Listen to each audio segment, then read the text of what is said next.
Chapter 2951. Now Leonel's aura felt towering and unapproachable. As though a nebula had exploded out with an array of violet and gold, he stood high in the depths of the in-between world, his hair fluttering as roars came from his spear. He looked down and made eye contact with the pair of ghoul lookalikes. Invalids didn't feel fear. It was as though it was a part of them that had been cut away, replaced instead by an instinctive desire to survive. Variant invalids were slightly more advanced, but all of their actions were still tinged with the same desire to do and have more. It could be said that while they might feel fear in a certain sense, it was always tinged with a particular corruption of greed. Staring at Leonel now, they couldn't help but feel their hearts skip a beat. He was like a star in the skies, the life vein of a world. His presence alone seemed like it could both feed populations and wipe them out in the same instant. And then he moved. The ghoul variant invalids were immediately on their guard. They didn't fear anyone.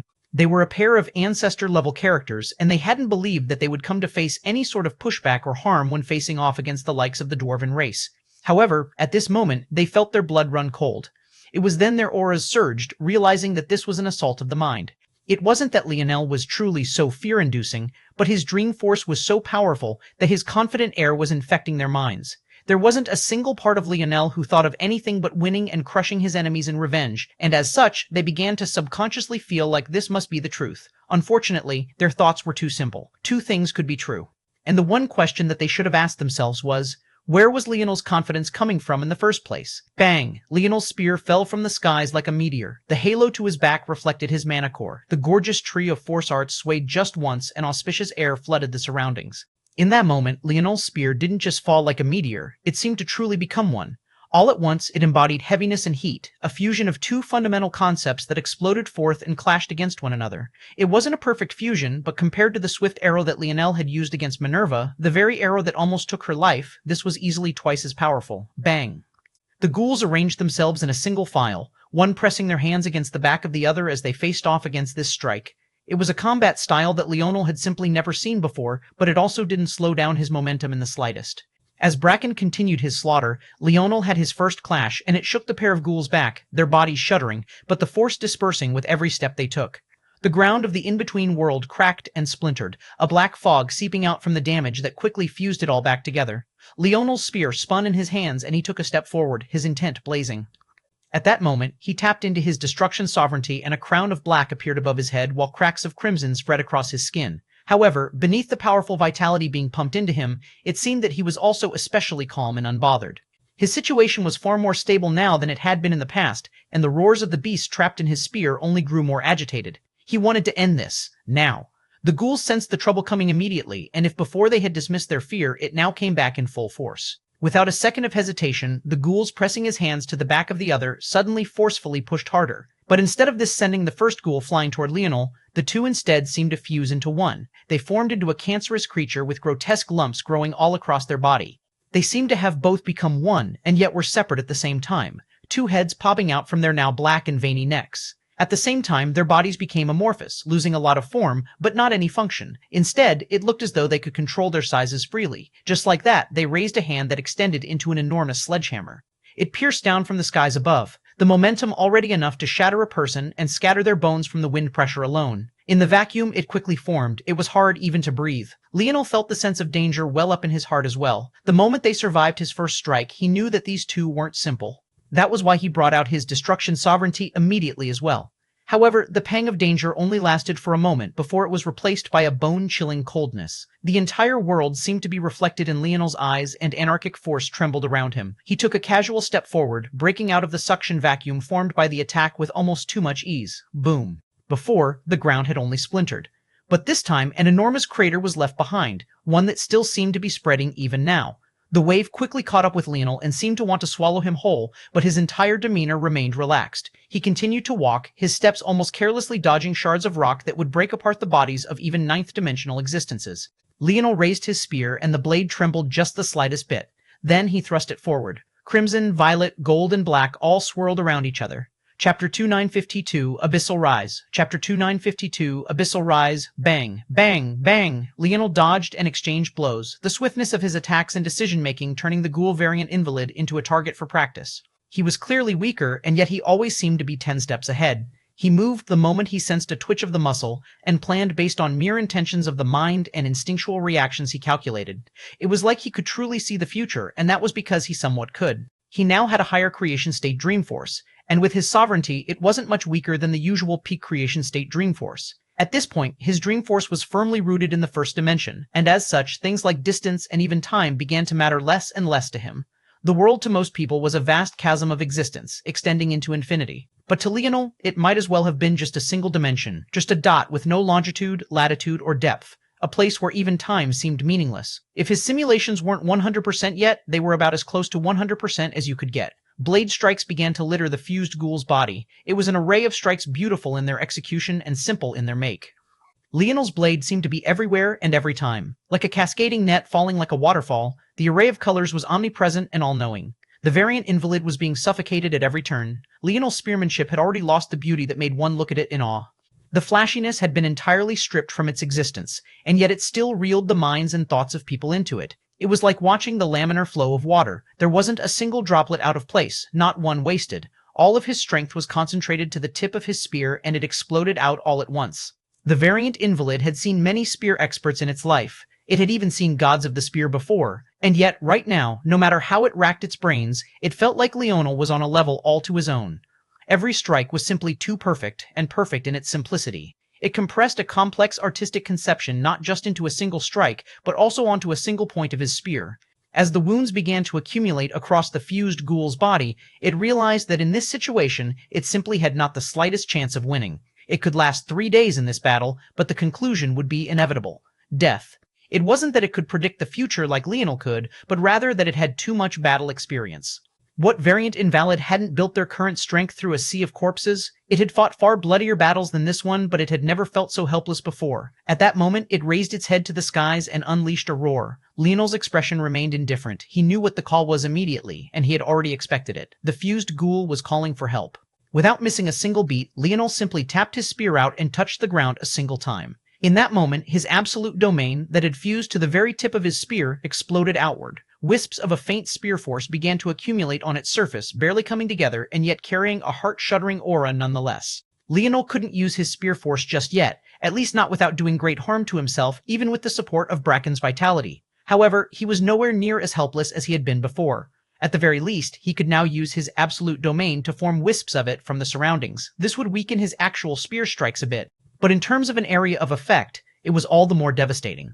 And if it was an attack of the mind and heart, the ghoul was taken aback the moment he saw the faint spear force wisps. They floated around like fluttering butterflies, and yet every time they touched a rampaging invalid, they were wiped from existence. There were no screams, no shouts of horror, no shocking bouts of pain. There was just silence and nothingness. An insignificant wisp of this spear force shredded apart powerful beings as though they were nothing at all, and that was when the variant invalid felt its mind collapse. It thought that all this while it was doing a good job in defending against Leonel's dream force, when in reality, that was only what Leonel wanted it to think.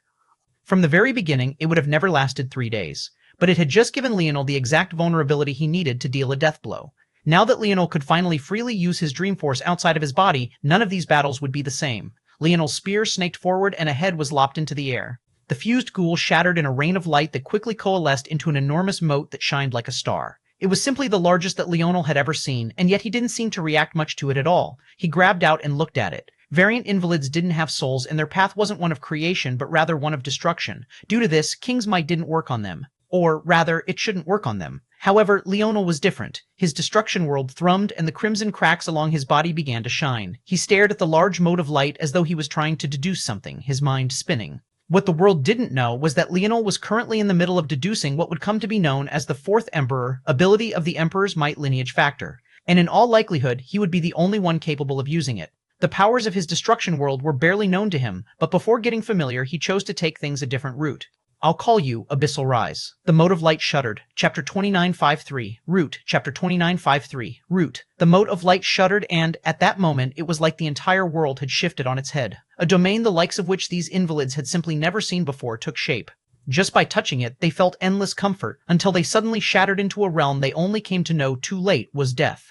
However, Leonel wasn't focused on them at all. His entire attention was trained on the ghouls he had just killed. Like he had said, variant invalids didn't have souls. If he wanted to use them as puppets, the approach he took couldn't be the same as usual. There was no soul to lock onto, So instead, he had to root it in something else, the ability index. The root of all these problems was the ability index. It was only because invalids had failed to awaken their own that they ended up in such a state. In the end, their ability indexes consumed their lives and their humanity vanished along with it. There was no way to escape this fate for them. The reason their thoughts were consumed with power and evolution was precisely because this was the kernel of what an ability index represented. On one hand, it granted an evolution, unprecedented power in the hands of a few. But on the other, it was likewise the cold side of evolution, survival of the fittest. It tore apart families, consumed dreams, and left many without recourse. When an invalid became a variant invalid, it was the result of consuming enough of those who had succeeded, reforming a soul in a sense, but it wasn't quite a soul either. Rather than being rooted in an ethereal glabella, it was rooted in their ability index. In a way, humans had their souls fused with their bodies. Higher races had their souls separated from themselves, and invalids were the mirror of humans, having their souls fused into their very own ability indexes. But this was precisely why it could be said that even variant invalids didn't have souls. The ability index was bestowed by existence. It wasn't hereditary and couldn't be passed down. This was all to say that it wasn't you. It could never be you. In a sense, the variant invalids would always be slaves to power because that was the foundation of their being. And if Leonel wanted to use them as his pawns, he had to strip away the control existence and the Northern Star had over these variant invalids and root them in his own world instead. And when he succeeded, boom. At that moment, a force art that represented the ghoul's ability to fuse and change their body shape took root. Leonel could see that it was far from a normal ability index as the variant invalid had modified it so they could work together, each one accounting for the weaknesses of the other.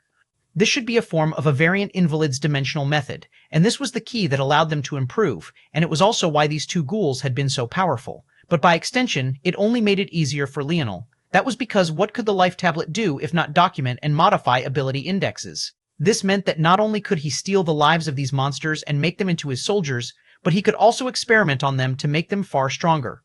When Leonel said that he would give the world something else to fear, he meant every word of it. The ghoul condensed and no longer seemed to be two separate variant invalids, but truly one. In this state, they were even about 20% more powerful than they had been when they fought Leonel. Leonel's face was a bit pale, but he knew this was due to two things. First, it was the first time he had used this self-created technique, so he still had some kinks to work out.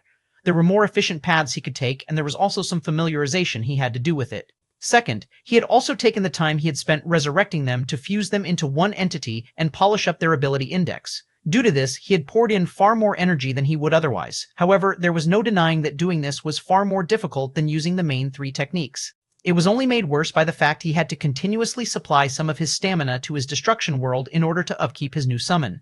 However, boom. The moment his intention moved, the ghoul jumped out from his destruction world and began to wreak complete and total havoc. In fact, every time it moved and swallowed up an invalid, it seemed to become a little bit stronger at the same time.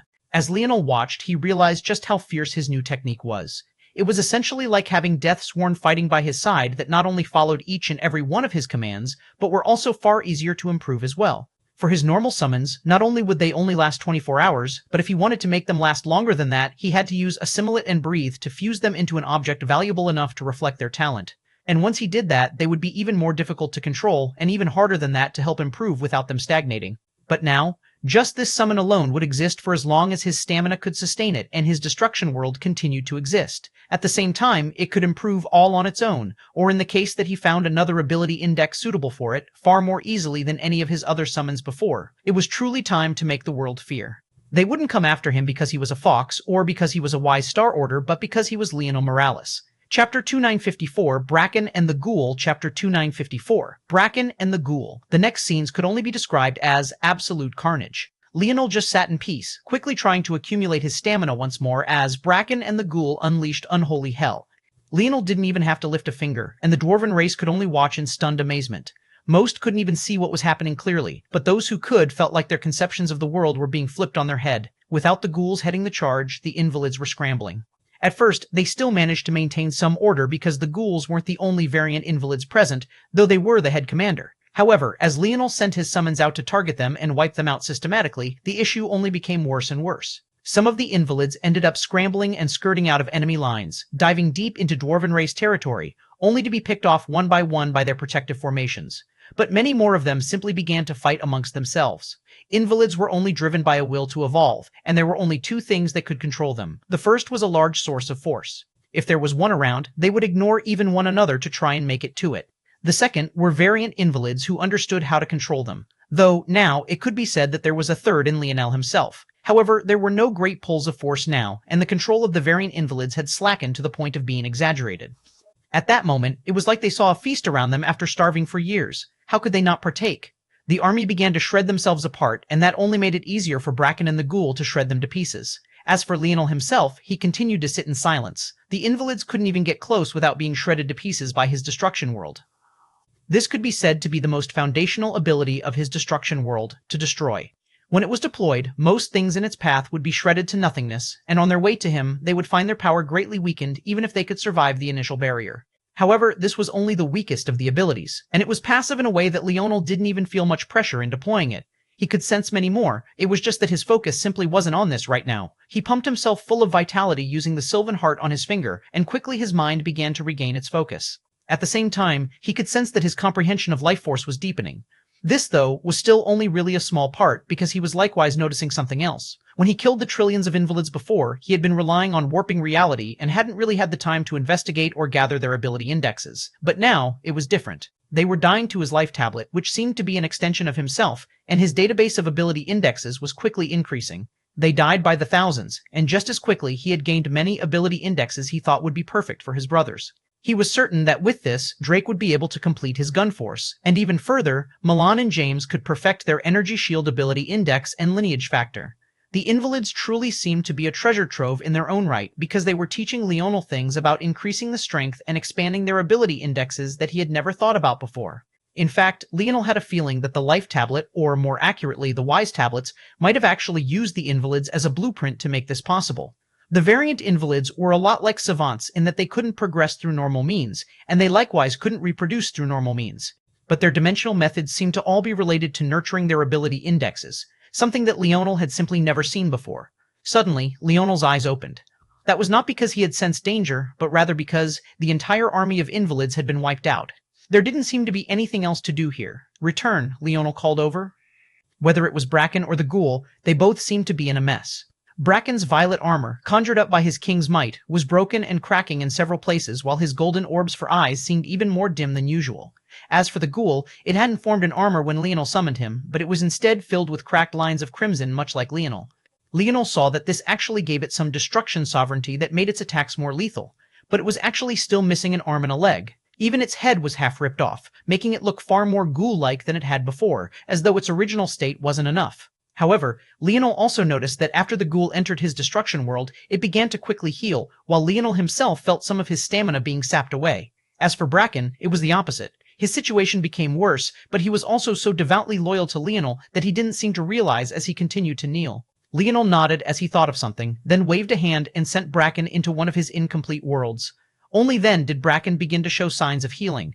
After that, he pulled the ghoul into his destruction world, where it seemed to begin healing even faster than before. With that done, Leonel didn't have the time to stay and chat with the dwarven race as he shot into the distance. There was still more to do, far more. The elders and Lumiel could only watch him vanish as their world slowly began to heal. Chapter 2955, Void. Chapter 2955, Void. Lumiel watched Leonel disappear with a complex light rippling in her eyes. Was this young man really younger than even she was? Had he just wiped out an entire army by himself? She had lost count of the number of elders who had cursed and spurned him in the last few days. She, herself, preferred to take action personally, so she didn't like the idea of having to clean up the mess that someone else had made. But Leonel was so focused on the number of problems he had to deal with that he didn't even stop by for more than the time it took him to wipe out the army.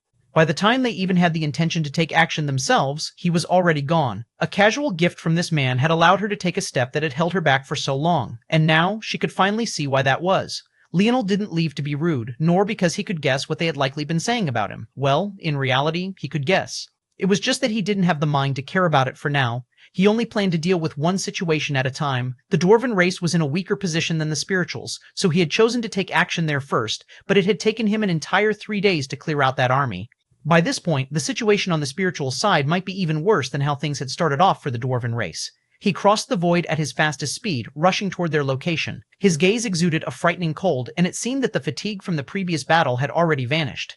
Vitality rushed through him in torrents, and the wooden ring on his finger had already grown into a handplate of sorts that protected the lower half of his fingers and the back of his hand. Golden veins rushed through it, and the more Leonel sensed it, the closer to the life element he became. Bracken and the ghoul could be considered gains, but compared to this, they were not much. The ghoul was at least much closer, while Bracken would disappear very soon. Bracken was only meant to last for 24 hours, and it was only because Leonel had sacrificed several fallen god-beast corpses with the help of Assimilate that he had lasted so long. In truth, he had probably invested more than he gained in return. However, this Sylvan heart had birthed a true Sylvan that had become one with him, much like the Flora family's methods. The more it grew, the more abilities of the Sylvan race he could sense, and it was even slowly beginning to form a completely new life outside of Bracken. In fact, if Leonel wanted, he could likely use Breathe and allow Bracken and his body to fuse once again, elevating the strength of both of them. The reason he didn't was because Leonel was still feeling things out. Ultimately, the Sylvans were humanoids, not plants, while Leonel himself hadn't studied force herbs or things of the like at all, so he didn't understand their unique quirks and such. In this sort of situation, the further from the line of the plant kingdom he went, something that would certainly happen if he assimilated Bracken back into his original heart, the more problems there would be. This was a side of his lineage factor that he had ignored for far too long, so it was hard to get a grasp on it in such a short time. He wouldn't even be able to make such progress had he not also become a wise sea order. Now, he would still have to make use of the fire aspects of his lineage factor as well. It had to be remembered that the Midas family was able to swallow flames to grow their strength and power. Leonel definitely had many ideas about how to make use of this, all of which were reliant on the creation path. As for the Radix family's ability to breathe life into inanimate minerals and such, he had already tapped into that a bit the moment he made little Tali a part of his divine armor the first time. But it had far more potential than just that. What was holding him back was his comprehension of life force. But now, with Bracken's Sylvan heart, that just might change. Leonel raised a foot to take another step, but the moment he did, he suddenly froze. He came to a stop and lowered his leg, his eyes flashing with lightning. Are all gods such cowards? You're already the second I found slinking around in the dark. There was a biting cold in Leonel's words, but there wasn't any surprise. He had been forced to spend 3 days in combat. If in that time someone didn't catch up to him, or at least find his whereabouts, they would be too foolish. This was part of the reason why he had chosen to leave. The location of the human bubble was only so well known because it was tied to his appearance. But once he moved, and especially after he woke up and could begin to protect his mind better, it would be much more difficult to do so. At that moment, a humanoid woman with a body formed of brownish-green vines appeared. She had the silhouette of a woman, and was no doubt one, even having the charming, smooth face of a beauty as well. However, the dull, unpolished orbs of gold that were her eyes made her seem more lifeless and cold than she probably was. Willowin. Of course, to Leonel, all he saw was yet another Sylvan. It seemed that this annoying race truly was the best at finding him. She had managed to do so even in the dead of the void, and this time she wasn't in the weakened state Bracken had been in. Chapter 2956, Unfamiliar Feeling. Chapter 2956, Unfamiliar Feeling. Where is Bracken? The woman asked. Where? Leonel held up a hand. The smooth wood had begun to form veins that seemed both a part of and not a part of his arm at the same time.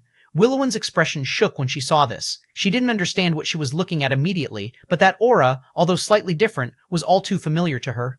She didn't know what to say for a long time.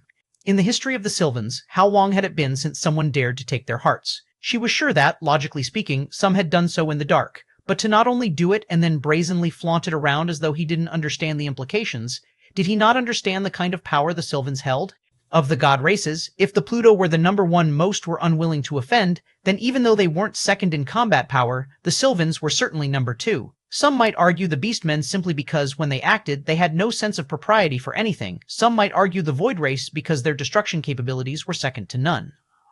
Offending them would probably bring your entire world down with you, but even so, most had the consensus that this was the Sylvans. They wielded too much information. A single word from them could bring down empires and cripple entire organizations. If they wanted to know something about you, it was almost certain that they could find it out, and they wouldn't even need to lift a finger to crush you. In terms of intelligence and wisdom, they were truly second to none. A single tweak to your ecosystem might cause your world to stop producing resources. A single nudge could cause a civilization stronger than you to declare war. If you were just a single person like Leonel was, there were so many paths to destruction that it was hard even to fathom properly. To say that Leonel was playing with fire was an understatement, but it was also precisely because of this that Willowin didn't know how to react for a long time. Loss? Suffering? When was the last time she or any one of her people had experienced such a thing? They were lofty, untouchable, and in the best and most neutral position in the entire god realm. And yet, because of a tip that caught their curiosity, one of their geniuses had died? It was hard for her to feel anything other than shock. But soon, that shock became rage. Actually dared, Leonel didn't say a word. Instead, with a single thought, Bracken appeared by his side. What are her weaknesses? Leonel asked casually. Bracken bowed. She is terrible in close combat and has no real fighting experience, my king. Using ranged assaults will play into her hand, and she also has a lot of treasures on hand. Though entering this void should have been beyond her abilities, and it's also likewise impossible that she found you here of all places with her own abilities. So I would suggest that my liege be wary of counterattacks and ambushes. Leonel nodded casually. He had already thought of this. Had Willowin come to find him while he was in battle for the dwarven race, he would find it acceptable. But on his way to the spirituals? In the vast void where it was impossible to tell up from down and left from right? No, that didn't make any sense. The only explanation was that someone had helped her find him. Or, more accurately, she had likely found a weakness to squeeze on.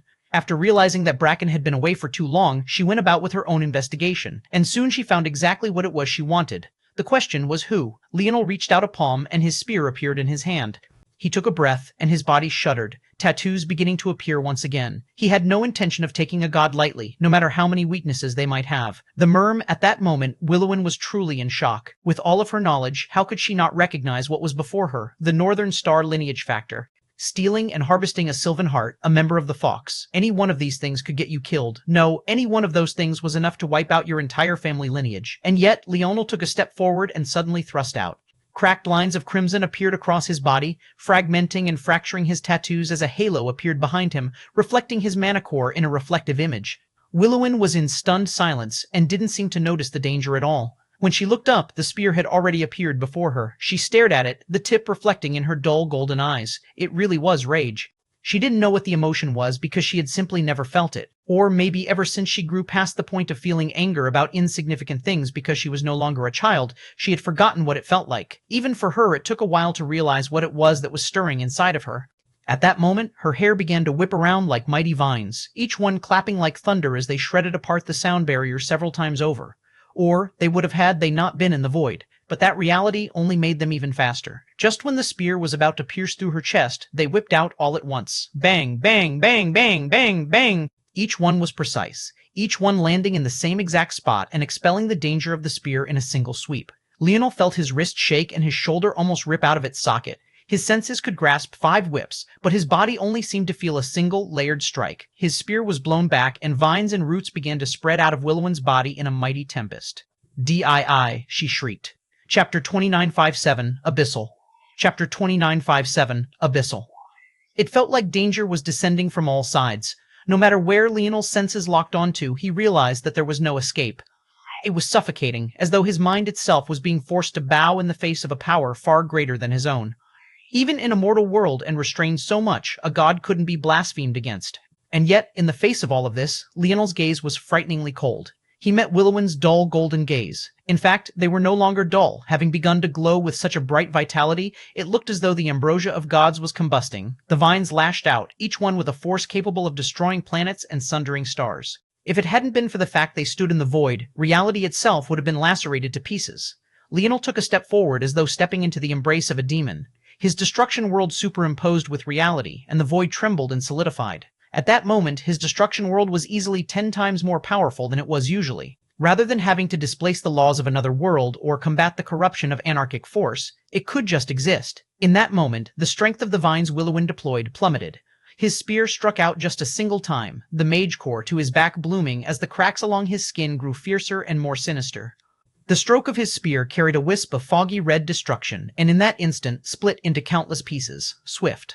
Like stars streaking across the skies, his spear ignored time and space, parrying all of the vines in a single instant. His spear didn't collide with them head-on, gliding against their bodies and flicking them up, to the side, and toward the ground. Pa, pa, pa, pa, pa. Finally, sounds seemed to travel normally, and reality began to bend and warp in Leonel's destruction world. Even so, it was odd. It didn't quite feel right. Rather than fighting back against being destroyed, the destruction world seemed to relish in the feeling. Star fusion, destruction. Leonel's gaze flashed, and an unprecedented aura erupted from him. Peals of crimson lightning erupted from Leonel's body, and he seemed to be wreathed in it all. Even in her fury, Willowin felt as though an explosion had gone off in her mind. Impossible. Leonel didn't even seem to hear her words. Wreathed in bloodied lightning, his spear rushed through the air. Bang, bang, bang, vines, roots, and blades danced. But every time the former two met the latter, they cracked and splintered, the bodies being shattered and falling into bits and pieces of ash. Vitality churned within Leonel's body, counteracting the violent rampage of destruction that ran through his body. His gaze remained cool and indifferent, every step he took like another move on the chessboard, pushing Willowin further and further into a corner. Eno huge. An explosion of gold surged out from Willowin's body. Her greenish-brown vines became awash in complex golden runes that often simplified into jagged vein-like lines. They alternated between complex and simple in a dance that carried the vicissitudes of existence. It was an aura that was both like auspicious air and yet not. It was one of the strongest forces in existence, a fusion of dream force, star force, and life force. Even if all categories were ignored and a list of pure forces were made, it would rank in the top 10 at worst and likely easily top 5. Sylvan Force. It was a force of life capable of fueling both the body and the mind with absolute ease, but this was only the most basic ability of the force.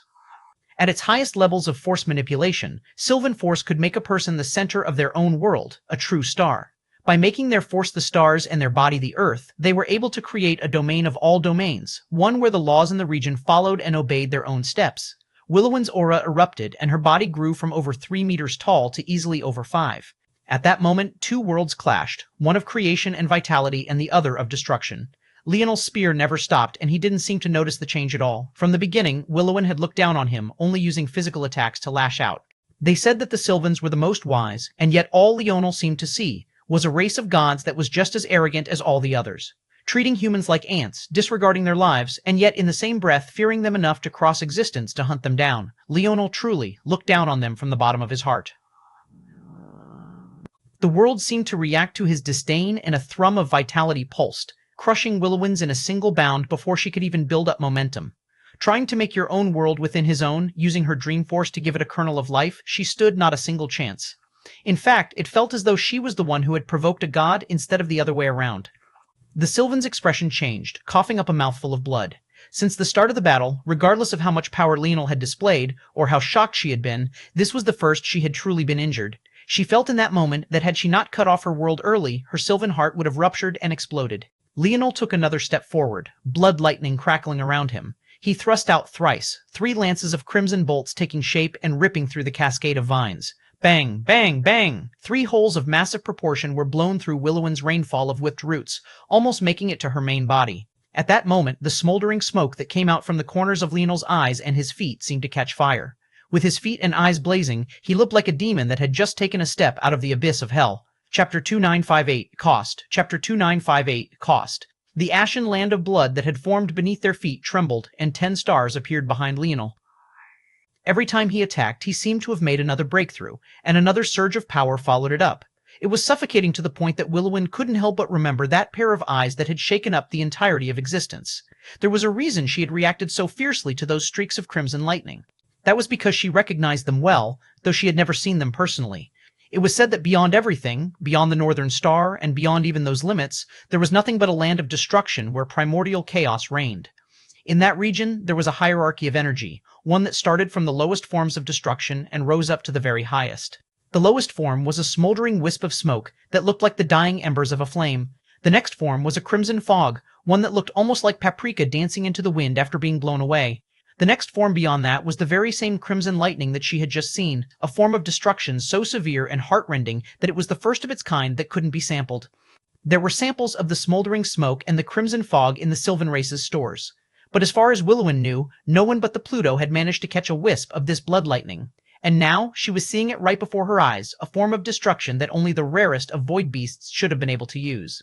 But worse than that, barely after she had gotten over its form, she saw the next. When the crimson fog and the smoldering smoke made themselves a match in heaven and were then sparked by the crimson lightning, they formed the first level of destruction, or rather, the first level that had a true name that wasn't just formed from its form and color, Prometheus Flames.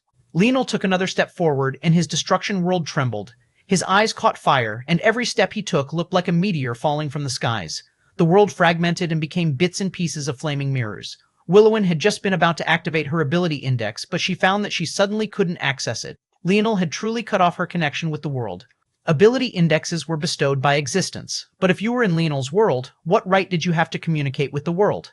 Whether it was ability indexes or universal force, in his world, you didn't have the right to use it. Bang, bang, bang. Another 3 holes were torn through Willowin's defenses.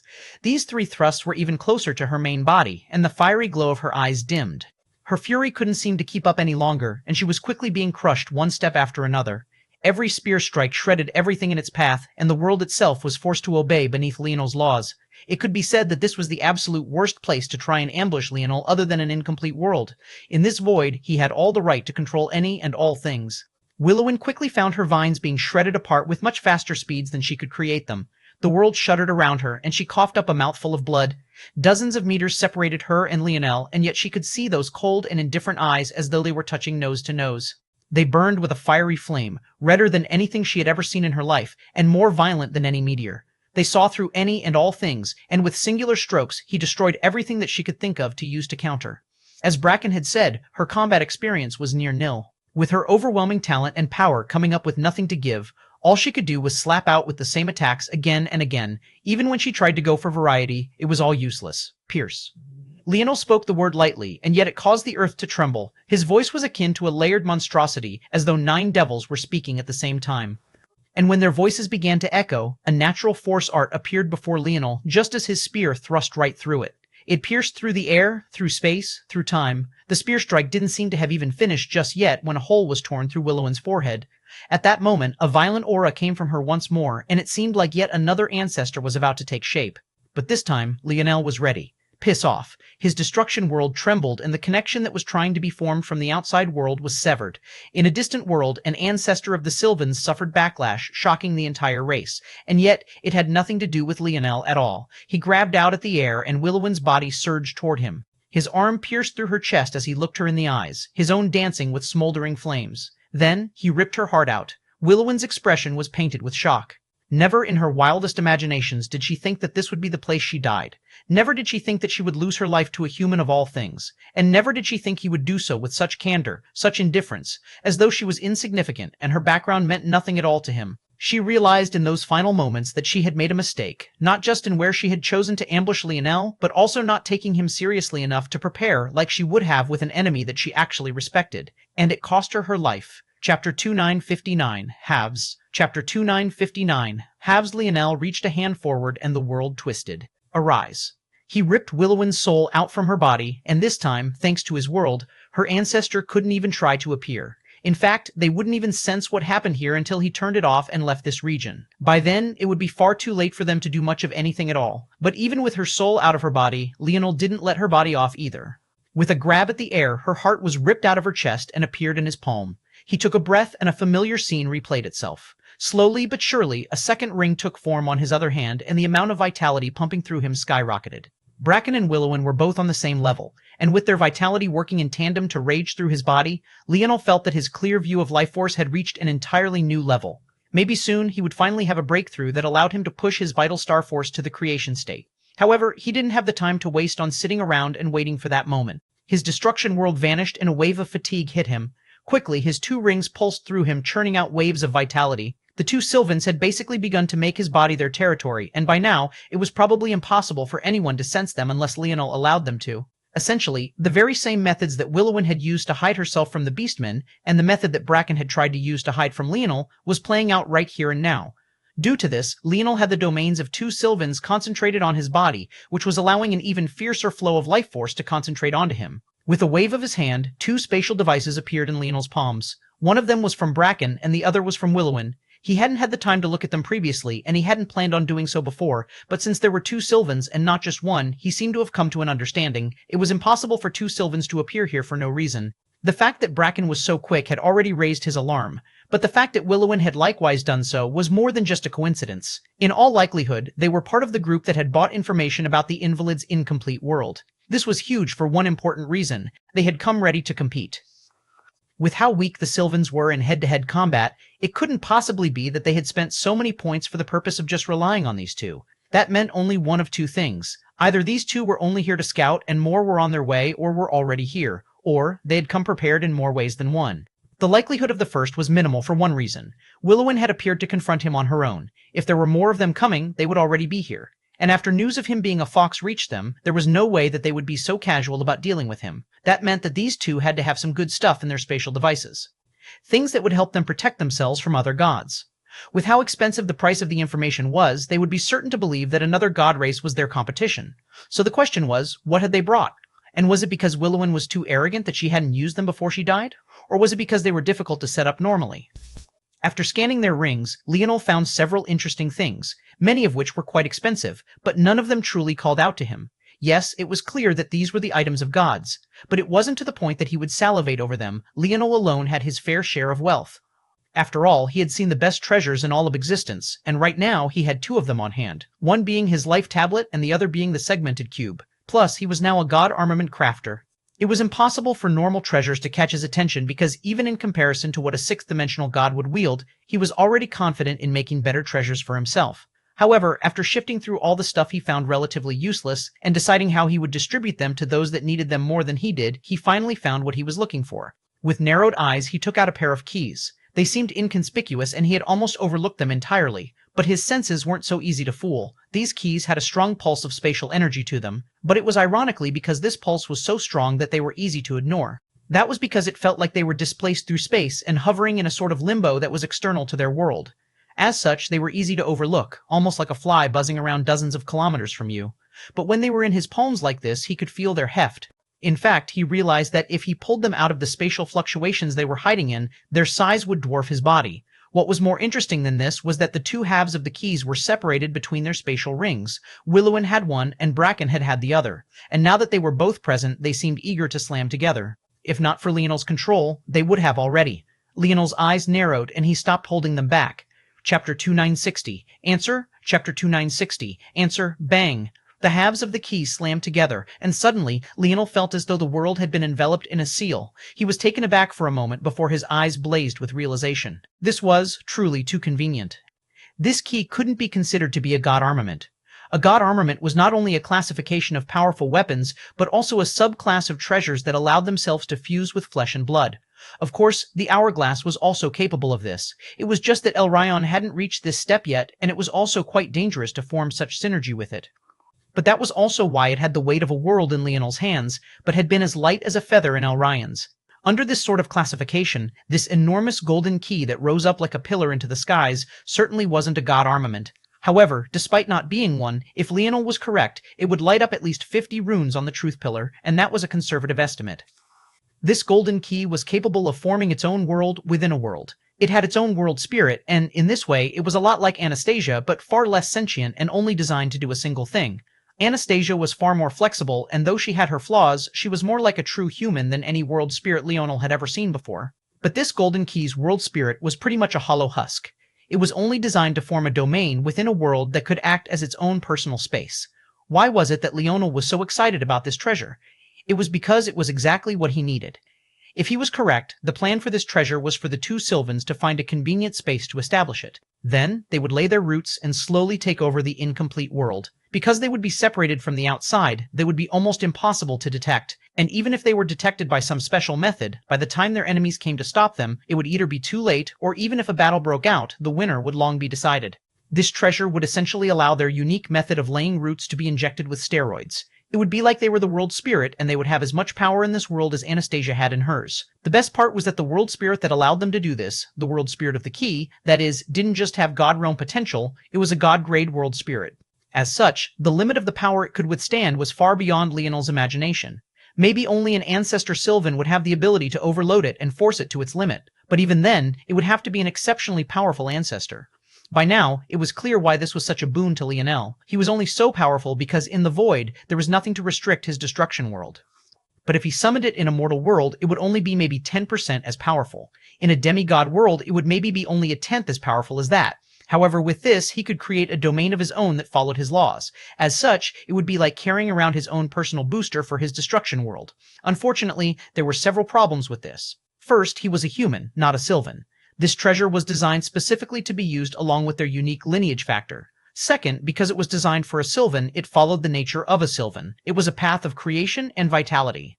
If Leonel tried to make it fuse with the world of destruction, which was everything opposite to this, then he might actually end up destroying the treasure before he could make proper use of it for long.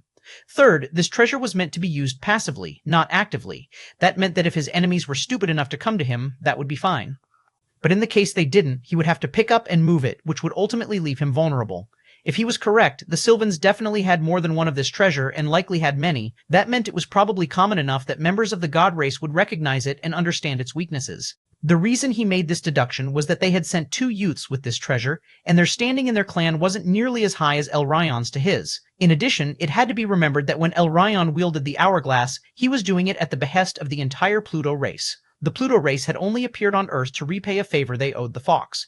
In that case, it made much more sense for him to have such a valuable treasure on him, especially since an ancestor of the Void race eventually got involved. That was all to say that while he might be able to gamble that the demigods wouldn't see through the weakness of this treasure, the gods certainly would. That only left one option for him. He had to modify this treasure to suit him. Leonel was worried about doing this at all. The most valuable part of this treasure was the world spirit itself. Its existence was what allowed it to function the way it did. Though the ores used to form it were likewise incredibly valuable god-grade materials, they were secondary. He was confident that with his current level of skill he could modify this treasure. It would just take him time. One might wonder then, what would happen to the spirituals in the meantime? And quite frankly, Leonel didn't care. That wasn't because he was cruel, but rather because he was certain he knew who had betrayed his location. There was only one way Willowin could have intercepted him like this, and that answer lay with the spirituals. Chapter 2961. Feel Good. Chapter 2961. Feel Good. Leonel walked forward slowly, but his steps seemed to take him across the cosmos. When he entered the range of the spiritual's home, he slowed down. The region was exceptionally quiet. It should have been ravaged by enemies from all sides, but it looked as though nothing happening in the outside world had anything to do with them. In fact, it was like they were completely at peace. Leonel didn't react much to this information. He seemed calm and indifferent, his thoughts smooth and his breathing even. He took a step forward and entered the bubble. He didn't do anything special, simply walking high in the skies as though nothing could affect him. In that moment, he seemed to be just as much at peace as the world around him. Down below, there were spiritual children talking and laughing, couples lost in their romance, and some of the elderly who were enjoying their old age. It was a true paradise. They lived in harmony with nature, and there didn't seem to be any worries on their hearts. Leonel walked around and tried to find the dark side of things, but it truly seemed as though the Ma'at bubble had no such thing. If he didn't know better, he would have thought that this was the true God realm, the place that everyone should want to ascend to. As he experienced these things, he grew calmer and calmer. He thought about the situation the human bubble was in, teetering on life and death. He thought about how his life in the incomplete bubble had been thrown on its head and toward greater and greater chaos.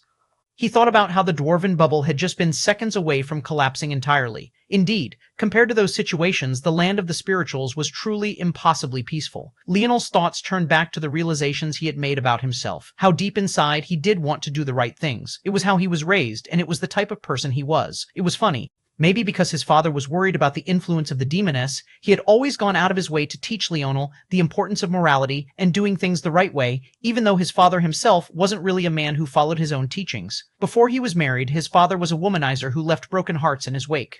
When he was in his prime, he casually killed when he felt like it and destroyed anyone who offended him.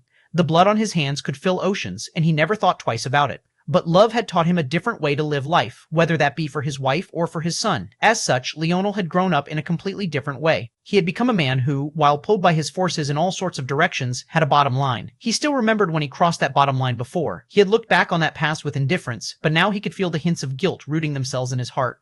Looking at how peaceful the spiritual bubble was, and how much pain and agony he had to go through in comparison, he felt his heart touching that bottom line again. How good would it feel to just destroy all of their lives? How much satisfaction would that bring him? How much would it settle down this raging, burning, fiery intent in his chest? Wouldn't it feel good? For every smile he saw, those thoughts only seemed to bang against the cage of his mind and his heart all the more. It was a violent change that seemed to want to grip and take control of him.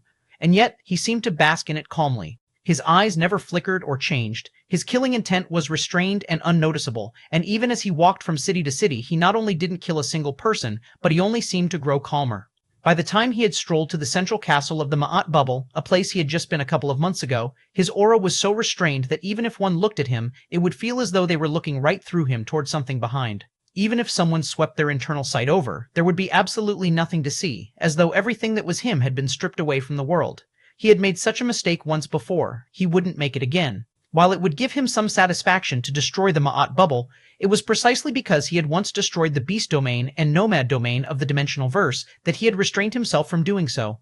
Only by basking in this feeling and still choosing to take the path most would he really feel like he had settled that piece of him down and reconciled with it. As he stepped forward, the doors to the Ma'at palace opened on their own. The world listened to the call and intention of his heart, and he stood calmly atop it all. Even as he strolled in, no one seemed to notice him until it was far too late. He stood in the depths of Ma'at territory, staring high into the skies as though he had reached some sort of enlightenment. The rage in his heart was blown away by a gentle wind. He stood before the throne of the Ma'at spirituals, a place that was sacred beyond compare. He looked down from the skylight above and gazed at the gaudy display. Then he suddenly vanished, disappearing from the world entirely.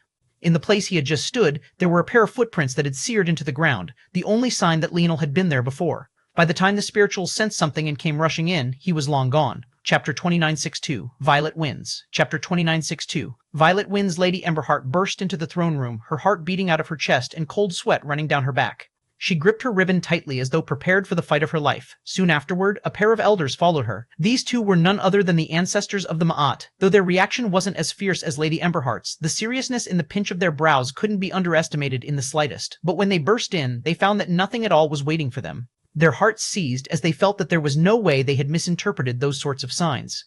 Someone powerful had been here, so where did they go? Or more importantly, what had they done while they weren't paying attention?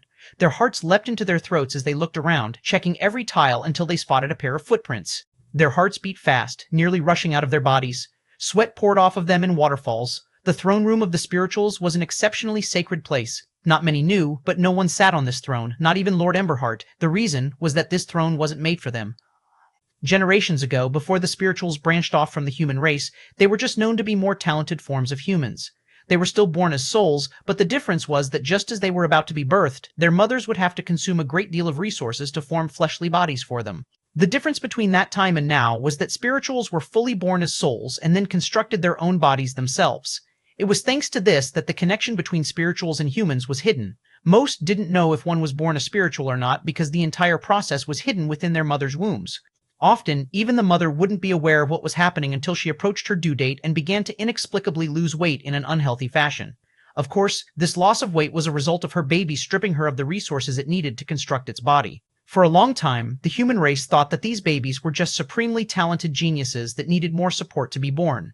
And technically, they weren't wrong. It wasn't until a large enough population of these meta-humans began to be born that everyone began to research into this matter and realized the uniqueness of the spirituals. It was then that a conclusion was made. This was the human race's path to the God realm. All God races were unique in the path they took to become God races. Their mutations and quirks weren't always like that, but had instead grown over time. If one looked at spirituals, the cloud race, or the nomad race, one would notice that many of them looked quite a lot like humans with some differences here and there.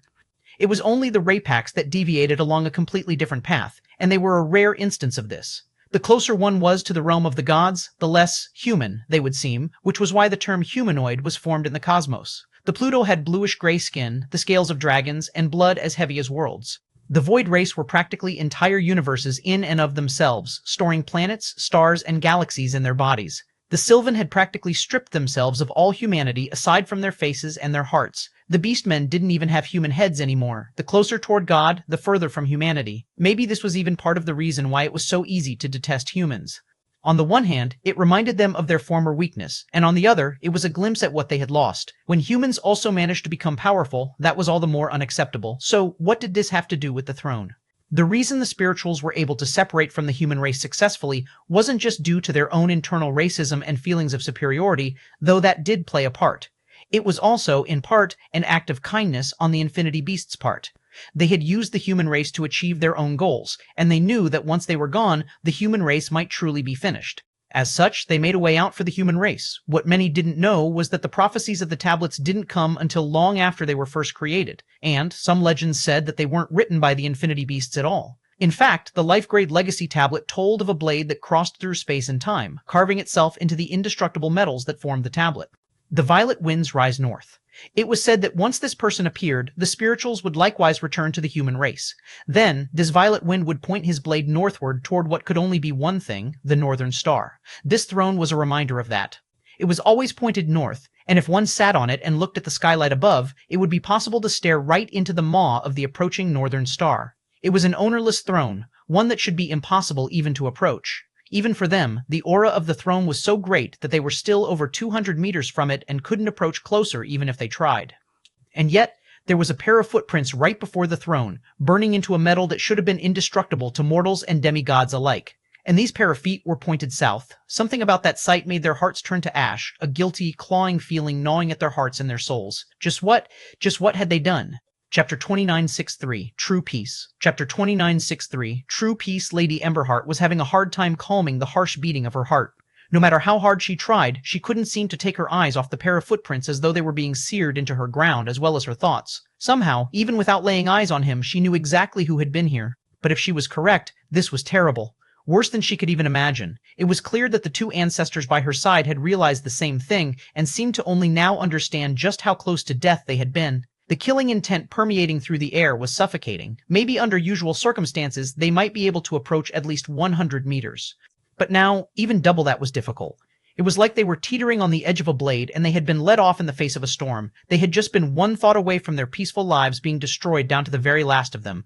If Leonel had come here, there was only one explanation. He had either defeated or maybe even killed a god. Willowin alone had been able to solve their predicament. That was why there were no invalids in this region, or any spiritual bubble for that matter. What did it mean for Leonel to be able to defeat her? Now, they found themselves standing on pins and needles, just wondering when the other foot was going to drop. Leonel sat before his workbench, his mind calm. In the end, he had ended up visiting the spirituals before he could even start on modifying the enormous spatial key, and that was because he really couldn't hold back his fury. In the end, he took it to be an opportunity. Those moments after his father's death were probably the largest stain on his life. He had taken actions that his father would look down in disappointment at him for. Now, while he couldn't say that he had fixed those errors, what he could say was that he now had the confidence to never take such a path again. He felt that he was more in tune with his Dreamforce path now, more than he had ever been before. In the past, he was constantly fighting it, pushing against his very own nature. But now he realized that this path of Dreamforce wasn't fighting against his nature at all. It was not only the man he wanted to be, but the man he was most suited to being. Seeing his previous path of confidence as a marker of his future self was looking at it too simply.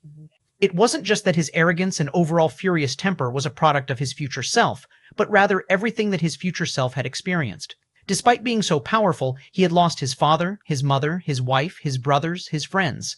Becoming callous to everything, pretending as though the world was beneath him and there was nothing at all to gain from it, was precisely the only thing that could have possibly allowed him to trudge on for so long. Allowing himself to sink back into the endless rage would only push him further toward that path.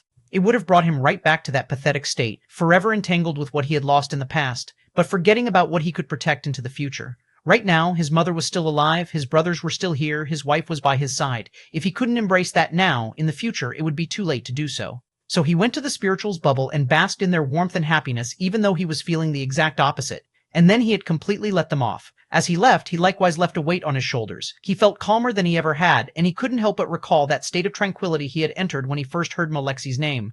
That state of tranquility had allowed him to break free of the demoness's hold, and his soul, which had been entrenched in rivers of blood, broke free from their chains as well. Although his Dreamforce didn't break through and enter the peak creation state, he felt that its foundation had grown both denser and wider. It thickened, and he felt that it stretched further than it ever had before.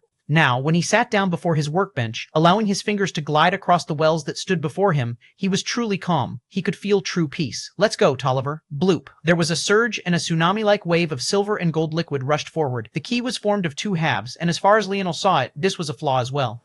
The moment the two halves were fused, and the reason they had to be kept separate, was because the moment they touched, the treasure would activate. In Leonel's eyes, this was a clear and obvious lack of control, and an even more obviously janky solution to what should have otherwise been an extremely elegant treasure.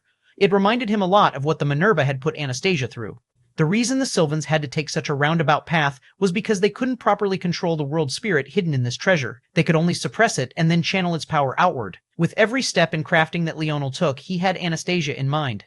That was because ever since he realized that her thought processes were flawed, he wanted to fix the mistakes the Minerva had left behind. In terms of research into this particular field, while he didn't dare to say that he was truly number one in this regard, with his current skill he wasn't far off. But unlike with Anastasia, he didn't care about this world spirit's quality of life.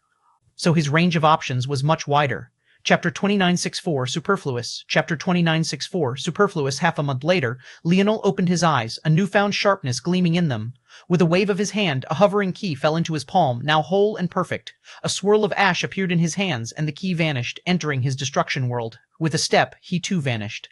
It was about time he unleashed some real carnage. Leonel appeared high above the skies of the dwarven race. News that the army had been destroyed had likely already circulated, so he had come back to ensure that their side was still holding up. However, he found no army waiting for him. He scanned the region, his eyes narrowing. Interesting. Leonel took a step and vanished into the void once again.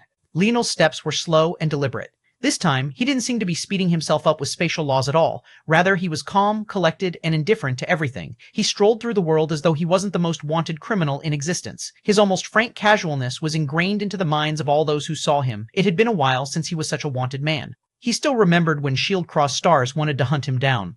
But in truth, he had never really experienced what that felt like. They didn't have the ability to lock onto him from countless light years away, and so he didn't even have to disguise himself to slip from their jurisdiction. He literally just had to enter a new star system. This time, escape wasn't nearly so easy. There was likely not a single region in all of existence that could house him. If his Dreamforce didn't become powerful enough, any Ancestor-level figure with a Dreamforce Dharma could find him with enough time unless he kept constant guard and vigilance, or spent the rest of his life in the segmented cube. But right now, he wasn't even bothering to hide himself. Not only that, but he was in the demigod realm, where even gods were far less suppressed than they would be otherwise. In fact, even his aura was leaking out in waves. Everywhere he passed by, the flowers and plants wilted, the ground seemed to be sucked of all its moisture, and space trembled and cracked. But Leonel himself didn't seem to be infuriated. He was so calm that it was frightening, so calm that there was nothing more than a tranquil lake in the depths of his eyes, so calm that his emotions were unreadable even by the most powerful of Dreamforce experts. Leonel looked up. At that moment, the sky seemed to be filled to the brim with Void Race experts.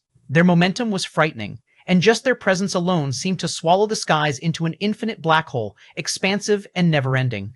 Leonel glanced away, seemingly not caring. There was no one special in the group, no one worth caring about. A few of them had the auras of real gods, but when compared to the likes of Willowin, Bracken, or even Minerva and Elysium, they were pathetically weak. It felt like a shame he even had to deal with them. But deal with them he would. Just as they seemed about to speak, a large dark gold key appeared in Leonel's hands. He didn't even glance at the skies as he swiped out with it a single time. In that moment, the world seemed to split in two by a blade of ash. The frontline Void Race members only had time to change their expressions before they froze. One after another, the army collapsed. Leonel continued to walk into the distance, his gait just as steady as before. It wasn't until long after he had already left the region that the frozen army collapsed. First, they split in two at their waists. Then, as though they were erased by the laws of the world themselves, they crumbled to ash, floating into the wind like meaningless drivel. Leonel himself never looked back a single time. Calm and collected, he faced off against the world. His steps might have been slow, but they seemed to grow heavier and heavier with every move that he made, and the depths of the calm lake of violet in his eyes only grew deeper with every passing second. Another Void Race army appeared, and another was cut down. Then another appeared moments later, and they were slaughtered as well. Leonel could tell what they were doing. They were sacrificing themselves to make sure he stayed here, trying to delay him to ensure that Sean-Ray would have the time she needed to arrive. What they didn't know was that Leonel had come here precisely to kill Sean-Ray. The deaths of the two Sylvans weren't enough to satisfy him. He wanted the God Realm to fear him, to think twice about sending anyone down here at all. He wanted to suffocate them and infuriate them to the point they couldn't even raise their heads before a little human like him. Bang! The air exploded, and a valiant woman whose skin painted the sights of the cosmos appeared. On her head, a foggy, dreamlike blackness whipped around wildly like hair, and her gaze, a depth of endless white, was sharp and menacing. When she locked eyes with Leonel, her killing intent exploded. It seemed that she hadn't even noticed that all her armies had been wiped out, or maybe she simply didn't care. She waved a hand, and a scythe appeared in it. It had a blade that looked like a jagged cut in space rather than one that had been forged by the hands of living beings, and it was almost comically large. She alone stood at 3 meters tall, but the polearm of her scythe was double that, and its curved blade was at least that long. D.I. She didn't say any superfluous words. She felt that this human had lived long enough. Leonel calmly met her gaze and then stamped his key into the ground. The world seemed to quake at that moment. Chapter 2965, Indifferent. Chapter 2965, Indifferent. The moment the key stamped into the ground, it was as though the skies were overturned. A rush of gold spread out in all directions, and it felt like the two were instantly cut off from the rest of the world, enveloped by a dome of dark gold. With a rush of violent air, the two were transported to a land with soil dyed with blood and skies as black as ink. Sean-Ray's slash continued and seemed to want to cut this world in two, but Leonel calmly stretched out a hand, tattoos erupting around his body as a spear that roared with the echoing will of hundreds of fallen god beasts appeared in his hand. With a single tremble, rather than the tear in space caused by the scythe closing, it ripped apart even more violently and became so chaotic that Sean-Ray felt as though her weapon was slipping out of her control. Her scythe force slipped away from her, and her wrists nearly shattered beneath the impact. Leonel took a step and seemed to walk through the rift in space as though it wasn't even there, as though he thrived in the chaos and destruction. Before Sean-Ray could react, his spear was at her chest. It pierced right through, and she coughed up a mouthful of blood, her eyes widening in shock. I didn't expect that the Void Race would be so pathetic. Leonel's voice sounded almost apathetic.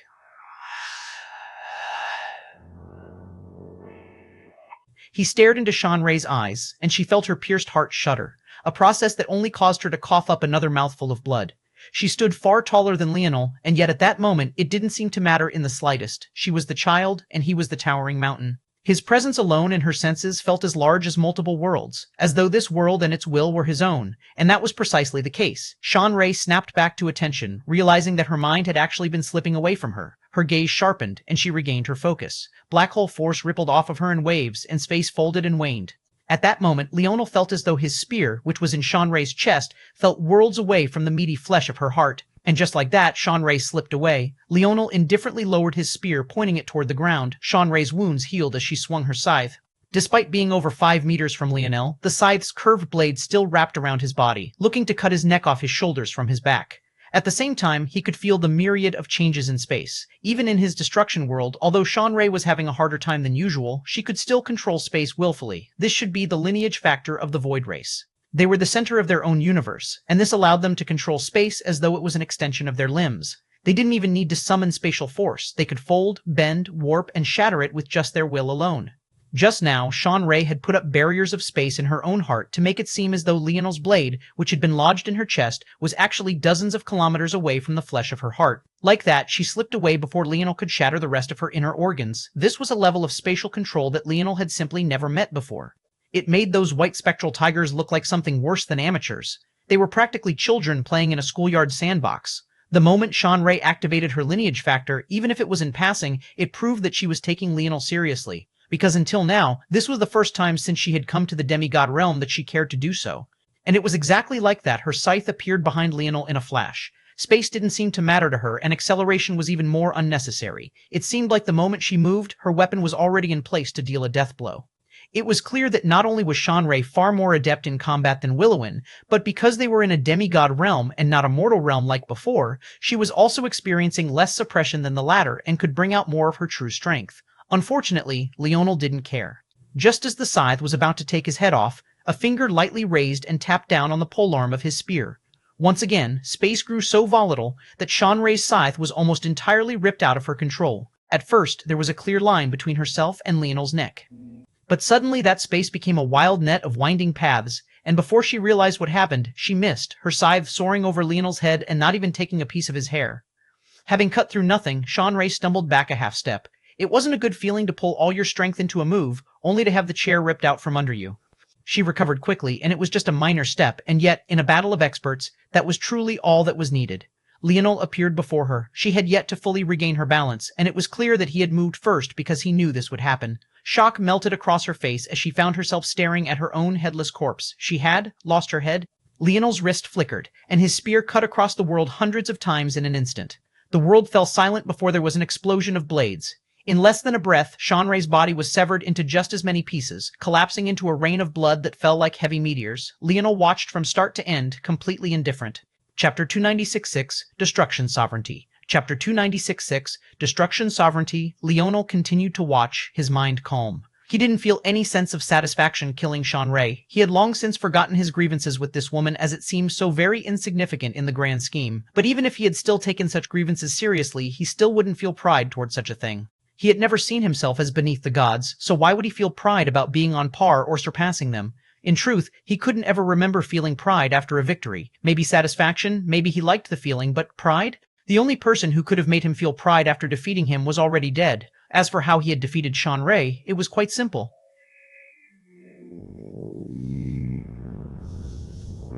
After he learned of what the lineage factor and abilities of the Void Race were from the Life Tablet, he already understood exactly how to defeat them. Their control over space was truly second to none. With a thought, they could cross worlds, shrink a city to the size of a palm, or even call the skies down to them. They could use it fluidly to attack, defend, or move. Space was akin to an extension of their very being, a resonance of their senses. It could even be said that when a member of the Void Race stepped into a region, their bodies were already manipulating the space. Their bodies were similar to planets, but on another level entirely. Their weight was obscene, and they carried all the heft of every one of the worlds that they had ever absorbed. Because of this, space naturally warped and bent around them. And from birth, the members of the Void Race were taught how to coddle this space and make it their own. That was why a world wasn't destroyed every time a member of the true Void Race took a step, and it was also why the space around them was so easily controlled as well. It might as well have been called weight manipulation rather than spatial manipulation. All of that said, the difference didn't particularly matter to Leonel, because whether it was true spatial manipulation or not, the counter was the exact same. Leonel didn't need to stifle or stop their spatial manipulation. In fact, he could allow them to enhance it as much as they wanted, and he wouldn't even bother to stop them or feel fear. The reason for that was because this level of spatial manipulation required a great deal of control and expert fine-tuning. So, when something that required so much control was thrown in a land of chaos, how could they still control it so well? In Leonel's destruction world, it fed on and basked in chaos and destruction. When Shanrei split open space, it didn't grow weaker, it grew stronger. But when Shanrei tried to keep the destruction to a limited level, she found her attacks quickly veering out of her control. But that was only a small part of it. At the same time, she was fighting back against this. The volatile space became harder for her to read.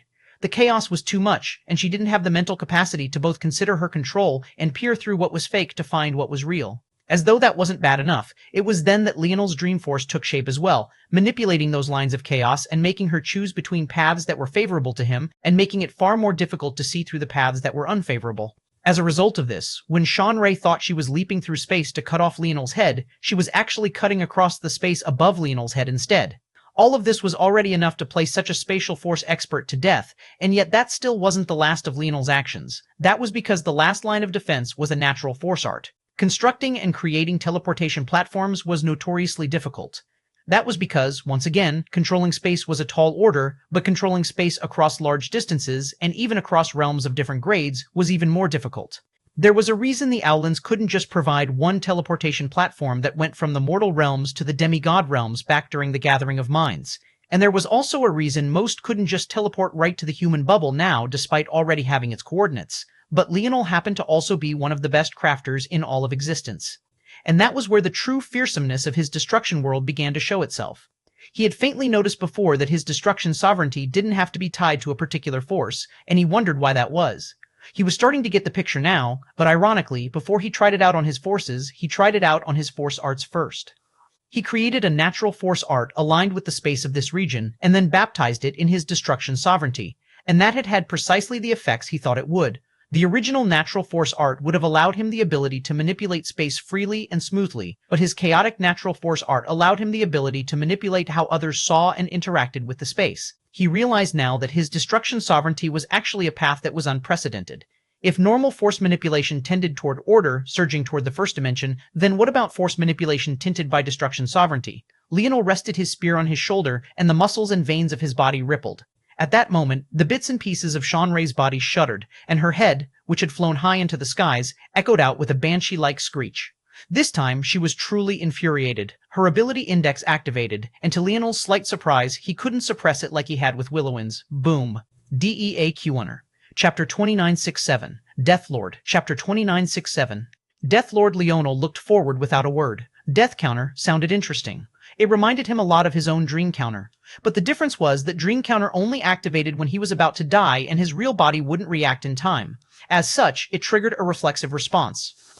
But this death counter, well, for all intents and purposes, Shanrei was dead. And then she reversed it. These were two wholly different things, and Leonel also couldn't be bothered to remember the last time he had to use dream counter in the first place because it had been too long since he needed to rely on such a thing. Still, that didn't stop him from admitting that this method was far more profound. One delayed or stopped death, and the other completely reversed it. They were on two completely different levels, but that much should have been obvious by the fact Shanrei's ability index couldn't be stopped by his world. So that's what it is, huh? Leonel used the life tablet to take a look, and he saw what Shanrei's ability index was in an instant. It was an ability that gave her Death Force affinity, one known as Deathlord. It quite literally allowed her to lord over death. But what was odd about this ability was that one had to become intimately familiar with death first. Meaning, Leonel seemed to have helped Shanrei out. If he hadn't been in such a foul mood these past recent days, he certainly would have laughed. It was too amusing. Shanrei had probably never truly faced death in her life, so as a result, she was only capable of superficially using Death Force. In the end, she mostly ignored her ability index and relied on her lineage factor and her black hole force. This was a smart choice. Death Force was in a weird category of its own, much like Life Force, and it was difficult to use without a medium. As such, Death Force affinity alone was difficult to use. Unless it was something like Vital Star Force, which combined Star Force and Life Force, or Blood Force, which allowed one to use Life Force freely while having blood as a medium, it was too hard. Shanray's choice, for all intents and purposes, was actually quite intelligent and it made sense. However, all Leonel could see was a coward. There was no way that the Void Race didn't know how to activate the full scope of her ability index. The fact that she hadn't meant that she was too scared to, even though she was aware that it would be a huge power boost for her. To be born into the world, to have everything at your fingertips, and to still be unwilling to maximize those opportunities, Leonel couldn't do much else other than look down on her. Pathetic. It was just a single word, yet it seemed to blast through all of Shanray's momentum. She had just been about to reach her peak, and yet when Leonel said this and looked her right in the eyes, despite not explaining anything, it felt like she had seen his own meaning from his face alone. Her eyes turned a furious shade of red, turning from orbs of white to orbs of crimson. The black fog that formed her hair gained tendrils of red as well, and one after another, planets imploded and stars blasted apart across her body. Every time this happened, her power skyrocketed to another measure, and Leonel knew without even having to think much that this was a similar ability to his star fusion and his divine armor. It felt more profound, though, a common theme in this situation it seemed. At that moment, Shanray's Death Force and Black Hole Force layered atop of one another. Death began to listen to her not much unlike space in the region. She didn't even need to think, it just moved to her will. Just like that, her strength reached another level entirely. Leonel looked forward, took a breath, and exhaled a single line. Star Fusion, King's Might. Bang, he moved, and his spear erupted with him. The mage core tree fluttering beautifully in the reflective mirror of his halo shuddered, and force arts began to appear one after another in the way of his spear. His blade pierced right through them and met Shanray's scythe. Bang, bang, bang, bang, bang, bang. The two vanished and erupted with a great amount of power. Their skills weren't visible to the naked eye, their bodies akin to wisps of wind in a violent hurricane.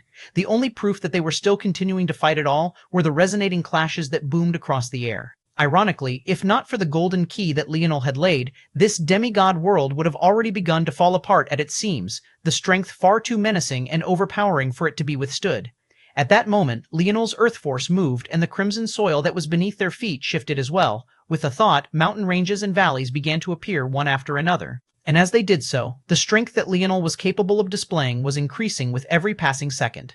Bang, bang, bang, bang. Shanray's expression sharpened. She realized at that moment that Leonel's understanding of formations and force arts was more profound than anyone she had ever faced in the younger generation. He was actually changing the landscape around them to help force flood more smoothly to his spear and restricting her at the same time. She could even feel that while her control over Death Force was increasing by leaps and bounds with every second, Leonel was weakening it by the same measure. In just a few minutes, she had already gone from the unfurled state to the higher impetus state, peak impetus state, and yet it felt like she was still wielding the very same power. The force within her thrummed, and stars shone in her eyes. Chapter 2968, Meaningless. Chapter 2968, Meaningless. A twin pair of wings that looked like cracked space and severed reality appeared on Shanray's back. At the same time, her scythe shrank but became more deadly all at once. Her attacks became swifter, space began to suppress and form a domain around Leonel, all while the scent of death lingered more and more fiercely. Leonel indifferently countered everything, his spear moving with the fluidity of a swordfish in the sea. Every strike was firm and precise, and while the air seemed to implode where their blades collided, Leonel was never the reason. His blade was controlled too precisely, too perfectly. Resonate hum. Shanray's voice echoed as a pair of silvery black spinning cyclones appeared behind her wings. Large amounts of force began to hammer toward her as though they couldn't rush forward fast enough, and Leonel was even beginning to sense the barrier the golden key had put up wavering as it was forced to allow this force in. At the same time, he felt that every time the air exploded, Shanray took that borrowed force, fed it into those silvery black cyclones, and then fed it into her own attack. The longer the battle went on, the more energy she gathered, and the more her strength increased. It was such a profound level of spatial control that even Leonel felt impressed. If things continued like this, he would find that even if his will wanted to continue, his arms would no longer be able to hold themselves up. He wasn't surprised in the slightest. The Void Race's heritage should be deeper than any he had ever come in contact with. Whatever abilities they had would certainly be amplified to the greatest extent with their techniques, and this resonant hum was just one of them. Her power continued to increase, and Leonel found his wrists shaking and quaking so much that he was having a hard time maintaining his control. If he took the time to re-establish his hold, by then, Shanray's next attack would come. But if he didn't take time to stabilize his blade, then his next attack would be duller and less precise. The scythe strikes came in a relentless avalanche. It was clear that Shanray had already realized that she was no match for Leonel in terms of weapon control and skill. So she abandoned any thought of trying to compete with him in that realm, instead choosing the most violent and brute force approach she could. And at this point, with the strength of her body and the potency of her forces, it was working. until Leonel's gaze suddenly sharpened. Swift. His spear's speed suddenly doubled, and the world whined and shook. Bang! Bang! Bang! Bang! Sean Ray took 3 quick steps back, but she didn't feel perturbed, the cyclones behind her spinning faster. At the same time, she flapped her wings, sending a storm of miniature scythes of cracked space and shattering reality right at Leonel. Leonel took a hand off his spear and faced a palm to the skies. At that moment, those miniature scythes all expanded wildly and collapsed out of Sean Ray's control. They touched one another and began to explode one after another. The shocking change caught Sean Ray in their death spin, and she lost sight of what was happening around her for a moment. However, her reactions were still quick. The moment she sensed that something had gone awry, her flapping wings wrapped around her body and suddenly violently expanded. Then, a second pair of wings, for a total of 4, took shape and spun like blades. Soon, it looked as though she was being protected by mirrors of reflective space, all while attacking with that very same space. Leonel appeared right through the mess at the same time, and his eyes narrowed when he saw Sean Ray's defenses. As expected, her combat experience was on another level compared to Willowin. However, she was still far too much of a coward. The wings were connected right to Sean Ray's body, so getting them to be stripped from her control was impossible. But that didn't matter. All space here was his space. His spear rotated once and swatted one of the rotating wings out of the way. He sensed his spear crack, but he was entirely indifferent to it all. With another step, he thrust forward. One spear to connect the earth and the skies. The moment Leonel spoke these words, all of the blood seemed to drain from his face at once, but the calmness in his eyes was eerie to the point of forcing one's heart to shake and tremble. Despite being hidden away between folds and layers of space, Sean Ray could feel all of this impossibly clearly, so much so that it felt as though those pair of eyes were looking right toward her. And then, to her shock, Leonel's presence completely vanished from her internal sight, and when she tried to use space to lock down his location, she couldn't find him either. Her expression changed and she hesitated, not sure whether to pull down her defenses or to keep them up to weather the storm. However, that was when it struck her. He hadn't disappeared. He was everywhere.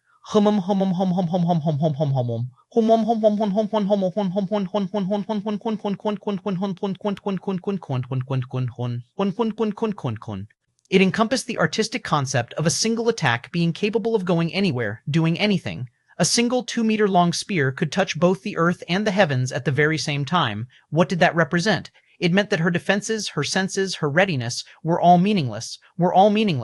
Bang! A single spear pierced through the top of Sean Ray's head and cut her body in 2. Her heart would have leapt into her throat had it not been for the fact it was now cut in 2 as well. Leonel landed on the ground, huffing for breath and blood leaking out of the corners of his lips. He raised a hand to his throat and pulled his fingers back to look at the crimson liquid dripping from it. He coughed up a mouthful of blood. Chapter 2969. Carnage. Chapter 2969. Carnage. Leonel looked at the line of blood dripping down his fingers. He had the ultimate advantage, and yet he had still ended up suffering a blow like this. Any deeper, and the blow would have cut his windpipe. Of course, even if it had cut through half his neck, with his current vitality, that still wouldn't be enough to kill him. He had been eaten alive before. It was far more difficult to kill him than it would be for a normal human. That was probably also part of why it had been so long since he had used Dream Counter. At the same time, it made him realize that the Void Race truly weren't to be looked down upon. If Sean Ray wasn't such a coward and had faced death at an earlier date, she would have been far more in tune with her Death Lord ability index, and in the end, it would have been enough for her to be a true monster. At that point, Leonel wouldn't have been able to hold back in his battle against her at all. He would have truly had to go all out, and it was hard to say if he would be able to come out on top in this situation. However, now, that no longer mattered. Since her character was so lacking, he would just have to reform it into something completely different. Leonel took a step forward and reached out a hand. His dream force surged, and the world around him churned. He could feel a great pull on his soul, a level of weight he had never experienced before. Leonel was used to his King's Might lineage factor working even against those several dimensions above him, but this was the first time he had felt such a struggle while using it against someone who was at the same dimension as himself. Sean Ray's weight seemed to be transferred over to her soul itself. It wasn't just her body that weighed as heavy as universes, but her soul as well. Pulling it out felt like he was grabbing at stars and galaxies, his muscles flexing and his veins popping as he attempted to exert himself. The 2 wooden rings on Leonel's fingers pumped with vitality, a roaring might coming from them. "Arise," Leonel's voice boomed, the diamond on his forehead pulsing with light as the laws of the world twisted around him. The mage core tree in the halo that floated behind him whipped about wildly in an ephemeral wind, swaying back and forth as though responding to a powerful call of energy. After all that effort, Leonel could finally see Sean Ray's soul peek outside of her body. As though wrapped in countless chains, it pulled back, but Leonel's focus was on an entirely different level. Someone who was alive couldn't shake his resolve, and someone who was dead didn't even have the right to fight back against him. As he pulled, the golden key began to quake violently, fissures and cracks appearing around the domain that it had created. Leonel could even hear the sorrowful, mournful cry of the world spirit hidden within. It felt like its life was quickly approaching an end. If Leonel continued to push, there would simply be no going back. That was when Leonel waved his other hand. The segmented cube flashed out and appeared above the golden key. A link was formed between Anastasia and it, and suddenly it gained all the support it needed. The quaking and quivering stabilized as blood vessels popped in Leonel's gaze. He had already decided. Shanray's soul was his, and whether it was her ancestors or her own personal talent, neither would be able to stop him. Bang! Row R. Leonel ripped Shanray's soul out of her body, and there was suddenly a huge drain of dream force that was ripped out of his own. He was almost sucked dry in an instant and had no choice but to pull out his 10 stars, revolving his 3 Dream Force stars to their fullest extent. Dream Force from the second dimension poured into Leonel's body in droves, forcing Shanray's soul to solidify. Her body was quickly wrapped in layers upon layers of stifling aura. The universes that dotted her body shimmered with violet before they were quickly hidden beneath a valiant violet armor. "My king," she roared, her voice echoing with such fearsomeness that it seemed that the world might collapse at any moment. Leonel, coated in sweat and blood that fell from his neck and lips, looked down with an indifferent expression. He realized now that the weight of resurrecting Shanray wasn't just a matter of her weight and that of her soul, but rather also the heft of her ability index. The Deathlord ability index was ranked shockingly high in the life tablet. Before she awakened it, it was only at the gold grade, but now it was in the life grade. It was the highest form of ability index that one could receive. But what was interesting about this was that now, Shanray felt even more in tune with that power. That was because if awakening this ability index required experiencing death, then what did it mean to use it while you were truly dead? Leonel had thought that after awakening Shanray like this, he would have to put in a great deal of effort to find the resources he needed so as to not waste her. After all, if he was careless, she would disappear within 24 hours. However, he could sense that Shanray was resisting this 24-hour time limit due to the existence of her ability index alone. Even if he didn't find something he could use for assimilate and breathe to work on her, she could last several days on her own. In fact, it should be several weeks. In that case, let's not waste any time. Until now, in all these battles, Leonel hadn't brought out his king summons to battle with him, but now it was about time he unleashed true carnage. Chapter 2970, yet to Chapter 2970, yet to What Happened. Elysium's eyes opened slowly, a hidden sharpness within them. The elders looked toward one another. When they had received the report, they didn't believe it either. But this matter, they didn't know how to deal with it, and things were also far past the point where it could be brushed off. Patriarch, the situation is bad. We don't know how, but it seems like Shanray has gained the ability to appear in different worlds seamlessly. She's moving too fast for us to keep up, and the carnage she's unleashing is tenfold what it has been in the past. It had to be remembered that unlike Leonel, Shanray could only slowly move from one world to another. That was because she didn't have the ability or the senses to travel through the void. That was true of most people. With his evolved Y Star Order status, this was nothing more than a breeze for Leonel. This was why he was able to go from world to world so quickly even with the teleportation channels shut down and space locked. This measure had obviously been done as a counter to the Void Race, who were a race of spatial force users. But it had also helped them to counter anyone who might want to take advantage of things in the shadows. But somehow, Leonel had been able to ignore this matter with ease. Even so, back then, that was still acceptable, because they all knew that Leonel had to rely on them to get out of his predicament as well. Plus, Leonel had been killing both sides with equal fervor, and truthfully, the amount of disaster he could cause on his own was very much limited. But the consequences of Shanray being able to do the same thing, this was a matter that could no longer be as easily ignored. They all had the same thought. Could it be that Shanray had finally succeeded in killing Leonel? That seemed to be the only explanation for all of this. If the Void Race had sent someone with such an ability, why would they possibly wait so long? That seemed to point to the idea that Shanray had killed Leonel and taken whatever treasure or ability he had and was now replicating his feats. Elysium's focus seemed to concentrate on his brows. What has happened? She's gathering up armies of the Void Race and cutting down everything in her path. Somehow, she's also able to seamlessly travel with them all. The segmented cube, Elysium's gaze became sharper. Everything seemed to point to the fact that Shanray had benefited from Leonel. Even amongst the gods, treasures that could carry so many living beings were too rare, impossibly rare. The problem wasn't just having a spatial device that could carry the living, that was its own challenge and difficult to replicate. It also wasn't just the number either, though the more living beings you wanted to hold, the more difficult it would become as well. The main issue was the quality of the being. Creating a spatial device to carry a little puppy from third-dimensional Earth was as easy as breathing for many crafters of adequate skill. Creating one for a human of third-dimensional Earth was still easy, though a little bit more difficult. If it was a fourth-dimensional existence, the difficulty would increase exponentially. If it was a ninth-dimensional existence, it was already difficult enough that maybe only god armament crafters would be capable of such a thing. However, that was only one layer of this issue. It also depended on force manipulation. Someone with an impetus state force versus someone with a creation state force would be far easier to house. And then, the final nail in the coffin was the strength of constitution. Storing mortals was an easy task compared to storing gods. There were only a handful of treasures in all of existence that could manage to even carry a few hundred such existences. To be doing it on a scale of millions like was being reported here, there were probably only 2 or 3. And none of them were on the same level as the segmented cube. If Shanrei managed to take everything that Leonel owned, and she had the backing of the Void Race, this war was practically over. Elysium really didn't want to have to kill Shanrei. That sort of enmity wasn't something that their newly risen Minerva race could possibly bear. All this time, they had been hoping to stall her, letting her nibble at their edges while hiding the true core of their power. But once again, Leonel had ruined all of their plans, and this time he had done it by being far too useless. Why couldn't he hide? Why couldn't he bide his time? With the attention of so many people split, and with his intelligence, couldn't he just patiently wait a few more months? That was all they needed. But now, they would be forced to take drastic actions, and what would have been a surefire win had become layered in difficulty and unlikelihood. Elysium's gaze flashed with rage, but he quickly calmed down. They needed a new plan.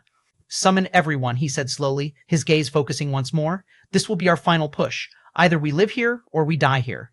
What they didn't know was that Leonel was very much alive. Though, to be fair to them, even the Void Race members that were recruited by Shanrei to enter her segmented cube had no idea that Shanrei wasn't the one in charge at all. And what they also didn't know was that after unleashing a killing spree with his new army of Void Race members, Leonel had vanished from the demigod realms once again. As for what his target this time was, it was none other than the nomad race. There were very few things that could be hidden from him. By this point, he could see the net of secrets and web of lies being spun before him. There was another layer of hidden powers at work here, and if they thought they could just hide in the shadows and reap the benefits, they had yet to meet him, Leonel Morales. Chapter 2971, Palm. Chapter 2971, Palm, the Void Race descended on the nomads. It was such a lopsided affair that it could hardly be called a war. Even hundreds of nomads weren't a match for a single Void Race member, so how could these worlds match up to such a large number of them? The world that had challenged him to challenge Sequence, the very same one being puppeted by Flora, found themselves being burnt to the ground, unable to withstand the change. They had just been fighting against Invalids, or more accurately, pretending to do so, but now they were being crushed. And the reason for all of this hadn't even shown himself. Leonel just sat in the segmented cube in silent meditation, letting Shanrei handle it all by herself. There was no way that he could control an army of so many gods on his own. Getting Shanrei alone was difficult enough. Of course, these Void Race members couldn't possibly match up to Shanrei, but the issue was that there were too many of them, and they still had the same protections as Shanrei. Then there was also the matter of weight on his soul. He had never had such trouble before, but after gaining 3 God Race summons and a variant invalid with great power, Leonel began to realize that there was indeed stress involved in supporting so many summons at once. Of course, he was still a long distance away from feeling that he had to calm down and slow it down. He felt that he could easily withstand 2 or 3 dozen Shanreis, but it was also a wake-up call nonetheless. As such, he could only use Shanrei as a proxy to control these Void Race members, but he didn't lose out in the slightest.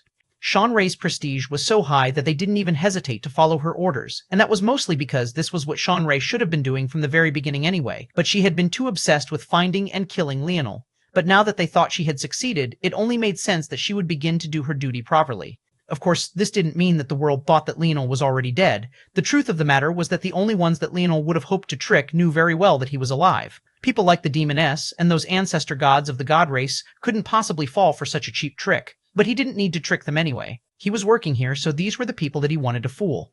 As for anything else, he would take those things one step at a time, and by the time they were ready to deal with him, he would be more than ready to deal with them. The Owlins and fallen god beasts should have definitely made their moves by now. Soon, the God Realm will definitely send down more people for the sake of hunting me down.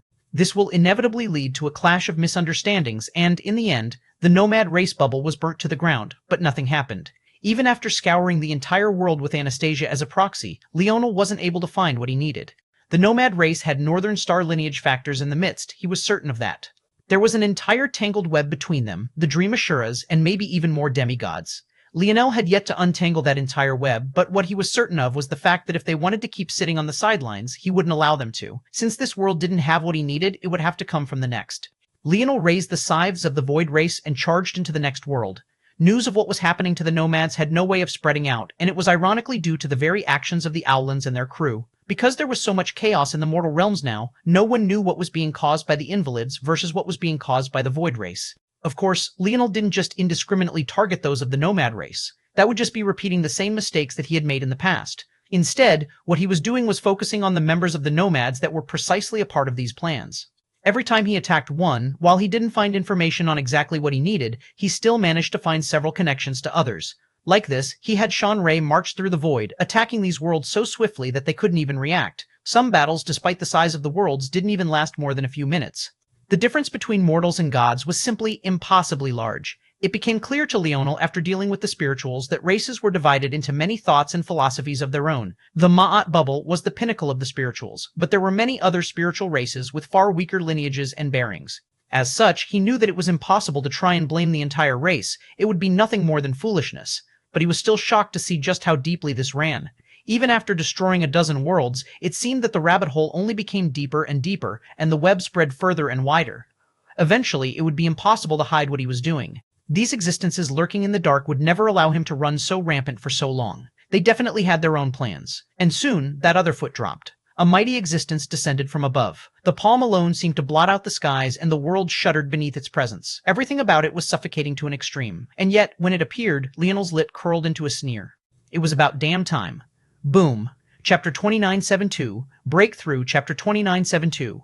Breakthrough. Leonel reclined in the segmented cube and watched the events unfold. He didn't even make a move. All he did was tell Sean Ray to prepare to escape, and that was all. The instant the palm appeared high above and began to press down, it was like the world was being compressed. An imprint perfectly formed to the hand had already appeared on the ground even while the palm was still among the clouds. It was the greatest form of energy control that Leonel had ever seen, and then the destruction was wrought. The hand was still several kilometers high above when the first of the Void Race members could no longer handle it and exploded into rains of blood. Leonel smiled from within the segmented cube, almost carelessly collecting the blood for the sake of his wife and never looking back even a single time. When the palm was a kilometer above, he signaled for Sean Ray, who had been fighting against it, to run. Then, the segmented cube entered its shuttle form and shot into the distance. Boom. Behind them, the world collapsed and over half of the Void Race army crumbled. Leonel almost couldn't stop himself from laughing. This was excellent, almost too good. He had already expected for this to happen, but for some reason, unlike his usual cold indifference when his calculations bore fruit, he just felt happy this time. He realized what it was soon after. His heart was lighter. Although he had just been through a lot, he hadn't lost anyone. If anything, there was just more pressure on his shoulders, and it was a weight that he had to bear alone. He didn't realize it in the past, but this weight almost always had an effect on his mood, and that was because there was some cognitive dissonance going on in his mind. If he was really so confident about everything, then why did he feel pressure? Why did he feel the weight at all? Shouldn't he be casual and unbothered by everything? He often pretended that he was unbothered, but was this truly the case? The obvious answer was no. He felt that weight every time. It was just that he put up a facade, a barrier to protect himself, a false seed ingrained into his very mind that made him feel more superior than he really experienced on the inside. But now, he truly felt like himself. He truly felt like Leonel Morales, the man his father had raised him to be and the man he was meant to be. There had been some gloom, some rage about his so-called grandmother, and fury toward the actions of the gods, all of whom were obsessed with suppressing a little human like him. But he realized that those thoughts of rage were no longer as permanent as they were in the past, and now that he was beginning his revenge, it felt so sweet, so holy. He had never felt so good in his life. Well, maybe that wasn't true. He had certainly felt at least as good on his wedding night, if a single night could have encompassed the weeks they spent going at it. Those thoughts caused Leonel's mind to wander, and he shifted in his seat. He needed to focus, or else he just might go and disturb his wife right here and now. He had gone 10 years without touching her. That was agony. Of course, they had made up for lost time since then, but not entirely. There was too much going on, and it was impossible to account for it all in a short time, so their romps had to be cut short. Now, Leonel seemed free enough to think of those things again. Maybe a little bit won't hurt. As Sean Ray ran for her life, Leonel sneaked off to his wife to ruin her secluded bout of meditation. Surely she wouldn't mind. As Leonel was more focused on emptying another part of himself, the world was truly in chaos. The descent of that palm might not have been obvious to others, but Leonel knew exactly where it had come from, the God Realm. And he also knew who else couldn't possibly have this escape their attention, also the God Realm. The moment a god took action on lesser realms, it would be sensed, but it was clear that Leonel had pushed this god into a corner. They had had no choice but to act, or all of their plans would have been ruined. But now that they had been exposed, there was nowhere left for them to hide, and they could only begin their own battle on the God Realm. At the same time as all of this was going on, organizations hidden in the darkness of the mortal and demigod realms had no choice but to take action as well. All of their plans had been moved up just like the Owlins and fallen god beasts' plans had been. All the while, the god races sent several squadrons of people downward, all with one goal, to eliminate Leonel.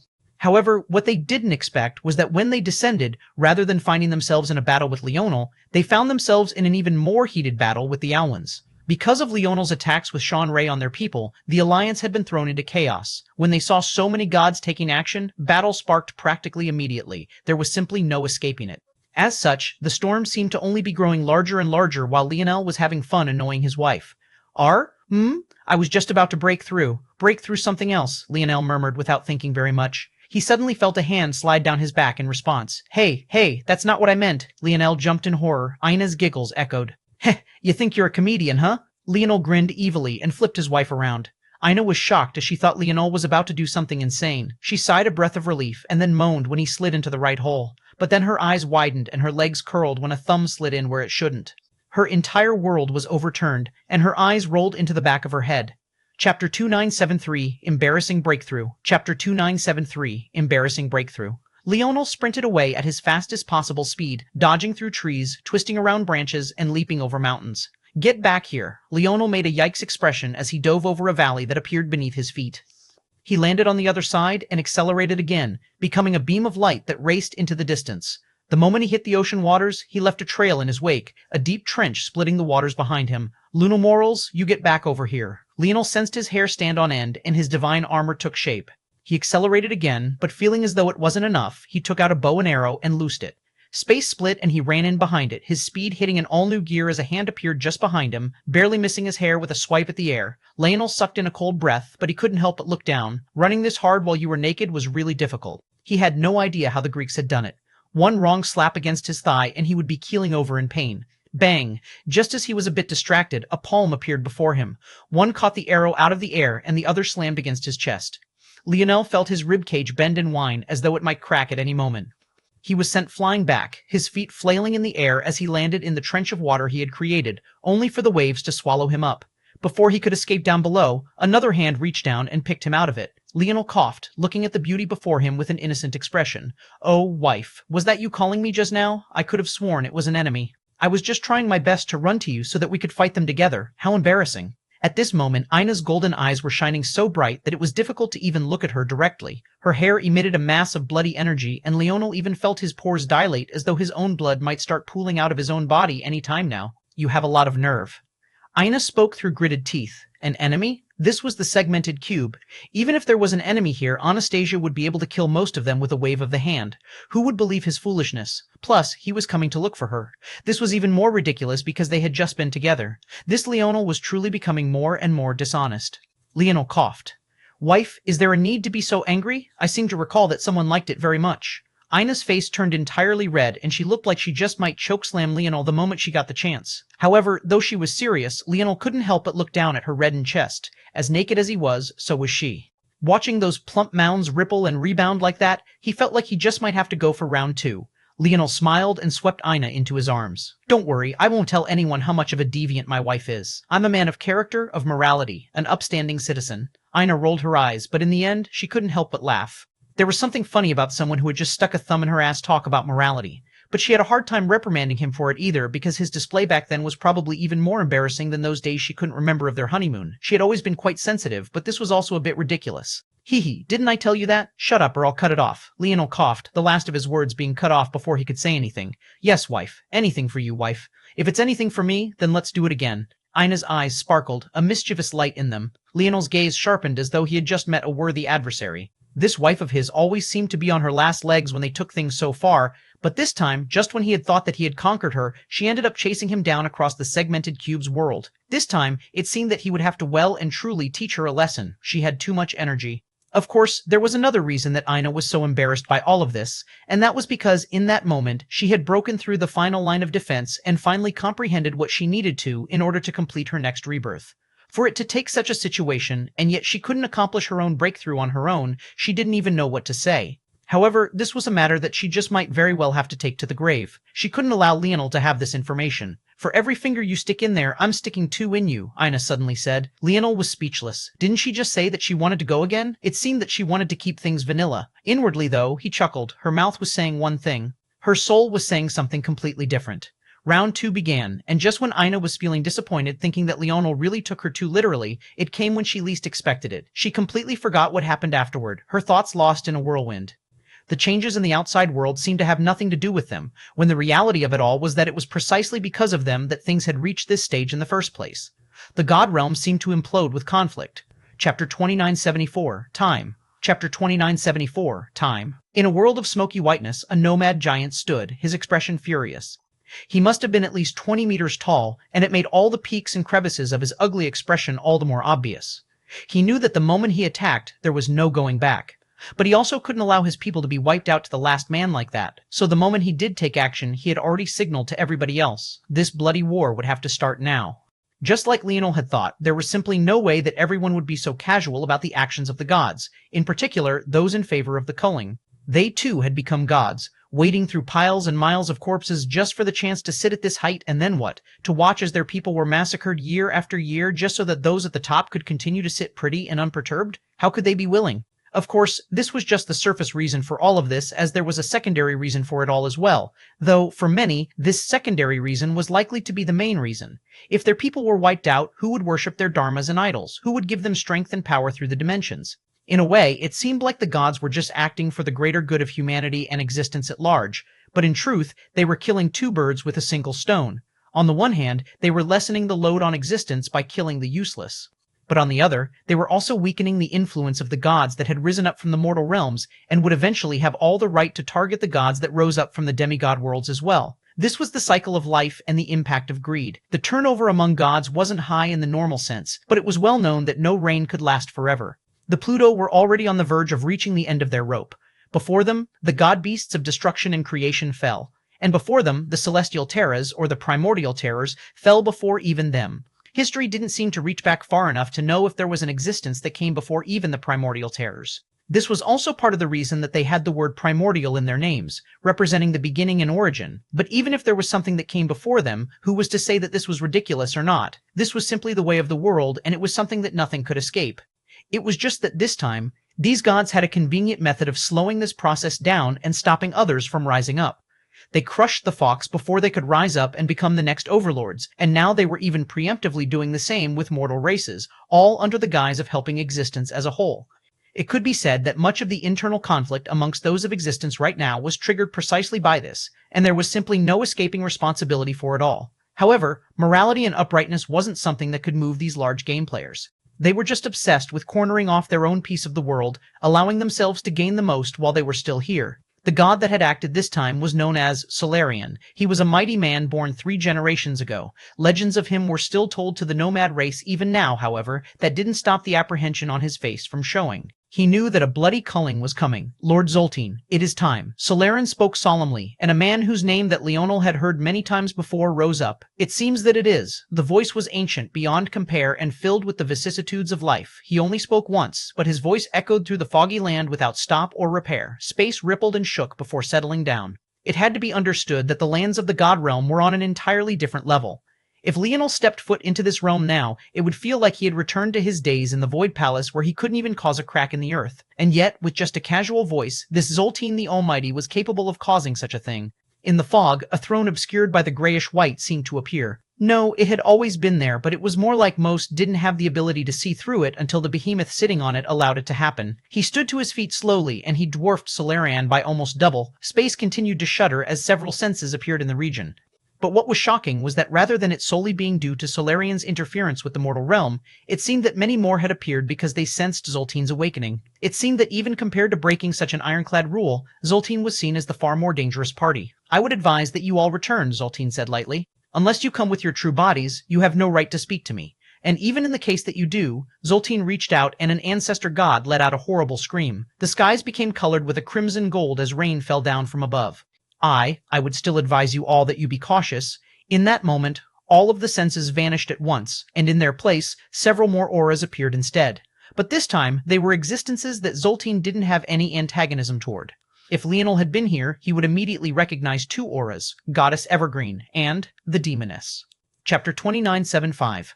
Masochist, Chapter 2975. Masochist, you had a breakthrough? Leonel asked. Ina blushed down to her collarbone. She had tried to be subtle about it, but Leonel had still seen through her instantly. What happened to all that nonsense she read about husbands being dopes? How'd she get stuck with the husband that picked up on every little detail?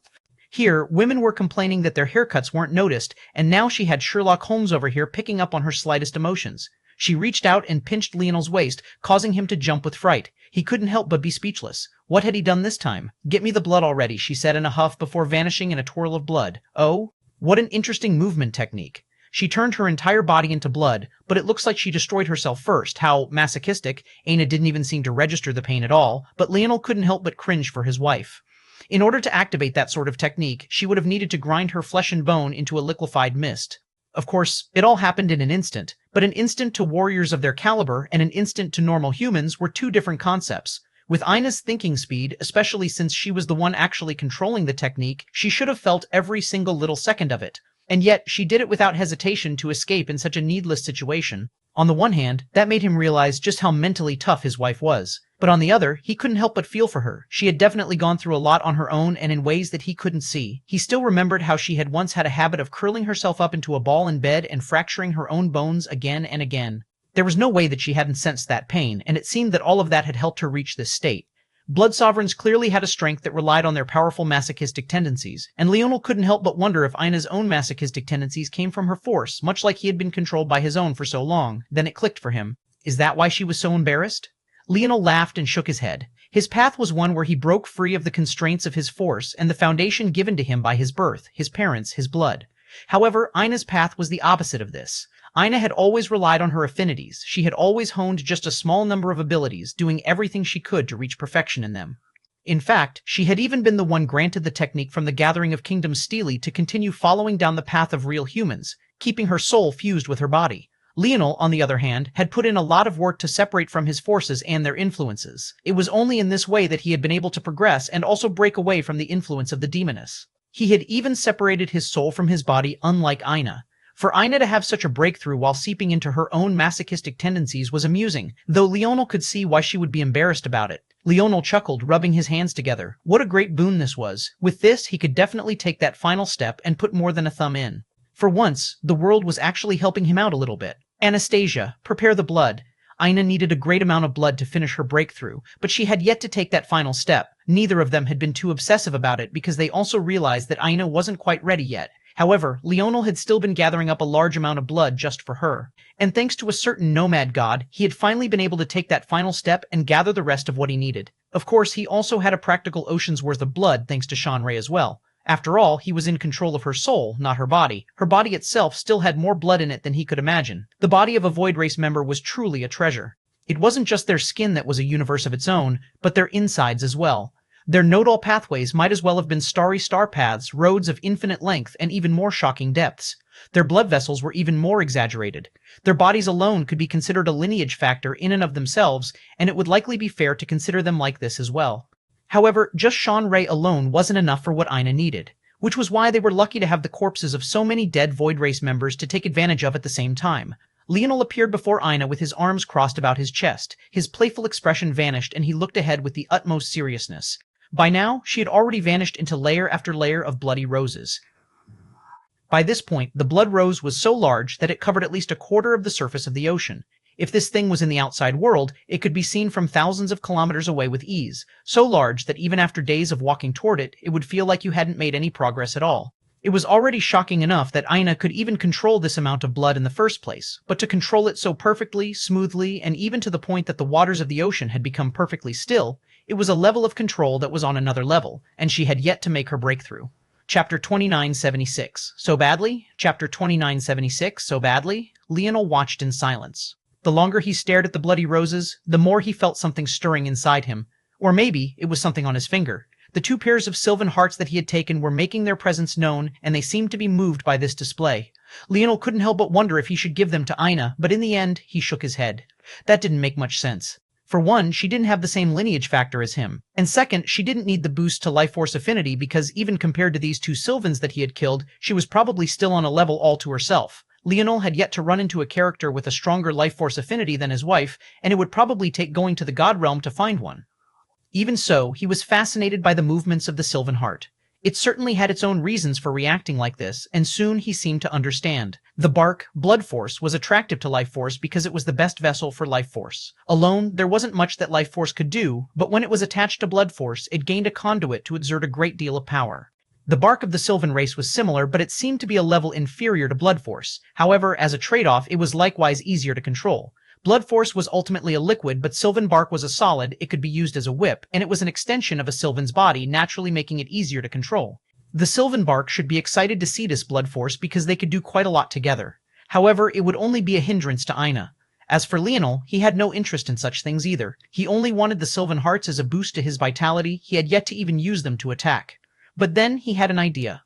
Aina can make blood clones, I wonder. If we attached Sylvan hearts to those blood clones, they would be far more powerful now, wouldn't they?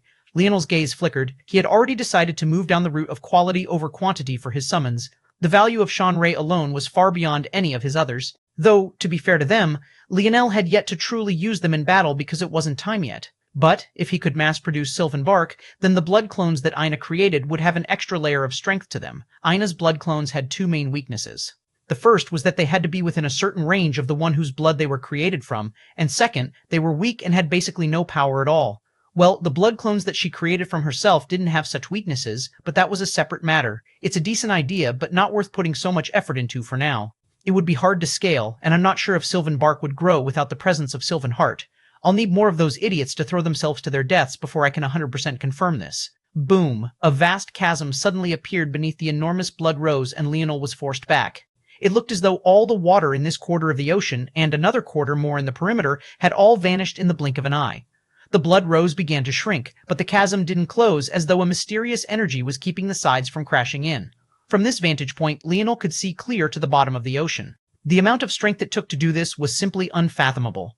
This deep into the ocean, the water had to be at least thousands of kilometers deep, and that was being conservative. Soon, the blood roses had shrunk to the point that the vague silhouette of a humanoid figure could be seen on the inside, and then the water returned. It didn't fill the chasm immediately. Instead, it began to rain down from above. It started light, but then it began to pound. Every drop weighed as heavy as a hammer, and they seemed to only be coming faster and faster. Shit. Leonel looked up to see a pillar of water descending from the skies. Run. He turned back and hightailed it out of there. Getting crushed by that amount of water would probably shatter every bone in his body if he didn't put up some form of protection, but he also didn't want to disturb his wife's breakthrough. Running was the only option. Boom. The world shook, and the segmented cube seemed to creak and whine at its edges. It was the first time Leonel had ever seen anything influence this world so much. He turned back to find the waters raging. Tsunamis rose and fell, swallowing one another and at other times spitting one another out. And yet, the water immediately beneath Aina remained as calm as a summer lake's. Her hair was a dulled, bloody red, even down to her pubes below. Her skin sparkled beneath the misty waters, but then her pores opened up and beads of bloody sweat appeared, only to evaporate into the air with an exhale. This bloody vapor suddenly sparked, arcs of black lightning flashing through them in a violent wisp. Flap. A pair of bloody red wings appeared from the small of her back, stretching out 10 meters in both directions. Feathers fluttered through the air, separating and raining down. But every time those crimson feathers touched the water, a ripple of gorgeous red light would spread out. When she took another breath, the world shuddered. She opened her eyes and slowly, the phenomena vanished once after another. The only thing that remained constant were her golden eyes, but even they had flashes of black lightning within. Soon, her hair had returned to a deep black, her feet elegantly dangling from the air as small ripples of water spread out below. Damn, Leonel thought to himself. My wife is kind of badass. In a hidden world, yet another storm began to brew as a woman with otherworldly beauty opened her eyes. She looked over toward a young man who was seated not far, but he seemed to have opened his eyes long ago, staring at her with a hint of fanaticism, but restrained ego. It seems that it's time, she said lightly. There will be no better chance. She rose to her feet, walking out slowly. This will work, the young man said, but by then you'll have to keep your promise. The woman looked toward him. Then she unexpectedly smiled. The young man was taken aback. She had never seen this woman do such a thing, and it shook him down to his very core. Do you really want me so badly? Yes, he said without hesitation. If you could have killed that man, then maybe. Unfortunately, no one else has the opportunity to do so, and his son is yet to give me the same level of pressure. The young man's expression changed several times, but he grit his teeth, following after. These two were none other than Goggles and the scorned Queen Beauty. Chapter 2977, Immortality. Chapter 2977, Immortality. Leonel couldn't stop staring at Aina.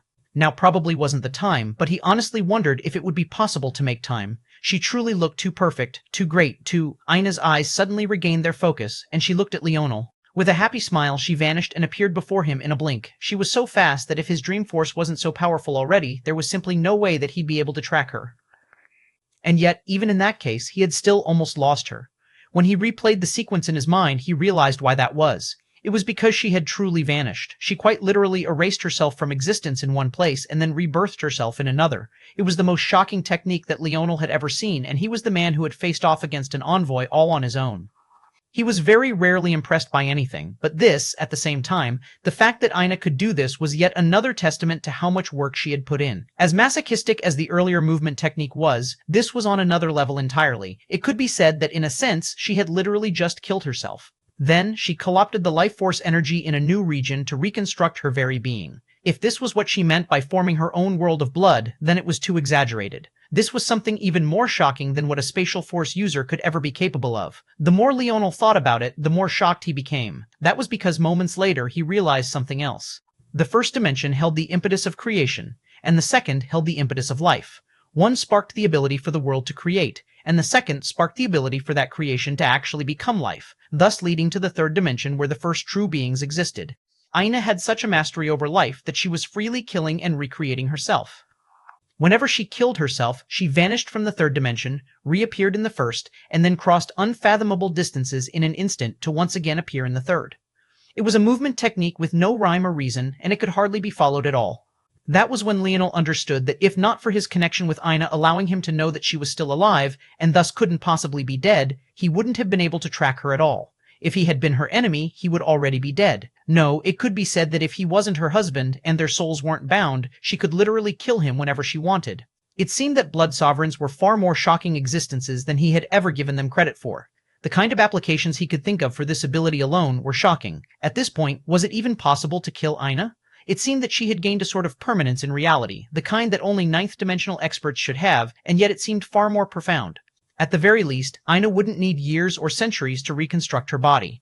Unless someone had the strength to override even the influence of the first dimension, it would be impossible to kill her. Not only that, but her stamina was effectively endless. The only way to defeat her was to exhaust her mental state or make her give up on her own.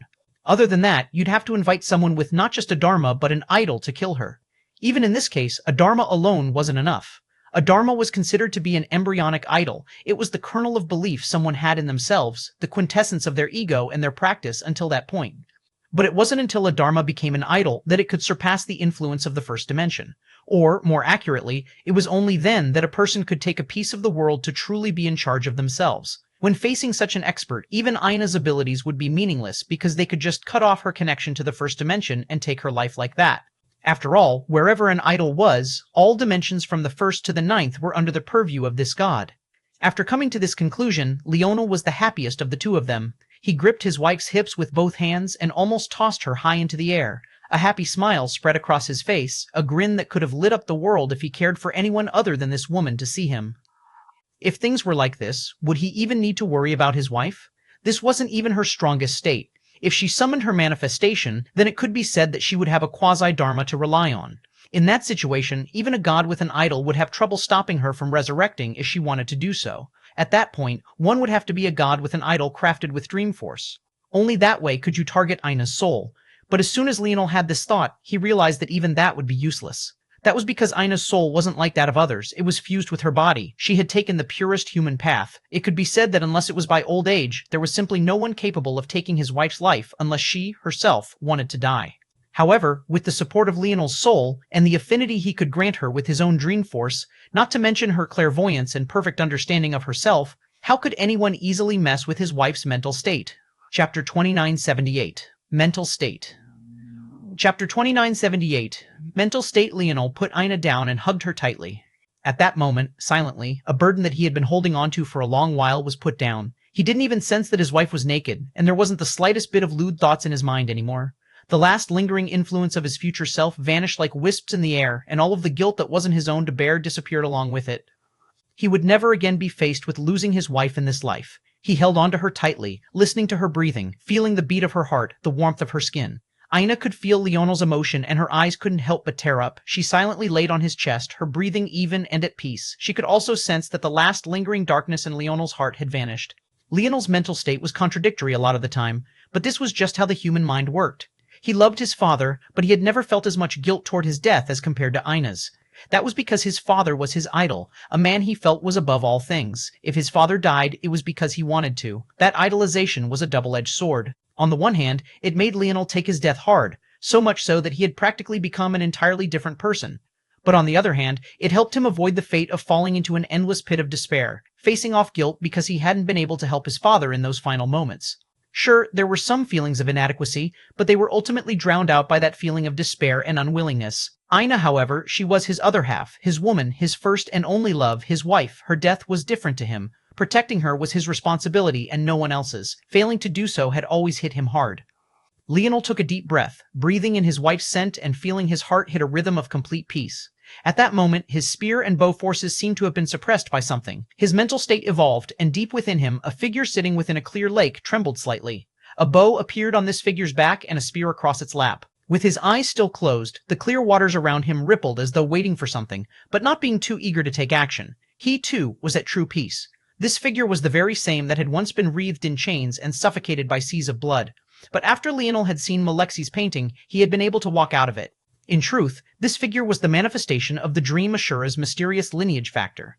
The Dream Ashuras had two lineage factors, one of which was publicly known, but a second was so rare that it only awoke once a generation. Only a single person from the main line would be able to allow this lineage factor to see the light of day. However, this lineage factor was hidden so deeply within Leonel, by Leonel's own hand at that even the life tablet was unable to sense it.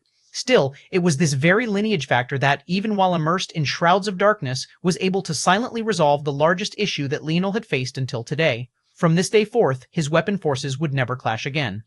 Leonel kissed Ina, and his happiness almost fluttered out of his heart and into the world around him.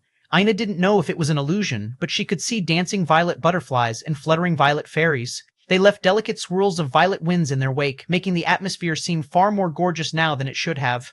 Maybe if she could focus on them, she would be able to tell with certainty. But the reality was that she cared too much for the man standing right before her to care to give them a glance. Leonel didn't seem to care for them either. He looked down into his wife's eyes, their violet hue containing all the love in the world. "Hey, beautiful, want to take over the world with me?" Ina blinked. "Can you put a baby inside me instead?" Leonel was stunned for a moment before he laughed uproariously. His laughter boomed across the segmented cube's world. "I'm going to just hide behind you from now on," Leonel said with a grin. "You'll be my vanguard. I'll be a nice and obedient house husband." Ina smiled. "I'll fight. You take care of the babies." "Yes, ma'am."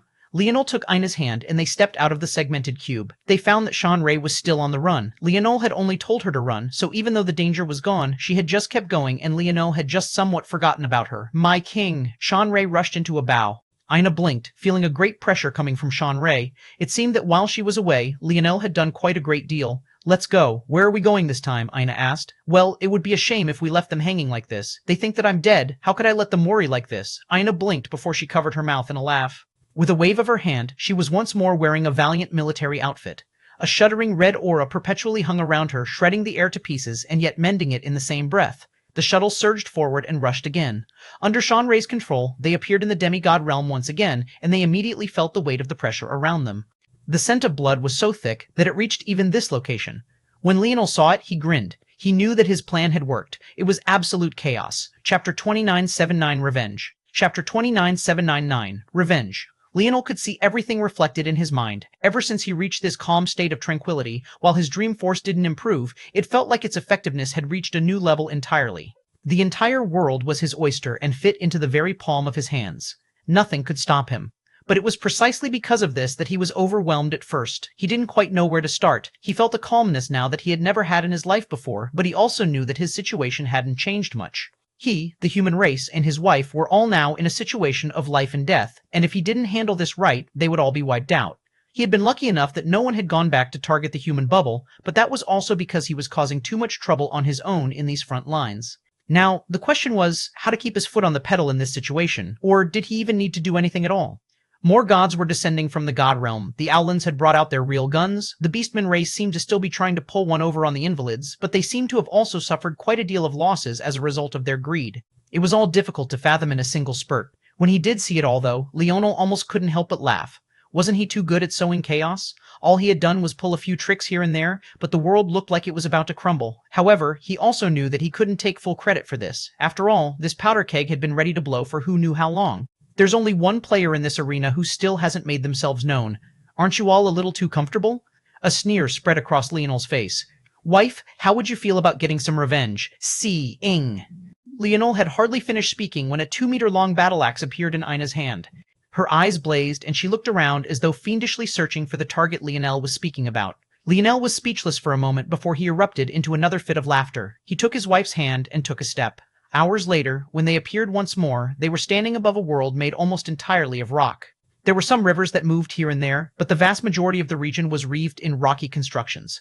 Tall mountains, jagged valleys, dried-up waterbeds, and yet it didn't feel like a land of death at all. Instead, there was an odd harmony to it all. There's only one kind of force here. No, it's multiple kinds, but just of a single path. Earth. Leonel's gaze flickered. This world was exceptionally well hidden. If not for his current capabilities, and the fact he knew that these worlds were all acting in a formation together, he would have never been able to find it. It was only after stepping foot into it, though, that he understood just why that was. This was the highest application of Earth Force that Leonel had ever seen. He knew that Earth Force was an anchor for forces. Without Earth Force, worlds would be barren of force, and all the energy in the world would be evenly distributed across the cosmos. While this sounded great, in practice it was a nightmare. There was so much more empty space than there was land in the cosmos. If all the forces in the world were suddenly evenly distributed, then it would make using force countless times more difficult. Ironically, this world was using precisely that principle to stay hidden. It was using Earth Force as a reverse anchor, distributing the force that should have been part of it into the surroundings, and making the world itself give off a signature a lot more like empty space than a real world. And at the same time, the high concentration of Earth Force in this region was likewise perfect for the creatures that called this place home, the Celestial Terras. Leonel couldn't help but be impressed. If the cities of the Owllands had impressed him before because of their almost feng shui-like use of natural force arts with their buildings, this was on another level entirely. In fact, it could be said that Leonel hadn't personally found this world at all. It was just that after his dream force improved, he was able to personally analyze the formation of worlds and realized there was an empty spot where there otherwise should have been a node. As such, he deduced that there had to be a hidden world in precisely this location. And since the Celestial Terras were the only race he hadn't managed to find just yet, he concluded that this could only be their world. And he was correct. Maybe too correct. Because the moment he appeared, the entire world began to rumble and quake. Locations that Leonel could have sworn had only been mountains before rose up and became creatures so large that their blinks could kick up hurricanes. It was the first time that Leonel had ever seen such a thing, and it truly shocked him to his core. However, he couldn't help but grin. See that, wife? Don't say that I've never done anything for you. Leonel gave her a pat on the butt as though encouraging a player onto the field. Ina rolled her eyes speechlessly, but when she made eye contact with all these powerful sparring partners, her eyes couldn't help but light up like lanterns. Her fighting intent blazed, and she suddenly raised her battle axe high into the air. Leonel chuckled and almost casually took out a bow to play with. If he was alone, he wouldn't dare to come here. But now, things were different. Chapter 2980. Damn. Chapter 2980. Damn. The Celestial Terras didn't get to say anything. Leonel could see a dullness in their eyes, an unhurried, almost lackadaisical style that came from years of not fighting. It was like their entire race was covered in a shell and sealed away. However, he could see that hidden deep within that dullness was something exceptionally frightening, something so frightening that even with Ina's strength, had they already awakened to it, he still wouldn't dare to come here. This was a truly frightening race, which was why it was also a shame that they were just sitting on the sidelines right now. Why not come out and have some fun? Leonel's own battle intent blazed. A halo appeared to his back, tattoos appeared across his body, and the clouds above rolled and tumbled. Without water force, the clouds could only be said to be clouds of soot and dirt, but it was also because of that they responded to Leonel's call much more fiercely than anything else could have. Bang, bang, bang, swift, swift, swift, swift. Leonel's arrows whistled forward so quickly that they seemed to teleport. They passed by Ina's cheeks and neck, but she continued to raise up her axe as though she hadn't sensed anything at all. The combination of husband and wife had always been lethal. They both had absolute trust in one another, and it never wavered. However, since then, many things had changed. First, they truly got married, allowing their souls to merge. Let alone predicting one another's movements and calculating them, they could feel them and even express them before their partner got a chance to. Second, Ina had changed as well. In the past, she used to doubt and worry about every little thing that Leonel did because it filled her with fear. She didn't want to lose him. She couldn't stand the idea of him not being by her side. But after their escapades in the Golden City, that had changed as well. She no longer worried about losing Leonel because she had trust that he would never lose to anything, that he would never allow anyone to come between them being together. She had more confidence in him now than anyone else, even herself, even her clairvoyance. And third, by the same token, Leonel had also undergone his own sort of metamorphosis. Now, he had absolute trust in Ina's abilities as well, and he was confident that even if a mistake did happen and she did die, she had the ability to bring herself back. When these three pillars came together to form a sturdy foundation, they seemed to have reached a new level of cooperation entirely. When one closed their eyes, it didn't feel as though there were two separate people fighting at all. Rather, it felt like the two had formed a monolith. Their forces began to pass through one another with great ease. Aina could feel the sharpness of an archer, and Leonel could feel the fluidity and changes in Aina's battle axe style. Leonel's arrows zipped by and tore several holes in the gathering of force that the Celestial Terra was trying to form. In the instant he released them, he used his own Earth Force and King's Might to take control. It had to be remembered that Leonel's breakthrough in Earth Force taught him how to control it by force, ripping it out of the hands of the world spirits that commanded it and making it his own. This was what allowed him to take Earth Force, that was usually well known for its difficulty to control, and make it as fluid as any one of his other forces. If he could take control from world spirits, a Celestial Terra without real fighting intent stood no chance against him as well. All three arrows ripped through the enormous eye of the Celestial Terra, blinding it on one side. It unleashed a roar, but this only lasted for a small instant before Aina's axe descended. The creature was far too large, and Aina was far too small in comparison to it. The moment it was blinded, Aina attacked outside of its periphery, and because of the streak of Earth Force control that Leonel had sent through his arrows, the Celestial Terra's internal sight missed it. See, I-ing! Leonel expected the Celestial Terra to be crippled, to maybe lose another eye, or maybe suffer bad enough brain damage that it had to retreat. What he didn't expect was what actually happened. The moment the Celestial Terra lost track of Aina, it was over. The strongest blade strike that Leonel had ever seen personally descended. It cut down the body of the Celestial Terra, and the world seemed to split in two. Silence fell, and the ancestor Celestial Terra trembled once before falling into two halves.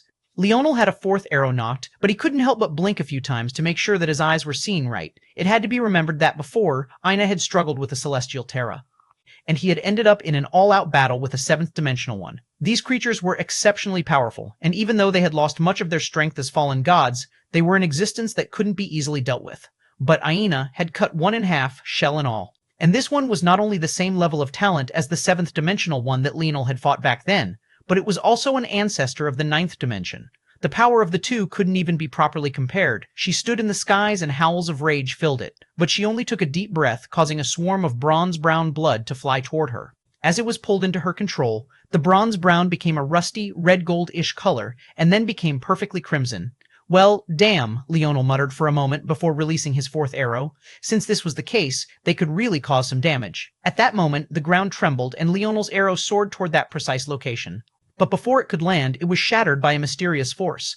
It seems they're more deeply hidden than I thought. Chapter 2981. Respect. Chapter 2981. Respect. Leonel's lip curled. When he came here, he already expected this. Wife, it seems we've got competition. Aina didn't reply, but her eyes blazed with battle intent. We'll kill one of them, then swagger off, Leonel said, as though it was just a matter of fact. Aina didn't reply again, but her movement was all the acknowledgement that Leonel needed. With a roaring moment, she took a step. The world shook, and life force seemed to pierce through the waves of Earth. Leonel raised his hand, and the skies trembled along with it. Wisps of Bowforce pulsed, and although it didn't take full form, space shuddered nonetheless. He drew a finger across the air and formed an arrow. It only carried small wisps of Bowforce, and yet that small change was enough for the world to nearly splinter beneath its presence. Bang, bang, bang! Leonel's speed suddenly accelerated, his arms leaving blurs in the air as he drew arrow after arrow. In that moment, it looked more like there were dozens of clones of him all acting at once. His arrows took beautiful arcs through the air, piercing right through shields of force and gathering it together as though it was its own to control. That was when the Celestial Terra that was rising out of the ground felt that something was off, and its expression couldn't help but become a hint more serious. The curving arcs of Leonel's arrows actually carried a particular rhythm to them, rising through the air, drawing lines across the skies, and forming a hidden formation of sorts that caused them all to link together and form a net of natural force arts that made them far more powerful than they seemed initially. It was a bow dance, but this time on a completely different level.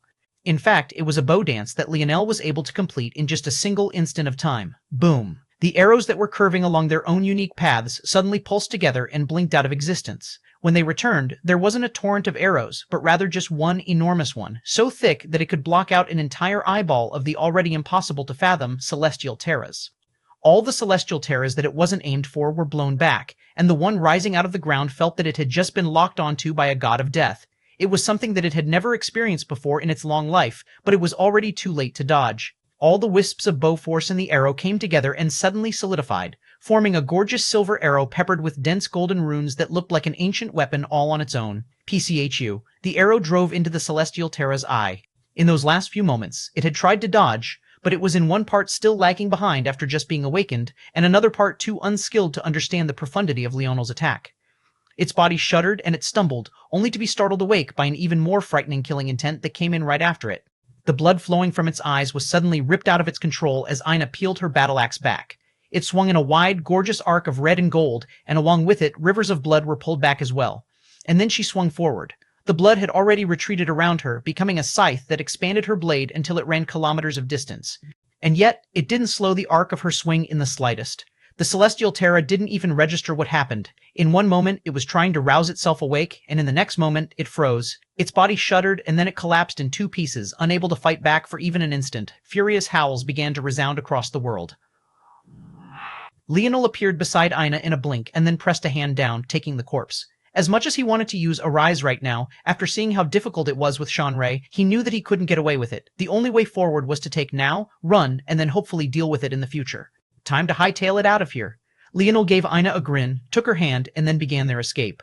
The world shuddered, and Leonel looked back to find an enormous brown eye that looked like an explosion of swirling tans, browns, and blacks had appeared out of the ground. In fact, from this vantage point, it looked as though the world itself was the body of the creature. Leonel felt all his hair stand on end. These celestial terras, just how deep did their waters run, exactly? At that moment, there was a force that locked down Leonel and Ina, and both of them were frozen in place. Leonel clicked his tongue, feeling endlessly impressed. However, although he could feel the danger of the situation, for some reason, he just felt calm. Respect and persistence. When he had first stepped onto this path, often, respecting something came with it waves of fear and apprehension. It was this that drove him to be sharper, to be better, or else he just might lose his life in the next instant. However, right now, he didn't feel fear. He could feel the strength of the celestial terras, he respected it, but it was still unable to slow down his steps. When he decided that he would do something, he would do it. Respect didn't have to mean that he feared something. And just like that, the reason he hated this path the most vanished into thin air like thin wisps of smoke. Leonel's throat echoed with a low rumble, and a smile spread across his face. Sorry, big guy. My wife and I used this place as a small getaway vacation, but we've already had our fun, so we'll be leaving now. Chapter 2982, Returned. Chapter 2982, Return. Leonel's heart thrummed and his king's might surged. With a rush of power, his body shook once, and 10 stars appeared to his back as a small plot of crimson land appeared beneath his feet. Leonel looked down at his so-called destruction world speechlessly. Before, it had stretched for kilometers. Even when he fought against Ch2951, it had stretched for at least a few hundred meters. But right now, it was so small that he barely had space for his own 2 feet. It was only after holding onto Ina's waist and taking her into his arms, not to mention allowing her to stand on his feet, that he was finally able to squeeze them both inside. Leonel coughed, clearing his throat. It's just a little shy. Ina looked down at the small piece of land, rolling her lips over themselves as she tried to hold back a laugh. It's okay, she squeezed out. It's completely normal. The moment she said these words, she couldn't hold it back anymore and burst into a fit of laughter. She laughed so hard that tears began to streak down her face and coat Leonel's chest. Leonel was speechless. Aren't you laughing a little bit too hard? It just has a little performance anxiety, damn it. This only made Ina laugh harder. Her voice echoed through the world, and one wouldn't have guessed that they were in the middle of a life-and-death situation at all. Leonel cleared his throat again before waving to the celestial Terra world. Okay, as you were. Bye-bye. Using his destruction world to break free of the pressure of the celestial Terra, Leonel and Ina vanished from the world, entering the void again. After them. An ancient roar echoed, but the voice sounded a bit off. It was as though this person wasn't used to being enraged, and as a result, the tone of their voice didn't quite match what they were trying to say. Enough. However, a calm voice came soon afterward, and it seemed to quell everything. In that instant, the world returned to calm. But no, he's entered the void and gained the ability to travel through it. What? It had to be known that traveling through the void was practically impossible. Even if you had Dream Force, it would have to be at least at the idle state before you could even make the attempt to do such a thing, and even then it would only be in short bursts of time. It had to be remembered that the void was a true place of nothingness. There were no laws, no forces, no concept of up and down, time and space didn't even exist properly. The only way to make it from point A in the void to point B was by having coordinates. That was why the coordinates of incomplete worlds were so supremely valuable and weren't things that could be bought with just a little bit of money. Of course, there were also high-class treasures that could help you do this, but they were rare even in the God Realm. But it was also precisely because the God Realm had these treasures that most incomplete worlds that were found by them. But now this ancient celestial Terra was saying that Leonel had gained this capability, and by the context of their words, it didn't seem as though it was as simple as relying on a treasure to do so either. And of course, it wasn't. Leonel was relying on his Wise Star and Wise Sea Order status to do this. It could be said that even if he wasn't the world's #1 expert in traveling through the void, he at the very least had no match in his dimension. And beyond that, there were likely no more than a few hundred above his dimension that could even begin to match him in this regard. So long as you gave Leonel time to escape and enter the void, you would lose him. The only way to counter this was by making sure that you stayed on his tail the entire time, but even then, would you dare to? If you killed Leonel in the void, how would you get back? Even the likes of Willowin had to pick a place to ambush Leonel because it was the only location she was confident in returning from. Then what do we do? Our location has been exposed, and I have a feeling that this youth only wanted to draw us out. Then we should oblige. What? We can't do what he wants. Won't that be a loss? There is no other choice. If we do not go, then he will just return with a far more sinister plan. Then let him return. We weren't ready this time, but if he dares to take a step, he is too intelligent for that. When I say that he will return, I do not mean literally. All he has to do to ruin things for us is to expose the location of this world. It's impossible for him to have used his senses to find this world. That means that he has to be aware of the formation we have set up, and he also knows the purpose of it. That is why he dares to do this. He is essentially using us. The celestial terrace fell into silence. They knew that once they added their world to this formation, their perfect hiding spot would have a weakness to be exploited. But what they didn't expect was that the first to see through this would be a human brat and not the enemies that they had been preparing for all this time. It seems that our celestial terror race has been silent for too long. Awaken your sharpness, brothers and sisters. Is it time? Yes. Unseal yourselves. Today the world will be reminded of our might, and in the future they will remember the names of the primordial terrors. Chapter 2983, A New Puppet Master, 983, A New Puppet Master, 983, A New Puppet Master, 1. Leonel exhaled a breath after he and Ina managed to escape. The celestial terrors were truly a monstrous race, but that was precisely why he had to take the risk. Only if they participated in the chaos could enough happen that he could take advantage of the situation and escape this problem they were all facing. He just needed time to grow. He needed time to be stalled enough that he could finally reach his full potential. When that time came, would it still be necessary to deal with all of this nonsense? He could fill his wife's belly with kids, chat and laugh with his brothers all day, and recline in his chair. As for the end of existence, who cared? Was anyone meant to live forever anyway? These gods who were all obsessed with extending their lives were pathetic. Those that were more obsessed with benefiting from the world now and leaving the trouble to their descendants were even more pathetic. Although Leonel said this, it was just a casual thought. He hadn't truly ever been worried about the Northern Star and the end of existence in the first place. But maybe that was because it was hard to care about that when there were a million things trying to take your life every day. In addition, he was young. Even though he said he was fine with death, he probably still felt like he could live forever. When he was aging, would he still feel the same? It was hard to say. But in a rare instance, Leonel didn't really care about his thoughts, and he didn't tie them down with logic either. It was as though he was finally free. He didn't have to take out a balance to consider every little thing. Where to now? Ina's battle intent was still flaring up, but Leonel only laughed. My little succubus warrior, there are no enemies around. Put the weapon down. Ina glared at Leonel, but she still blushed a bit. Maybe she was truly too eager. It was just that while Leonel was out having all the fun, she was stuck meditating for days on end. It was infuriating and frustrating, but she also knew that between the two of them, she had the fastest path to improvement because her path was less complex, and she also wasn't fighting it out with her inner demons. As much as Leonel wanted to protect her, didn't she want to protect him? Leonel chuckled. We need to wait it out a bit. We have to give the seeds time to grow, or else it would all be meaningless. Then, what do you want to do? Ina asked, confused. My senses are sharper now. I think I can find my third incomplete world. There should be a nice little boost from this. Ina's head tilted to the side.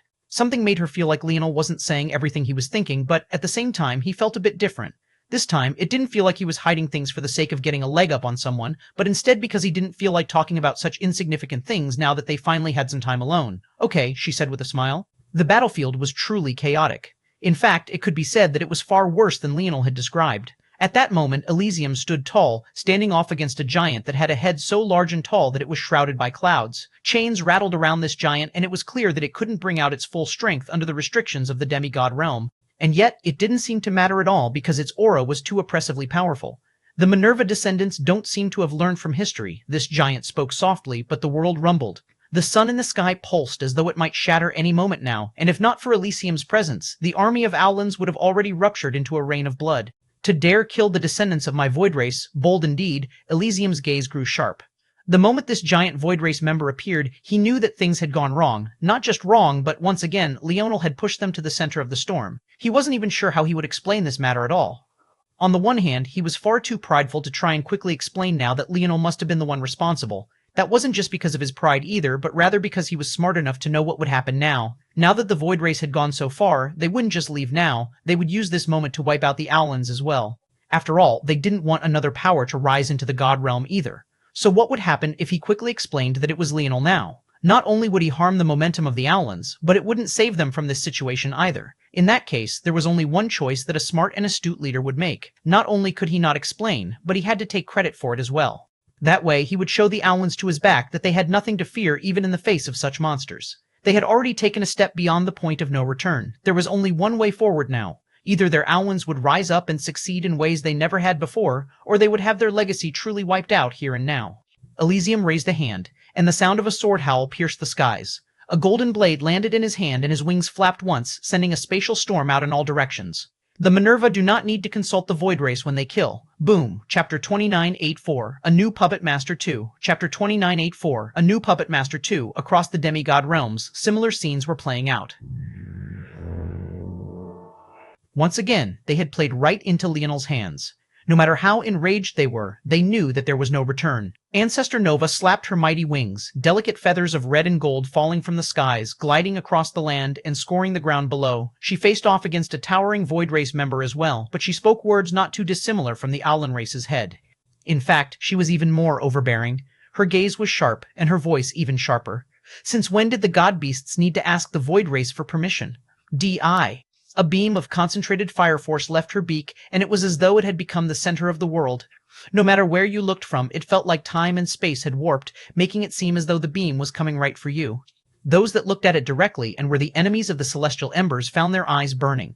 Before they could react, their brains were charred to ash. As for those that were the allies of the celestial embers, they found themselves being fueled and bolstered, their hearts filling with pride and their strength soaring to a new height. Today, the truest ember force would return.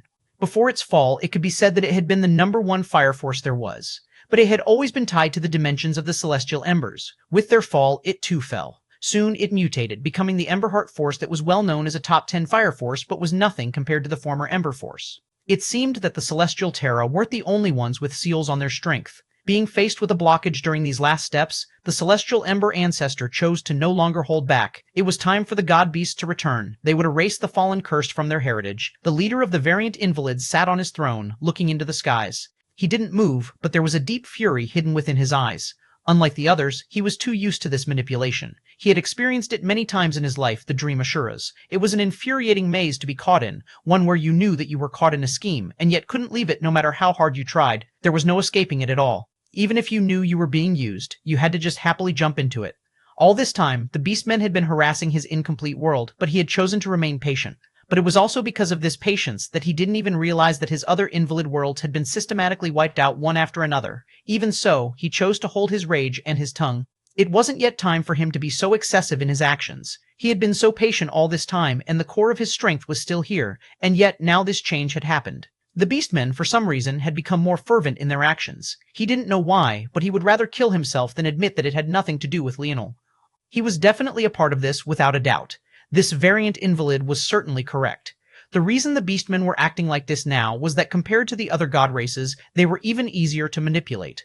All Leonel had to do was leak information to them that they were in competition with the Sylvans and that 2 of them had already died.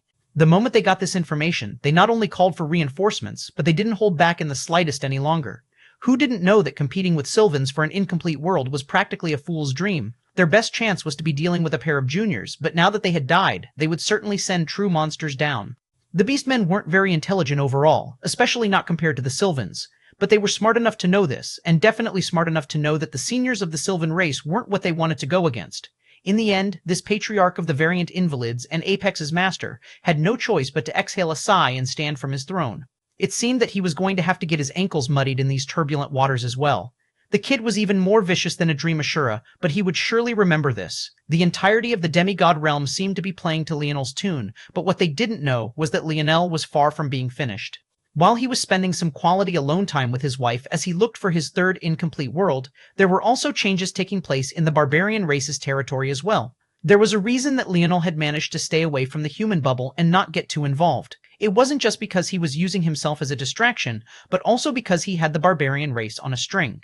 Soon, it would be revealed that the patriarch of the variant invalids was a barbarian race invalid, something that should have been absolutely impossible. In that case, just what would they be able to do? It was in their best interest that this variant invalid die before others found out, but they had also been entirely unable to find him. He had slipped out of their control long ago. But now, Leonel had that location. If the barbarian race wanted it, didn't they have to be obedient? Now, all of a sudden, what should have been an equal partnership had become completely lopsided, and there was nothing at all that they could use against Leonel. After all, Leonel was already being hunted down by the entire world. What information could they possibly release that would harm him? Chapter 285 Until Now. Chapter 285 Until Now. Leonel crossed the cosmos with Ina, his thoughts unknown to all but him. However, his mouth seemed to be in another world entirely, talking flows of continuous nonsense with his wife, as though the entire world didn't want him dead. Ina could tell that Leonel had something on his mind, but she was also gratified that he didn't seem to be weighed down by it. His calm wasn't faked, and that left her feeling at ease. She had long since reached the point of pure, absolute confidence in this husband of hers. There was no need to worry about anything else when he was around. Days passed like this, but they still didn't find what Leonel was looking for. In the end, Leonel actually returned to the segmented cube. As for his reason why, it was his brothers. They were awake now. Leonel sat in front of them. The rock formation here was quite cryptic, but it was peaceful as well. The ancient stones were covered in moss, making them comfortable to sit on, and at the moment, there were the exact number of them that were needed. It was like this region was created specifically for them. How do you all feel? Leonel asked with a smile. He met each one of their gazes, and he could guess what they were thinking, but he didn't expose them. How could they be happy? In the past, they used to be able to stand on the same battlefield as Leonel, but now it felt like they weren't even worthy of that. They had been carrying this burden for a long time. Every time they seemed to see Leonel steps ahead of them, they were slapped back down to reality just like this. They hadn't slacked even a single moment, but Leonel simply improved far too fast. Looking at the bright smile on Leonel's face, though, for some reason, they felt at peace. Usually, after they got slapped around like this, Leonel would come with a face full of guilt and heaviness. But this time, the situation seemed to be entirely different. James clicked his tongue. At least one of us is happy. The words lightened the mood considerably, and a group of chuckles echoed. Leonel grinned. I've promised you guys to help improve many times before, but I've failed every single time. Stop! Joel cut Leonel off, shaking his head. His deep brown eyes seemed to resonate with an amber color as he met Leonel's gaze. You've done enough for us. There's no need for this. Honestly, I'm getting a bit tired of it, Joel sighed, shaking his head. How many resources had Leonel already poured into them? They even gained a dimensional method perfectly suited for the human race on top of that. They had tried their best, but it just wasn't enough. This was just a difference in talent. If they couldn't surpass their limits even with the help of the life tablet, then it could only mean that they were useless. It was hard, but Joel had already made a decision. Leonel needed to stop wasting resources on them. If he had turned all those resources he used on everyone else and focused them on himself and Ina instead, just how vastly different would things be? Maybe he would already be knocking on the window of the seventh dimension. This was something that they had all agreed on. If they kept dragging Leonel down, then they would inevitably end up being the ones to get him killed in the future. And unlike Leonel, they would have no ability to revive him. Leonel didn't respond to this immediately, looking through them one by one. When he saw that it wasn't that they were resigned, but rather that they were doing what they thought was best for him, his eyes couldn't help but water somewhat. He had never shown this much emotion before his brothers before, but at the moment he felt so completely free that his rawest inner thoughts were seen on his sleeve. There was a great pressure on Leonel before this. He had carried everything alone, and he couldn't even spend as much time with his loved ones as he wanted to because of it. Although he still called them his brothers, how many years had it been since he truly and intimately understood the kind of people they were? Too long. His mind still held on to versions of them back when they were still teenagers. But right now, they were grown men that had experienced more years of life than even himself. It was hard to accept it, but even with the 10 years he had lost in the Sea God Zone, he was still younger than them all. This world had separated them time and time again, but that much was fine. What hurt the most was that even when they were together, they couldn't truly be together. They were divided not by time and space, but by strength and status. And that was the worst sort of fate for a friendship. Joel was taken aback by the tears in Leonel's eyes. Although they didn't fall, he felt his heart shake. Had he made a mistake? Was their decision just another form of abandoning Leonel? However, just as he wanted to say something, anything, Leonel smiled through his tears. No, it really is my fault. I'm so useless that I couldn't come up with a method in all this time. Their expressions shook. What had happened to Leonel? Can you not? You're making me feel like a sopping mess, James spoke with red eyes. Fatty, say something. He slapped Raj's back to urge him, but that just caused the bottled-up sobs in Raj's body to spill out. Tears fell like a waterfall, and he turned a vicious eye toward James. You blonde-haired gigolo, I won't forgive you for this. Leonel couldn't help but laugh through his unshed tears. Let me finish first. I was unable to, until now. Chapter 2986. Wasted, Chapter 2986. Wasted. Leonel's brothers looked toward him, but as expected, they were still a bit hesitant. They really didn't want Leonel to waste so much on them again. It just felt like a perpetual cycle that always led to failure. First, they would end up in trouble that only Leonel could fix. He would then save them, then promise to make them stronger. Then they would be left behind him again because despite the number of resources he spent on them, it was all useless. They couldn't keep up with him. Then they would end up in trouble once again and could only wait to be saved. This was the plight that they had to suffer through, and it was something they couldn't escape even when they wanted to. Leonel shook his head, rising to his feet. This time will truly be different. His tears seemed to be burned away by a fiery heat. Let's go. Joel, you're up first. They all exited the segmented cube at the same time. When they appeared, they stood in an endless void. They couldn't see or feel anything. Holy trippy, what the fuck, Cap? Did you drug us or something? Franco looked at his hands, feeling disoriented, but it somehow felt like they were a world away even though they were right in front of him. Leonel smiled. They call this place the Void. The laws of physics are shot here, so it's difficult to tell which way is up and down. Even if you try to walk forward, you might end up walking to the side by accident. Joel blinked, looking ahead with squinted eyes. What is that? An incomplete world, Leonel said with a smile. They were taken aback again. Just what level of power had Leonel reached to be able to casually find something like this? Follow me.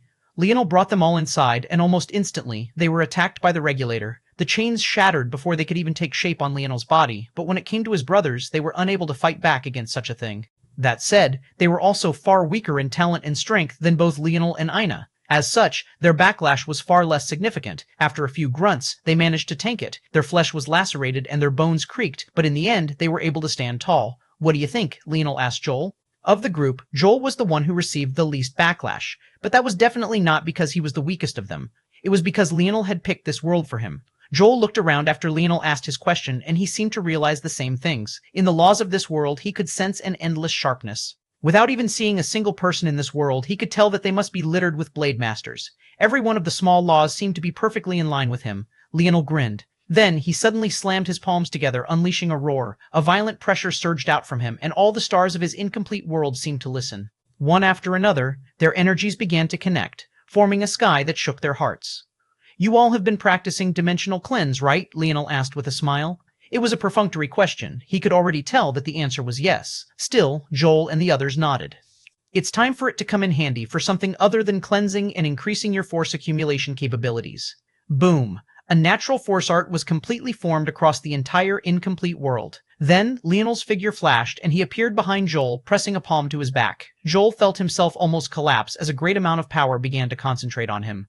Merst of Furcy, focus, Leonel said. At that moment, Leonel's eyes began to glow with a fiendish violet light. Assimilate. Boom. A crown of gold and violet appeared above Leonel's head. At the same time, fluttering violet winds appeared. Sometimes they would appear like gusts of wind, but at other times they would morph into butterflies, dragonflies, and motes of light. It was the picture of beauty. Veins popped up all across Joel's body, and he felt like a universe had exploded in his mind. A single star appeared to Joel's back, and it even had rings like Saturn. However, these rings echoed with the sound of sharpening blades, slicing apart space as though it was a worthless sheet of paper. Boom, boom, boom, boom, boom. Joel's aura skyrocketed, and he entered the 9th dimension in a single bound. It took several dozen minutes before the commotion calmed down. In the end, the group appeared back in the void, and Joel stood there, his eyes closed. The aura he was giving off made the others shudder. It felt like they were watching the form of a slumbering beast. And then this beast suddenly opened his eyes. A sharp blade light soared through the void, vanishing into the distance in the blink of an eye. Joel looked down at his body in astonishment, feeling as though he had just experienced something that was entirely unreal.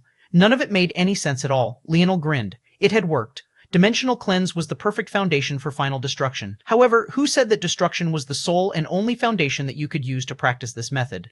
Normally, there would be no way to take such a shortcut, but didn't Leonel have Assimilate? This absolute powerhouse ability of the Fox had even allowed him to give Tolliver the potential of an infinity beast, so why couldn't he use it to help his brothers reach a new level as well? The trouble was that Tolliver was able to do that because it had the foundation necessary, not to mention the help of an entire vital star. But his brothers wouldn't usually, except for the fact that dimensional cleanse existed.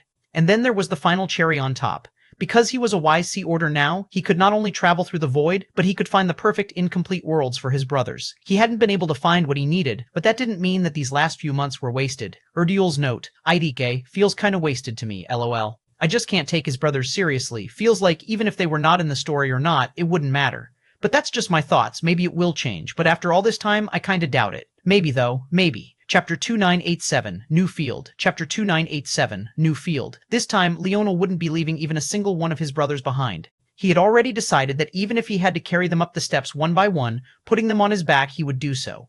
Leonel didn't actually believe that his brothers were untalented. Among them, there were several geniuses. Arnold was a genius of universal force. He had mastered higher levels long before Leonel did, and the only difference between the two of them was that Arnold had gone off on a wrong path because of a lack of guidance, while Leonel had been lucky to unlock it during his battle with Leonel. Back then, Arnold didn't know that you could have a ubiquitous form of universal force because no one talked about it.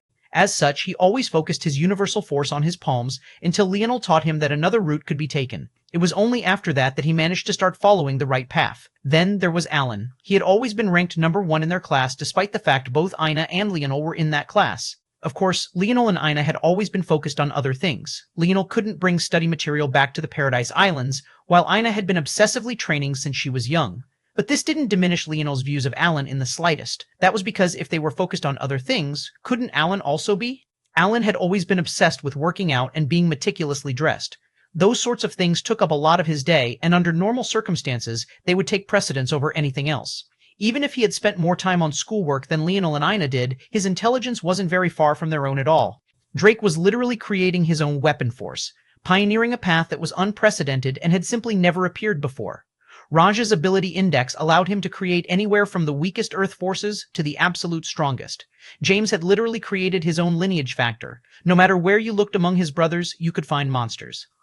The trouble was that in the end, when they had to be compared to Leonel and Ina, not only were they lacking in luck, but they were still lacking in talent as well. Ina had clairvoyance to lead them every step of the way, and Leonel's body was stocked with so many talents that literally one of his main problems over the course of his journey was having too many paths to follow. Leonel didn't believe that he was lifting up the useless, and even if they were truly useless, he wouldn't care. In this world, he had already decided what type of person he wanted to be. That Leonel, who had lofty aspirations of becoming a king, hadn't vanished. He had just been suppressed by a far darker side of himself, a half that preferred to watch the world burn. But now, he had made peace with himself. He understood that he wasn't a monster deep inside. He understood that not everything needed to be decided by who had the strongest logic. Sometimes, you could do things simply because you wanted to do them, simply because they made you happy. It had taken Leonel too long to realize this. Why was it that his future self was so resigned? Why was it, despite the fact he had the greatest logic and a strength so strong that even the Northern Star could do nothing about him, that he was so sad? It was because he had lost everything. He had no parents, no wife, no brothers, no family. So what was the point in the end? Even if he had the strength to exist into perpetuity, why not just die out along with everything else? Maybe this was what his future self really wanted him to see, but he had been too blinded by his own pride to even care to notice. He had just been obsessed with surpassing his future self, to be able to accomplish what he had failed to simply by wielding a greater strength, but in the end he would just be led down the very same path. Then he would find himself staring down the barrel of the Northern Star just like he had every other time. Would this time be different? He didn't know. But what he did know was that if he was going to die, it would be on a battlefield with his brothers. If he was going to despair, he was going to do it with them by his side. If he was ever going to give up, it was going to be when all of them breathed their last together. That was his conviction, and from now on, it would burn the path he took forward. Just like that, Leonel began to go from incomplete world to incomplete world. All of them had been marked by him in the last several months, and each one was absolutely perfect for the brother he chose. Every time they fused with one, they entered the 9th dimension in a single bound. But it wasn't just that either. Their constitutions, they evolved to a new level as well. It was hard to tell with a glance whether they were mortal, demigod, or god. Only Leonel knew that they were very much still mortal. In fact, it could even be said that their constitution had regressed. But when the time came, and Leonel began to pour resources into their worlds and they tended toward completion as well, their strength would reach an entirely new realm at once. When that happened, he and his brothers would be able to walk through the world completely unhindered. The Royal Blue Team would be back. In the past, every time they stepped foot onto the field together, the other team would shudder. Now, it would be the same. It was just that the field had changed a bit. This time, it would be a bloody battlefield. Chapter 2988, Oblige. Chapter 2988. Oblige Leonel lived up to his word. His brothers couldn't even believe the kind of strength that was coursing through their veins. But it wasn't as simple as that. Leonel didn't even particularly add to them. It was as though he had framed their potential and made them see just how much of it they had locked away within them, only limited by their upbringing and lingering issues that had remained from their youth. There were 3 major things each one of them gained when they fused with the incomplete world. The first was a new foundation. Leonel didn't add to their strength. He used assimilate to refine their foundations, forcing them to unearth their fullest potential. With assimilate and dimensional cleanse as a foundation, he basically reforged everything that they had already accomplished on their own, improving it. As such, they felt like barely anything had changed, and yet like everything had changed. The second was enlightenment. Through the force art and the consciousnesses of the humans, or other races, within the incomplete world, it felt like their brains were constantly firing synapses. They were just subconsciously linking together things that they had never thought to combine in the past, and it made them truly shocked. This was simple for Leonel. All he needed was access to the dream plane of the world and the methods of the forgetful orb. When he connected the stars of the incomplete world and formed the natural force art that refined it into power, he always added something special to the core of that natural force art. That something special allowed his brothers to connect with all the minds of the living species in the incomplete world, and then use a forgetful orb on their insights to make it feel like their own. The insights of a single person in an incomplete world were lacking and could be quite weak. In a lot of cases, they might even steer you down the wrong path. But there was a phenomenon in psychology that noted that if enough people acted together to make a decision, without being influenced by one another, the majority usually ruled in favor of the correct path. Of course, in a world like this one, it was impossible for the beings to not have influence over one another. After all, they were all using pretty much the same advancement methods and the same paths. But the difference was that they were separated by so many worlds, domains, quadrants, galaxies, and things of the like, that when they all came together, it was effectively the same thing as being uninfluenced. Plus, because of the actions of the forgetful orb, the insights didn't feel like the insights of other people. Instead, it felt like the insights of his own brothers. As such, they wouldn't accept something that was completely contradictory to their former thoughts unless there was very good reason for it. In the end, they ended up having several breakthroughs in their forces even as they traveled around. When they were together like this, they would usually be talking and bantering, but this time, they were all staring off into blank space. If not for Leonel herding them like sheep, they would have long since gotten lost in the endless void without a way to return. However, Leonel didn't interrupt them, smiling all the way like a kid on Christmas morning. The last of them was Drake. Drake was the most difficult because he was well on his way to creating his gun force, but because it was a solo venture, it was impossible to find a world that would help him along with that. However, Leonel had another idea entirely for Drake. Rather than helping him create his path, why not just give him the supplementation he needed to perfect it? Thanks to that, Leonel ended up landing on this incomplete world. It was a world of eye technique users, much like that pink-haired girl Leonel had met during the complete world selections. The number of marksmen, bowmen, and crossbowmen in this world was obscene. It could be said that upwards of 70% of their entire population relied on such methods of attack.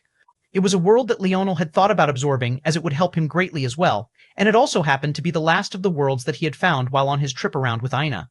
But it was also because he had found this world that his dreamscape sparked and gave him the idea to do this. The moment he saw this world, that spark of lightning connected the other worlds he had seen, and he knew what he had to do. This one's for you. Have at it. Leonel slapped his palms together and his eyes flashed. He pressed a hand to Drake's back, and everything churned and changed. Drake felt the sudden wave of enlightenment hit him in waves, and at that moment, the void shook and rumbled. Constellations formed in the skies, and reality creaked. In a far-off location, the idle battlefield shook once more. But under astonished senses that could vaguely sense what was occurring over in that region, a new statue was being formed. Leonel felt like Drake's aura was about to blow him away, but his divine armor appeared and his gaze sharpened. One after another, black military garb and more pockets than Leonel could count formed across Drake's body. Then the guns began to appear. 2.50 caliber Desert Eagle-like guns appeared on his hips, a long sniper rifle appeared on his back, and then came the body armor, plates of black that covered his chest, one of his shoulders, his knees, and his shin. A golden swirl of light surrounded him, and a violent tempest of force skyrocketed. Then, it happened. It was a pair of eyes that made Leonel's heart shake and shudder. He had never seen one before, but he was somehow certain of what it was nonetheless. An idol. Drake had become a god. Fucking hell, Leonel cursed. I think I did a bit too well. Drake skipping over the creation state and dharma state to form an idol was one thing. How the gods would react to a god being on the lower plane and from the human race at that was a completely different one. Even so, Leonel burst into laughter, his booming cadence somehow matching the momentum of Drake's breakthrough. Who cared? Hadn't he already pissed the world off anyway? He would be glad to oblige some more. Chapter 2989, Familiar. Chapter 2989, Familiar. Drake looked down at himself, stunned. He didn't expect that such a thing would happen either, and quite frankly, he had always thought that he would be the last to reach godhood if he reached it at all. Honestly speaking, Drake had always had a small bit of an inferiority complex. He had been with these guys for years, but always as Leonel's backup. He only got in games when it was an all-out blowout, and he would never get the right to start until Leonel graduated first. However, before he could even get the chance to shine on his own, the metamorphosis descended right after Leonel's last game, so he had never gotten a chance to see his own true potential. That said, Drake had never harbored any resentment for that. He had always felt safe and secure by Leonel's side. If not, he would have transferred to another school where he could have gotten playing time instead of chasing after Leonel every step of the way. It had been years of patience, years of living in Leonel's shadow, and now he had suddenly bloomed in a way he had never expected before. Looking down at his body, he felt like he had the strength to destroy a world with a casual glance if he so wanted. Recalling various memories, everyone that he had ever feared or didn't dare to battle suddenly became as insignificant as ants in his eyes. It was well and truly the first time that he had ever experienced something like this. And yet, rather than laughing to himself, he immediately spun around and gave Leonel a huge hug. Leonel coughed in surprise, all the air in his body flooding out in a torrent. "Goddamn rookie, you're gonna kill me." Drake laughed, but didn't let up. In fact, he laughed so hard that tears streamed down his face. Leonel smiled and patted him on the back. He had never had a disciple before, but quite frankly, Drake would probably be the closest thing. It was funny because Leonel was only a bit older, an age gap that was meaningless now that Drake had actually experienced more life than him. Even so, he was happy that Drake was happy. Drake had always been the little brother of their group. He was more reserved than even Alan, and he rarely joked around like the others did. Leonel had always noticed this, but it was hard for Leonel to say anything to change that. After all, there were some shadows that people had to walk out of all on their own, and this time it seemed like Drake had successfully done that. It was then that a heart-shuddering pressure descended from above. Leonel's gaze turned sharp, but when he looked into the skies of the void, it was actually just an edict. The confusion flashed across Leonel's face, but it had little to do with the actual subject of the edict. A golden-green scroll unfurled in the skies and a mighty pressure descended. In the end, the contents were as expected. It gave Drake a few days to get his affairs in order and then come to the God Realm. Otherwise, he would be hunted down by the full force of the Umbrix race. The Umbrix race was another God Realm race that Leonel had learned about. They were expert assassins and probably some of the most fearsome characters in the entirety of existence. Of the humanoid races, they were the most like the rapax, having bodies that didn't quite feel humanoid at all but were far more alien in nature. This race didn't have corporeal forms and had an odd practice of attaching themselves to treasures, many of which were masks. Often, the Umbrix could be found floating around like faceless masks. Some of them chose masks as large as entire worlds, giving them auras more imposing than stars themselves. It was almost comical in a way, because when Leonel read about them, he couldn't help but think of the Wizard of Oz. Of course, if others knew that he had made such a fool of the Umbrix, they wouldn't take action on their behalf, because the Umbrix would surely kill him on their own. The true fear of the Umbrix was seen when they left those floating masks of theirs. They were creatures without substance and form. Reality couldn't seem to hold them, and they slipped in and out of the dimensions with ease. They were the only race in existence that the regulators couldn't seem to detect. However, Leonel could only think of them in one way, the lapdogs of the Void race. The truth was that as powerful as the Umbrix race sounded, they were existences that were incredibly frail. In that way, they were a lot more like savants than godchilds. The Umbrix were incredibly sensitive to Starforce, so much so that it could be considered a fatal weakness. Second, without an anchor, they couldn't live more than a few days at best, that anchor being, of course, their masks. Third, they couldn't fight physical battles. They were known as the Silent Killers, but that was only because all of their battles occurred within your ethereal glabellas, so it would seem as though you died silently, when in reality it was anything but. Fourth, they couldn't use forces that weren't granted to them by their anchors. The only exception was if they were in your ethereal glabella. Then, they would be capable of snatching your affinities and using them for themselves. These creatures that the world feared so much, it could be said that they were the one creature that Leonel feared the least. The decree flared and shook. Then, a beam of light descended toward Drake too fast for anyone to react. It was clear that he was about to be branded. But Leonel suddenly raised a hand, and light pulsed from him. Bang! The pillar vanished, and raging red runes spread. Leonel didn't seem to notice them at all because he was still thinking about something from earlier. Why did that edict look so similar to the ability of his Emperor's Might lineage factor? Chapter 2990. Also. Chapter 2990. Also. It wasn't just the form that was the problem. There were scrolls of all kinds, everywhere.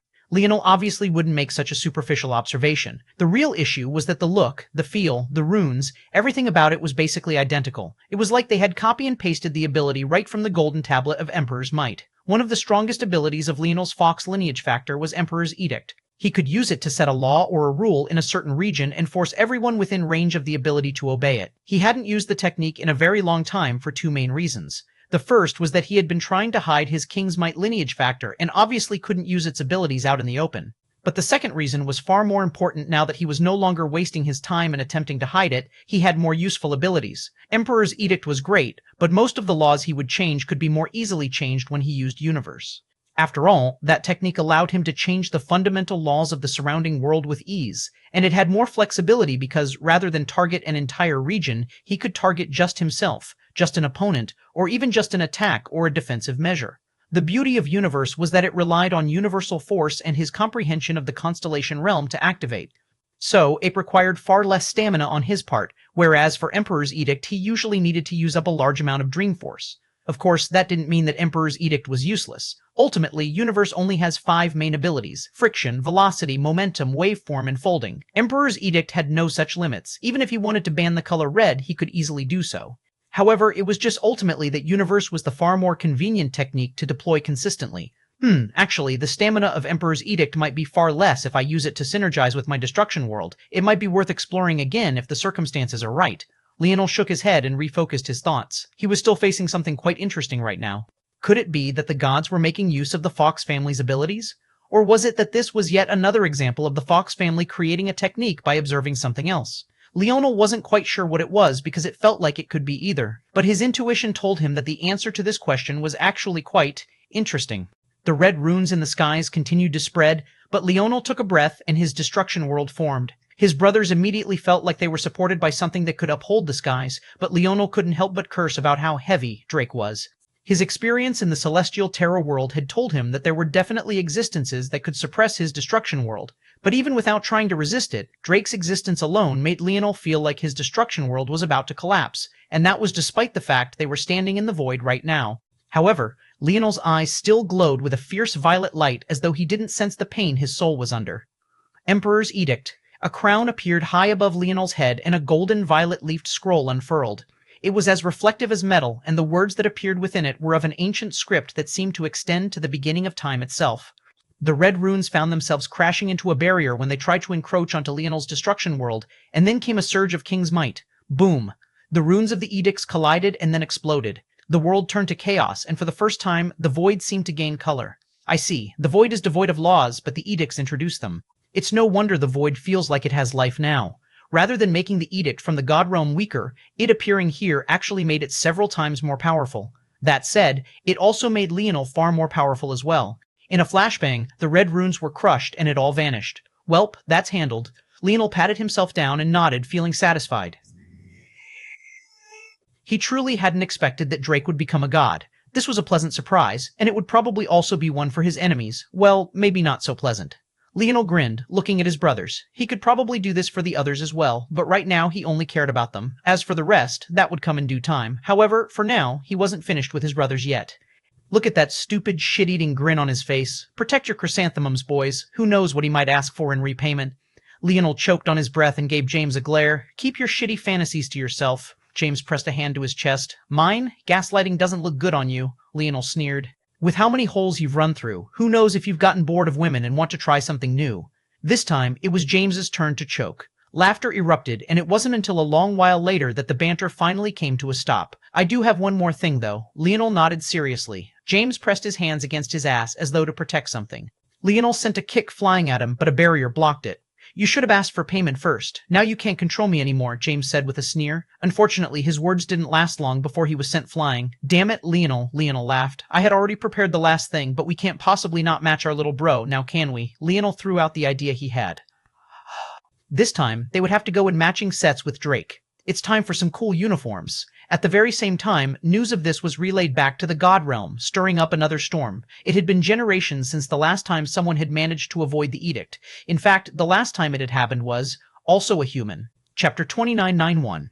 Ernest. Chapter 2991. Ernest, the sound of cloth being rushed into place, echoed. Then came the clang of black steel. Leonel stood in black military garb, his feet adorned with heavy black boots, his chest, a single shoulder, his wrists and knees covered in black steel, and a set of what looked like night vision goggles hanging around his neck. On his hips, one could find a pair of Desert Eagles, and on his back, there was a long sniper rifle that looked eerily similar to Drake's. With a pulse, the uniform seemed to come together, and an echo of strength rippled as the pieces of black steel seemed to resonate with one another. At that moment, despite the fact that there were only a few pieces scattered across the uniform, it felt like it had formed a whole plate armor. Every one of his brothers was wearing the same uniform, with minor changes here and there. Joel's sniper rifle was replaced by a glaive. James's and Milan's were both replaced by heavy shields. Alan's had metallic discs plated in sets of 6 and various sizes. The variations were numerous, but the cohesiveness couldn't be underestimated, especially when the ribbons of the uniforms connected and seemed to form a domain between them all. To war. James's voice completely broke the somber atmosphere. Not cool at all. Raj gave him a glare, only to run into a shield. Hey. Do you think you're Cap or something? Raj winced, feeling like his leg was on fire. James had reflected his whole attack strength back, and it nearly popped his knee out of place. You blonde-haired bastard. Your insults are losing their edge, Raj. James clicked his tongue. Sounds like a certain lady drained you for all you're worth. Raj coughed, embarrassed by his own insult as well. Laughter erupted. Look at him. He's in love. He forgot what hate is. He wants to be a good husband now. What are you gonna do next, Raj? You want to be a good father too? Simp. Fuck all of you. Raj raged, pulling out a Desert Eagle on his hip and releasing a rain of fire. Everyone laughed and hopped out of the way, but they were shocked to find that Raj's gun basically surged with a golden force. When did Raj gain a sovereignty? Leonel looked forward with a grin, giving Drake a wink. Drake laughed as well. The strength of an idol couldn't be underestimated. The strength of an idol that had a place in the idol battlefield was even more impossible to underestimate. The strength of an idol that came directly from its creator was on another level entirely. Thanks to Drake's presence, it wasn't just Drake alone who could use gun force. He was a god now. He could easily bestow his blessings to his followers. Not only did they all have gun force now, but they were the only group in the entirety of existence with gun force. They had basically commandeered the force for themselves. On the surface, this didn't mean much until you got into the weeds of it. Weapon forces were the culmination of the most basic forces in the world. For example, sword force combined things such as sharpness, agility, and others of the like. When a weapon force was summoned, you were essentially communicating with existence to complete this formulation for you. Obviously, the more popular a weapon force, the harder it was to stake your claim. This was why the idol battlefield was so important, because it was essentially a place to fight for supremacy over these minor laws of the physical world. By now, it was clear what the crux of it was. While gun force would also have to share some of its minor laws with other weapon forces, it also had unique combinations of minor laws that it cornered off for itself. That was to say that gun force, now their exclusive property, was practically the easiest force that they would manipulate in their entire lives. From the start, they were already at like-state levels of manipulation without the slightest bit of effort, and that was only because Drake wasn't quite used to his newfound power just yet. As time went on, gun force would establish itself more, and Drake's faith would grow. Then, being prioritized by him would bring an even more exaggerated boost. But that wasn't all either. The uniforms that Leonel created this time were based on something that he had been working on for a long time.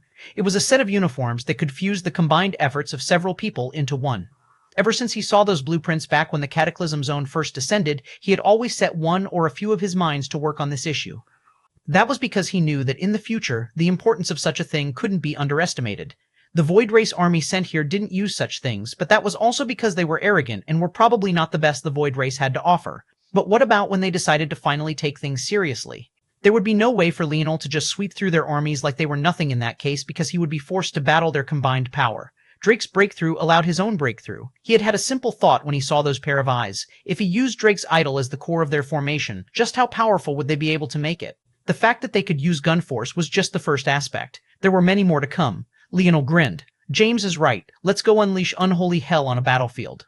The boys howled into the air and vanished from the void, surging toward the epicenter of chaos in existence. There was something poetic about bringing sniper rifles and Desert Eagles to the battlefield.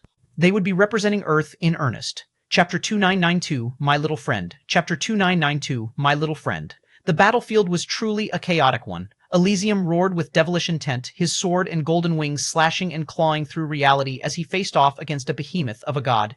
The Void Race figure he was facing was a true monster, an existence of the 8th dimension who was mighty beyond compare.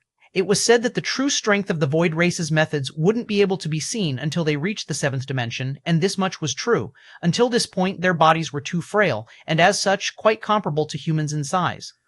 At most, they might be 3 or 4 meters in size.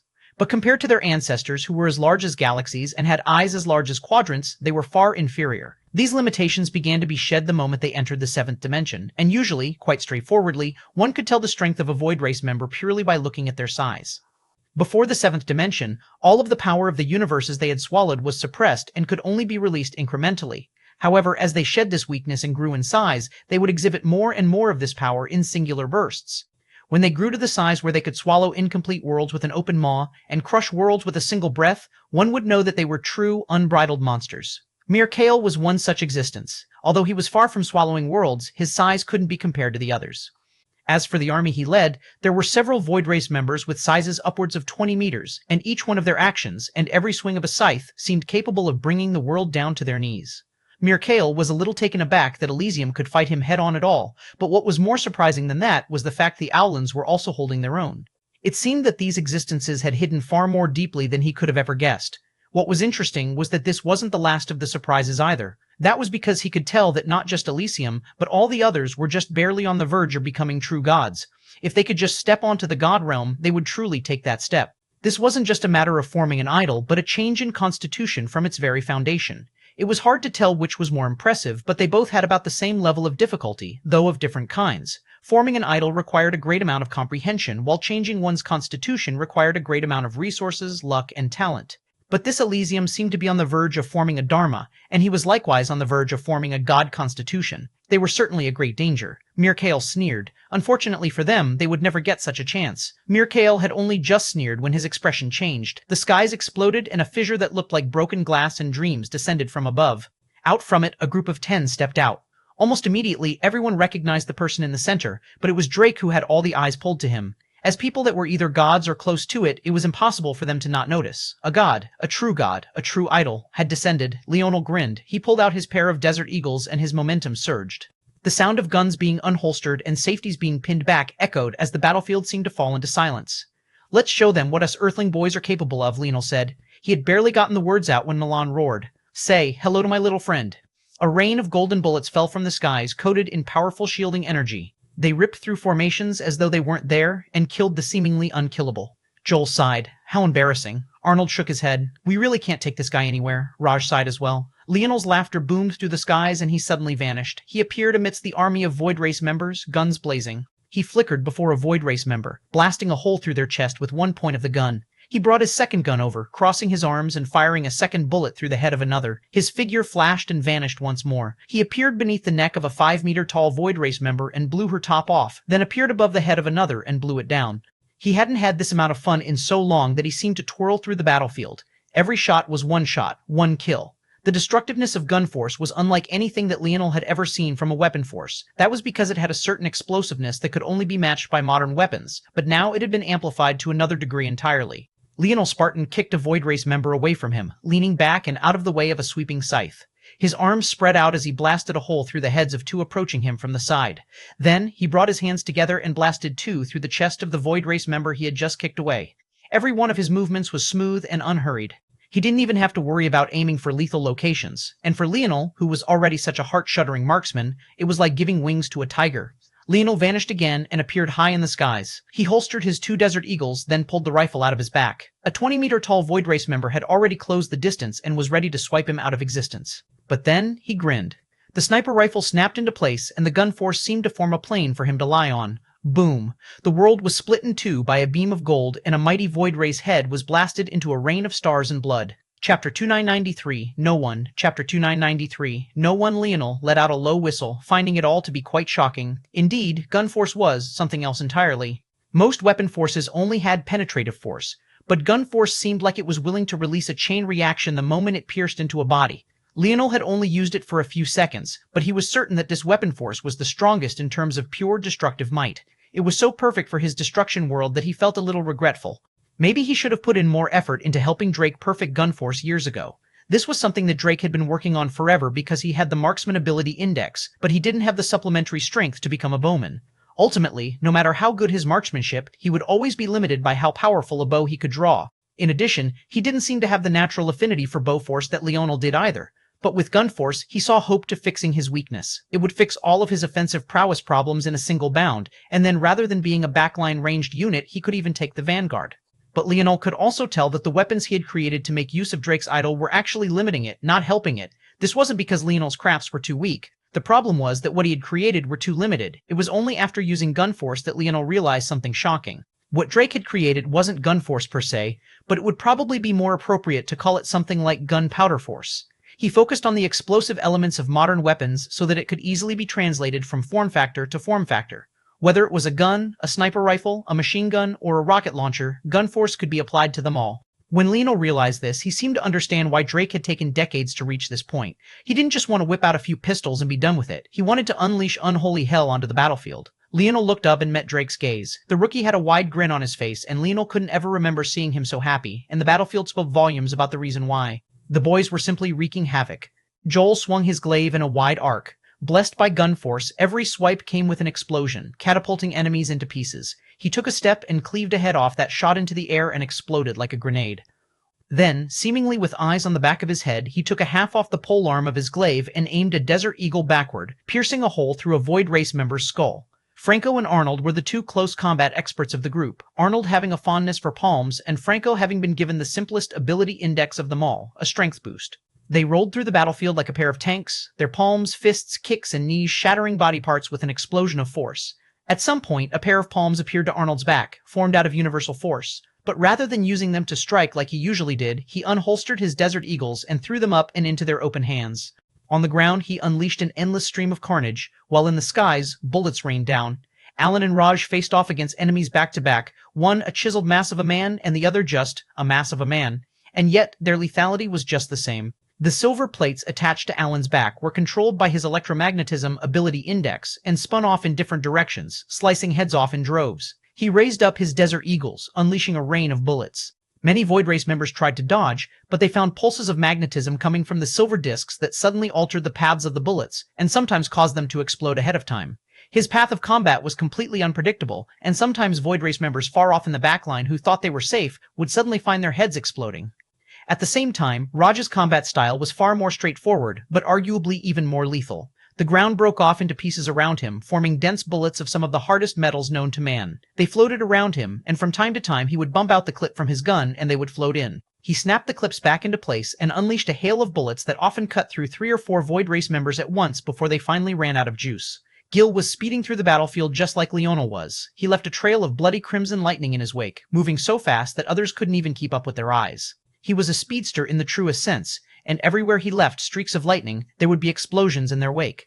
Milan and James stood back to back, both forming a domain of unapproachable defenses, but by the same token, they shredded apart defenses as though they weren't there. Somehow, they have mutated their ability index to the point that they weren't just able to put up some of the world's strongest defenses, but they were also capable of shutting down the formations of others and picking out their weaknesses as a whole. At some point, they even seemed to infect these formations like a virus, and it was precisely because of them that the Void Race members couldn't combine their efforts at all. Leonel and his brothers weren't working together in the slightest and even seemed to be putting their lives at risk by separating like this, and yet no one could stop them. Chapter 2994 Warning, Chapter 2994 Warning. It was absolute carnage, and Leonel loved it. He hadn't felt this good on a battlefield in so long. Boys, let's wrap it up. Their laughter rang through the air, and they suddenly appeared in the skies. They appeared in a flash, and it seemed that they were still to disappear in a flash as well. They had gotten exactly what they wanted. Leonel didn't want to make things too easy on the Allans. He had helped them clean up the battlefield a bit, conveniently gathered up some powerful Void Race corpses, and now he would be headed out again. Good luck on your fight, little birdie. Leonel waved to Elysium, who was still locked in combat with Mir Kale. Maybe if you ask nicely, he'll forgive you for killing their little genius. Or maybe not. Elysium's eyes flared with rage. The first time he met Leonel, he had suffered a loss. The second time he met Leonel, he was suffering yet another. It seemed that no matter what his accomplishments were or what kind of power he held, he was doomed to suffer at the hands of Leonel no matter what. At that moment, a furious aura came from the distance, and Leonel looked over to see that it was actually Minerva. Her pink diamond wings cut through space as she surged forward, rushing toward him. However, he just chuckled. Be obedient, ugly woman. You survived last time because the little birdie intervened, but don't think you'll get another chance like that so easily. You're lucky that I'm in a good mood today. Damn, ugly woman, James blinked, looking at Minerva. No matter how he looked at it, Minerva was one of the most beautiful women he had ever seen, definitely on par with the likes of Ina. Since you don't want her, can I have her? Fuck you, Milan interjected. Do you really think every woman in the world is destined for you? Maybe she wanted a real man. Milan patted his round belly. If you can get her, fatty, I'll bow down to you. That's a bet. What'll you give me in return? James grinned. You want a reward? How about I teach you how to use a condom so I don't have to hear you scream while you piss again? James was left speechless. Leonel burst into a fit of laughter. It seemed that he had missed too much while he was gone. Hey, why are you laughing so hard? James glared at Leonel. How was I supposed to know that that cloud race woman was so dirty? I don't know, Raj said with a roll of eyes. Maybe by the fact you found her in a back alley. That's where you find all the good ones, James protested. Leonel was laughing so hard tears were flooding out of his eyes. Fine. It seems that if I don't counterattack, you people will really take me to be someone who's easily bullied. James pulled out a baggie from his spatial decision. Inside, it was a vacuum-sealed white shirt. He pulled off his military top and then slid the shirt on. Leonel choked when he saw the picture on the front of it. It was none other than him and Joel asleep in each other's arms. Why aren't you laughing now, huh? Keep laughing? Raj nearly collapsed in the skies, practically coughing up a lung from laughing so hard. Leonel's lip twitched. The one time he got drunk, he thought they had already forgotten about that incident on planet Luxnix. But not only had they not, they had even vacuum-sealed the shirts Raj made back then as though it was a timeless piece. Laugh it up, Cap? Where are the chuckles? By this point, Minerva, who was still rushing over, was so infuriated that steam was practically coming out of her ears. First, they tried to divide her up like she was some sort of fish on the chopping block, and now they seemed to have forgotten about her existence entirely. Leonel let out a hollow laugh and patted James on the shoulder. Funny, funny. It would be a shame if, whoops, the shirt suddenly burnt to ash. James looked down and shook his head with a sigh.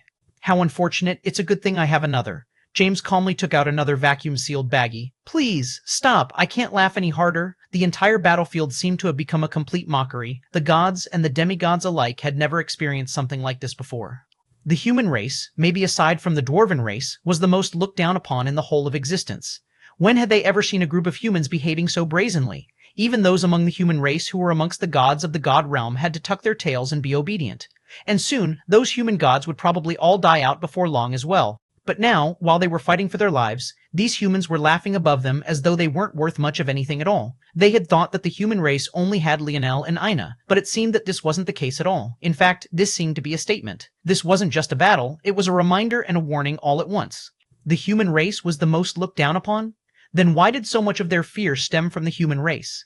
Why did it seem like they had to suppress the human race at all turns if they truly weren't fearsome? This moment was like a slap to all of their faces. The human race was here to stay, and very soon they would have to deal with the consequences of infuriating them.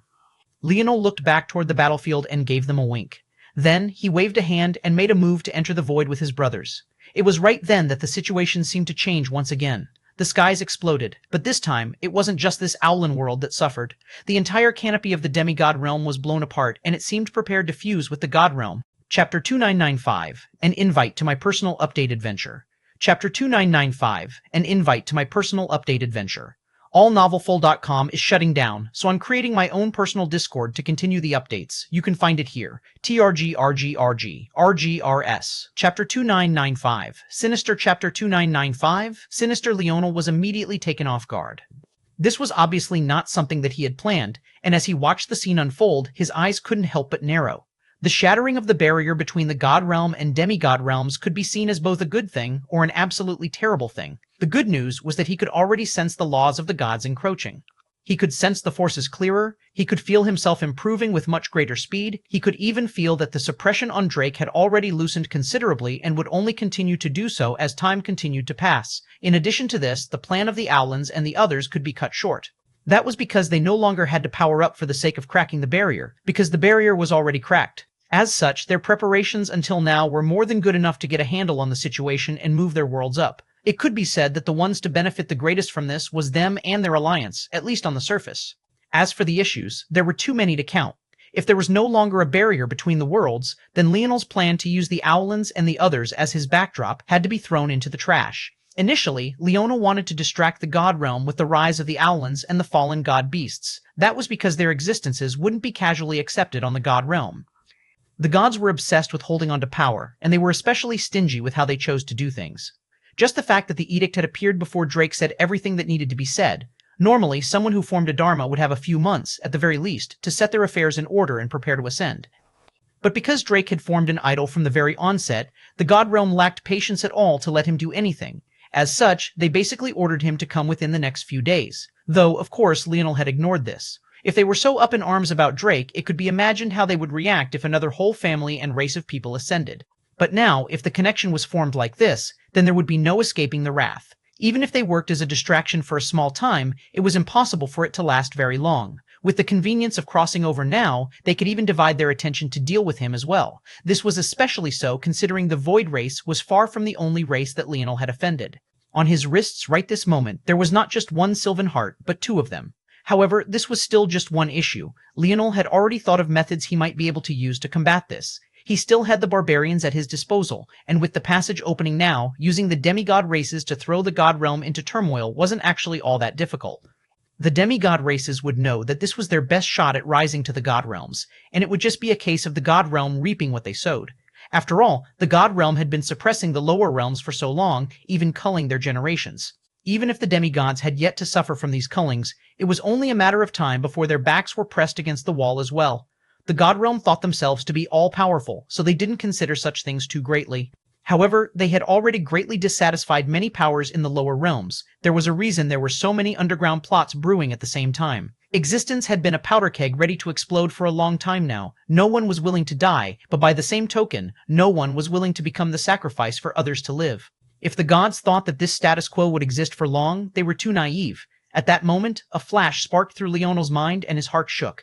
Could that have been the purpose all along? Was he the only intelligent person in existence? How could that possibly be true? If he could see it, there were certainly others that could see it as well, and if there were others that could see it, but they weren't pushing back very hard, the majority faction in the God Realm, according to El Ryan, is the neutral faction that just wants to wait things out.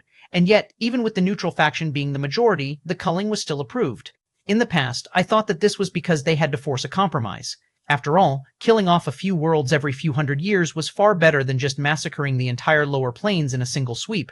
But what if the neutral faction isn't so neutral after all? What if they just wanted a better reason to cull? Or maybe they have other plans that I've yet to see through. The more Leonel thought about it, the more he realized that this was likely to be the case. This was what the God Realm wanted, a surge to the God Realm so that they could justifiably kill large swaths of people and extend the life of existence by weakening the burden on the Northern Star. By the same token, if their enemies came to them instead of the other way around, then they would not only not have to face the suppression of the lower realms, but they wouldn't have to invest very much at all. And in this sort of situation, they seemed to be getting exactly what they wanted. Truly sinister, Leonel thought. Unfortunately, this was still very much only the first and second problems.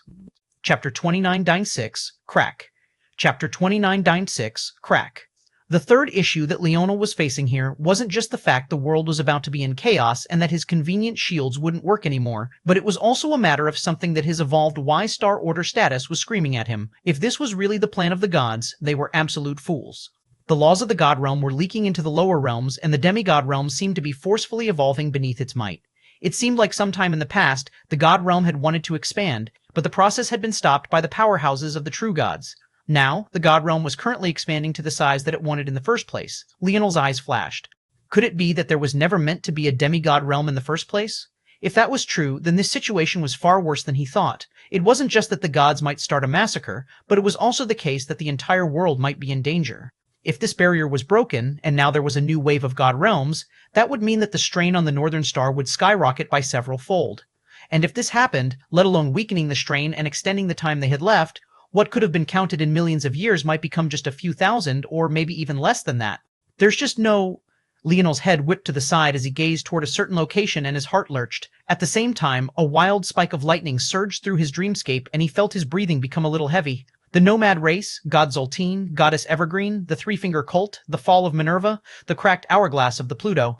It all came to his mind in a rushing flood and he felt like his soul had just fled his body. The gods had been tricked. Leonel realized all of this in a single bound. His face drained of color and his heartbeat became so fast that he felt like it might falter and stop beating entirely very soon despite the strength of his constitution. This fear wasn't a normal fear. It was one that was branded onto Leonel's soul.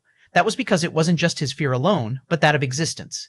He could sense its call more clearly than ever before, as though the Northern Star was whispering into his ears. Leonel had already long since walked out of the shadow of his former respect and persistence Dreamforce path.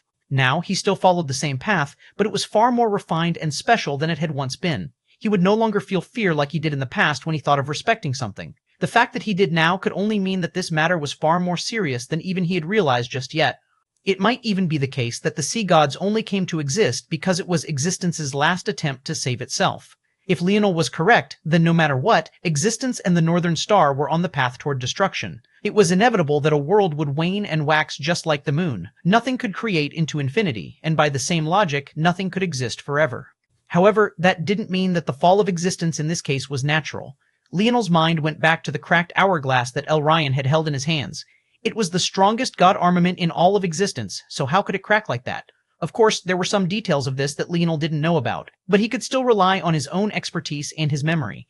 The more he recalled the hourglass, the more he realized that it simply wasn't the kind of treasure that could be broken, and even if it was, it should be able to self-repair. However, why was it that the hourglass wasn't mentioned anywhere in the history of the Life Tablet? Leonel's mind was a jumbled mess, and it was finding it difficult even to orient himself. There was such a confusing bundle of thoughts and experiences in his mind right now that it was hard to draw a roadmap between them all.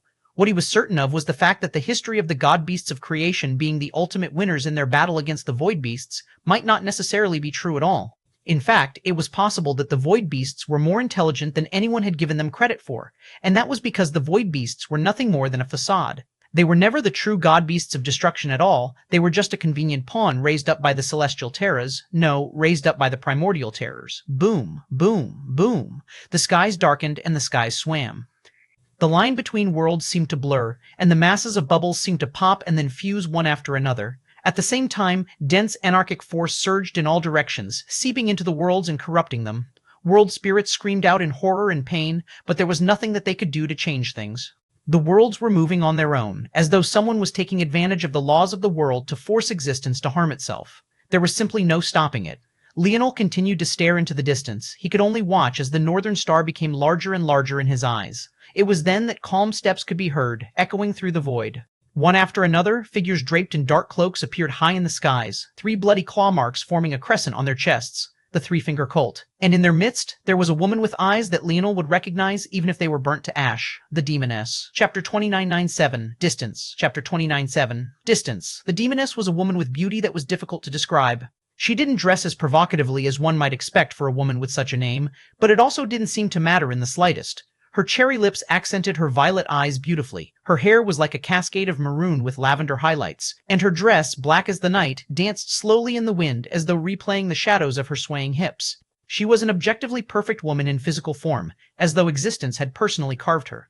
There wasn't a spot of age on her face, and she looked to be a woman that had just hit her truest prime, not being a day over the age of 25. Although she wasn't standing at the center of the group, she was still the center of attention, especially when one considered the hint of demonic aura she exuded from those curling horns on her head that looked more like carefully carved jade braids to the wisps of darkness that sung around her. Her cherry lips parted into a smile, and at that moment, the darkness in the skies seemed to brighten. She looked down on Leonel almost dotingly, as though she had seen her favorite little pawn and wanted to give it a little reward. If Leonel didn't realize what happened by now, he would be too much of a fool. The act of enraging him through the use of Fiora's body was obviously all for this moment.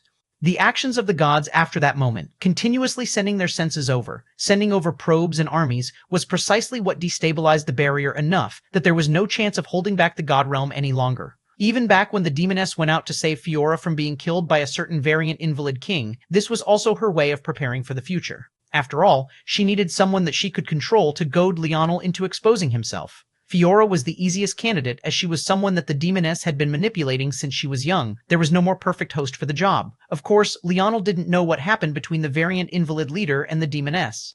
But what he did know was that the scope of the Demoness's plan was out of his reach. It was impossible for him to have full understanding of it. Anyone else would have felt despair at this point. How could you not?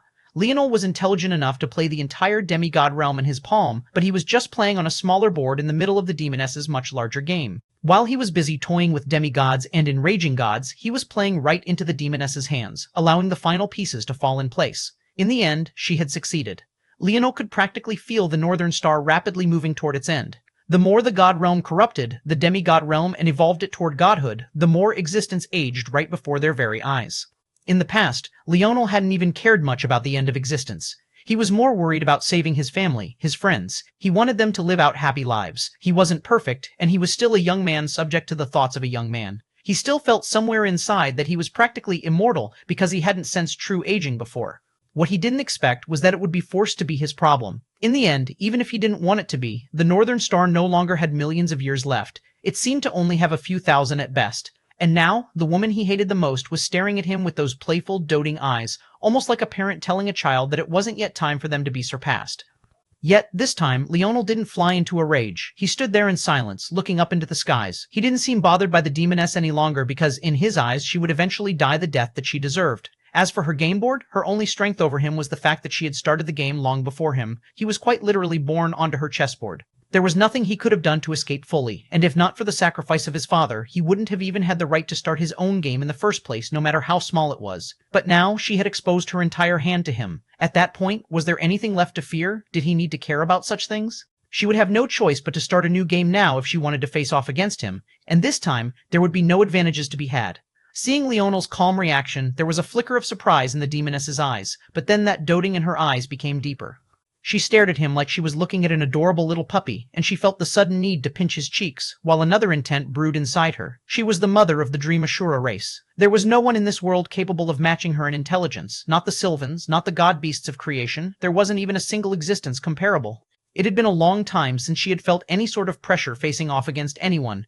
This little grandson of hers still didn't have such ability, but she could see a little bit of a budding seedling within. Or was it a seedling? It was hard to tell if it had grown out of her expectations or not, but that left her with even more excitement. Unfortunately, that excitement didn't last long as she exhaled a sigh. Boom! The eyes of the primordial terrors appeared in the distance. Chapter 2998, Delicious. Chapter 2998, Delicious. The skies rocked and shook as a primordial terror the size of worlds appeared. It was only now that so many bubbles had fused into one that one could finally see the true majesty of these creatures. It was almost like they had done this precisely so that they could take advantage of such a thing. It sounded petty and ridiculous, but somehow Leonel felt that this was a large part of their choice. Who wanted to spend their existence rushing around in the void just because they were too big to be accommodated onto any world? Maybe if Leonel was that large, he would understand their feelings as well. But he also had a feeling that things weren't nearly so simple. Not even close. At that moment, several of the gods that had descended from above began to bow, including the demoness. She didn't seem to be reluctant in the slightest, but knowing this woman, she was likely willing to do anything for her goals. If she could have not just one child, but two for the sake of her goals, why would she draw the line at bowing? As such, when Leonel saw this scene, he didn't think much of it. The jury still wasn't out on whether the demoness was a true follower of whatever cult this was, or if she was using them like she always used her own family.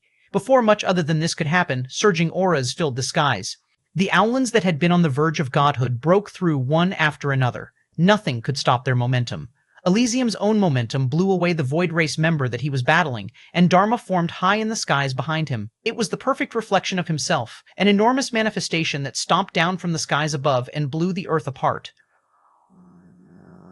He unleashed a roar into the skies, and veins bulged across his body. A pair of golden wings unfurled behind his Dharma, and his aura soared once again. This was the Dharma, the manifestation of a person. Watching it be born like this, Leonel realized just how similar it was to the technique of the four great families.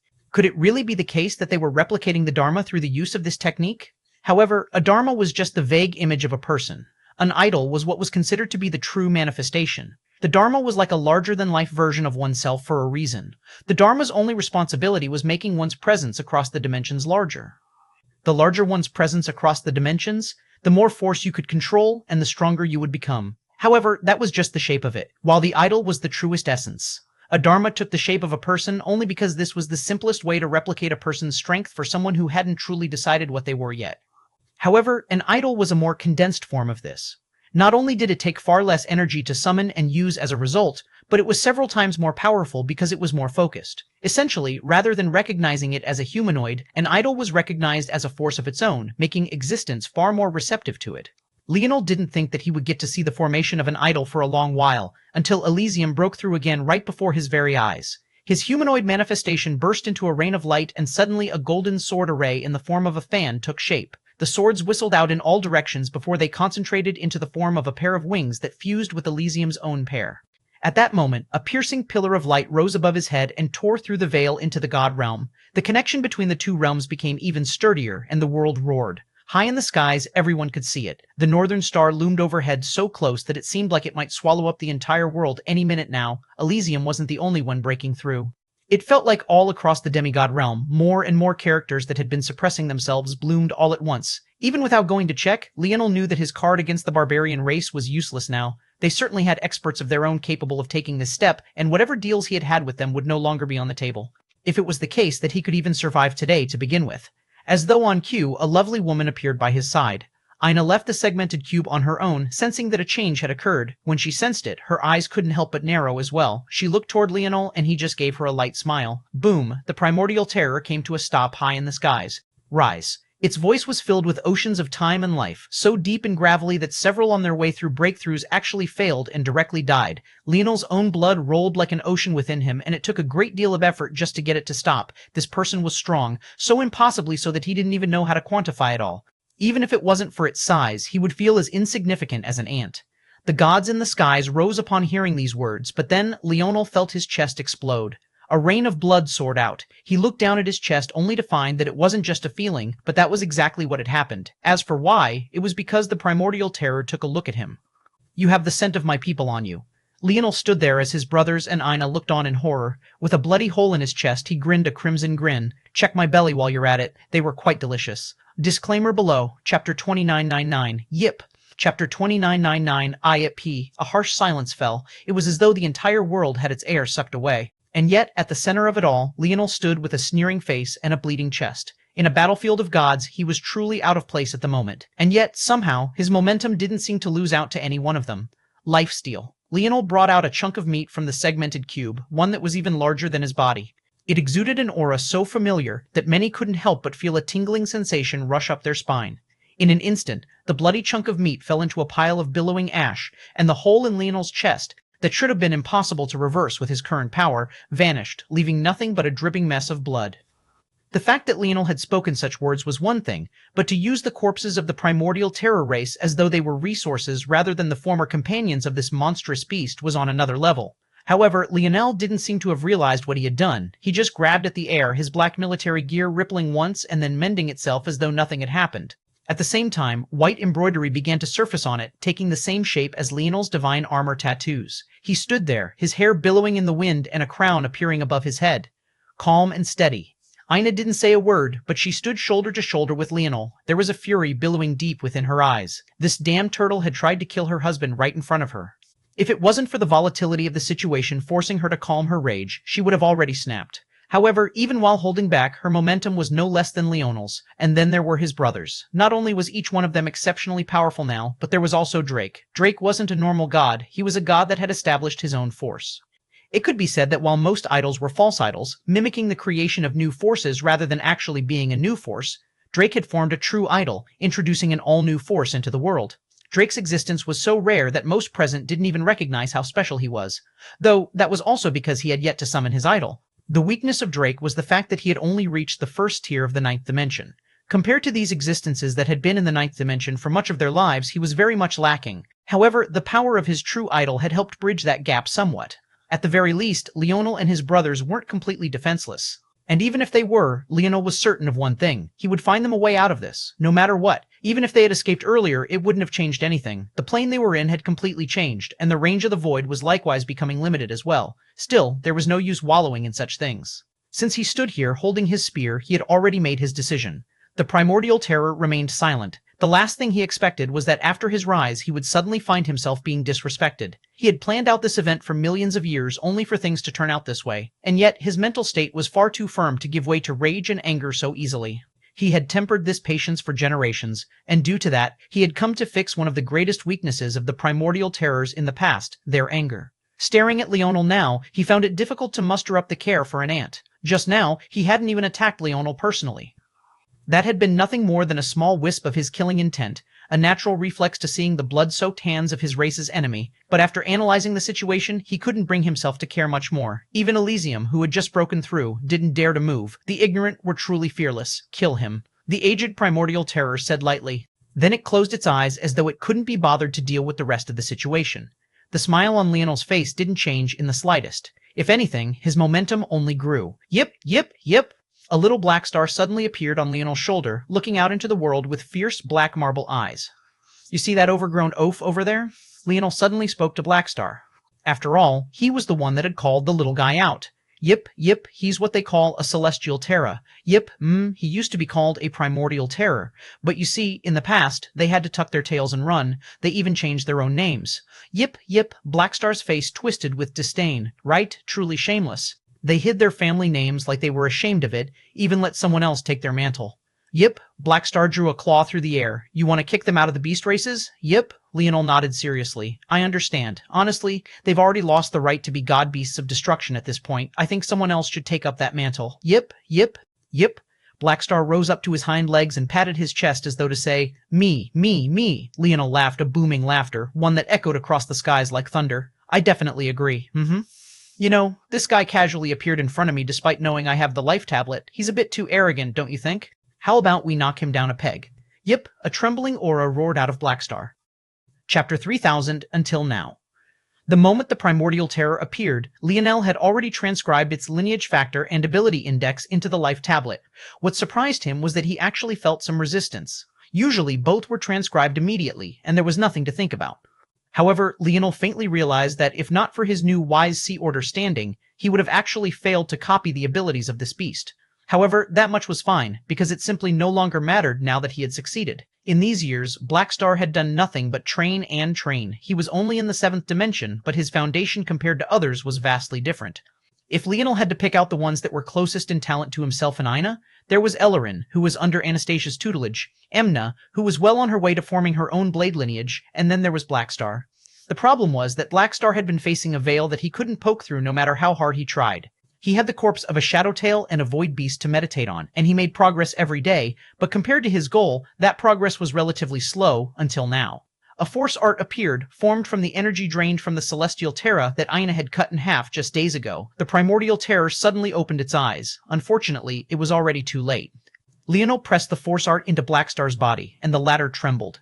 ROAOR. A dense redness swam in the depths of Leonel's violet eyes, and the world around him trembled. At that moment, a large slab of red land dyed by blood appeared, and flames danced beneath Leonel's feet and out of the corners of his eyes.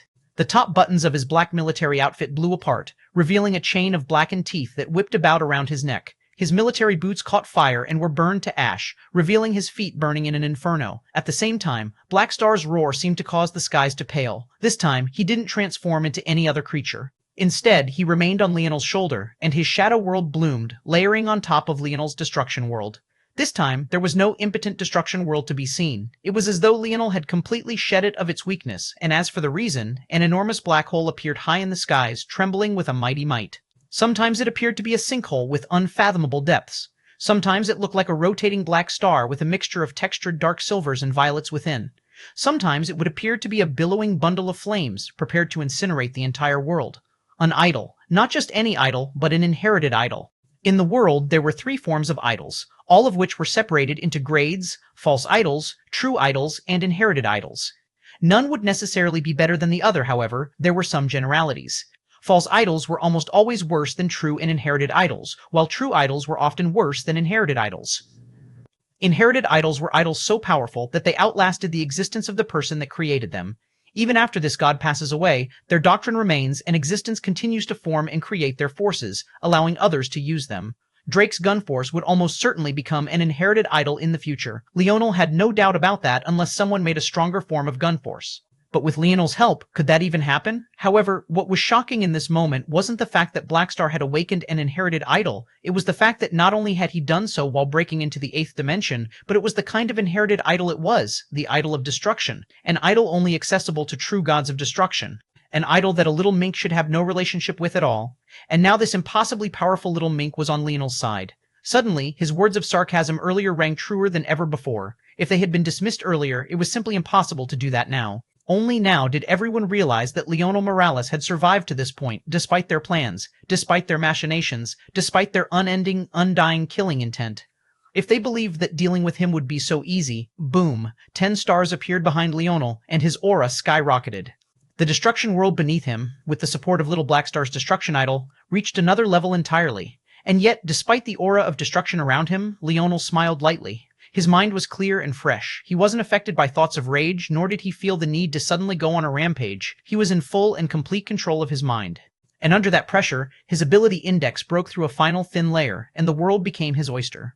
Didn't you hear what the old turtle said? Come kill me. What are you all just standing there for? Leonel took a breath, and the whole world howled. Nobody moved. Leonel shook his head. See that, wife? They look down on your husband, but then when it's time to act, they're as timid as mice. What is a man to do?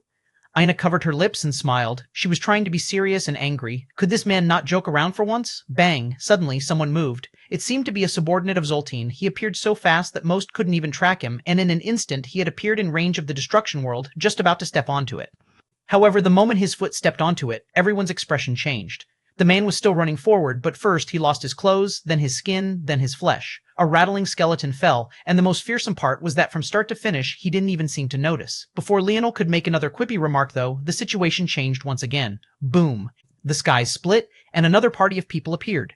When Leonel saw who it was, his eyes couldn't help but narrow. The Four Great Families. Chapter 3001, Battle Axe. Chapter 3001, Battle Axe. Leonel looked up into the skies, resting his spear on one shoulder while Little Blackstar sat on his other. Ships that looked eerily similar to the battleships of the Dimensional Zone appeared in a group of 4. At their helms, existences that Leonel had simply never seen before appeared. He recognized not even one of them. However, what he did recognize was their flowing hair. Green hair and green eyes, golden hair and golden eyes, blue hair and blue eyes, red hair and red eyes. There was only one group of families that they could have possibly been. Still, Leonel didn't seem too surprised by their appearance, as though this was just to be expected. There had always been something fishy about the four great families. They had depths that he couldn't see through and held secrets that were hard to fathom. But when they appeared, he could feel the life tablet tremble. This trembling wasn't out of fear, but rather because it had sensed something that it recognized. And that could only be the second life tablet, the legacy life tablet. Leonel had realized that there was something weird about the four great families long ago. That was because they had too many treasures that the rest of the world seemed to ignore. For example, the Emperor's Might tablet, the Blood Sovereign tablet, both of these things were endlessly valuable. The human race had been regulated so far that they were forced into hiding behind a formation for years of their lives, and yet no one remembered that these things existed? No one wanted to take them for themselves? Even if it was for the sake of not allowing the fox to return, the Emperor's Might tablet should have certainly been at least confiscated. And the Blood Sovereign tablet was useless to anyone without blood force affinity and should be especially enticing to those with blood sovereignty, and yet these things were put on display to be traded for. Of course, there was no way that the four great families had meant for these things to come to Leonel's hands. In fact, the matter back then had been a plot of the Three-Finger Cult, so it was very likely another machination by the demoness to allow him to reach this point. Whatever the truth was, it didn't matter much to him. Since things had already reached this point, there was nothing else to consider. That was how he felt until he saw two more figures. The decks of the enormous battleships that seemed to rival the primordial terror in size were filled with people, but Leonel's gaze was too sharp, and these two weren't particularly obscure either. In fact, they seemed to hold positions that were quite high, standing there on the deck of the Brazinger family's ship, the Scorned Queen Beauty. Leonel raised an eyebrow, but the light smile on his face didn't fade. If he could stare the demoness in the eyes, the hatred that he had for these people couldn't even be compared. A woman his father rejected and a fool that chose to betray him for basically nothing in return. Not only did he still win that battle in the end, but Goggles then had to flee, only to end up beneath the skirt of yet another woman. With a single glance, Leonel could tell that this idiot had fallen in love with yet another woman that he had no business falling in love with. But that was also an interesting thing to see for him nonetheless. Goggles' betrayal had infuriated him not because of the betrayal itself, but rather because of what implications it had for the life and death of his father. But it also made him accept that death wholeheartedly. Seeing how Goggles was still such a fool for love made Leonel realize that he wasn't completely different from the Goggles that he had known. Still, life was interesting sometimes. Maybe a different decision or two would be enough to turn you and your best friend into lifelong enemies. But likewise, a different decision or two was precisely what made you the best of friends in the first place. Knowing what those decisions were was probably part of maturing and growing up. That was what life was. And it was also why, even in the face of all this pressure, even knowing that 90% of those here were both far more powerful than himself and wanted his head on the chopping block, he could still calmly smile. Boom. The manifestations of the great families began to appear one after another. The Brazinger family, led by a man with a stoic face, was the first to act. His aura rose into the skies and an image of him appeared above, high and mighty.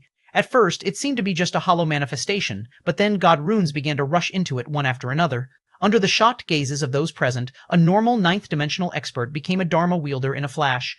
But he wasn't the only one. One after another, man, woman, child, Dharmas took shape, thousands of them at once. At this point, even the gods that had descended could no longer remain calm. These were still Dharmas and not idols. However, even amongst the god races, would a single race even have this many Dharma experts? Reaching godhood didn't suddenly become easy because you were a member of the god race. In fact, the higher the talent, the more difficult it was. That was because distilling everything you knew and could do into a dharma, and then subsequently an idol, was far too difficult. But the four great families seemed to have a built-in shortcut, and yet it wasn't over. Just as the bearded Brazinger at the helm seemed to be about to take action to break through once more, he seemed to sense something. He looked down and met Ina's gaze. Then, with a wave of his hand, Ina's battle axe was ripped out of her control. Chapter 3002, Meals. Chapter 3002, Meals. Leonel's eyes narrowed, but he pulled on Ina's hand to stop her from running after it. Even so, when he looked at his wife's bloodied hand, and then back to the bearded man, he had already decided his death. Ina's battle axe soared through the air so quickly that others couldn't catch it even if they wanted to. It soared through a distance that would have covered several bubble worlds in the past and landed in the man's hand with a resounding boom. Ha-sha-ha-ha-ha. His laughter echoed through the skies. My Brazinger family will rise today. The heirloom of the battle god has returned. Boom, boom, boom. At that moment, the man's Dharma raised a hand and grabbed out at the void. Streaks of crimson lightning flashed and reality tore apart. The shock of such a matter couldn't be measured in words. With so many god runes descending, the world was impossibly more sturdy. Even in his destruction world, Leonel felt that his knees were creaking as his body was forcefully suppressed to the ground. The pressure of the god realm was unlike anything that he had ever experienced before, and Leonel thought that he was already used to stepping into higher worlds by now. That was when the hand of the bearded man, or rather the hand of his manifestation, reached into the void. No, it wasn't the void. Leonel could sense something on the other side calling out to him, something that was particularly destructive. That was when Leonel recalled the words of Willowin and her mention of the different stages of destruction and the forms they took. Leonel understood then. This was the edge of the world that existed beyond the void. It was the destruction barrier that existed beyond the Northern Star. Leonel had vague recollections of his future self going around the Northern Star to see what lay on the other side. No, these weren't recollections, but rather vague feelings, more like intuitions. His future self might be gone, but these things lingered. He remembered clearly that his future self had walked to the end of all there was only to find nothing. Now, this man was pulling a weapon out from this world of destruction. Of course, that didn't mean that Leonel's future self had been unable to find it. It was more accurate to say that by the time Leonel had become so strong, whatever the man was taking out now was meaningless to him. It might as well have been nothing at all. Leonel held Aina back still. He had always felt that her weapon was too inferior. He had asked Aina many times if she wanted him to make another for her, but she always insisted on it. It made sense. The weapon was a treasure given to her by her father, one of the few gifts she had ever received from Miel. So how could she want to give up on it even if their relationship was a bit strained right now? Just as Leonel was about to promise to get it back for her, Aina's aura flared. At that moment, a manifestation appeared to her back as well, and the moment it did, even the dharmas that had formed from the other families came to a halt, forcing the 4 other families, who seemed about to summon their own treasured weapons, to stop in their tracks. Who allowed you to take what's mine? Leonel looked at his wife's side profile, then obediently stood to the side. Originally, he thought that she would be forming a dharma right now as well, but she didn't do this. With Aina's clairvoyance, she should have realized that taking the path the Brazingers had was possible long ago. The fact she hadn't meant that she had her own reasons, and it also meant that she was confident in taking back what was hers with her own strength. The skies cracked with black lightning and everything rolled. At that moment, everyone seemed to understand what was happening, and the bearded man's expression changed. This was bad. When he formed the connection with the other side, everything would be fine if he won a quick victory and took the spirit for himself. But if he failed to do so quickly, then he would expose the location of the Brazinger family's greatest treasure and open it to being stolen. Only the 4 families knew just how important these treasures were, but the moment their auras leaked, flashes of light shook the world, all of them coming from the eyes of monsters with strength beyond imagination. Even the primordial terror looked at that crack with narrowed eyes, having opened them the moment he sensed the change in reality. Aina's manifestation rose high into the skies, towering more than 10 times the height of even the largest Brazinger manifestation. It seemed to become its own world. Leonel coughed and looked around a bit awkwardly. It seemed that he wouldn't be the one causing trouble this time, but he was still going to have to clean up the mess.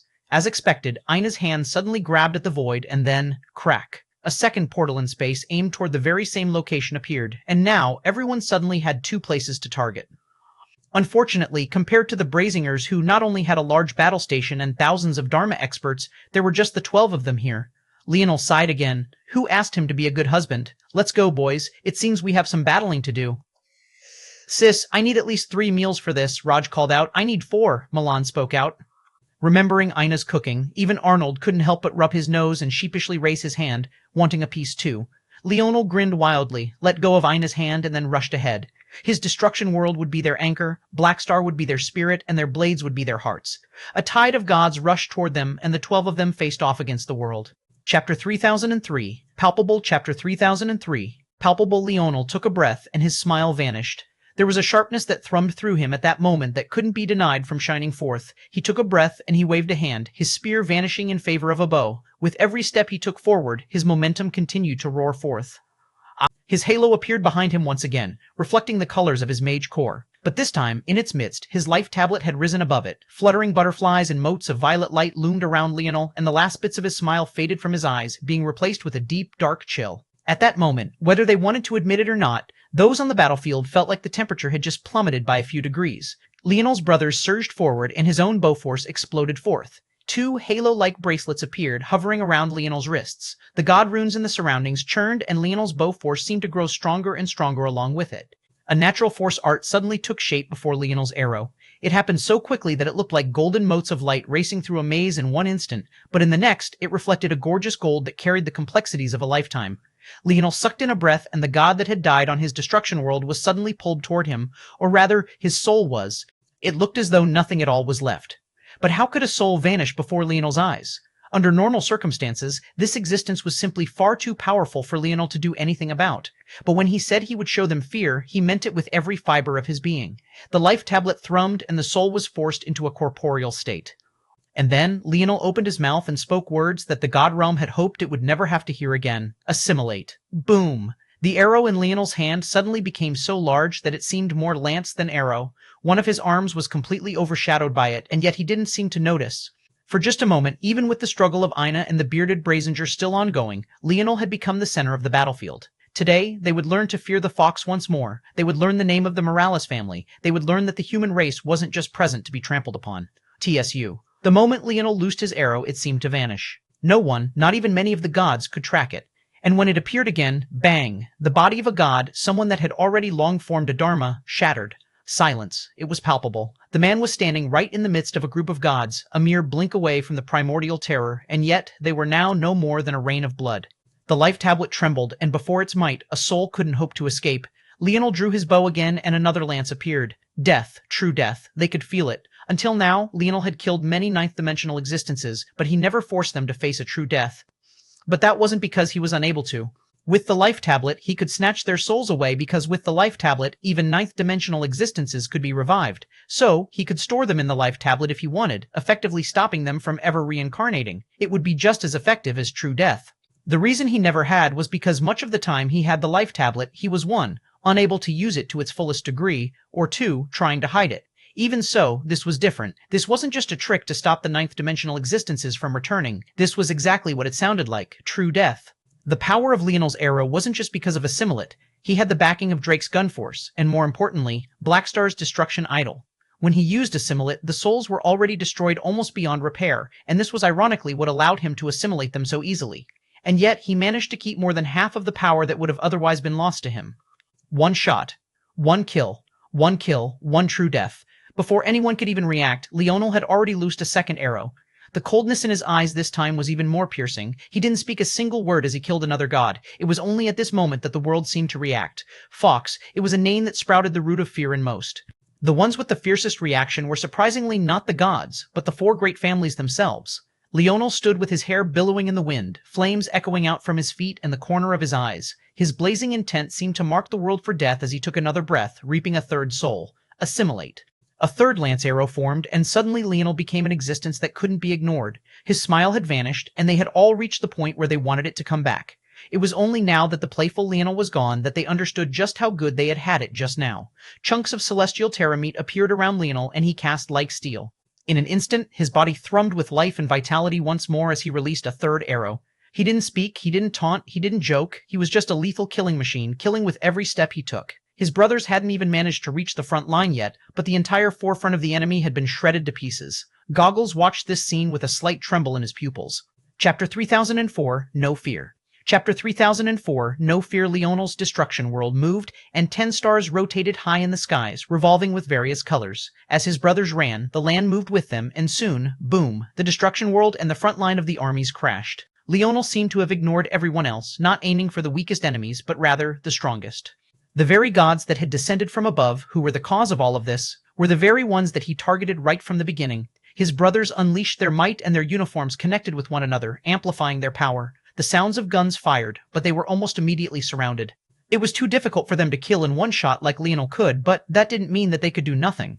Drake was the only one that stayed behind with Leonel. He slowly pulled his sniper rifle from his back and exhaled a slow, turbid breath. Then he squeezed the trigger. Arrow and bullet flew through the air in a beautiful symphony, and suddenly 2 heads exploded at once.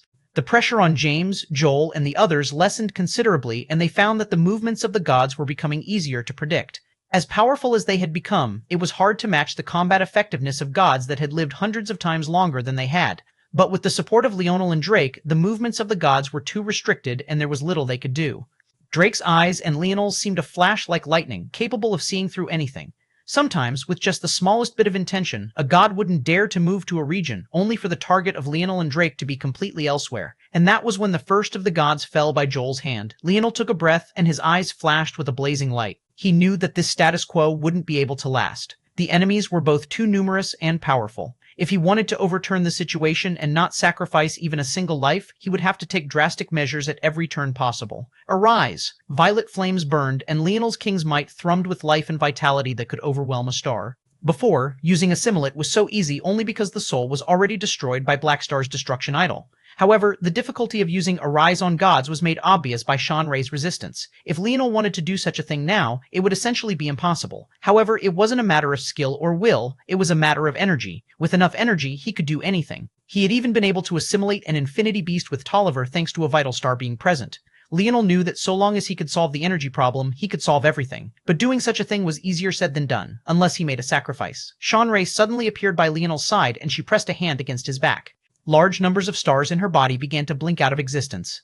The blazing light in Leonel's eyes became brighter and brighter as Shanray grew dimmer. At that moment, the slain god rose. "My king!" he roared across the battlefield, then surged into the army with a suicidal sprint. The expressions of several gods changed. They could vaguely understand how Leonel had managed the first. He had the support of 2 true god idols, as well as the help of the life tablet to keep the destroyed soul together for long enough to fire out the remaining energy. But this made no sense. Their brains were fried, and they found it difficult to accept. The Fox were feared, but it was well known that it was difficult to wield corpses even at the same dimensional realm. Usually, the average Fox would have armies a tier or 2 below them. Genius Fox would be able to have some at their level and a few tiers above. But no one had ever heard of someone using these infamous Emperor's Might skills on someone that was an entire 3-dimensional realms above them. If this was possible, how could the Fox have ever been eliminated? This time, it was all dimensional cleanse. The power of the stars had been within Leonel's body for many years, but he had only used dimensional cleanse to improve the speed of his recovery and nothing else. But that had all changed when he thought of a simple question. Why did his number of stars correspond to his number of nodes? Why did his father use these nodes as the foundation for final destruction? They were obviously meant to be centers to solve the largest problem with his current stage of final destruction: energy accumulation. A normal person, even if they could gather up the resources necessary to move forward from here, would be entirely unable to absorb it without millennia or more. How could Leonel possibly wait thousands of years just to reach the 7th dimension? And who knows how much longer to reach the 8th and 9th beyond that? Would his lifespan even be long enough for that? But this changed his perspective on things, and it also opened up another path to him. Right now, Shanray was just at the 6th dimension, but the energy stores within her weren't necessarily less than any top-tier Void Race member. In fact, it might be even more. The problem was that her body was too weak to expel it all at the same time. But now, with Leonel extracting it, Shanray's dimming body suddenly thrummed with life again, and several more galaxies and stars appeared to replace the ones that had vanished. She was the perfect battery pack. Now, the real fun would begin. Leonel drew another arrow, and a lance formed once again. The lance of gold suddenly flared up and became a dense den of black flames that drew a line across the world. He hadn't forgotten. Today, it wasn't just the Fox that would shine, but also his grandfather's path. Before this woman his grandfather had once given his life to, Leonel would display the might of a Morales man. His lips parted for the first time since his onslaught began, and he spoke 2 words: no fear.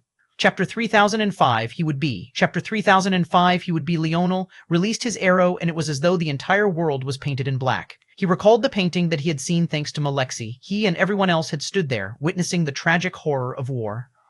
The rivers of blood, the mountains of flesh. Everything seemed to be a reminder that life was too fleeting, that spending time on a battlefield wasn't glorious, but rather left tragedy in one's wake. But there was a deeper level to this painting as well. It was one that told of determination. It depicted the strewn-about corpses of more humans than Leonel could count. There were more dreams, more goals and aspirations, more hopes than he could ever hope to understand or fathom. All died in red. There was no glory, no grand achievement waiting on the other end. There was just death and more death. Leonel remembered how immature he had once been in the past. In that immature state, he wanted to change the world, to usher in a new order where even the weak could be protected.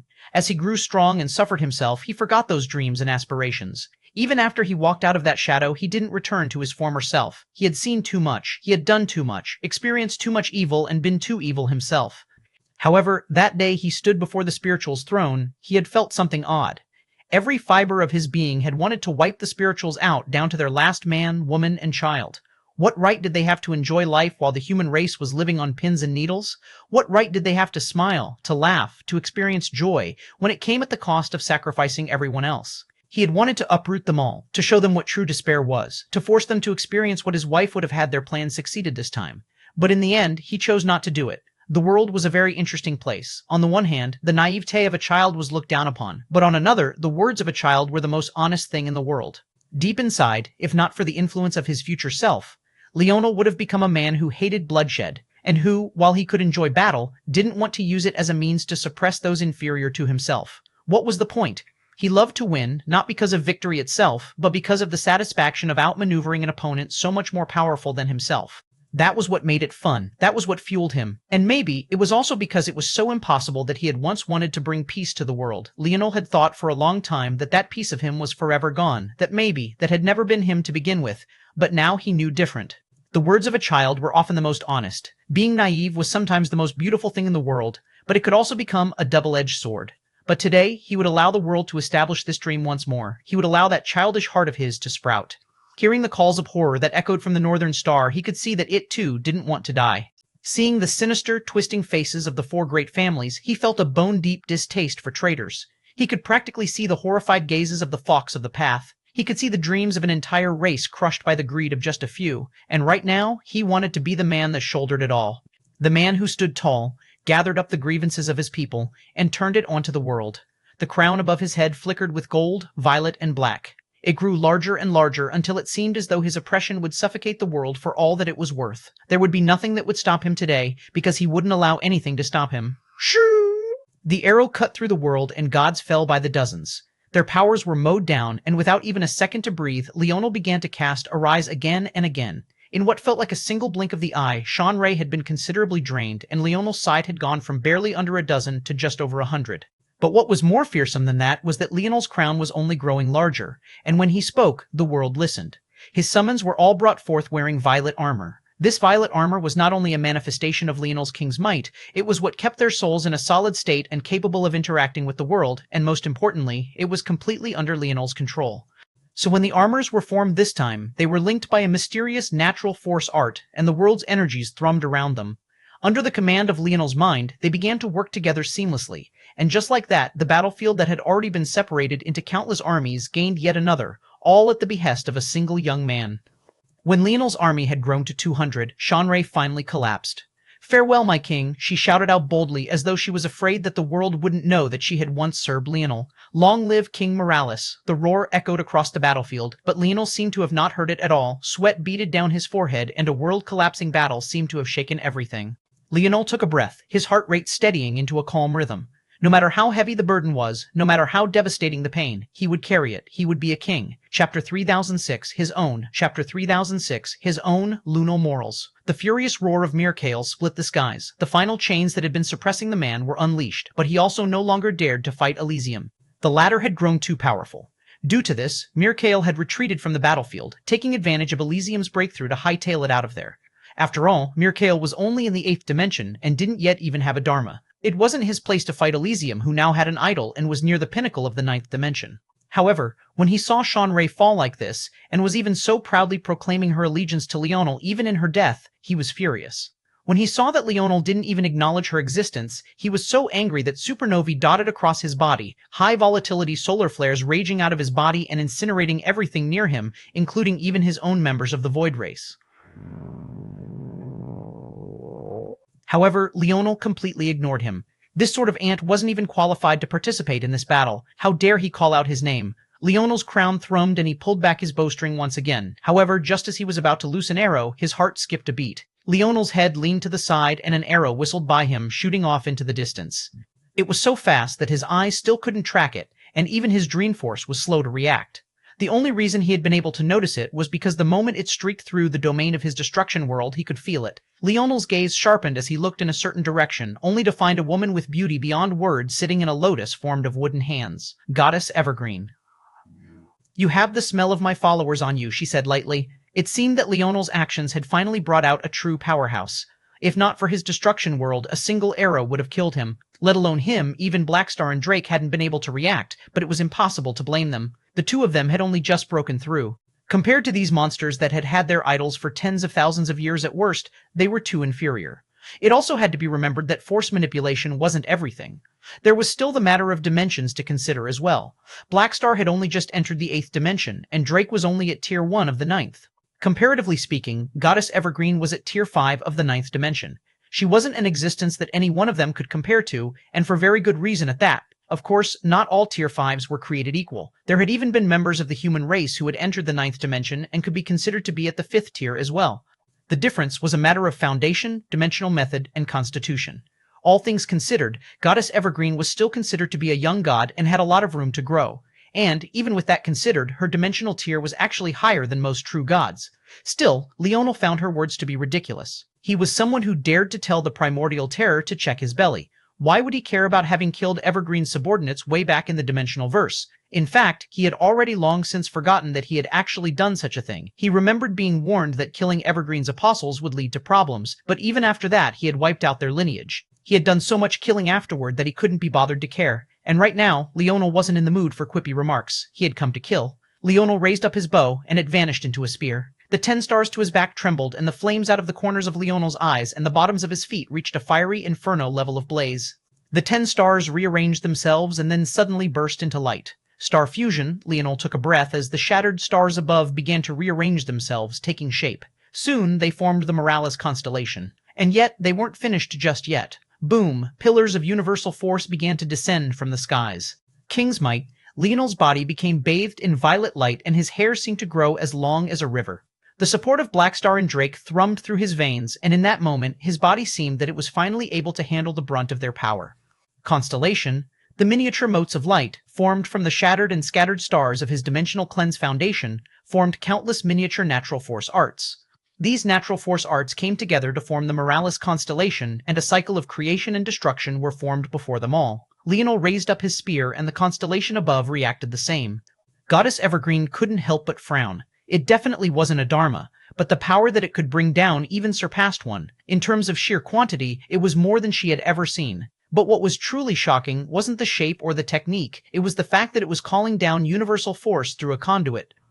Universal force was known for one thing and one thing only, allowing one to transcend the dimensions and battle with those far above you in tiers. Leonel had studied Ina's manifestation for a long time, and their minds were even connected as one. Having simulated her progress for her many times before, how could he not understand the technique inside and out? Unfortunately, this wasn't enough. He was lacking something the 4 great families had, so even when he tried to replicate it, he couldn't. So instead, he scrapped the entire idea. Since he couldn't copy theirs, he would just make his own. Leonel raised up his spear, his battle intent peeling through the skies like a bolt of lightning.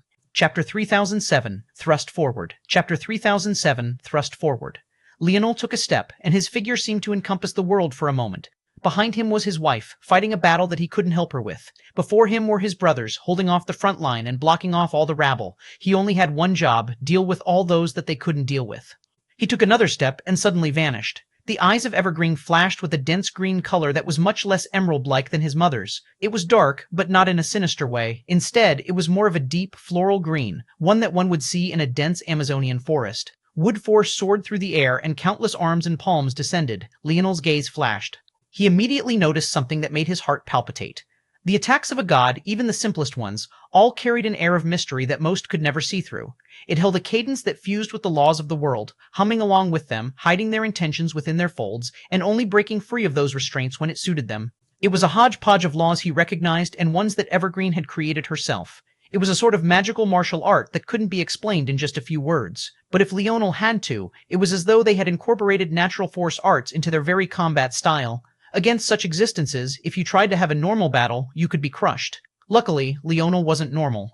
Even his own dream force wasn't able to see through such a combat style. It was still at the higher creation state after all. It wasn't prepared to see through an idol-supported battle style, sovereign or not. However, Leonel wasn't alone. He had the life tablet. It only took a single move of his intention for the life tablet to imprint this natural force art. Its mysteries reflected in Leonel's mind, and he expelled all other distracting thoughts. In one moment, it had felt like there was simply nowhere to dodge. In the next, Leonel's spear flickered as he cut along the side of one of the many arms, slightly delaying its descent and splitting it in two. He weaved out of the way and struck out with his spear again. His body and his spear seemed to have formed a single unit. When his feet glided, so too did his spear. When his head swerved to the side, it would come with a slicing arc that left a trailing wake of flames, gold, and blackness in its wake. After images of himself were left in series, and suddenly there seemed to be just as many Leonels as there were palms in the skies. His mind didn't seem overloaded in the slightest, and even with the pressure of the computation that was necessary, he still seemed capable of reading dozens of moves ahead, even against such a god. He realized by the thousandth exchange that precisely because of the battle style of the gods, his controllability index, in combination with the life tablet, was nothing short of their bane. TSSS. Leonel suddenly appeared high in the skies, swiping out his spear a single time, and yet causing thousands of slashing blades to erupt in a spherical storm. All the blade lights that he had released in the previous exchange seemed to linger in the air and then explode out at once, causing countless splintering strands of wood to blast apart. Leonel stood high in the skies, his hair billowing and his eyes carrying a fierce intent. Spear dance. It seemed that he had already touched the threshold of godhood long ago. Spear dance was precisely a rudimentary method of how the gods battled. It used a force art to gather together strands of spear force and erupt with a force manipulation level beyond his limits. However, Leonel hadn't realized just how amazing it was for him to have thought of such a thing until this moment. And now, spear dance would play a completely different role. His spear tip trembled and then became completely still. He remembered just how steady his father's blade always was, how it could face off against the stars and the laws of the world without shaking even the slightest bit. No matter how much power, no matter what the odds. Thrust forward. 2 halo bracelets appeared around Leonel's wrists and suddenly expanded violently. Nothing would stop his blade. He pierced forward, and all the world's spears seemed to howl in unison. God or not, the moment Leonel's spear manifested, their own veered out of control, no longer listening to their commands. In this space, there could only be one spearmaster. Subble Yu, Sai Eng. The spear light was too fast. It appeared before Goddess Evergreen in the blink of an eye, and she felt her heart skip a beat. She had put up several defenses, but they were either slow or torn apart like cheap pieces of paper. It was only when the spear light was already in front of her that she realized that Leonel had somehow reverse-engineered her battle style and struck forward with what she could only call an anti-natural force art, one wreathed in destruction. It could be said that in the entire world, this spear was the one thing that she couldn't properly fight back against. She unleashed a delicate shout, and she realized that skill wasn't going to cut it. If she couldn't overwhelm Leonel through normal means, she could only use raw power. A twin pair of lotuses appeared in each one of her eyes, both rotating in opposite directions. A wooden lotus of hand appeared above, and another appeared below her. One was formed of a heavy, hard, dark wood that looked almost black. The other was formed of a delicate, soft wood that seemed to almost be a pale gold. The moment they appeared, a grinding energy rocked the world, and Evergreen struck out. Chapter 3008, Nature. Chapter 3008, Nature, only nature is eternal. She spoke these words in a voice as sweet as honey and as delicate as dew.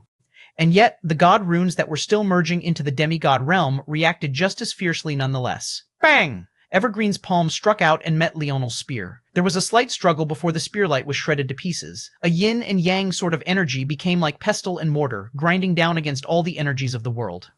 Evergreen sat in a lotus position in the middle of these 2 floating wooden structures. These 2 were the halves of her idol, a rare dual idol. The lotuses in her eyes suddenly stopped rotating as though they had just snapped into place. At the same time, a great amount of hair-raising danger flooded Leonel's senses, but his reaction seemed as though he didn't notice at all. The constellation high in the skies above him suddenly moved.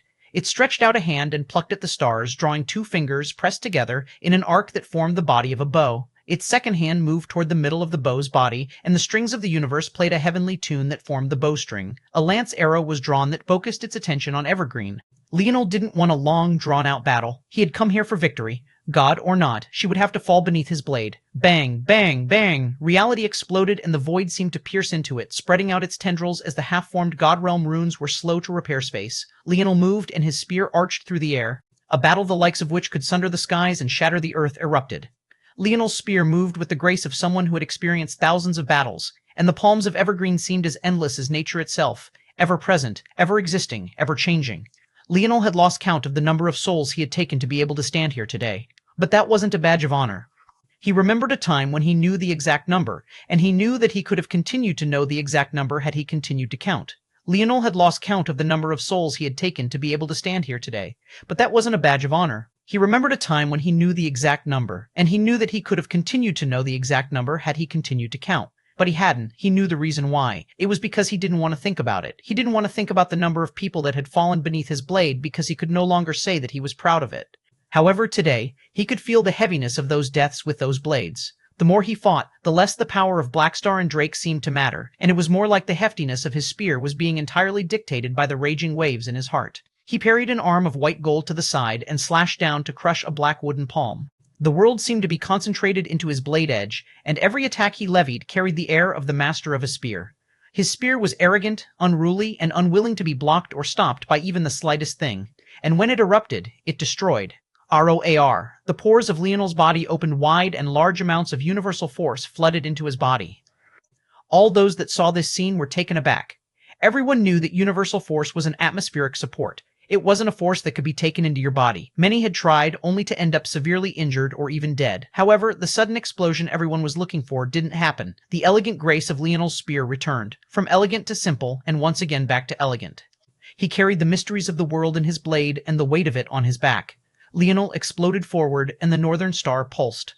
Tolliver pierced into Leonel's skin, thrusting itself into the pockets of hidden layers that stored the tattoos that danced across his body, and suddenly the two had become one. Bang, bang, bang, bang, bang! Blackstar's destruction idol thrummed, and Drake's idol pierced through the veil. Leonel appeared before Goddess Evergreen, staring into her lotus pupils with a cold indifference that pierced into her soul. His spear thrust out, and she parried with a palm, striking out at his chest. Leonel seemed to have already seen through this, using the momentum of the parry to glide his body to the side and make his target small.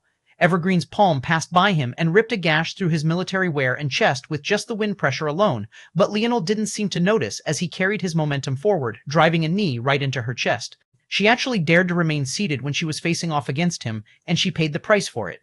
His knee exploded with gun force, and what must have once been a beautiful chest was minced to pieces. Evergreen was blown away, but Leonel had already taken a step forward, swinging down his blade with all the force that he could muster. It truly felt as though the weight of an entire world concentrated onto its tip. Everything happened so fast that others didn't even have time to react to the fact that Leonel was thoroughly beating a god who was already well known for her talent. Whether it was insight, sharpness, or deduction, she had lost in all aspects but raw power. However, Evergreen was a ruthless character herself. Despite her injuries, there wasn't the slightest fluctuation in her eyes. Her hands suddenly pressed together in a seal as Leonel's blade was about to cut her in two. In order to attack her like this, Leonel had to come in between her dual idol, and there was a reason that most did not dare. A grinding force appeared above and below Leonel, and his skin instantly erupted into shredded pieces of flesh. In the next instant, it would be his body. But at that moment, his spear dance erupted for the second time in battle, countering the grinding force. His eyes, even dripping with blood, carried the same coldness. His spear exploded with strength and drove into Evergreen's head. This battle was over. PCHU. Leonel froze as a bowl-sized hole appeared through his chest. Evergreen fell toward his destruction world below, her beautiful head cut in two. That's enough. Two more gods, exuding auras even more powerful than Evergreen, appeared on either side of the spinning lotuses. Chapter 3009, Fusing, Chapter 3009. Fusing, Leonel took a breath only to find that he didn't have the lungs to breathe with. Aches and pain racked his body, as though despite the fact he hadn't taken many injuries during his battle with Evergreen, his body was still reminding him that he was way out of his league. He took another breath and hacked up blood, but the coldness in his eyes didn't fade. He never lost his focus for even a moment, and he had already taken out several lumps of celestial terra meat. The two gods, Zoltine and another that Leonel didn't recognize, surged forward. This second god was none other than Solarian, but whatever his name was didn't matter much to Leonel. It made no difference at all. No matter who stood before him, he would cut them down. That was the promise he had made to himself. It didn't matter how much his body broke down. It didn't matter what the odds were. It didn't matter that they were existences that had ruled over lands and even time itself for countless years. None of it mattered. The halos around Leonel's wrists trembled and his spear force surged. These very same gods who so many feared were doing their best to ensure that he couldn't heal himself. They were going out of their way to stop him. They had felt what fear was, but they hadn't let it settle in yet. They still dared to raise their blades. They still dared to attack him. They still dared to insult the dignity of a king. Life steal. Bang! Leonel's spear force broke into the middle creation state and his aura thrummed. Scarlet Star Force thrummed in his kidneys and rampaged throughout his body, fusing with the universal force within him to create something new. Universal force had always been something that couldn't be incorporated into the body, but when it came to fusing with forces, it did so with absolute ease. There wasn't a force in existence that it wasn't compatible with, and now that it was in Leonel's body, it was being forced to follow the path of Leonel's forces as well. Creation and destruction, destruction and creation, a cycle of the two that seemed to mean the same thing and yet represented something entirely different. One innate node was creation to such an extreme that it became destruction. The other innate node was destruction to such an extreme that it became creation. When they worked together, they formed a cycle of yin and yang that made Evergreen's lotuses look like nothing more than child's play. Leonel copied Evergreen's methods into the life tablet, used it to analyze them, and then replicated that very same thing with his body. In an instant, he had created a new spear dance that dazzled the world. He took a step forward as the hole in his chest was quickly patched together. His spear danced through the air, ethereal and hard to grasp. Sometimes it would multiply into thousands, and at other times it would suddenly fuse into one, erupting with a level of menace and destruction that couldn't be matched. Every force it came across was easily sliced into two. But what made it worse was that these very forces would wrap around the blade, infusing themselves into Leonel's strike and strengthening it further. The cycle of creation and destruction ground down even the presence of God's idols, forcing them into submission and stripping them of their essence. Then they became Leonel's own strength. 8 enormous palms descended from the skies, each one seemingly being associated with a new and different race. Leonel had seen these before. The toddler that was very much not a toddler had a similar ability. It was what revealed to him the races that were in cahoots with the nomads. However, compared to that little kid's palms, these were on an entirely different level. There was a blue hand with rough skin and dragon claws that looked like it could come from no other race than the Pluto. When it descended, Leonel felt as though time was distorting, and it was difficult to get a grasp on exactly what was happening around him. There was a hand that reflected the stars and galaxies. When it descended, space was frozen, and a formerly short distance felt like it was light years away. There was a hand that carried the essence of shadows, hidden and discreet, impossible to track and even more difficult to spot. The last hand was completely and utterly normal. It could have come from a nomad or a human or a cloud race member. It looked so completely and utterly normal, and yet it also seemed to carry the most mysteries. When these two sets of 4 palms appeared, Leonel didn't seem to have anywhere to escape to. There was only death awaiting him.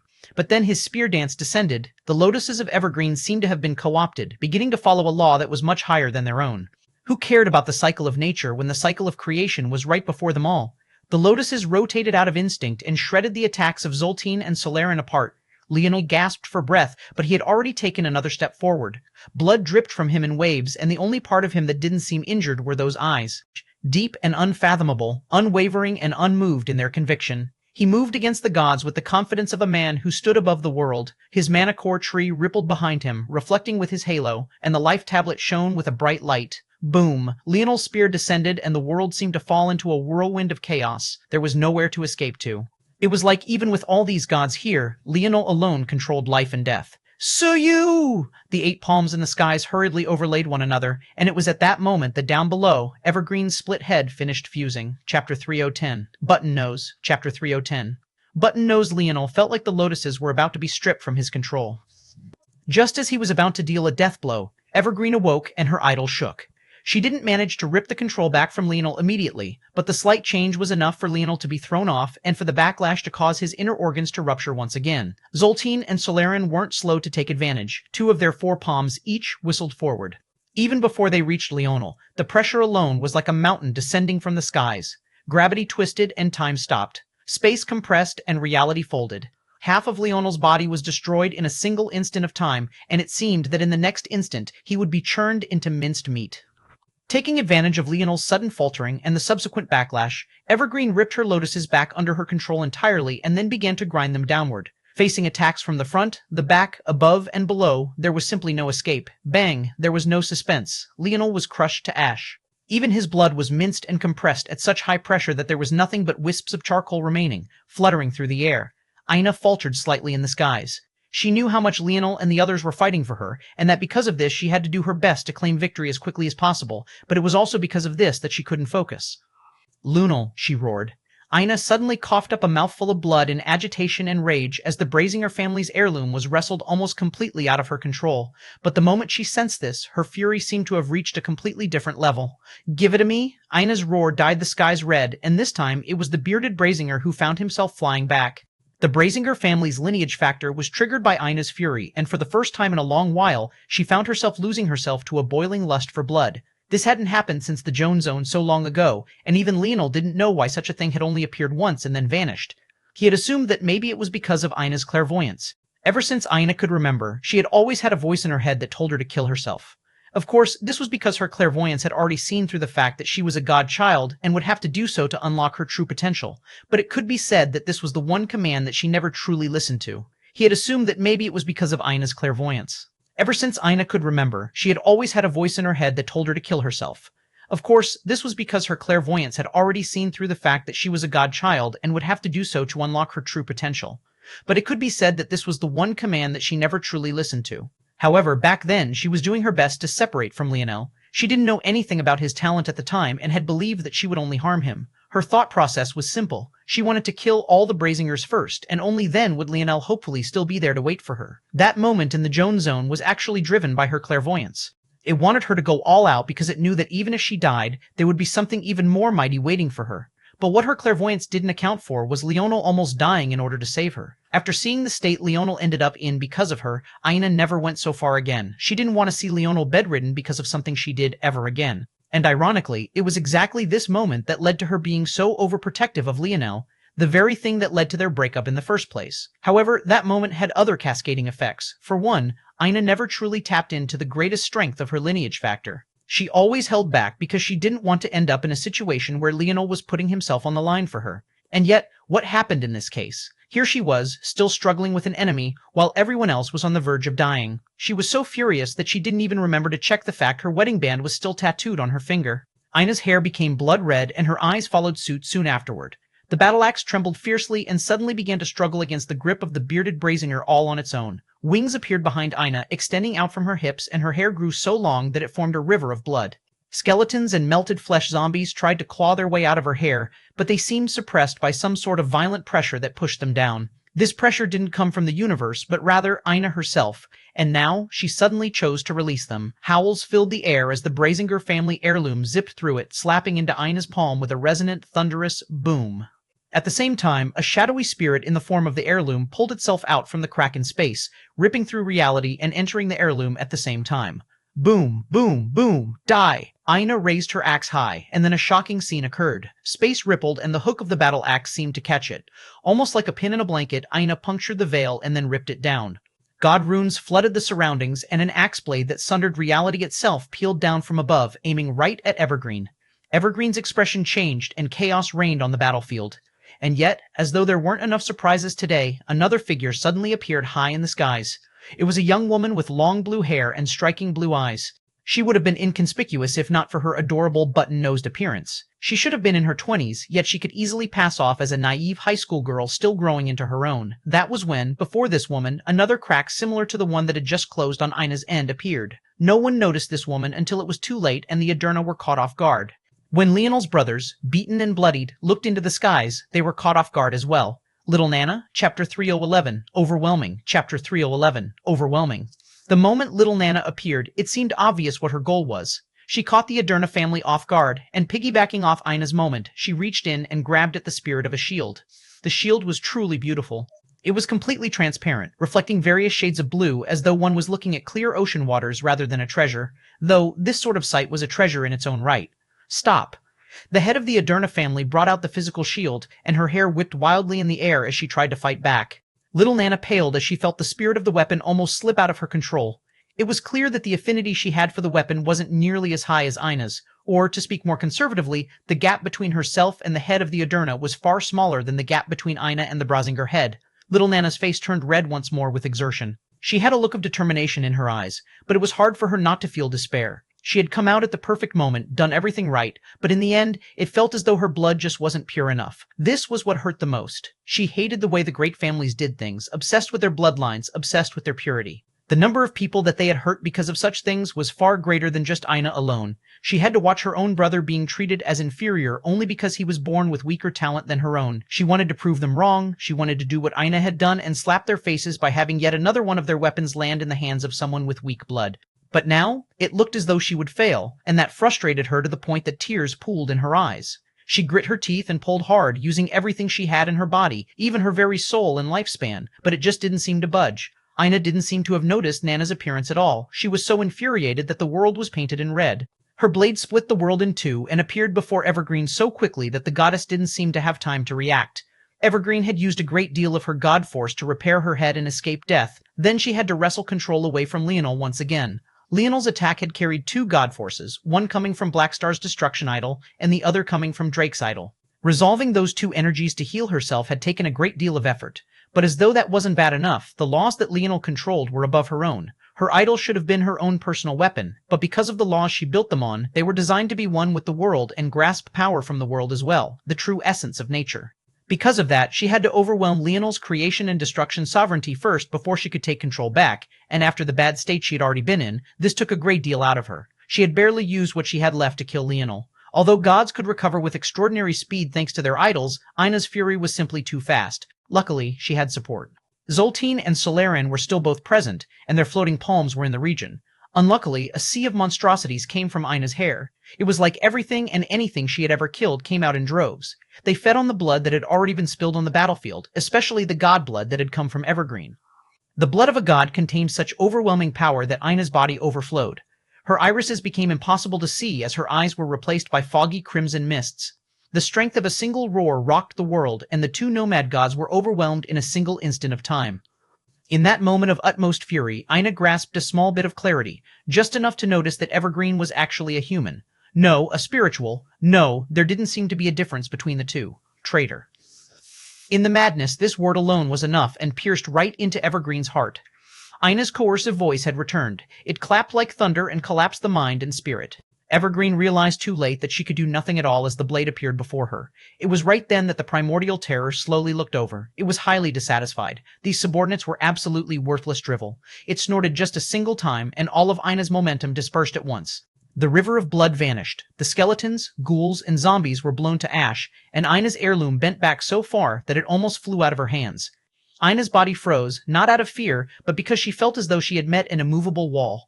Veins popped up across her forehead and arms as she tried to press past this wall, but no amount of strength seemed to be enough. She was right there, just one more step forward, but the power of the primordial terror was like an unfathomable chasm. Right then, as though to pour salt into a wound, the call of a majestic bird pierced through the skies, followed by the roars of a tiger and the thunderous cadence of a dragon. The fallen god beasts were no longer fallen. They appeared across the horizon, their bodies as large as worlds and their wills no less imposing.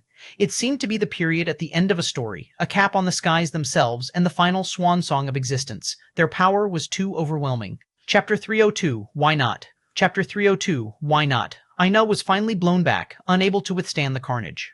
Up above, Nana seemed to have finally lost her battle. The portal had slipped away into a sliver and was moments from closing. At the same time, Drake tried his best to support James, Joel, and the others, but the tide of enemies was too large. It was even to the point that most of the powerhouses were directly ignoring them, lazily allowing their subordinates to take aim. There were a lot of sayings for what one would experience when the end of their lives came, but there were a lot fewer when it was about the end of the world. There might have been a song or two, but nothing as profound or daunting as the real thing. There was nothing as beautiful as seeing one's life in a final spurt of consciousness. There was just nothing but endless suffering and pain. It was hard to tell what these people even wanted. Sure, maybe the primordial terror truly wanted to see the end of everything. As the true beast of destruction, that was all it wanted. But what about everyone else? The irony was that most of them were just selfishly pining after their own desires. The four great families had just wanted to survive. They did it at the cost of betraying their own race. Evergreen was the truest devout follower of nature and the course of it. In her eyes, death and destruction could only give way to life. That was the way things had always been, and that was the way it would always be. The actions of the gods to try to extend their lives beyond reason had always disgusted her. The god beasts wanted to return to their former glory and power. They had been knocked down from their pedestal, so how dare anyone else have the right to rise above them? Some only wanted short-term gain, some only wanted revenge, some were chasing after something much larger at the expense of everyone else. But regardless of what it was, the reality was laid out before them all. There was no fighting against this. They were too weak. Ina coughed up several mouthfuls of blood so scarlet it hurt to look at. She rolled across the ground and felt as though every bone in her body had just shattered. And yet, she didn't seem to feel the pain. She could only wonder if there was something more that she could have done. Her husband had always managed to find a way. Was she truly so useless without him? She suddenly remembered a conversation she had had with Leonel a long time ago. Back then, he admitted that she was more powerful than he was, but then he had said something interesting. If we were to fight, I would beat you 10 out of 10 times, no matter how strong you are. It should have been an insult, but she had never taken it that way. It was part of what attracted her to Leonel, part of what made him the man she loved so dearly. He always had the confidence to face off against anything, no matter the odds. Ina weakly lay on the ground, barely able to hold on to the heirloom of the family she despised the most in one hand, and only able to stare into the skies. But even so, she used the last bit of her energy to look at her finger. She raised her hand into the skies as though trying to block out the sun, all to look at her left hand. She stared at the wedding band. Even with the sharp rays of the sun beaming down, it looked so clear in her eyes. "Can you really do it again?" she whispered. She had already reached a point of blind faith in her husband. But even then, right now, she felt like maybe the best chance they had was to just die together. It was a shame. She had really wanted to see their house full of kids. Ina took a weak breath and tried to stand. Her wounds had already more than 50% healed. Ancient god or not, the healing capabilities of a blood sovereign weren't something that most could fathom. However, it was when she was using her battle axe to stand once more that a voice echoed through the cosmos. Instant recovery. Ina looked up, recognizing the voice and the skill, but it was hard for her to feel very happy. It didn't seem to change much at all, but at the very least, she could see her husband's face again. At least, that was what she thought until the voice rang out again. Leonel, who had been ice-cold these last few hours, suddenly chuckled. "Wife, what'd I say about believing in me?" Ina looked up and suddenly felt the urge to roll her eyes. These odds weren't normal odds, all right? How about cutting her a little slack? Leonel still hadn't appeared. It was as though he was everywhere and nowhere at the same time. But right at this moment, there was a certain variant invalid who was completely infuriated, watching all of his hard work vanish before his eyes. Before, despite the fact they were perfect for him, Leonel had left the incomplete worlds of the invalids and the worlds of the fallen god beasts alone.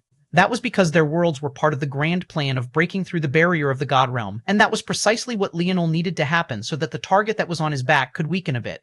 If they failed, he would definitely be screwed. It was ironic. In this cascade of selfish actors, Leonel was definitely one of them. And in the end, he had fed into the plans of the demoness and the primordial terror just like everyone else. Unlike them, though, he planned to fix it. Across the demigod realm, force arts began to appear one after another. Leonel needed 8 more incomplete worlds, and he happened to have already analyzed these ones, so why not take them? Chapter 30113, die. Chapter 30113, die. If Leonel was being honest with himself, the situation wasn't ideal. Of these 8 incomplete worlds, he would only really like 3 of them. The first was the most obvious, the incomplete world of the invalids. This was their strongest world, one that was already comparable to a god realm. The reason this was perfect for him was precisely related to the last large breakthrough he had had in his comprehension of destruction and creation. That had allowed him to gain 4 sovereignties, 2 destruction sovereignties, and 2 creation sovereignties. The 2 formed a cycle with one another, splitting into pairs and occupying one of his innate nodes each. One of his innate nodes represented creation taken to an extreme and ultimately leading to destruction. The other of his innate nodes represented destruction taken to an extreme and ultimately leading to creation. The differences were subtle, but with both having taken on the character of 2 sovereignties, the power of his innate nodes had reached another level entirely. Right now, even if there were higher forces on the rankings, Leonel didn't believe that he would ever swap out his Scarlet Star Force for any one of them. The remaining 2 incomplete worlds were attached to the fallen god beasts and the Owens respectively. These worlds were obscure and not even used by these 2 races as anything more than a countermeasure and a backup plan. However, they were key to the plan as they were conduits to allow communication between the incomplete worlds of the invalids and the complete worlds of the Owlans and fallen god beasts. The fallen god beast incomplete world was perfect for Leonel's physique. He had already sacrificed his Northern Star lineage factor for the sake of increasing his constitution, and this incomplete world perfectly filled in that role. The Owlan's world was, unsurprisingly, perfect for his crafting. Of course, it wasn't as simple as the world representing crafting. The umbrella of crafting encompassed too many things for a single incomplete world to be able to cover them all. Instead, it was more accurate to say that if the invalids' worlds represented destruction, then this world represented a special type of creation, one that could breathe life into the influence of the mind. It was a world that heavily favored dream force, and where the dream plane practically became a blank piece of paper where one could draw whatever they wanted into existence. These 3 incomplete worlds were perfect for Leonel, and if he had a choice, he would just take them and ignore everything else. But he didn't have a choice. As such, he could only forego the perfect set of incomplete worlds and exchange them for the power that he needed right here and right now. For the last 5 incomplete worlds he needed, he filled them with the invalid incomplete worlds that he had already wiped clean, taking them in and linking them. Leonel had already had this plan in mind the moment the portal to the god realm was open because it was clear that at that point, the incomplete worlds were no longer needed. The problem he was facing was a matter of how. He originally planned to find a chance to escape the battlefield, but then the Brazingers appeared and Ina ended up losing her heirloom.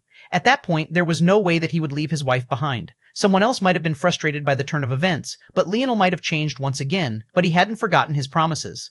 There was a point in his life where he cared so little about the world around him that he felt like the only thing that mattered was his own happiness and that of those he loved the most dearly. That was no longer necessarily the case. He had begun to feel some responsibility for the world again, especially when he heard the cries of the Northern Star that he had always taken as a boogeyman of sorts. However, hell would freeze over before he would allow his wife to suffer the slightest inconvenience. So, even though it wasn't the easiest path, he had chosen to take the one that would satisfy his wife, himself, and the world. He abandoned his body, fused his soul into the dream plane, and contacted all of the planes at the same time. The strength of a life-state Dreamforce was already capable of communicating with the dream plane in these worlds. However, most wouldn't, especially not when it left your soul so vulnerable. It could be said that Leonel suddenly entering the dream plane in the midst of so many gods took balls heavier than stars themselves. Yet, not only had he done it, he had expanded his soul across worlds, communicating with them all, and then refining them. The moment he spoke the words the gods hadn't heard in generations, a humanoid figure that seemed large enough to match the primordial terror appeared high in the skies. His body thrummed with lights of gold, and for a moment he seemed to be an idol in and of himself. Leonel could feel the power of his stars being drummed up to another level entirely, and though the incomplete worlds that he had chosen weren't perfect in every way, there was no denying their power. His body shook, and it was then that everyone seemed to notice that Leonel's destruction world had never vanished.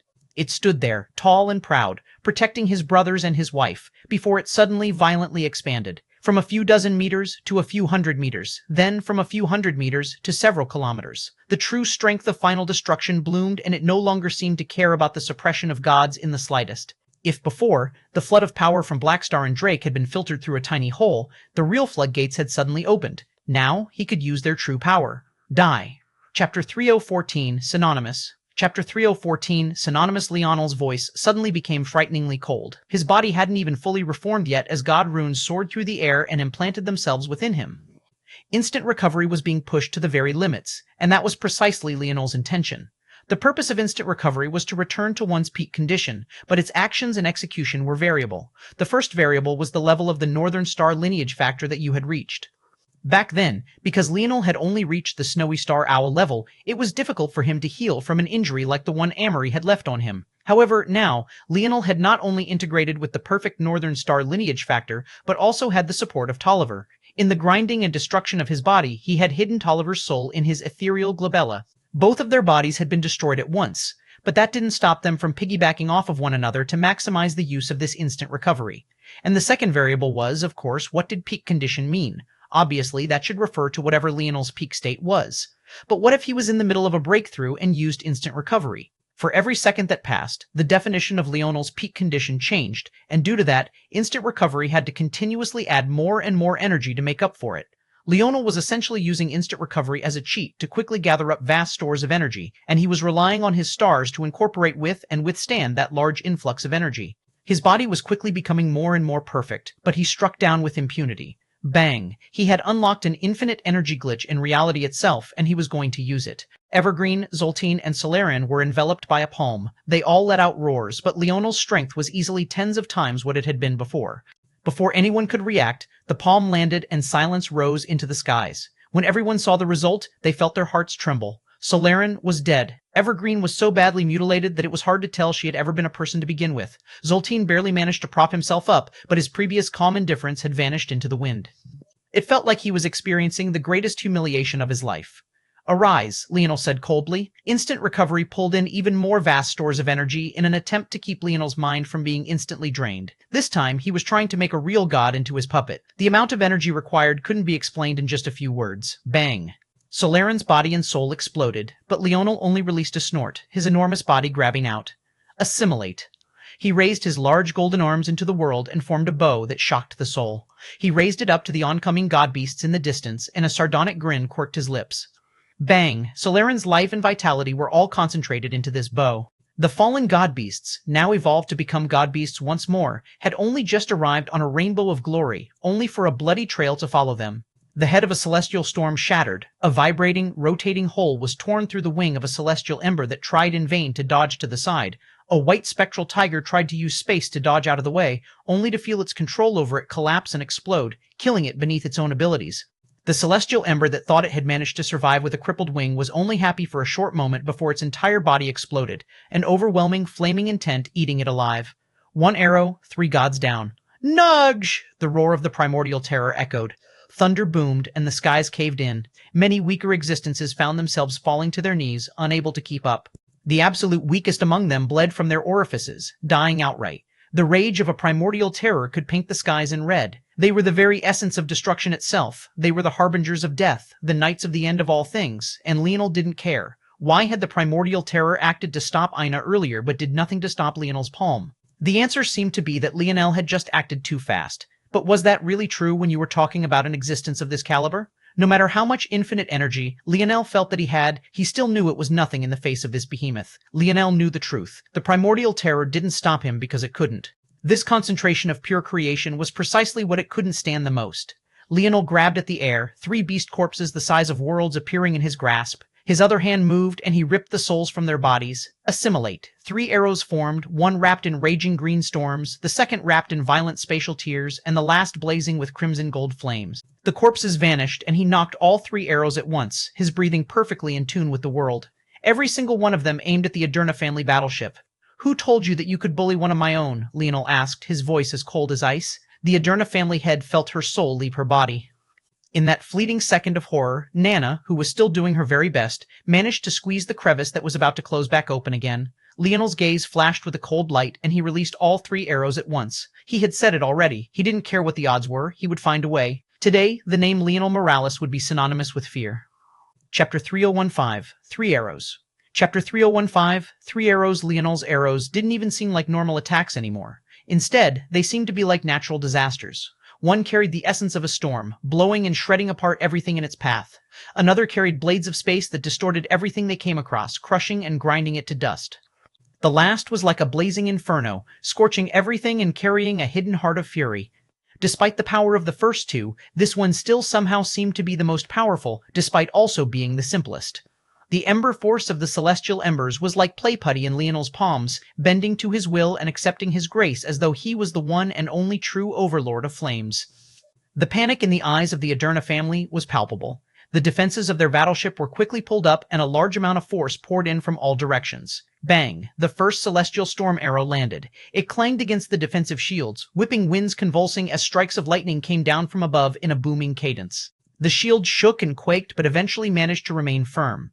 Unfortunately, this was only the beginning. The white spectral tiger arrow came afterward with an instant ferocity. Although it was an arrow, when one looked at it, it felt as though they were staring into the maw of a roaring tiger or watching as a mighty claw descended from the skies. Although it was just an illusion, it felt like no matter what they did, it would be entirely impossible for them to ever block such a blow. Just the artistic conception alone felt too perfect, as though they weren't even staring at the white spectral tiger any longer, but rather the born banes of the past.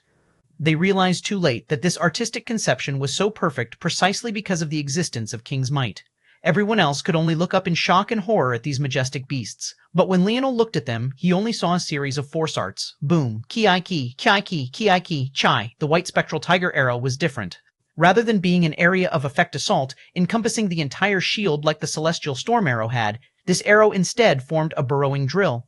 Various shades of black and silver spun around one another in a vicious cycle as they rotated at high speeds, focusing on a single weak point of the shield. Sparks flew, and the embers that formed set fire to the world below. The energy scattered through the armies, and they found themselves dying by the droves. Hundreds of Owlans didn't even have the chance to defend themselves before they were burnt to ash or shredded to pieces by the spatial storm. Boom! The arrow shattered apart, the shield still managing to remain. However, by this point, the cracks had already begun to spread, jetting out in all directions as though they were racing through a jagged maze. Sometimes cracks would suddenly meet and fuse into one another, forming a much larger piece of substantial damage that made the hearts of the Aderna's inside shudder.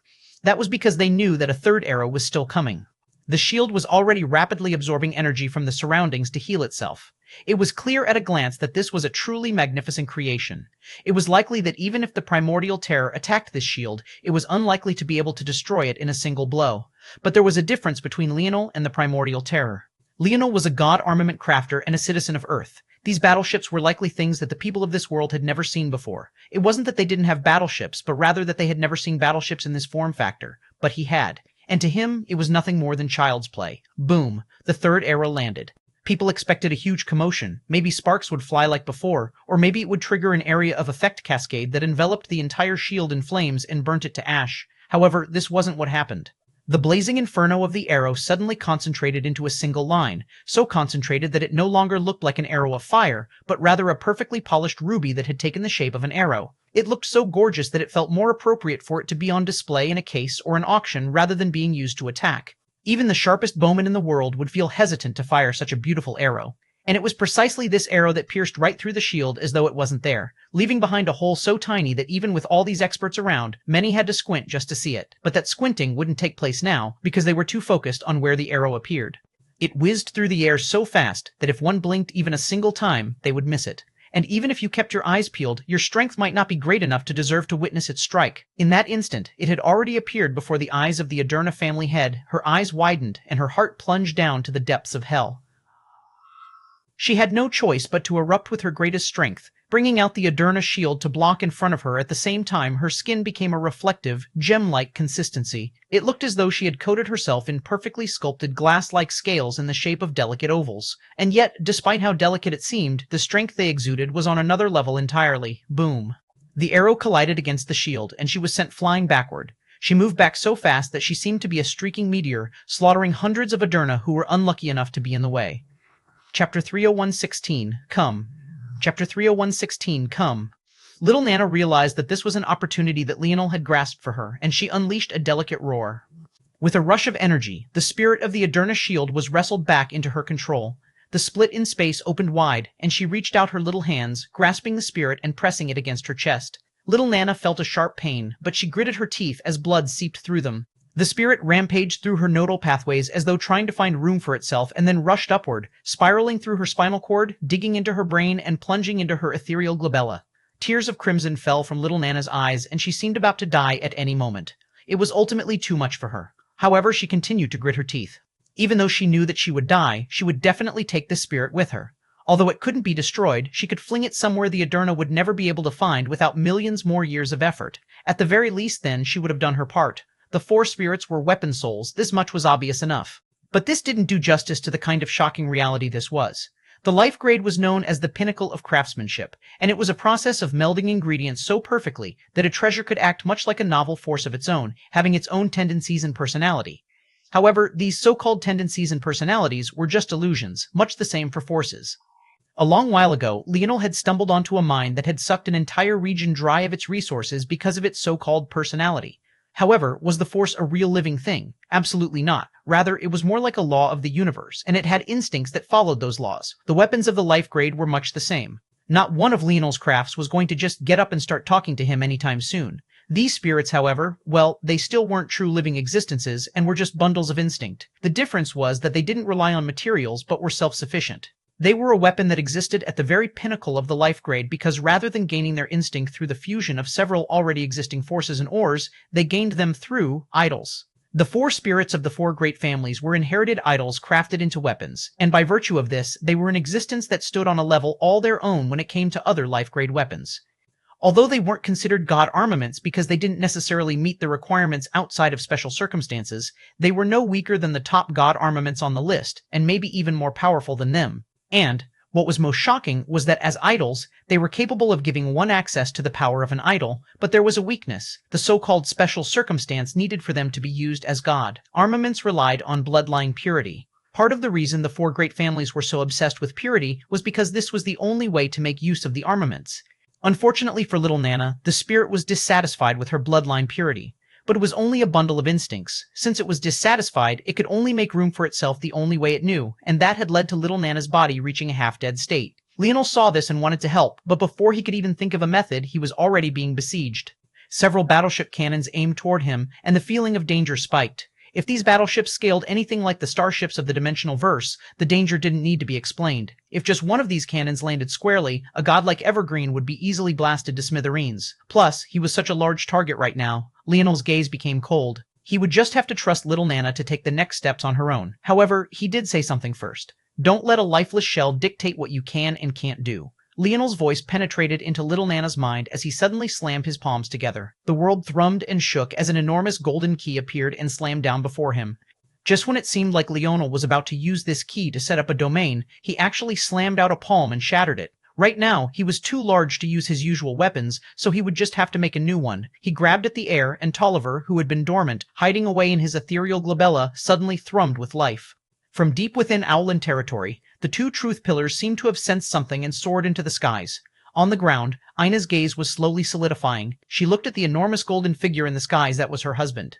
Fluttering white feathers with an aura of gold cascaded around him, and despite being the weakest of dimension on this entire battlefield, he still managed to be the center of attention. She coughed and wiped the last bit of blood from her body, her state already returning to over 90%. In that case, she would have to stop moping around and do her part.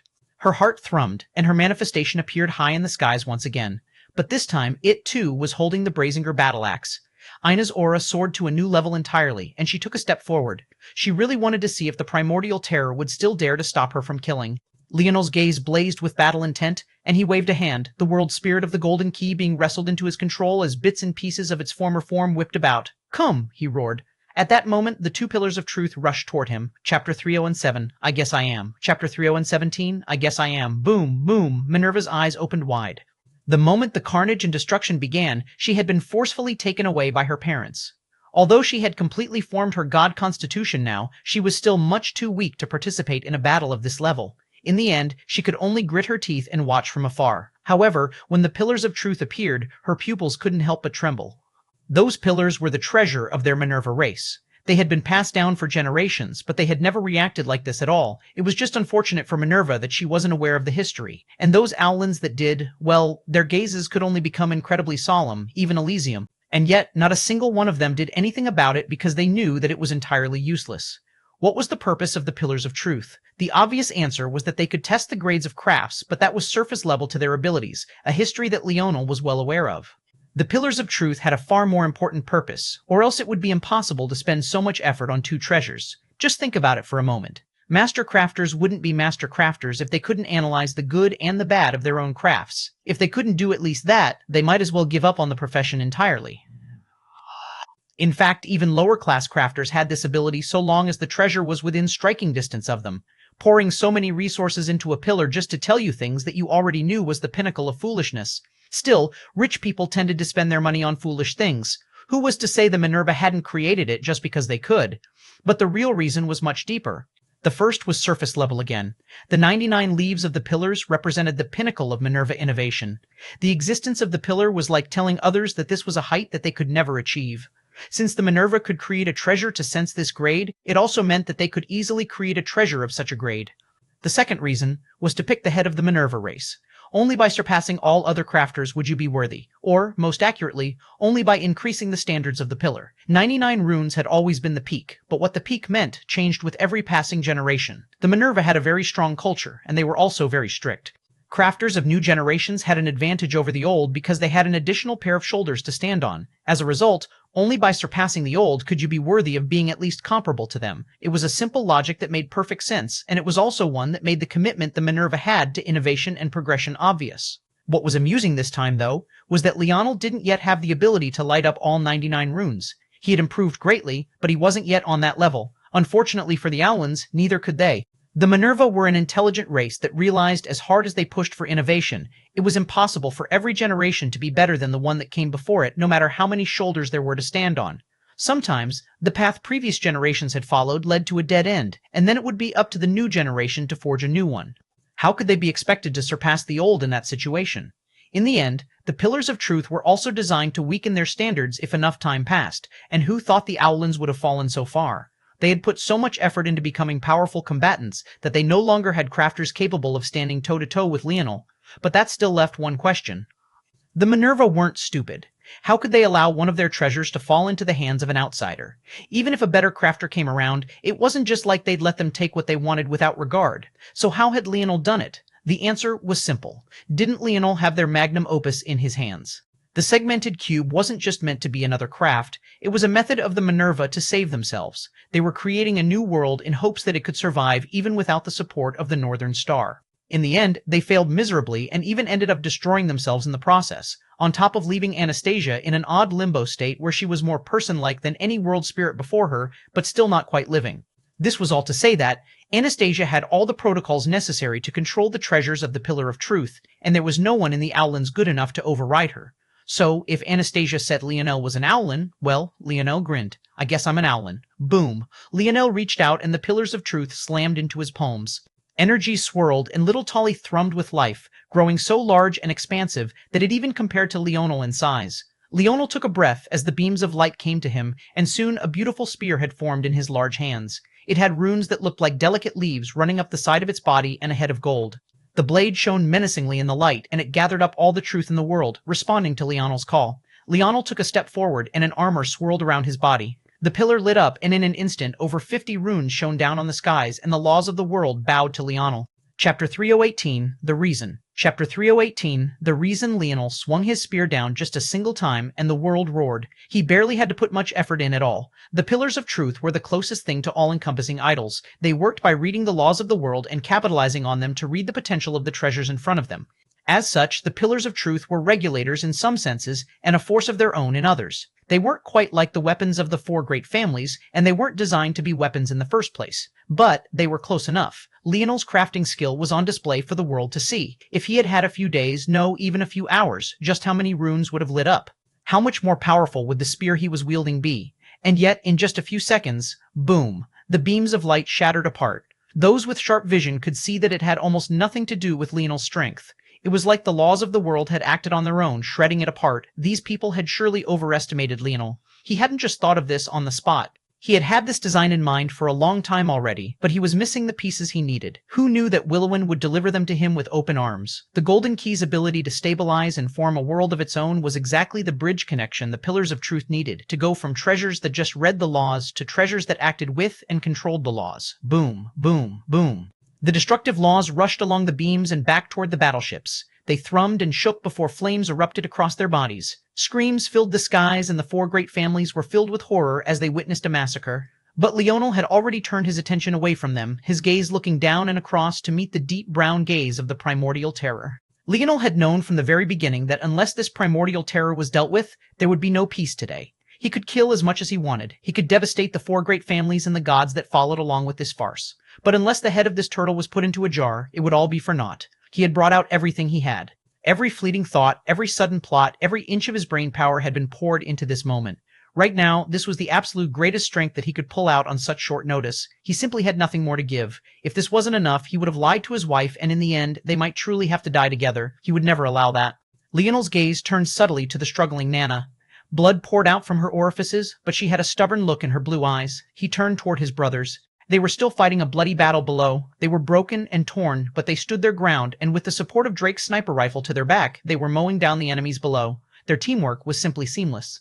He looked toward his wife. She had a foot pressed down on Evergreen's chest, having minced it into nothing more than a pile of flesh. Her battle axe fell, and the head of a god flew into the skies. Aina seemed to sense his gaze, and she looked up as well. The blood of gods covered her from head to toe, her hair forming a long river of crimson that skeletons continuously climbed out of, unleashing unholy hell onto the surroundings. And yet, when she gave him a light smile, it seemed as though everything else had faded away. She had a touch of beauty to her that no other woman he had ever seen could match up to. He didn't care what anyone else said. She was the most gorgeous woman in the world.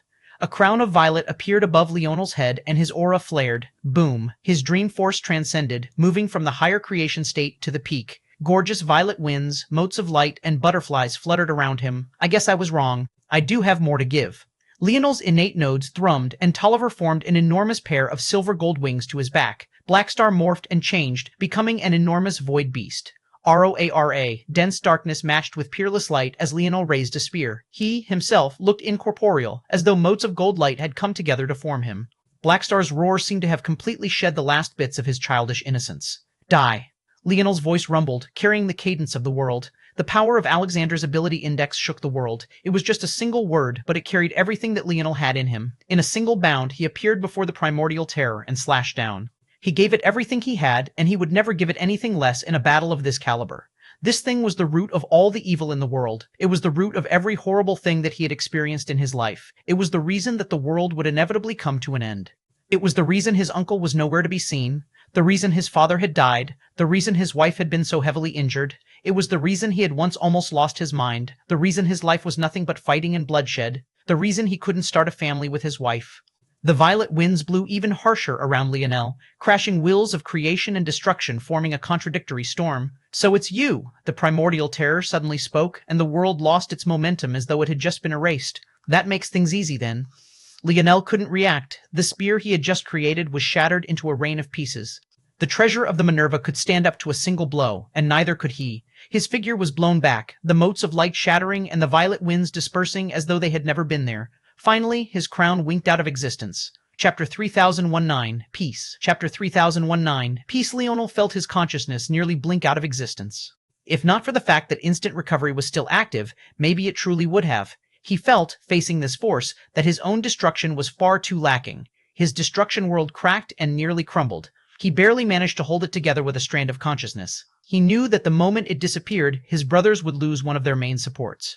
Anything could happen to him, but he refused to allow anything to happen to them. He had promised. Leonel coughed up a mouthful of blood, or rather, he thought that that was what happened. But everyone saw something completely different. It was like bits and pieces of his soul were being expelled. He barely managed to keep it together when his mouth was closed, but the moment it was forced out, runes of destruction flashed and burnt those pieces to ash. Just a single casual motion from the primordial terror had almost destroyed him down to his very essence. Even instant recovery couldn't seem to keep up. As fast as he was recovering, his soul was trying to dissipate at double the speed. It didn't even seem like he was being attacked, but rather that his soul was taking the initiative to disperse on its own, unwilling to remain in the world.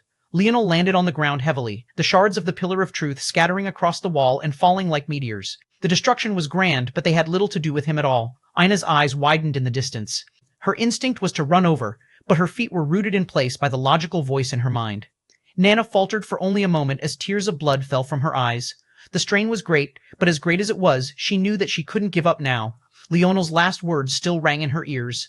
No matter what, she had to take the shield. The eyes of Leonel's brothers turned bloodshot. Their weapons cut with greater ferocity, and they unloaded their guns without the slightest intention of conserving their strength. If only they could kill faster, if only they could wipe this army out fast enough, maybe they would be able to help in some small way. Leonel coughed up a mouthful of soul once again, and his weakness was practically palpable. His large golden avatar collapsed, and the silver wings formed by Tolliver wilted. He weakly tried to communicate with his metal spirit, but there was no response from Tolliver at all. Leonel felt as though a blade was cutting into his heart. Tolliver had been following him for so long. It had always been by his side, and though it had a little rivalry with Blackstar, it never caused him problems. The world thought that he had a lot of strengths, but his greatest strength was probably the metal spirit that had kicked off his crafting journey to begin with. And now, a great amount of rage filled Leonel's heart, but there was nothing that he could do. Fury did nothing for him at all. It just fell into an endless, fathomless pit, doing nothing for his body at all. "Are you angry?" the rumbling voice echoed. Leonel couldn't even lift his head up to see who spoke, but even if he didn't have such a great memory, it would be impossible for him to forget this voice, because it was impossible for anyone to forget it. When the primordial terror spoke, it was like the world shuddered. The voice was so deep that one's bones vibrated and one's inner organs shifted and quaked. It was as unfathomable as an abyss and as endless as the void itself. "You have no right to feel anger." The primordial terror's voice continued to rumble. It didn't seem like it was shouting, but the world reacted no differently. "I should have known by your smug smile and careless words who you were. Blessed by the Northern Star, granted talent beyond what most could imagine, with a mind that easily comprehends the most complex things, not only were you granted everything and deserve nothing, but you actually had the audacity to stand in my way before you had fully grown. And for what? A woman and her tantrum?" Ina's heart shook, understanding what the primordial terror was referring to immediately. Tears fell from her eyes. "Why bet on a person as foolish as you? The Northern Star granted you everything, but what did it give me? I see nothing but endless abysses. My mind plays the destruction of worlds and the collapse of everything I know. I feel the urge to kill my brothers, my siblings, my wives, my parents, my family, and I can't control any of it." Every word spoken was perfectly spaced, almost as though they were just as perfectly picked. Not a single one was out of place, and it seemed like these words had been beating in the primordial terror's heart for eons. "Do you know why that is? Violet wins?" The primordial terror continued calmly. "It's because existence needs balance. So that you can be happy, I must suffer. So you can be powerful, I must be weak. You enjoy laughter and jokes, do you not? Surely you should laugh at such a thing. It's a joke that the Northern Star plays on you as well. I exist to make you suffer so that you can push through and evolve. Don't mistake its favor toward you for goodwill. It will never allow you to break its rules, as it won't allow me to break them either. So I have played their game to this point, and today I will lay the final steps of my plan. Since I was created to destroy, I will do exactly that. Very soon, the world will cease to be in its entirety. And when that time comes, I will finally be at peace." Chapter 3020, You Win. Chapter 3020, You Win. The primordial terror was nothing but a hamster that had grown strong enough to step out of its wheel. It saw the world for what it truly was, and it was because it did that it knew that there was no escape. It thought by becoming strong enough, it would be able to escape its fate, only to realize that it had bound itself even more firmly to it. Now, the Northern Star took him to be the only arbitrator of destruction, the main cog. Even if he wanted to die, he couldn't. The thoughts never stopped, and they only grew stronger. Destroy, destroy, destroy. Leonel looked up into the skies because it was the only thing he could look at. He coughed again, and his soul dispersed some more. By this point, he had already tried several times to get up, but nothing he did worked. His body was broken down to practically ash.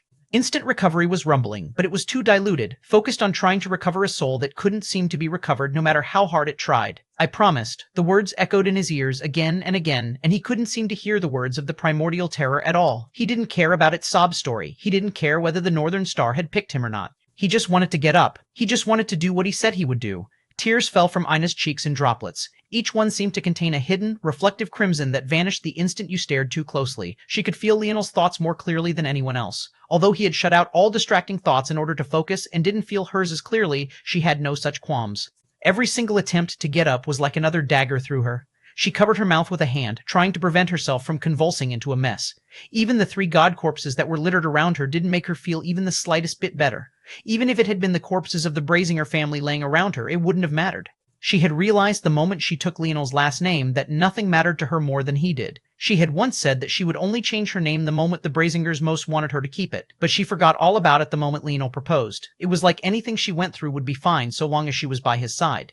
Their problems of the past felt so insignificant, and there were many decisions that she had made then that she would never make now. But now, none of it seemed to matter. She bit her lip so hard that more blood fell, rolling down her chin and falling to the ground. Her gaze was entirely crimson, and she seemed to have sworn something in her heart. If Leonel died, then there was nothing else that mattered anyway. Leonel coughed again. What must have been at least half his soul was gone. He wasn't used to his soul feeling so weak. It was his greatest strength. And yet, "You need me." The voice echoed in Leonel's head, but it certainly wasn't the primordial terror this time. Leonel continued looking into the skies as though he hadn't heard it at all. The sound of rattling chains echoed in his mind, and a hidden crimson reflected in his pupils. So stubborn. I guess you haven't changed as much as you thought. Leonel turned a deaf ear. His mind was too focused. He needed a way out, and he needed it now. He was the beating heart of his group. He couldn't die now. He had too much to do, too many people to support, too much revenge to claim. Look at that. Your little wife is crying. She looks like she's ready to do something pretty crazy. What do you think would happen if she took the Brazinger heirloom soul into her body? Leonel still didn't respond. Your brothers are holding up pretty well. How long do you think they'd last without you, though? The skies seemed to swirl with crimson colors as time slowed to a crawl. Every breath felt like it took years. Even as Leonel's thinking speed slowed with the injuries to his soul, it was still incomparably fast compared to everything else. Think about it. They have incomplete worlds to bolster them now, but how much energy is it going to take them to improve now? Without a resource bank like you, this will probably be as far as they go in their lives. And now, thanks to you, they've gone and offended practically the entire world. They can't improve, they're stuck at this strength, and they've offended everybody. You've really gone and screwed them over, huh? A hollow chuckle rang out. Then what about your little wife? The moment you die, she's definitely going to lose her mind. But she doesn't have the necessary strength either. She's the only one even remotely close to as talented as you. But you didn't give her the chance to grow either. She was right, you know. You keep jumping into danger. And somehow, you've regressed back to your old self. You want to play hero and hold back with your current strength? Who do you think you are? I guess when you're dead, you won't have to be there to witness your little wife become a breeding tool for the Invalids. I'm sure they'll treat her well and pamper her more than you ever have. The skies turned entirely crimson in Leonel's eyes. At the moment, his expression was as calm as water. I guess I haven't changed at all, huh? He said to himself. All right, you win. His voice echoed with even more reverberating power than the primordial terror. However, it didn't seem like he was speaking to the earlier voice at all. At that moment, the chains rattling in Leonel's ears shattered. Boom. A strong violet force rushed out in all directions. Leonel's aura began to soar by leaps and bounds, his collapsing soul solidifying in a single instant. A roar filled the skies. The last time this aura appeared, Leonel had wiped out 3 races of beings. Today, he was going to show the primordial terror what true destruction was. The aura of a Dream Ashura rose in a violent vortex, shattering the dome of the skies. Chapter 3021, Clatter, Clatter, Doom. Chapter 3021, Clatter, Clatter, Doom. The world seemed to be overturned. The clouds became rolling waves, the winds rose and fell like tsunamis, and a violent violet aura painted it all, masking it in a majesty that made few want to oppose it. The enormous golden figure of Leonel began to shrink. The gold condensed into a purple gold that reflected the lights of the world. However, it didn't look like anything remotely human. Though it was humanoid, there was nothing else. The only ones who understood what was going on were those with sharp enough visions. They understood that the reason Leonel looked more like a solid violet gold statue than a human right now was because instant recovery had suddenly reached a new level at the same time that the requirements for Leonel's body had skyrocketed. Leonel's constitution had reached a new tier entirely, and because of that, the energy required had touched a truly unfathomable level, a level only possible for the greatest geniuses to ever step foot into the world. The first time Leonel's Dream Ashura Constitution awakened, he cleared floors the best 7th-dimensional powerhouses of the Void Tower should have been capable of as a mere 5th-dimensional existence. The second time Leonel's Dream Ashura Constitution awakened, he was only in the 6th dimension, but he wiped out entire domains of people with casual waves of his hand. By that point, despite the fact his foundation was shoddy, that he had only been born in an incomplete world, he had a strength that could match the 9th-dimensional experts of true complete worlds. Now, Leonel was entirely different. He seemed to still be in the 6th dimension, but comparing the him of then to the him of now would be nothing short of foolish. Even if there were trillions of his past self, all working together, they wouldn't stand a single battle with his current self. The power he had displayed back then was without a single impetus state force. It was without a single incomplete world fused. It was without his destruction world, without his father's final destruction technique, without an adequate comprehension of dimensional cleanse, and most importantly, without the capability of even accessing the full range of his abilities. Every time Leonel used his Dream Ashura Constitution in the past, he had an inability to remember what happened because his non-enlightened self didn't have the mental capacity to keep up with even a fraction of a second of thought from his enlightened self. On top of that, the Constitution wasn't his own. It was like play putty in the hands of the demoness, so she could turn it on and off at will. And by virtue of allowing her to do this, the Constitution didn't truly accept that it was Leonel's. But now, things were different. Originally, if not for the machinations of the demoness, Leonel would have been born with his Dream Ashura bloodline intact. Maybe he would have had some scales and horns, maybe that would have only appeared after a transformation. But regardless, it would have been his. It could be said that this moment was a long time coming.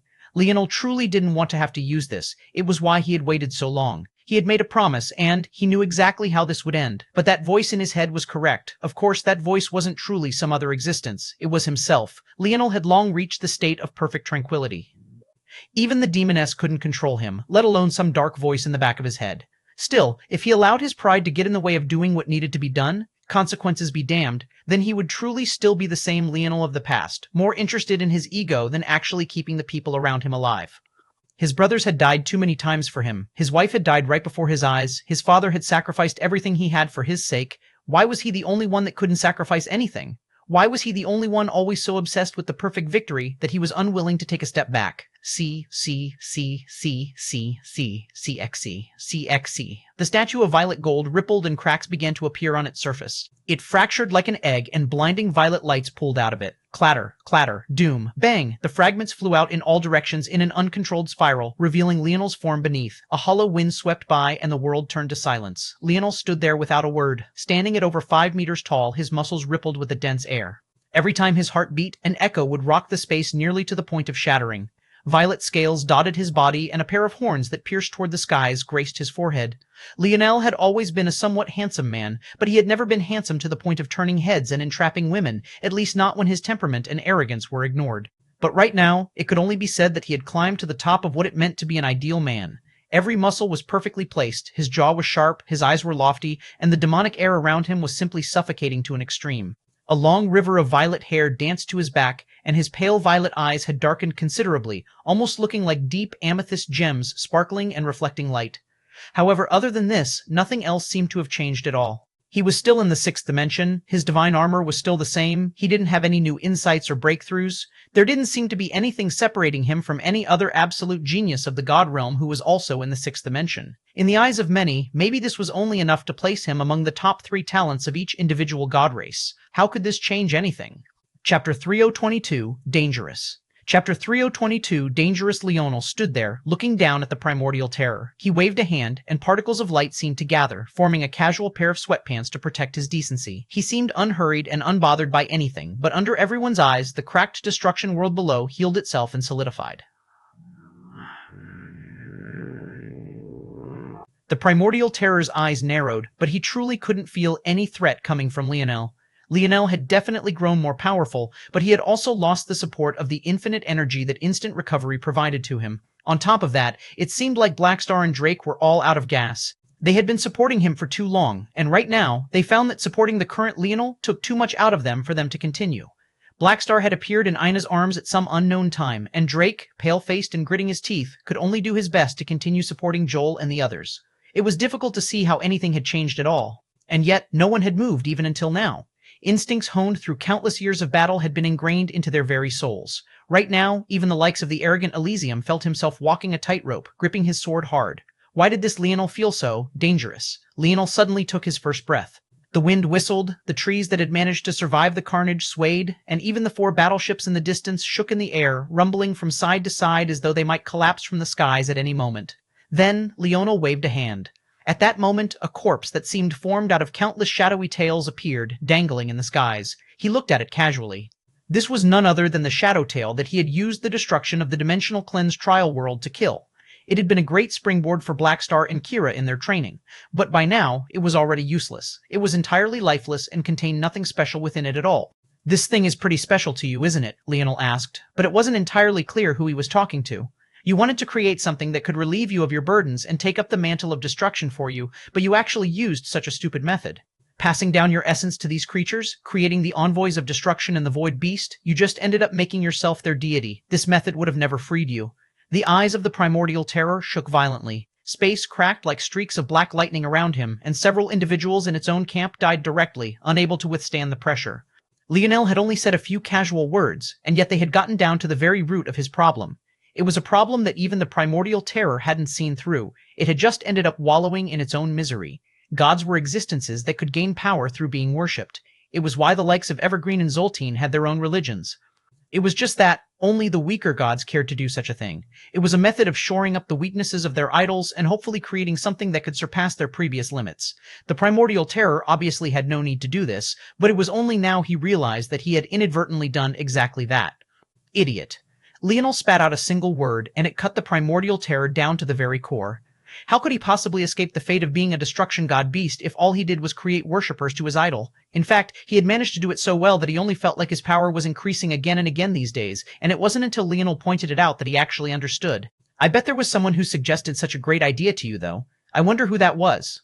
Leonel's words continued to be casual without compare, but just as the primordial terror was feeling as though it had just been struck by lightning and was about to turn toward that purpose, Leonel suddenly acted. He tossed the Shadowtail envoy out and pressed his hands together slowly. Time seemed to slow to a crawl, and in a boom, an enormous natural force art appeared in a single instant of time. "Assimilate." Leonel spoke lightly, and the world churned. The beautiful violet gold natural force art was suddenly corrupted. Everyone thought that Leonel was about to unleash a mighty attack, but that wasn't what happened at all. Emperor's Edict, Leonel continued to look forward with a dull, uninterested gaze. It was as though the world was no longer fun for him, no longer a challenge. Everything moved in slow motion because he thought too fast. Everyone felt too stupid to him because they had fallen for such obvious traps. Even the skies didn't feel nearly as bright as they should. What was interesting about this world at all? Come. It was a single word, but true anarchy descended. Boom, boom, boom, boom, boom. The Scorn Queen Beauty's expression changed, and she opened her mouth to say something, but it was entirely drowned out. Even she was an insignificant ant. No, she had always been. One after another, the envoys of destruction began to appear in the skies. The Shadowtails, the Dusky Steel Bats, the Aurora Black Pandas, the Crimson Clawed Apes, the Death Pulse Steers. There weren't many of them. The Shadowtails had the largest contingent at about a dozen or so, but there were only 3 Death Pulse Steers. "You know," Leonel said lightly, "in the past I was hunted down by the Ants of Evergreen because I killed one of her apostles. Do you know why gods are so protective of them? I'll give you a hint. It's certainly not just a matter of face." The primordial terror's expression changed, and for the first time, there was a hint of panic in its eyes. "You're quite slow. I'll give you another hint. There's a reason why only the weakest gods use such methods. It's because tying others, especially such weaklings, to your idol is a recipe for disaster." Leonel stood loftily in the skies. Emperor's Edict, die. The life tablet fluttered with life. With its appearance, the envoys couldn't resist even if they wanted to. Chapter 323, nothing more, nothing less. Chapter 323, nothing more, nothing less. The world bowed to Leonel's words. The envoys felt their hearts convulse and then explode one after another. They tried to struggle, realizing that they hadn't been called here by a friend, but it was already too late. Leonel's mandate was like that of an overlord god. Under the influence of Emperor's Edict and the life tablet, they folded. Leonel took a step through the skies, or so it seemed. In reality, it looked as though the world moved around him the moment he raised up his foot. Arise. In one motion he killed them, and in the next he forced them to rise. Their life and death danced in the palm of his hands. The stores of his dream force were so vast and omnipresent now that something that would have been impossible in the past had become as easy as flipping over a hand to him. Let alone a single Shanrei, he could have resurrected thousands of them. And these envoys, they were nothing more than his playthings with the life tablet active.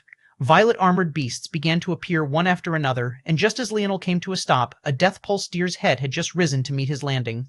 ROAR, ROAR, OAR. The risen beasts roared to the skies, or so it seemed, but no matter which one it was, their eyes were locked onto Leonel with a look of absolute reverence.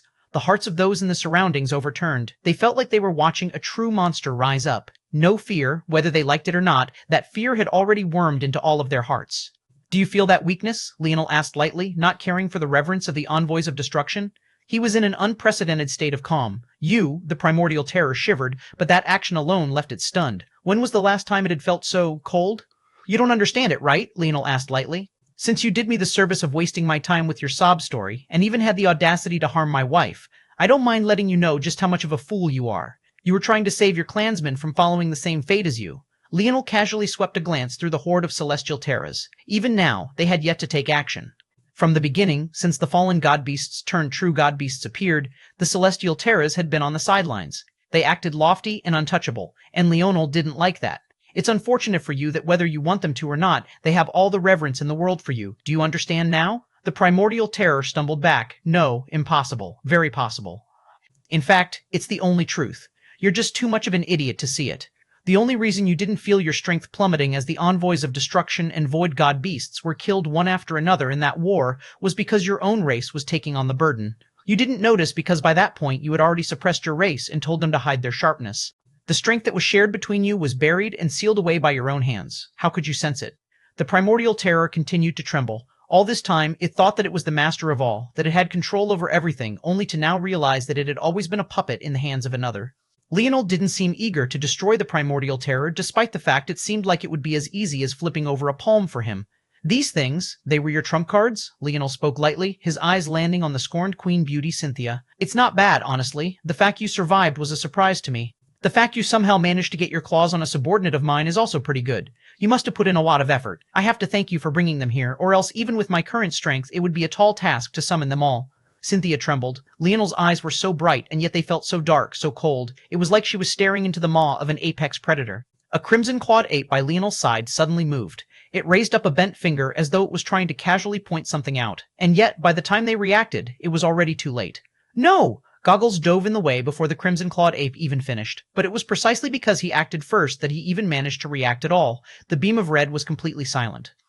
Space didn't even so much as quiver, and yet reality bent around it. From a certain vantage point, although the ape had never moved, it was like it had just reached out and touched Goggles. And yet there was still the beam of red. It was something that those without enough strength couldn't even fathom. Despite the power disparity between Goggles and the ape, it only left a small hole in his head, one that didn't even exit out the other side. It could only be said that this crimson-clawed ape's force control was on another level entirely. Goggles collapsed to the ground, and Leonel didn't seem to be surprised by the result at all. He gave Cynthia a glance and then ignored her. Someone else would be coming to kill her. As for why Leonel wanted that, only he knew. His glance, though, made it obvious to Cynthia that he had only aimed for her because he knew that Goggles would take action. Leonel didn't even see it fit to take personal action against such a person. As far as he was concerned, Goggles' only use was for his own enlightenment, nothing more, nothing less. Chapter 3024. Proud. Chapter 3024. Proud Goggles' existence had awakened him to the reality of the world. Even if you could manage to control things perfectly and bring back a soul just the same, it was impossible for you to curate and control every single one of their experiences. Goggles had always been a person who fell in love with those he shouldn't and devoted his whole heart to them. He had done it with the wife of another man, and now Cynthia managed to take advantage of it. The issue wasn't the flaw itself, but how it manifested. Goggles was almost practically the same person, and yet his experiences had caused him to go from the best of friends to the worst of enemies, and that was in the case that his soul actually survived. Leonel's father's soul hadn't survived. If Leonel wanted him back, he would have to reconstruct it entirely. At that point, how could this person even still be his father, even if Leonel perfectly formed and curated every aspect? It didn't matter how much effort he put in, how powerful he was, or how dedicated he was. His father would never return. And he had accepted that. Velasco Morales had passed a torch to him, entrusting him with the future. That was the true heaviest burden he carried. So it was about time he took it up properly. The envoys of destruction suddenly moved, and the armies in all directions were mowed down like grass. Leonel stood in the skies without the slightest care. Every time someone died, he casually spoke the words that sent a shudder down their very souls. The primordial terror found itself getting weaker and weaker, but it couldn't even take action. Its mind was practically crumbling, and everything that it thought it wanted, everything it thought was real, was no longer. Leonel clasped his hand behind his back, his gaze absent-minded. It didn't even seem like he cared about the result of the battle below. Ina found herself standing limbo. His brothers gasped for breath, but there were no longer any enemies around him. Even Nana found that the pressure coming from her fusion had almost vanished as she gritted her teeth to finish the last leg. He was simply unbridled and entirely undefeatable. He didn't even lift a single finger, but the entire world was overturned by him. Soon, the army beneath him grew from dozens to hundreds, from dozens to thousands, from thousands to millions. No fear. The strength the Emperor's might lineage factor had never reached such a level. It was already something that the entire god realm had feared, but now the primordial terror found itself hyperventilating. It was the creature that should have struck fear in others. And yet, right now, were the Dream Asuras really the true overlords of existence? When had this demon race grown so powerful to have two such monsters? The entirety of the primordial terror's army was wiped out. The only ones that remained were the fallen god beasts and his own celestial Terra clan. But for whatever reason, Leonel didn't seem to care to target them either. Leonel appeared above the primordial terror, his gaze indifferent. In the end, the problem is that this world has too many stupid people. You have no one but yourself to blame for all of this. You let your despair overwhelm you, and it clouded everything. In another life, maybe I could empathize with you, but not in this one. At the very least, you can finally rest in peace now. The death pulse deer that Leonel stood on suddenly raised its antlers into the skies, and a large amount of death force began to gather. At some point, the primordial terror finally stopped trembling. It watched as the envoys of destruction began to gather up strength, and even as they sapped away more of his energy. Leonel was actually using what lingering connection they had to it to weaken it even further, and yet, at this point, the primordial terror finally felt hints of peace in its eyes. Indeed, it was a fool, but at the very least, it would get its own happy ending. Finally, peace. The attacks descended, and the primordial terror was erased from the world. Its eyes dimmed, and a hole appeared in its forehead, blasting its ethereal glabella to pieces. The world fell silent. This young man had single-handedly wiped this army out, and he didn't even seem to feel like this was any sort of accomplishment at all. At that moment, a lithe figure, one with beauty beyond words, suddenly appeared, standing so close to Leonel that they were within arm's reach. The demoness looked up at Leonel, a hint of pride in her beautiful eyes. Right now, Leonel was over 5 meters tall, but she was only around 2 meters tall. Even so, she floated in the skies, gently reaching out and stroking Leonel's cheek as though she was truly a doting grandmother. "You've done Grandma proud," she said in a soft, sweet voice. Leonel didn't respond, his gaze just as indifferent. The demoness smiled. "Aren't you going to set your envoys on me?" Leonel once again didn't respond. Was there a point? The second life tablet of the 4 great families was certainly with her. After having planned all of this out, this woman who had the entirety of existence in her palms wouldn't possibly falter here. The smile of the demoness grew more gentle. "Maybe in another life," she said softly. Her eyes watered slightly before they dried up, a subtle water vapor vanishing into the ether. Her arm reached out and pierced through Leonel's chest. Slowly, she pulled out a heart larger than even her head. Without the cavity of Leonel's chest to protect it, every pump of this heart bent and twisted the space around it, shattering it into pieces. The tears in reality were so fierce that even the god runes couldn't repair them. The demoness looked up at Leonel's indifferent face one more time. She rose up, gave him a kiss on the forehead, and then vanished. Leonel stood there for a long while until the world began to swim. His scales faded, his body shrank, and he collapsed, falling like a meteor from above. His Dream Asura bloodline had been completely stripped from him. Chapter 3025, I'm sorry. Chapter 3025, I'm sorry, Leonel. Ina's eyes opened wide, and she rushed forward. The distance between herself and Leonel was far too large. Even though it had felt like they were just within arm's reach before, the scale of the battle had been far too large. What was just a step for a god before was still far too much for the current Ina. She still had a lot of room for growth. She could only watch as her husband hit the ground, an enormous dust cloud rising up into the skies as though a nuke had just been set off. She rushed through the torrent of spinning, twisting dust clouds that battered against her skin like knives as though she couldn't feel them at all, rushing to Leonel's side. By this point, the battlefield was filled with far too much trepidation to even move. The amount of fear that Leonel had burrowed into their very bone marrow was difficult for them to deal with. It was as though their feet were rooted in place and their bodies were out of their control as their souls fled. Watching Leonel get his heart taken out of his chest didn't change any of that feeling at all. In fact, they were still under the impression that he could just stand up whenever he wanted. It was only Ina, who was the most worried for him compared to anyone else, who immediately treated him no differently from any other human. But it was also because of this fear and this feeling that Leonel was a monster that allowed him to escape the fate of others taking advantage of his situation, at least for now. Ina skidded along the ground on her knees, coming to a stop by Leonel's side and hurriedly picking his neck up from the floor. Tears fell from her cheeks in a torrent, battering the ground with almost the same incessant pestering of rainfall. She reached for the hole in his chest but didn't dare to touch it, her eyes flickering between a torrent of sadness and a fury that couldn't be suppressed. She was having a hard time suppressing her impulse to shatter and kill everything in sight. Leonel's brothers rushed after Ina, but by this point, the destruction world that had held out strong until now had also shattered. Luckily, Leonel had long since wiped out all of the enemies that had come to support the primordial terror, and interestingly enough, those that he had spared, a number that mostly included the fallen god beasts, didn't immediately take action either. However, they seemed to be stopped by something that was more than just fear alone. Leonel's eyes were dull and almost lifeless. There was just a small strand of what could be considered consciousness remaining. Just now, his body felt like it had truly been stripped of everything. Although the demoness had only taken his heart had long become the root of almost everything. He had two nodes in his heart. His Morales lineage factor, at least the evolved version, had once expanded his heart and took it to be a core of its being as well. He had even refined his heart using his Northern Star lineage factors, and it had become a core of his strength of body. It could be said that even though the demoness had only wanted one thing, she had effectively taken everything. And maybe from the beginning, that was the plan. Wasn't she the one who created the Morales lineage factor to begin with? Wasn't she the one who gave him Scarlet Starforce innate nodes that acted as a continuous refinement for his bloodline? Wasn't she the one who had perfect control of his Dream Asura bloodline from the very beginning? Everything she did, even playing the true god beast of destruction in the palm of her hand, was always meant to lead up to this very moment. Leonel had known how it would end.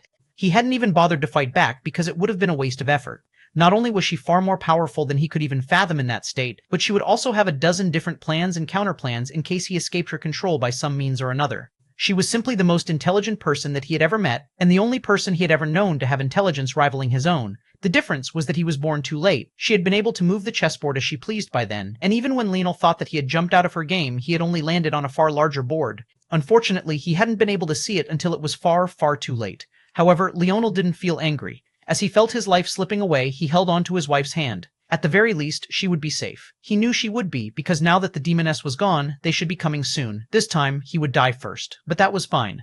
The other path, the one where he held on out of stubbornness, even at the cost of their lives, that wasn't a life worth living. He believed in his wife, in his brothers. He had helped them lay a foundation, and in the future, they would be able to take those final steps themselves. He didn't know what the plans of the demoness were, but now, he would just have to rely on them to get it done. "I'm sorry, Ina," he said softly. "This time, I didn't win."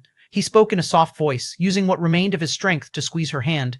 Ina felt like she heard the sound of her heart shattering into countless pieces. "No, no, no." Her voice was even softer than Leonel's, as though she was afraid that speaking too loudly would awaken him. It was right then that everyone seemed to realize that Leonel was truly finished this time. Cynthia's gaze flashed with a malevolent light. Attack, Chapter 3226, his name had been, Chapter 3226, his name had been, the skies rumbled, and the battleship suddenly began to charge up. Ina collapsed onto Leonel's chest, her mournful sobs still soft, but the shaking of her body couldn't be hidden. The eyes of Joel and the others turned red. James clenched his fist hard, remembering the night of their last football game. Why couldn't you just lose this one time? He remembered roaring those words, feeling every syllable of them. He had been tired of Leonel's antics, knowing that he needed to lose that game, and yet he still insisted on winning it anyway. Leonel had always been obsessed with victory, with winning, with coming out on top. He hated it when others got one over on him, and he was certainly the last person who would run headfirst into a trap that he could see coming. But this time, tears rolled down James's cheeks. Why couldn't he be selfish just one more time? He had saved them enough times. They had experienced death before. They could just do it again. So what if they were in the 9th dimension now? The life tablet could revive them. It didn't have the same limits as the others. Why, his voice cracked. They all stood there in silence as the force in the skies roared and rumbled. It was as though they couldn't sense that the world was bearing down on them once again. In the end, even after all the promises, they were still too weak once again. They said that the tears of men didn't fall so easily, but staring at the light smile on Leonel's face, even though he didn't have the strength to look at them, they couldn't even begin to control theirs. Boom, boom, boom, boom! The 4 battleships roared, and beams of light descended. They crossed light years of space in a blink, appearing before them with nothing more than a flash of light. James and the others took a breath, their gazes turning malevolent. Respect the game. Persist to the end. They whispered these words at the same time, clutching their weapons. Their hearts roared with life as they faced off against the world. "WHO dares touch my son?" The furious howl of a mother echoed through the skies. It came with so much force that the air rippled in waves. The call seemed too weak to even shatter space, and yet when the sound waves came in contact with the 4 beams of light, they crumbled. The sight was unlike anything that they had ever seen before. The concentrated beams of force shattered from the inside out, crumbling as though they were truly made of glass and falling apart. It looked entirely fake until the bits and pieces crumbled to the earth, wreaking devastation everywhere they landed. At that moment, as the dust cleared and the volatile force weakened, a woman wearing green draconic armor appeared. Fury burned so brightly in her green eyes that they seemed more like a pair of flickering flames. Her golden hair flowed like a river, whipping about wildly, and tears had practically soaked her cheeks through. She looked down to see the state of Leonel. Her own heart shattered, and her world felt as though it was crumbling right before her eyes. She had lost her husband, and now her son had breathed his last. The grief of a mother soared through the clouds above, her will becoming so tangible that winds of green spiraled, forming several eastern dragons with scales like shimmering emeralds. Eleanor unleashed a shriek that shattered the skies. All of you deserve death. She had tried so hard to make it through. Everything had been so perfectly planned. They should have appeared days ago, just in time for this battle, but it felt like they ran into one roadblock after another, like someone was pulling their puppet strings from behind the scene. She had already felt like this twice in her life before. The first time she was forced to watch her husband die, and now her own flesh and blood, before she could even get to know her son like she wanted to, had died just the same. At that moment, Cynthia realized what the problem was, and further than that, recognizing Eleanor, her battle intent soared to the skies. I will stop her. The rest of you make sure that he is dead. Her own roar raised up into the skies to Eleanor's, and there was a clash of green and silver in the air. Cynthia suddenly appeared before Eleanor. The skies overturned, and to the astonishment of the Owlins, the four great families, and the fallen god beasts, one monstrous battleship after another began to appear. Each one carried the mark of the Ascension Empire on their vessels, but to the people of the world, this marking meant something completely different. The Fox family. Their hearts leapt into their throats. Hadn't the Fox family been wiped out already? How could they be? That was when their eyes all landed on the man that stood at the helm of the largest ship. He wore dragon imperial robes. His white gold hair barely shifted in the wind, and his piercing green eyes seemed to carry slits in them that faded into and out of existence. That was the only sign there was that this man had any sort of fluctuating emotions at all. This man, their hearts shook once again. It was said that many generations ago there was a genius of the Fox family born. It was said that the Fox had always been a thorn in the side of the gods as they were too powerful.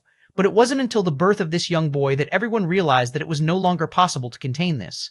This young boy, at just the age of 7 years, managed to do something entirely unprecedented.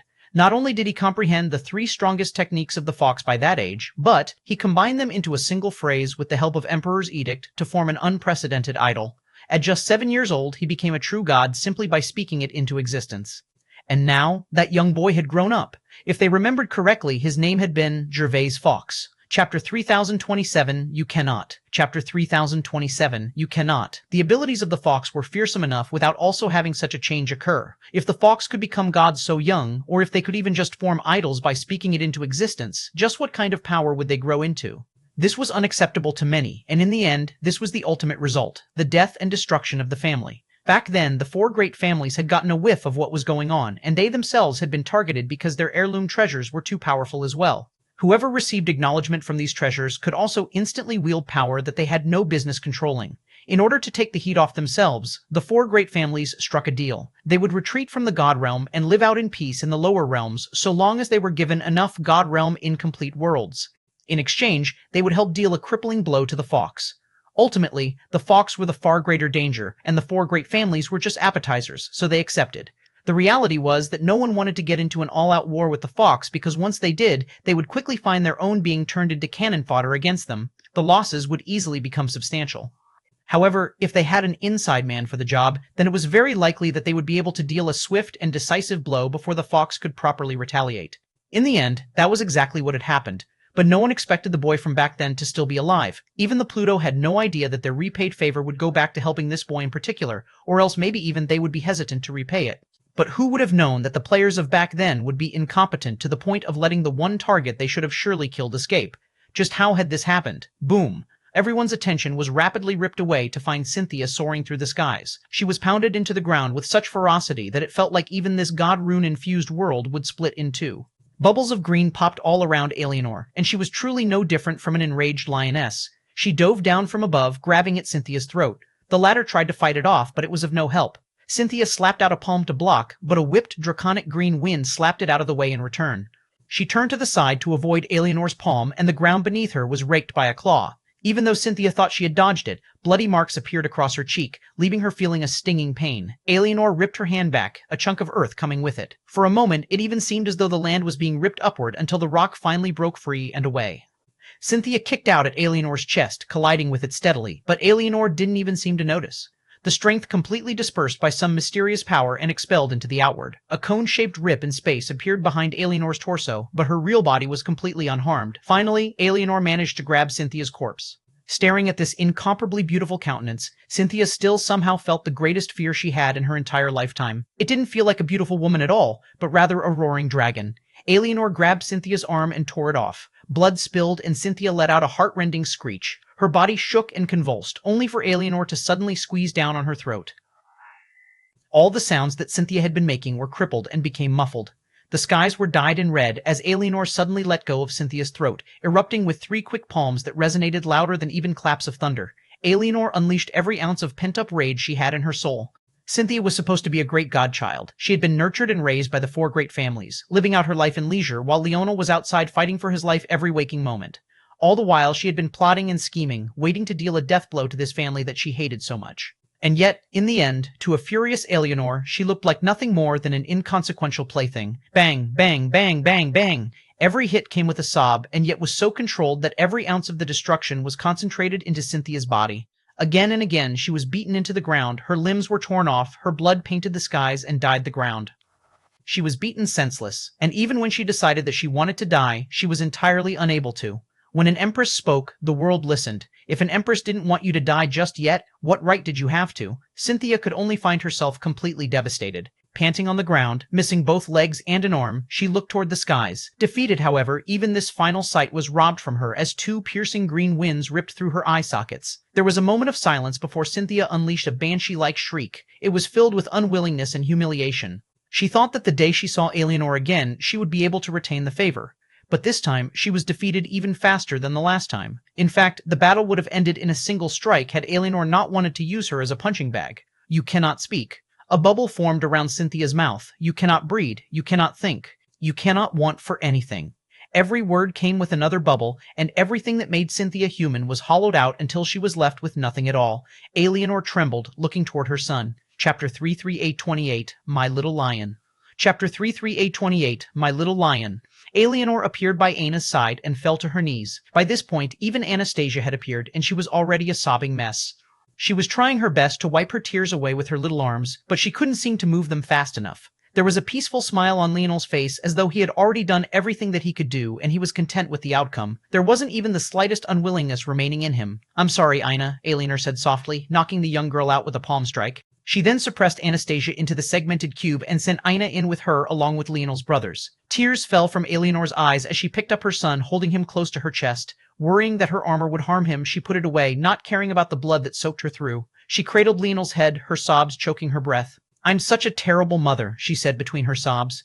"To make you do this for me, I'm such a terrible mother." Eleanor wasn't a fool. She was far smarter than Cynthia, who was already known as an exceptional genius. It was easy to say that at least half of Leonel's flexibility of mind came from her. Why would Cynthia even be alive now? Why did Leonel leave her alive despite knowing how conniving this woman was? It was because he knew that the moment the demoness vanished, his mother would appear. Cynthia was nothing more than a distraction. Most would stop thinking here. They'd think that Leonel left his mother a target to vent on to help her feel a little better. But Leonel knew better than that. He wanted to distract his mother with a threat for long enough that he would die before she could do anything about it. He didn't want to give her a chance to save him. What Leonel didn't calculate was that his mother had grown far stronger than he knew. Eleanor's talent was no weaker than her father's.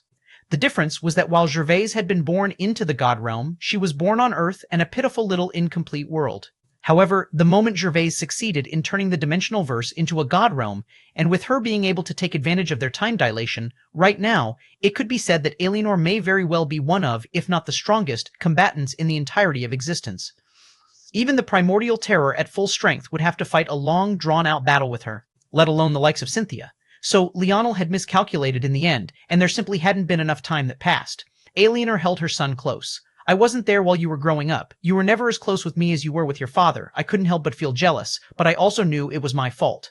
That day, when I saw you wearing his glasses, dressed nice and sharp, it took everything I had not to bawl my eyes out. But that wasn't fair to you. It's not your job to replace your father in my heart. It's not your job to step into his shoes, nor is it your fault that you had more love for him than you did me." Eleanor carefully stroked her son's cheeks. She cupped them in a hand, trying to carefully rub the blood away from him, and yet only making it worse. Her chest convulsed as she held Leonel closer. "I was too weak. I let my son suffer. If only I had been stronger." A ball seemed to be lodged in Eleanor's throat. As clearly as she tried to speak so that Leonel would hear her, it always came out hoarse and raspy. This only made her cry harder, but she tried to keep a clear mind. At some unknown time, Gervais and his wife had landed on the edge of the crater, and Gervais wanted to say something, but this time, in a rare sight, it was Leonel's grandmother that held him back. Gervais's pupils trembled. Gervais's pupils trembled, she said softly. Though her words sounded far firmer than her daughter's, her own tears were already falling uncontrollably. After all, wasn't Eleanor also her child? Leonel's talent was too strong. Using a normal arise on him would never work, and all his talent had just been stripped from him. The chasm that left behind wasn't something that Emperor's might could fill, and Leonel knew that. Even such a powerful lineage factor and the life tablet had its limits. If they didn't, Velasco wouldn't still be dead to this day. So, he had planned ahead. He already knew that he was going to die, and he already knew that his mother would appear soon afterward. He knew that his grandfather was stone-hearted enough to stand to the side, but he couldn't trust his mother to let him make this sacrifice. In the end, he had miscalculated again. I'm sorry, little lion. Your mother already watched your father die. I'm not strong enough to watch you die too. Eleanor chuckled, a bitter chuckle that turned into another round of tears. I'm such a bad mother. Even now, I can only think of how nice it would be to reunite with your father. Eleanor stroked Leonel's hair, kissing him on the forehead. Mother was never there when she needed to be. But I hope that you know how much Mom loves you, how much Mom will always love you. Eleanor took out a clean handkerchief and began to wipe away the mess she had left on Leonel's face. She was so soft and meticulous that one would have thought that she was caring for a delicate vase. But to her, her son was more valuable than any antique. When Leonel was clean, she pressed her forehead to his. Live well, my little lion. Mom has never been good to you, so there's no need to feel sad. In fact, Mom is very happy right now. I can finally do something for you, and I can finally go accompany my love. Farewell, my little lion. Eleanor's energy surged, and the skies turned a delicate golden green. By the time it had all settled down, Eleanor was gone, and all that was left was a sleeping Leonel. Chapter 3029. Now. Chapter 3029. Now Leonel's eyes snapped open. He didn't even bother to look around, he just stared at the ceiling above. It was a simple ceiling, a white one he could see through the mesh that was the canopy of his bed. It wasn't particularly interesting. At least, it wasn't interesting for much other than what it represented. It represented that he could see, that when he breathed, air came in and his lungs expanded, that he was alive.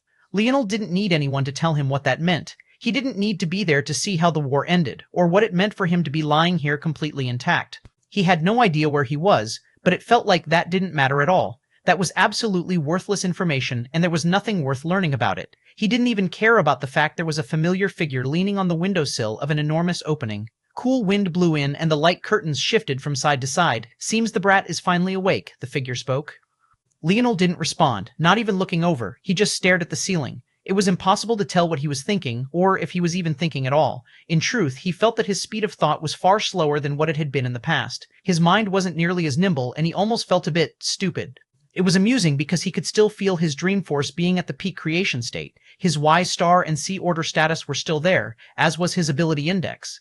But it felt that something that was core to keeping them together was gone. No, it wasn't something that had kept them together, but rather something that had allowed them to work together. It was a subtle difference, but it was only now that it was gone that Leonel could truly feel it. It was funny. He remembered in the past struggling to consolidate his paths into one, not realizing that maybe his most important path had already accomplished that for him. Now, instead of stacking, multiplying, and playing off of one another, each one of his individual talents of the mind had become too independent. Instead of building off of each other, in some facets, they even hindered one another, leaving his mind feeling much slower and less assured than it had in the past. However, none of that seemed to matter as Leonel continued to stare up into the ceiling. A mute now, are we? Why does it seem like you're not very sad, though? Leonel still didn't respond, continuing to stare at the ceiling. His heart rate was slow and steady. His heart, he listened to it for a moment, realizing that in the past he would never hear it so often. It was like his body had gone back to normal. It was beating 40 times a minute, which was excellent for an athlete of Earth, but it was a far cry from his former one beat per several minutes. It was dull and almost weak in comparison. There were no reverberating impacts, no heart-shuddering ripples of reality. It was just a normal heart. Well, comparatively. The fact that it was beating at all in what Leonel was sure was the God realm went to show that it was actually pretty far from truly normal. But it was this sort of normal heart that made his chest feel particularly empty. That's good, the voice spoke again. I thought I'd have to pick you out of a pit of despair again. You see, I'm a very free-flowing spirit.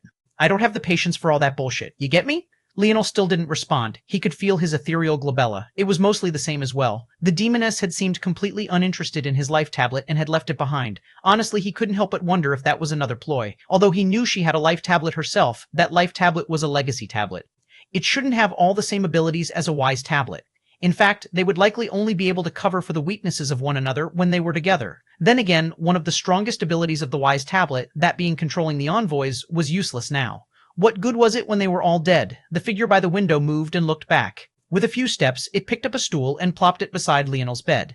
So tell me, kid. The last thing Leonel felt were his innate nodes. They were still there, but he could already feel a burning sensation. His body wasn't nearly as strong as it had been in the past, but he had already evolved his innate nodes to the point that they were true monsters. Each one was even larger than his original kidneys had been, making them likely larger than any other innate node on the god realm. But now, he didn't have a body or constitution strong enough to let them circulate through his body, despite how exceptional his force manipulation had already become. Was his talent really so high? So high that even his mother's sacrifice could only bring him back in such a pitiful state?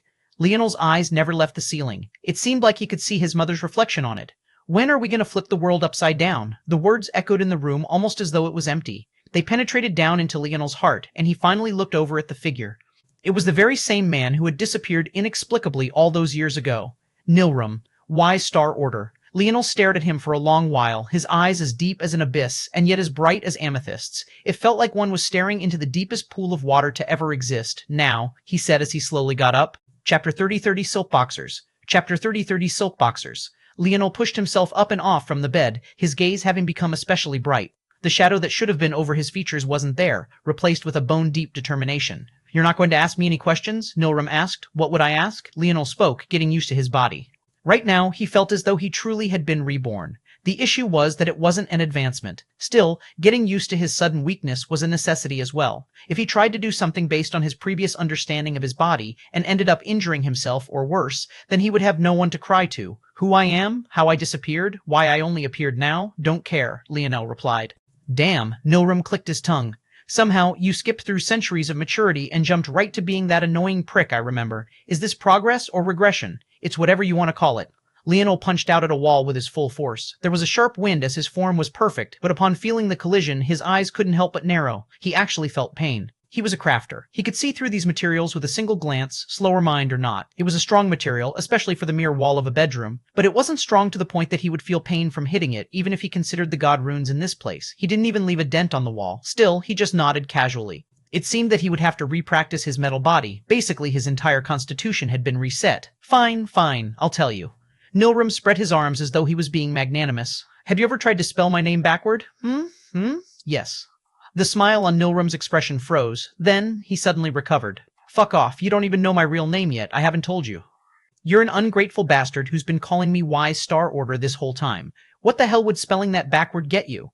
Leonel didn't reply, stretching out his limbs and trying to circulate his forces. Circulating normal forces was fine. Circulating his Scarlet Star Force was painful, but not nearly as bad as it was when he was still a kid. This was clearly because his body was nowhere near as weak as that, and his force manipulation was obviously playing a large role. Both of his innate nodes had two sovereignties attached to them, so it was impossible that he would be completely unable to control them like he had in the past. Well, my name is Nilrum, Nilrum said proudly. How about you try and spell that backward now? Leonel still didn't react, checking how Final Destruction was doing. It seemed that after the reconstruction, he had lost his incomplete worlds? No, that can't be the case. Leonel's brow furrowed, and he felt a hint of annoyance. He would have already figured this out by now, usually. A flash sparked in Leonel's eyes, and his calm returned. If he got annoyed every time he couldn't do something as well as he could in the past, then his words would be nothing more than meaningless drivel. His calm returned, and suddenly he was as tranquil as a lake. He thought about it calmly, tuning out much of Nilrum's next few words. It took a few seconds, but eventually he understood. It was a protective mechanism. His current body had lost much of the foundation he had built for the sake of using Final Destruction. The only reason he could circulate force at all was because he had innate nodes. But just the same, it was also a simple fix. Considering where he had woken up, he bet that his grandfather had already established a kingdom in the God realm. Since he had prepared for so long, there was no doubt that everything was already prepared. He bet that they were even an already established power of the God realm at that. In that case, he would just ask his grandfather to give him what he needed. It was about time the old man did what grandfathers should, instead of him always being the one bailing out Earth. After making this choice, Leonel donned a robe by the bedside, didn't even bother to do it up, and strolled out in his silky white boxers and fluffy slippers. I was unfortunately obstructed like everyone else. You've really got a bitch of a grandmother, you know that? If you want, I can give you some tips for how to deal with her. Have I told you the story about how I pissed on an empire's banner? That's definitely a good one. And there's also the time I pissed on, hey, where are you going? Nilrum rushed after Leonel, feeling exasperated. This was the only timeline where Leonel actually just outright ignored him like this? Where was the shock and awe? And what was this kid doing? Didn't he know that he was in the heart of the Fox Clan Empire right now? Did he know how many important officials there were around here?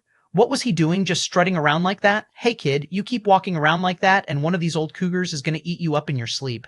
I never expected that the Merlin I had heard about growing up would swing that way. Do you mean the cougars? Or you? Leonel's sudden response after so long of nothing took Nilrim off guard. He didn't even know how to respond to the accusation. Fuck you, kid. My name is Nilrim. Do you even care that much? I'm pretty sure you forgot your real name at some point. How do you even know that? As they walked through the Empire, they came across several people, most of whom gave Leonel weird glances. I don't recognize any of these people. What was that old man up to? Halt! Leonel ignored the words. He was about to kick up the throne room doors, but then he remembered how weak he was and settled for pressing his palms against them, pressing hard until they finally slowly creaked open. The silence was so palpable that a pin drop could have been heard. Leonel strolled in under thousands of gazes. Chapter 331, Changes 1. Chapter 331, Changes 1. It wasn't a surprise that Leonel seemed completely out of place. His violet-black silk robes danced behind him as he moved, his boxers on full display. His bare feet were probably the first of their kind to grace these floors. After seeing this scene, Leonel understood something: the time dilation. Having been to other incomplete worlds, Leonel knew that time dilation wasn't a normal factor. It was only the case in the dimensional verse, and maybe the other verses that were part of their group. The difference was obvious: the Pluto. Why had Elryon been sent with such a valuable treasure? It was obviously for the sake of giving his grandfather the time dilation he needed to set everything up. Leonel had been gone for maybe half a decade at most if he didn't include his own time dilation escapades. If he calculated based on what he knew about the dimensional versus time dilation, what would have likely been trillions upon trillions of years had passed. But he doubted that it was that long. If he was correct, then the time dilation likely weakened the stronger the incomplete worlds became. If it didn't, then time dilation would probably be far more common in the higher realms. In that case, it was likely a few hundred or 1,000 years that had passed from his grandfather's, grandmother's, and mother's perspectives. When he framed it like this, everything made perfect sense. Gervais had wanted an opportunity to rebuild and reconstruct the Fox family. After Leonel left and became the vanguard of the Empire, they received the time they needed to do exactly that. Most of these people were probably distantly related to him in some way or another. At least 60% or so of this panel of nobles had Fox blood. Even with his senses considerably dulled, peak creation state Dreamforce was still peak creation state Dreamforce. The others were likely other powers of Earth that had risen up in that time. He was unlikely to recognize them at a glance, but there were some that he did. For example, the Dove family. He remembered that they were the prime minister equivalents of the Empire back when Leonel was around. He also remembered having some interaction with their heir back then. Though, by now, he was probably a large figure. Just as he had this thought, Leonel found him in the crowd and gave him a casual smile. Damn, why the hell is this walkway so long? Leonel muttered. He had already been here for half a minute, but he wasn't even halfway to the throne that was ahead. His grandfather really liked to put on airs. He tried to use his emulation spatial force innate node, but expectedly, that failed. Any empire worth their salt, even in the mortal realms, would have protections against spatial force, let alone one that could stand in the god realm. Nilrim rushed in after Leonel, conveniently brushing off his knuckles after having dealt with a few guards. He waved like they were a pair of rock stars greeting their fans. Neither one of them seemed very bothered by the silence at all. For Leonel, it still made a little sense because he had no idea how important this meeting was. But for Nilrim, who knew exactly what it was and still didn't care, well, that was a completely different matter entirely. Still, Nilrim didn't bother to explain. He knew that even if he did, Leonel wouldn't give a damn. In that case, why not enjoy a good show? The philosophical differences of this grandfather-grandson duo would be an interesting clash to watch indeed. Eventually, Leonel made it to the bottom of the stairs and looked up with his hands on his hips. Gervais looked down, his expression unreadable. It was hard to tell that he was looking at his grandson at all, but Leonel didn't mind it. He knew that this was the type of person his grandfather was. He took his position of emperor very seriously and always put the empire above all else. He might smile and joke with Leonel while they were alone, but he certainly wouldn't do it right now. Hey Merlin, what's my noble title? Nilrim cleared his throat. Nilrim, the question, Merlin? Nilrim rolled his eyes. Imperial Prince? That's it? Leonel asked. What else did you want? I was born with that title. I don't get anything else on top of it? Where are my cities? Where's my land? Where's my army? Nilrim chuckled. What would you get that for? I don't know. Maybe because I was putting my life on the line alone, taking on the anger of the world so that this guy could look pretty on a throne. It's a shame, don't you think? Definitely, definitely. But how would you be conferred a title from bed? We could make it work. Bless me with some holy water or something. Sprinkle it on my forehead. Who knows, maybe I only took so long to wake up because my soul wasn't at peace. Why wasn't it at peace? It could smell shamelessness in the air. Ah, so sensitive, so sensitive. You figure? Well, I can't think of any other reason so many would still be sitting in their seats and silently observing when I walked in. You think they should bow? Isn't that only right when in the face of their savior? Ah, I thought you meant they should bow because of your noble title. Well, that too. But I'm not a fan of relying on things my parents gave me. Is that so? But didn't you come here to ask your grandfather for some things? I said, parents, Merlin. Keep up. Grandparents are in a different category. Nilrim stifled a chuckle, but a few others weren't as good at disguising it as him. The sudden snorts were loud in the mostly silent room. It seemed that while there were a few people dissatisfied with Leonel's current actions, not everyone had a stick up their ass. Chapter 332, Changes 2, Chapter 332. Changes 2. Leonel was about to open his mouth to say more, but Gervais flicked a finger and a badge of some sort landed on him. Before Leonel could react, he was teleported away. I'll remember this, old man. Nilrim found himself standing alone at the bottom of the throne. He coughed lightly. Pleasant weather we're having today, aren't we? Silence. Hee hee, I'll take my leave then. Don't mind that disciple of mine, everybody. He's a kind soul at heart. Several gazes flashed when they heard this. When had Leonel become Nilrim's disciple? Since when had Nilrim ever been close to anyone? All this guy did all day was chase skirts, but they also knew just how much of a powerhouse he was. The process of establishing their empire on the God Realm wasn't easy. Several battles had been fought, but the moment this man appeared, it was like everything was solved within moments. Several armies retreated without doing anything, and those that dared to stay suffered terrible losses. Afterward, there were many sideline powers who agreed to let the humans through so long as Leonel was handed back. These powers included the Sylvans, who were enraged by Leonel's use of their geniuses for resources. But in the end, even those far more powerful powers were sent away with their tails tucked between their legs. Many of these people knew next to nothing about Nilrim other than the fact he was a powerhouse. It had been a while since they settled down, and many thought to use this opportunity to get closer to him. Getting closer to the Emperor was like climbing beyond the skies. It was next to impossible. But Nilrim seemed to be just as strong, and yet far more open to interacting with people. They had thought it would be easy to get close to him, only to find out that the man's shamelessness knew no bounds. Normally, in a political relationship, there would be some give and take, but Nilrim only knew how to take and never gave anything in return. To make matters worse, he would even pretend to not understand the underlying implications of their words, as though he was a complete greenhorn and not a powerhouse that could destroy worlds with a thought. Still, a powerhouse was a powerhouse. None of them dared to be enraged, and many of them wanted to see if this was just a method Nilrim was using to weed out the weak of will. There were plenty of experts who were hounded by people every day. It was hard to differentiate between the serious and unserious amongst them, so they kept trying. What they didn't expect was that things would end up like this. Of course, if Leonel was telling the truth and his grandfather was truly their emperor, which was clearly the case, or else the cold-hearted leader they knew wouldn't have been nearly so lenient with him, then maybe it made sense. But even these thoughts didn't last long. In these years, Gervais had had several more children, birthing more uncles and aunts for Leonel. On top of that, these uncles and aunts had many of their own children. Among these grandchildren of the Empire, there were many who had tried to get on Nilrim's good side, and yet none of it had mattered. So why this grandchild in specific? Was this the child of Goddess Eleanor, the one she had died for? It finally seemed to click for many who Leonel was, and then his earlier words finally seemed to make sense to them.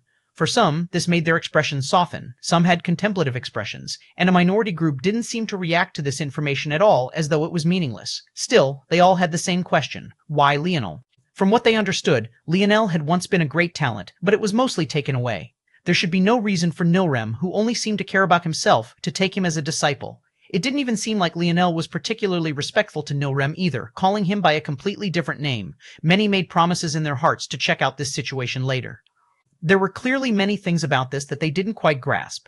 Nilrim waved to everyone and then vanished. By this point, Leonel was standing in an unfamiliar region. It took him a bit to adjust himself and understand where he was. His mind was in a very dizzy state for a few seconds before he understood. Oh, not bad. I guess you're less of an asshole than I thought. Leonel and his grandfather had never truly seen eye to eye on anything. Their approaches to life were vastly different. But what Leonel knew was that he wasn't entirely stone cold either. He did have the capacity to love, albeit a bit selfishly. The heart and care Gervais had had for his mother was real and true, and at least in some part, that transferred to Leonel.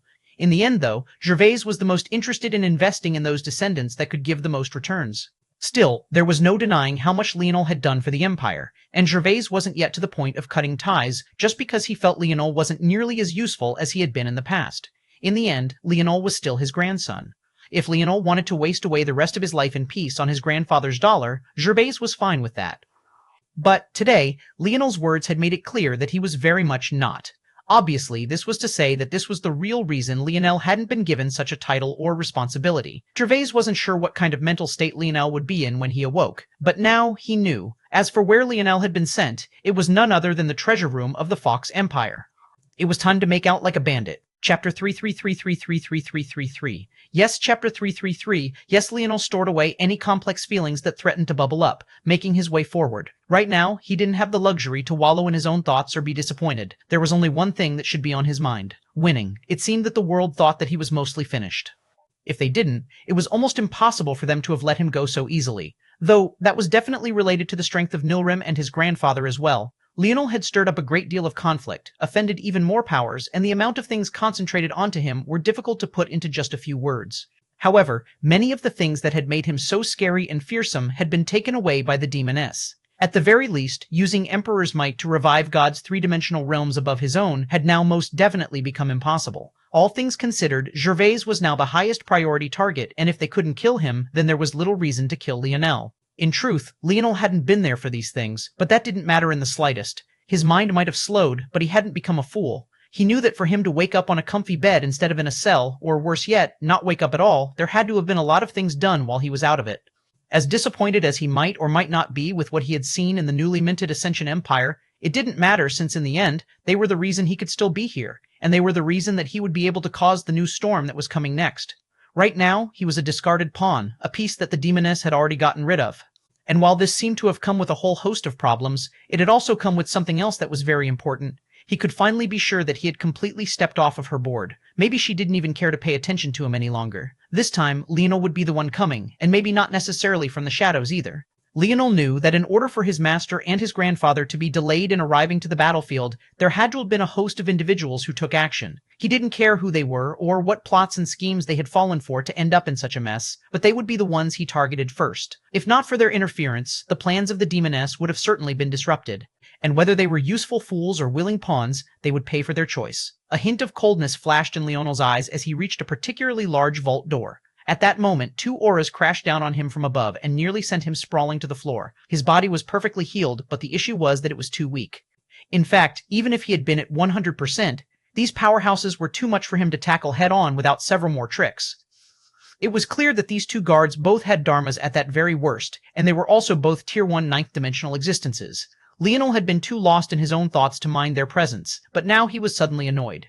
However, just as he was about to speak, Nilrim appeared by his side. The pressure dispersed and the guards coughed. While they didn't spurt any blood, their grunts were enough to say that they had at least been somewhat injured. This is getting annoying. I've been up for 10 minutes? How many times are people going to try and cross me? Nilrim gave Leonel a weird look. From what he could remember, no one had done anything to Leonel at all. Well, then again, Leonel had always been sensitive to such things. The fact that he hadn't been granted any rewards for his service was enough to be annoyed about, but these two stupid guards thinking that a normal sixth-dimensional expert could just appear here was frustrating in its own right. But the problem was that Leonel didn't have the patience for even the slightest of slights right now. Anyone who bothered him or did things that weren't exactly how he wanted them was wasting his time, delaying his progress and thus worthy of his anger. If he had had the strength, he might have directly killed them. Nilrim continued to look at Leonel as he returned to calm, opening the vault up with the badge that he had been given. Leonel was certainly far more calm now than when his father had died, and he could also tell that that wasn't because he didn't care nearly as much for his mother. It was instead because he had matured and had learned how to focus his rage in ways that made much more sense. However, that didn't mean that there wasn't something that he was suppressing, and every time someone tried to stall his steps or impede his progress, he would likely lash out with that very same suppressed emotion. This time, however, Nilrim didn't believe that there was anything wrong with it. That was because he could feel that this wasn't the same out-of-control rage. It was tempered, and it made even him somewhat fearful of this disciple of his. He knew what Leonel could have had the potential to become in the future with his original talent, but now that he didn't have it anymore, could he still do it? Nilrim wasn't entirely sure before, but now he felt that there could only be one answer to this question. Yes. It could only be yes. He strolled into the vault after Leonel. Chapter 3034, Diabolical. Chapter 3034, Diabolical. The treasury of the Fox family was more than Leonel expected, but after he thought about it, he felt that it only made sense. Gervais had been preparing for a return to the God realm all this time, and the methods that he had used couldn't possibly be normal. From the start, his intention was to be no weaker than any other god race. Of course, this was difficult in two ways. First, the Ascension Empire was still lacking in population numbers. Right now, they had a population that could be counted in the tens of billions, and that much was good enough for the God realm, especially since birth rates were quite low here. But the main issue was that this population had yet to be refined down to the point where only the truest talents were left. The Fox had only had one line remaining, so though Leonel's grandfather and grandmother had had more children, it was still difficult to truly proliferate. While the usual issues with incest weren't a problem with beings of this level, Gervais had watched the four great families stall due to their methods. Then he had watched an impure like Aina become such a powerhouse, while his own grandson had become a monster due to the mixing and breeding of different bloodlines. He had realized then that mixing wasn't a weakness, it was actually a strength. It could help to shore up what was missing from certain bloodlines with others, and though there would be a lot of misses when taking this route, it wouldn't necessarily be any different if they took the more diabolical route. As such, Gervais had allowed his new sons and daughters to marry as they pleased, and he watched what happened from the sidelines. After all, he and his wife were still young and spry, all things considered. They could still have many more children. It was just that Leonel's grandmother hadn't been in the mood for such things recently, and honestly speaking, neither was Gervais. She wasn't the only one that had lost a daughter. This was all to say that the Empire was technically still in an experimental phase. The only reason it hadn't been touched was because Gervais was too powerful, and there were a few more powerhouses locked away as their trump cards. The second was Foundation. Although this treasury looked shocking to Leonel, that was because he had never seen a true god race's means.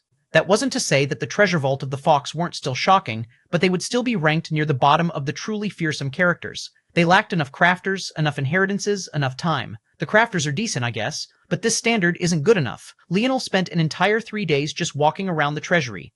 By then, news of his appearance had already spread like wildfire, and a great deal of changes began to take place, whether overtly or covertly. However, for now, none of these things seemed to have anything to do with him. Kid, how long are you going to make me follow you around like this for? Nilram began to grumble. Am I not allowed to take stock of my inheritance? Also, who asked you to follow me?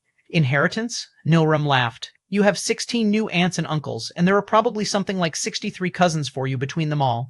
Do they have anything better to do than breed? Leonel was aghast when he heard this. This is an empire. They fuck for the sake of the empire. Get used to it. Your third uncle has like 27 wives, but he's only impregnated 3 of them. All things considered, the blank shot rate is too high among your family. Leonel sneered. Are you trying to imply something? Nilram chuckled. I don't know what you mean, my dearest disciple. You want to make a bet? I can make my wife pregnant in one sitting. Nilram began to laugh so hard tears came out of his eyes. Leonel frowned and gave him a sharp look. What are you laughing so hard about? Me? Laughing? At my precious disciple? Never, never, Leonel continued to glare at him, but Nilram only laughed harder. Kid, if you keep wasting time around here, someone else is going to snatch up your wife. At that moment, outside the vault, the guards had changed several times, and the time had come for a shift change once again. This time, the very same guards that had been here on Leonel's arrival were coming to switch in, and it was also right then that all 4 guards froze. A deadly aura pervaded into their very souls. It felt like a reaper had wrapped a dark, clawed palm around their hearts. And what shook them with the most fear was that this deadly aura wasn't even aimed at them. None of them moved, cold sweat pouring down their backs. What did you say? Leonel asked, the cheeriness in his eyes vanishing. Nilram seemed completely unaffected by Leonel's aura. He collapsed to the ground, laughing his ass off. Hey, Nilram wiped tears from his eyes. Kid, please don't kill the messenger. What does this have to do with me? Plus, with your wife's strength, what are you even worried about? What happened? Leonel asked, his unhappiness not fading in the slightest. Who asked for your wife to be so beautiful? In fact, kid, give me some pickup tips. How'd you do it? Let an old man know. Leonel turned up his nose in disgust, and some of his aura seemed to fade somewhat. Stop messing around and tell me what happened. Nilram sat up and wiped the last tears from his eyes. After a shrug, he finally gave a straight answer. The Fox family has become a bit obsessed with procreating thanks to a few policies. Any woman of good stock is a target, especially if she hasn't birthed a child before, even if she's married. Though, technically, because you died, your soul link shattered. Right now, your wife is single, Nilram chuckled through the darkening of Leonel's expression again. A few little princes want to hop into your wife's bed, and she hasn't killed any of them yet because this is your family. Isn't she sweet? A dangerous light continuously flashed in Leonel's eyes. Oh, and it also doesn't help that there's a new update to the God Realm's beauty ranking. Number 1 and 2 are both yours. Aren't you excited? Number 2? Leonel frowned, ignoring number 1, as though he already knew that it could only be his wife. Nilram began another round of hearty laughter. A certain little girl named Minerva. I heard that she was being pestered and said that she only loved one man. He cleared his throat and put on a high-pitched voice as though he was trying to imitate her perfectly. The man I love is Leonel Morales. Kill him, and I'll give you a chance to speak with me. Leonel was left completely and utterly speechless. What the hell was this? A tactic to get him killed? Wasn't it too low class? And why the hell did the God Realm have a beauty ranking? Didn't they have anything better to do? Suddenly, his gaze flashed. The Sylvans, Chapter 335. This is the path for me. Chapter 335. This is the path for me. If there was any race that hated Leonel to an extreme, it was the Sylvans. And if there was any race that was well known for their intelligence, well, it was also the Sylvans. Leonel had to admit that if he was correct and this was just another plot, it was a good one. There was barely anything more than young men with too much energy like to do than impress women. In truth, he was precisely one of these very young men that he was disparaging right now. The only difference was that he didn't give a damn about any woman but his own wife. In the past, just how much trouble had he gone through trying to court Ina? He would have waded through hell and high water to get to her, and back then, she wasn't even considered to be some great beauty. Leonel still remembered that for much of the time he knew Ina, he didn't even know her true face. He only knew the mask she wore.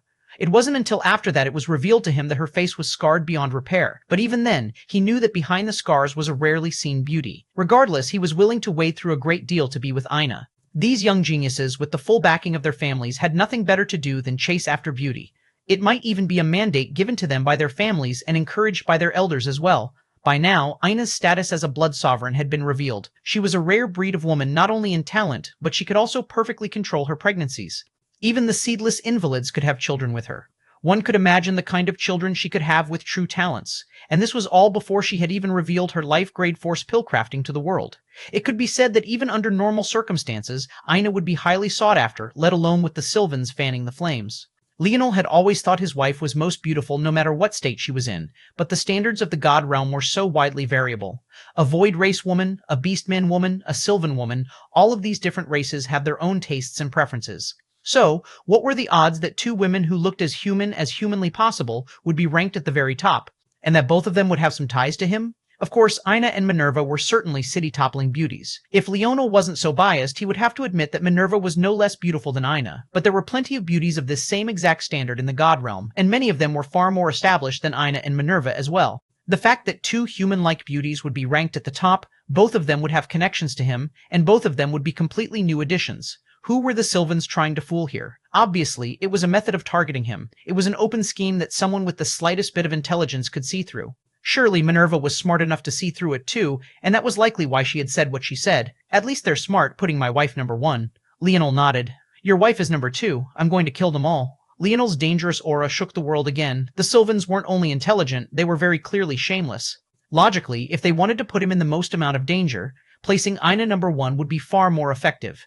He couldn't think of this as anything other than something they had done on purpose, for no other reason than to piss him off. Nilrim burst into another fit of laughter. Was this what they called an open scheme? He knew what it was, but he jumped right in anyway. Ah, to be young and in love. Beautiful indeed. Leonel's figure flickered, and he began to collect the things he needed one after another. He didn't hold back in the slightest, but as Nilrim watched him, his expression only became weirder and weirder. What are you trying to do, exactly? This is nothing like your last path. Do I look like I can follow my last path? Well, no. But it's not impossible to. Don't want to hear it. I don't want anything to do with that stuff anymore. Hey. Just because you've been scorned by love once doesn't mean you should give up on it. What the hell are you talking about, Merlin? I hear your grandmother's a real hot tamale. You wouldn't mind if I shot a few shots, would you? Have at it. If you come back with your dick and balls intact, I might actually respect you. Is this how you treat your master? Do you know how many people want to be taught by me? Nilrim asked, aghast. Speaking of which, what happened to Candle and Vice? What? You want to make use of my hard work? At least take me to dinner first before you try to fuck me. You know, you make a lot of sexual jokes around someone you call a kid. You have something to tell me? Leonel gave him a glance for the first time in a while.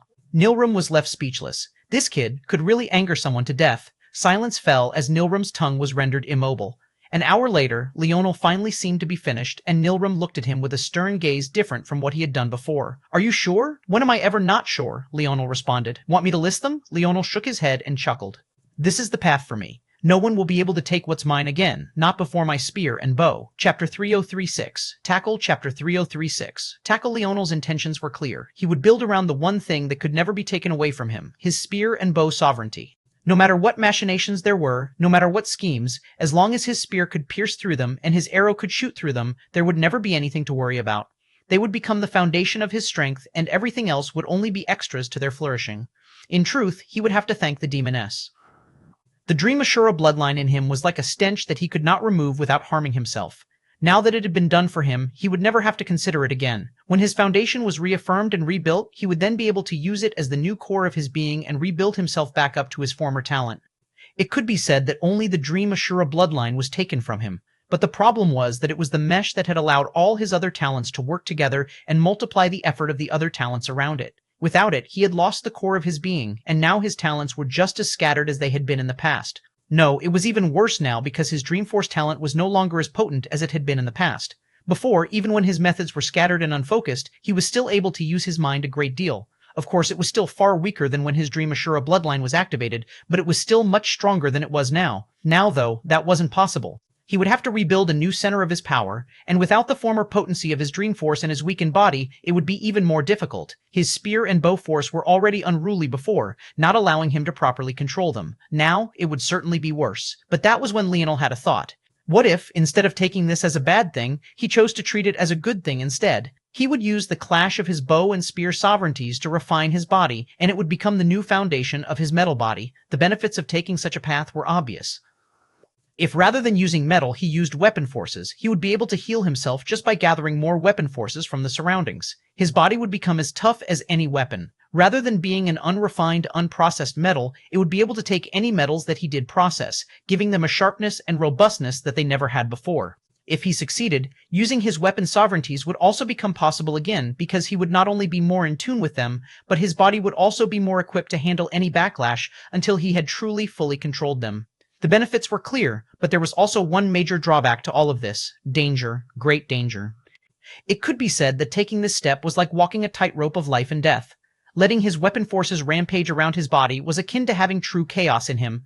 It would be exceptionally easy for him to be ripped apart beyond repair.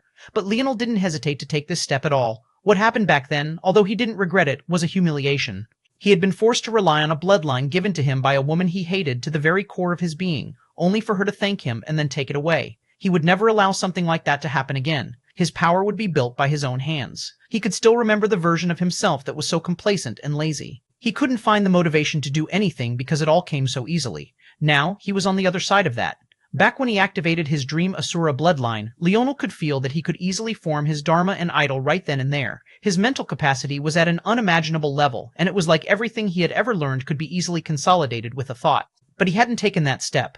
Not only would it not have helped, but he didn't want its help. That consolidation would have been the culmination of the demoness's work, not his own. This time, everything would be built by his own two hands. All right, if that's your choice, show me the technique you're working on, and I'll help you refine it. You're still a little too simple-minded to do this on your own. I can imagine all the mistakes already. Leonel rolled his eyes, but he didn't reject it. He might as well put this man to work for something. His insights shouldn't be too bad either. The two walked out, ignoring the cold sweat of the guards. "Where's my wife?" Leonel asked. He had long since noticed that the segmented cube wasn't with him. He didn't believe for a moment that his grandfather had taken it, so it should be in Ina's hands. "Where do you think? On a battlefield somewhere. Fighting against who? The four great families, of course." Leonel nodded.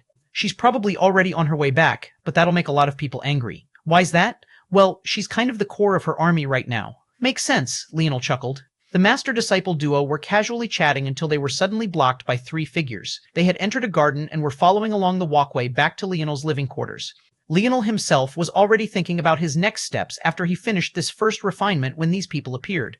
Though he didn't know who they were, the gold hair and green eyes told the entire story. However, just as they were about to speak, there was a blur of red that suddenly passed by. Leonel couldn't even react before a delicate fragrance assaulted his nose and a familiar beauty tackled him. Chapter 337, Me. Chapter 337, Me. Oof. Leonel stumbled backward and almost fell over before catching himself. Or rather, he thought he caught himself before a sneaky foot hit the back of his heel and he was sent tumbling over. He didn't have the chance to give Nilrim a glare before he hit the ground. However, the beauty in his arms didn't seem to care in the slightest. Ina didn't say anything, and her sobs were mostly silent, but Leonel didn't need to hear them to feel them. She hugged him so tightly that he thought he might suffocate, but he really couldn't bring himself to say anything about it. He could only hold her waist and rub her back, slowly controlling his own emotions. He wasn't the only one who had lost people, and his death would have hit Ina no less than what Leonel was experiencing right now. All things considered, he didn't really care very much about how he, himself, was feeling. He had already decided to be the bedrock that would hold up the skies, so that was what he would be, especially for his own wife. "Don't you three know that it's rude to stare?" Nilrim asked the three gentlemen that had come to block Leonel's path. Well, it was hard to look at them like gentlemen at all. That was because, due to how fast Ina had blown by them, they had mostly ended up sprawled on the ground. They had only barely managed to pick themselves up and were already sporting ugly expressions when Nilrim spoke. Looking at the man who was sneaking glances at Leonel and Ina as though he was enjoying the show as well, they couldn't help but feel incomparably aggrieved on the inside. But they still didn't dare to say anything to this man. Instead, they all politely greeted him, storing away their dissatisfaction in the depths of their hearts. Senior, I'm Ulrich Fox. Pleased to meet you. I hope you'll forgive me for my earlier rudeness. I'm Cien Fox. Please accept my apologies. I'm Mund Fox. Nilrim hardly gave them a glance. He had met these three before, and he had the memory of an expert, let alone the fact he was also a savant of Dreamforce. He only needed to hear their names once to remember them. They were a trio of half-brothers born around the same time to the current third imperial prince of the empire. This was the third-born male heir to Gervais, who was obviously born 2 males later than the only uncle Leonel had had any interaction with until now. Well, the only uncle of the Fox family line. As for his uncle Montez, he still wasn't sure where he was. Not only did he know their names, he knew their exact lineage and their relation to the throne. But these three insisted on introducing themselves every single time they appeared, as though they were afraid that he wouldn't remember. It seems that they couldn't take a hint. It wasn't that he didn't remember, it was that he couldn't be bothered to exchange pleasantries with them. Eventually, at some point, Leonel and Ina stopped being all lovey-dovey. Well, it seemed like that was the case for Leonel, but Ina still practically wanted to bury herself into his embrace, pressing herself against the side of his body and holding onto his arm as though it was dear life. She looked up at his side profile as though checking and double-checking to ensure that this was real and not just another dream. She didn't even spare Nilrim a glance, let alone the 3 little princes. Finally, it was Leonel that seemed to have to deal with them. "Who are you?" Leonel asked, as though he hadn't heard their earlier introductions. The 3 frowned and looked at Leonel all at once. They sized him up, but whether it was from his clothing to his strength, nothing seemed up to par. Even until now, Leonel was still wearing his silk robes and boxers, as though he hadn't been frequenting the most important areas of the empire. "You are Leonel Morales?" They seemed to emphasize Leonel's last name as though to draw a clear line. They weren't the only ones who disdained Leonel's choice in last name. Even those born from imperial princesses still took on the Fox family name. It was an enormous shame that the strongest of the imperial princesses had actually taken on the name of another, a dead man at that. Leonel could practically read their minds, but since they didn't speak the words aloud, his expression didn't change, nor did he show any anger. "Are you here to waste my time with worthless questions?" "No," Ulrich said plainly. "We didn't come here to waste time with you at all. Commander Ina deserted her post and came here. We were only on our way to reprimand her when we saw you. All right, you've been seen. You can go now." Ulrich's gaze flashed with a malevolent light. "It seems that you are very new to the Fox and how we do things. Here, we work only on what can be done and what you've done lately. Right now, you are as useless as—" "Finished?" Leonel asked, still feeling bored. However, Ulrich didn't seem to care as he continued. "No, as your cousin, I'll advise you that there are some things that are better left to a clean break. The sooner you cut them off, the better, or else it will only lead to further heartache in the future. The Fox shouldn't allow the useless to reproduce with geniuses. You are wasting her prime years, and if you waste her womb as well, there'll be a place for you in the blasphemers of the bloodline." "Oh? And who would be better? Me?" All 3 of them spoke at the same time and then glared toward one another. They were nothing if not confident. Leonel nodded slowly, meeting each one of their gazes. "Kill them." Before they could be surprised, Ina had already moved. Chapter 3038, Real Demons. Chapter 3038, Real Demons. 3 heads flew into the skies. Each one of their faces was marred with shock, as though they couldn't even believe what had just happened. They couldn't even last a single exchange with Ina. The gap between them was so impossibly large that it couldn't be fathomed. Plus, they weren't close-range experts to begin with. The Fox were all Dreamforce experts. But that was what made it all the more amusing. They were Dreamforce experts, and yet they couldn't sense Leonel's killing intent. Maybe it was fine if they couldn't sense Leonel's. In fact, maybe they had sensed it and just ignored it because they couldn't be bothered to care about a weakling like him. But to be unable to react to Ina's movement just went to show how ridiculous they were. They couldn't hold a candle to her, whether that be in strength or prying away her love, and yet they wanted to steal her from him? What kind of sick joke was that? Who did they think they were? Plop, plop, plop. The 3 dull sounds of heads hitting the pavement and blood spurting echoed in the silence. Nilrim sighed. "You shouldn't have done that." Ina had already returned to Leonel's side as though nothing had happened. In fact, she would be fine with the skies falling if it meant that she could be with Leonel. The only reason she hadn't killed these people before was because they were Leonel's family. But if Leonel didn't care about this, then why should she? She didn't even hesitate, and she was swift and ruthless. As for the battlefield, she cared even less. The only reason she had joined in the first place was because sitting by Leonel's side, anxiously waiting for him to wake up, wasn't helping her at all. Plus, it was a chance to vent her hatred onto the 4 great families, so why not take the opportunity? But now that Leonel was awake, none of that mattered anymore. She had already decided long ago that Leonel was more important to her than revenge. If Leonel didn't want her to go to the battlefield, she wouldn't. It was that simple to her. "Why not?" Leonel asked casually. "Have you ever heard that blood is thicker than water? Does blood also make their skulls thicker too?" Nilrim was rendered speechless. He already knew after Leonel said this that he truly didn't give a damn. Leonel was a person who didn't care an ounce about his own mother until he awakened Dreamforce and realized that she loved him no less than his father did. If he could entirely ignore his mother, who he had known nothing about until then, while others in his situation might have dreamed of meeting their own, why would he care about cousins who he also knew next to nothing about? No, he knew worse than nothing. He knew that they wanted to steal his wife away from him and use her like some sort of breeding cow. For that alone, they deserved death. The only time that Ina had ever shown true fear to him in her entire life, other than when it seemed like he might die, was when she faced the puppet master. It was her dream to have a big family, to be in control of her own womb and birth, the beautiful dream that she had been hoping and praying for all her life. When the puppet master threatened to take that away, she had truly broken down. Leonel could still remember her trembling on his back that day he dropped a city from the skies. That was the kind of fury that Ina could rile up in him. Back then, he wasn't even at the fourth dimension. If he could make a city fall from the skies, then while he was so weak, these people didn't want to imagine what he would do now. Nilram sighed again. Fine. You don't care about family, but know that there will be a fallout from this. There are rules that you can't break casually no matter who you are, and your grandfather can protect you only to an extent. After all, these are also his grandsons that you just killed, and if he bends the rules for you, then the laws of the Empire will begin to be twisted and manipulated by others. This is the first case of fratricide in the Empire's history. How he deals with this will set a precedent moving forward. Unless you want the entire Imperial Court to become a den of murdering and scheming, you should probably want to be punished heavily as well. Leonel chuckled. Fratricide? I'm not the one who killed them. Nilrem was rendered speechless again. Leonel grinned and pointed to a finger sleeve on his wife's finger. I hear the segmented cube is nice and cozy. Why don't you have a look? You little shit, Nilrem was speechless. Leonel's laughter echoed, but it sounded like the bells of a demon in Nilrem's ears. Leonel placed the last head on a pike, then pulled out a thin piece of rotting wood that was about 2 or so meters in length. A flame appeared on his fingers, then he began to write. Ina stood to the side, covering her mouth and trying not to laugh any harder than she already was. After Leonel was finished, he took a few steps back, then began to admire his handiwork. He nodded to himself. Not bad, not bad. The sign read, Here lie 3 scum of the earth. Known for their dirty deeds and attempts at wife-stealing, the heavens have decided to punish them. I can only say that I, Merlin, am as broad as the heavens and magnanimous as the clouds. Do not thank me for my actions, you may worship me instead. The pair of husband and wife stood there laughing together. It should have been an eerie sight, 3 heads pierced through their fleshly necks. And yet, the two didn't seem to mind it or the scent of blood. From a third party's viewing angle, they truly did seem to be the real demons in this situation. Chapter 3039. Do you? Chapter 3039. Do you? Is this enough of an answer? Leonel spoke with a grin, whispering into Ina's ear. Unfortunately, she couldn't answer between the pants. They had left the scene of the heads on pikes long ago. Ina wanted to talk about how Leonel was feeling, and Leonel showed her in his own way. Weakened or not, at least on this battlefield, he was still number 1. Still panting, Ina grabbed the sides of Leonel's face, looking into his eyes. It was like she was trying to check if he really was okay, but all she could see was a warm smile looking back at her. Inexplicably, she couldn't help but tear up again. Leonel didn't seem to be faking it or holding anything back, but that only made her cry harder. Hey, don't cry. People are going to think I'm bullying you. Leonel laughed. The last thing he wanted was for a woman to be crying while he was inside her. The misunderstandings would lose him his head. Didn't you hear? The whole God realm wants to marry my wife now. If they find out I made you cry, they'll chop me limb from limb.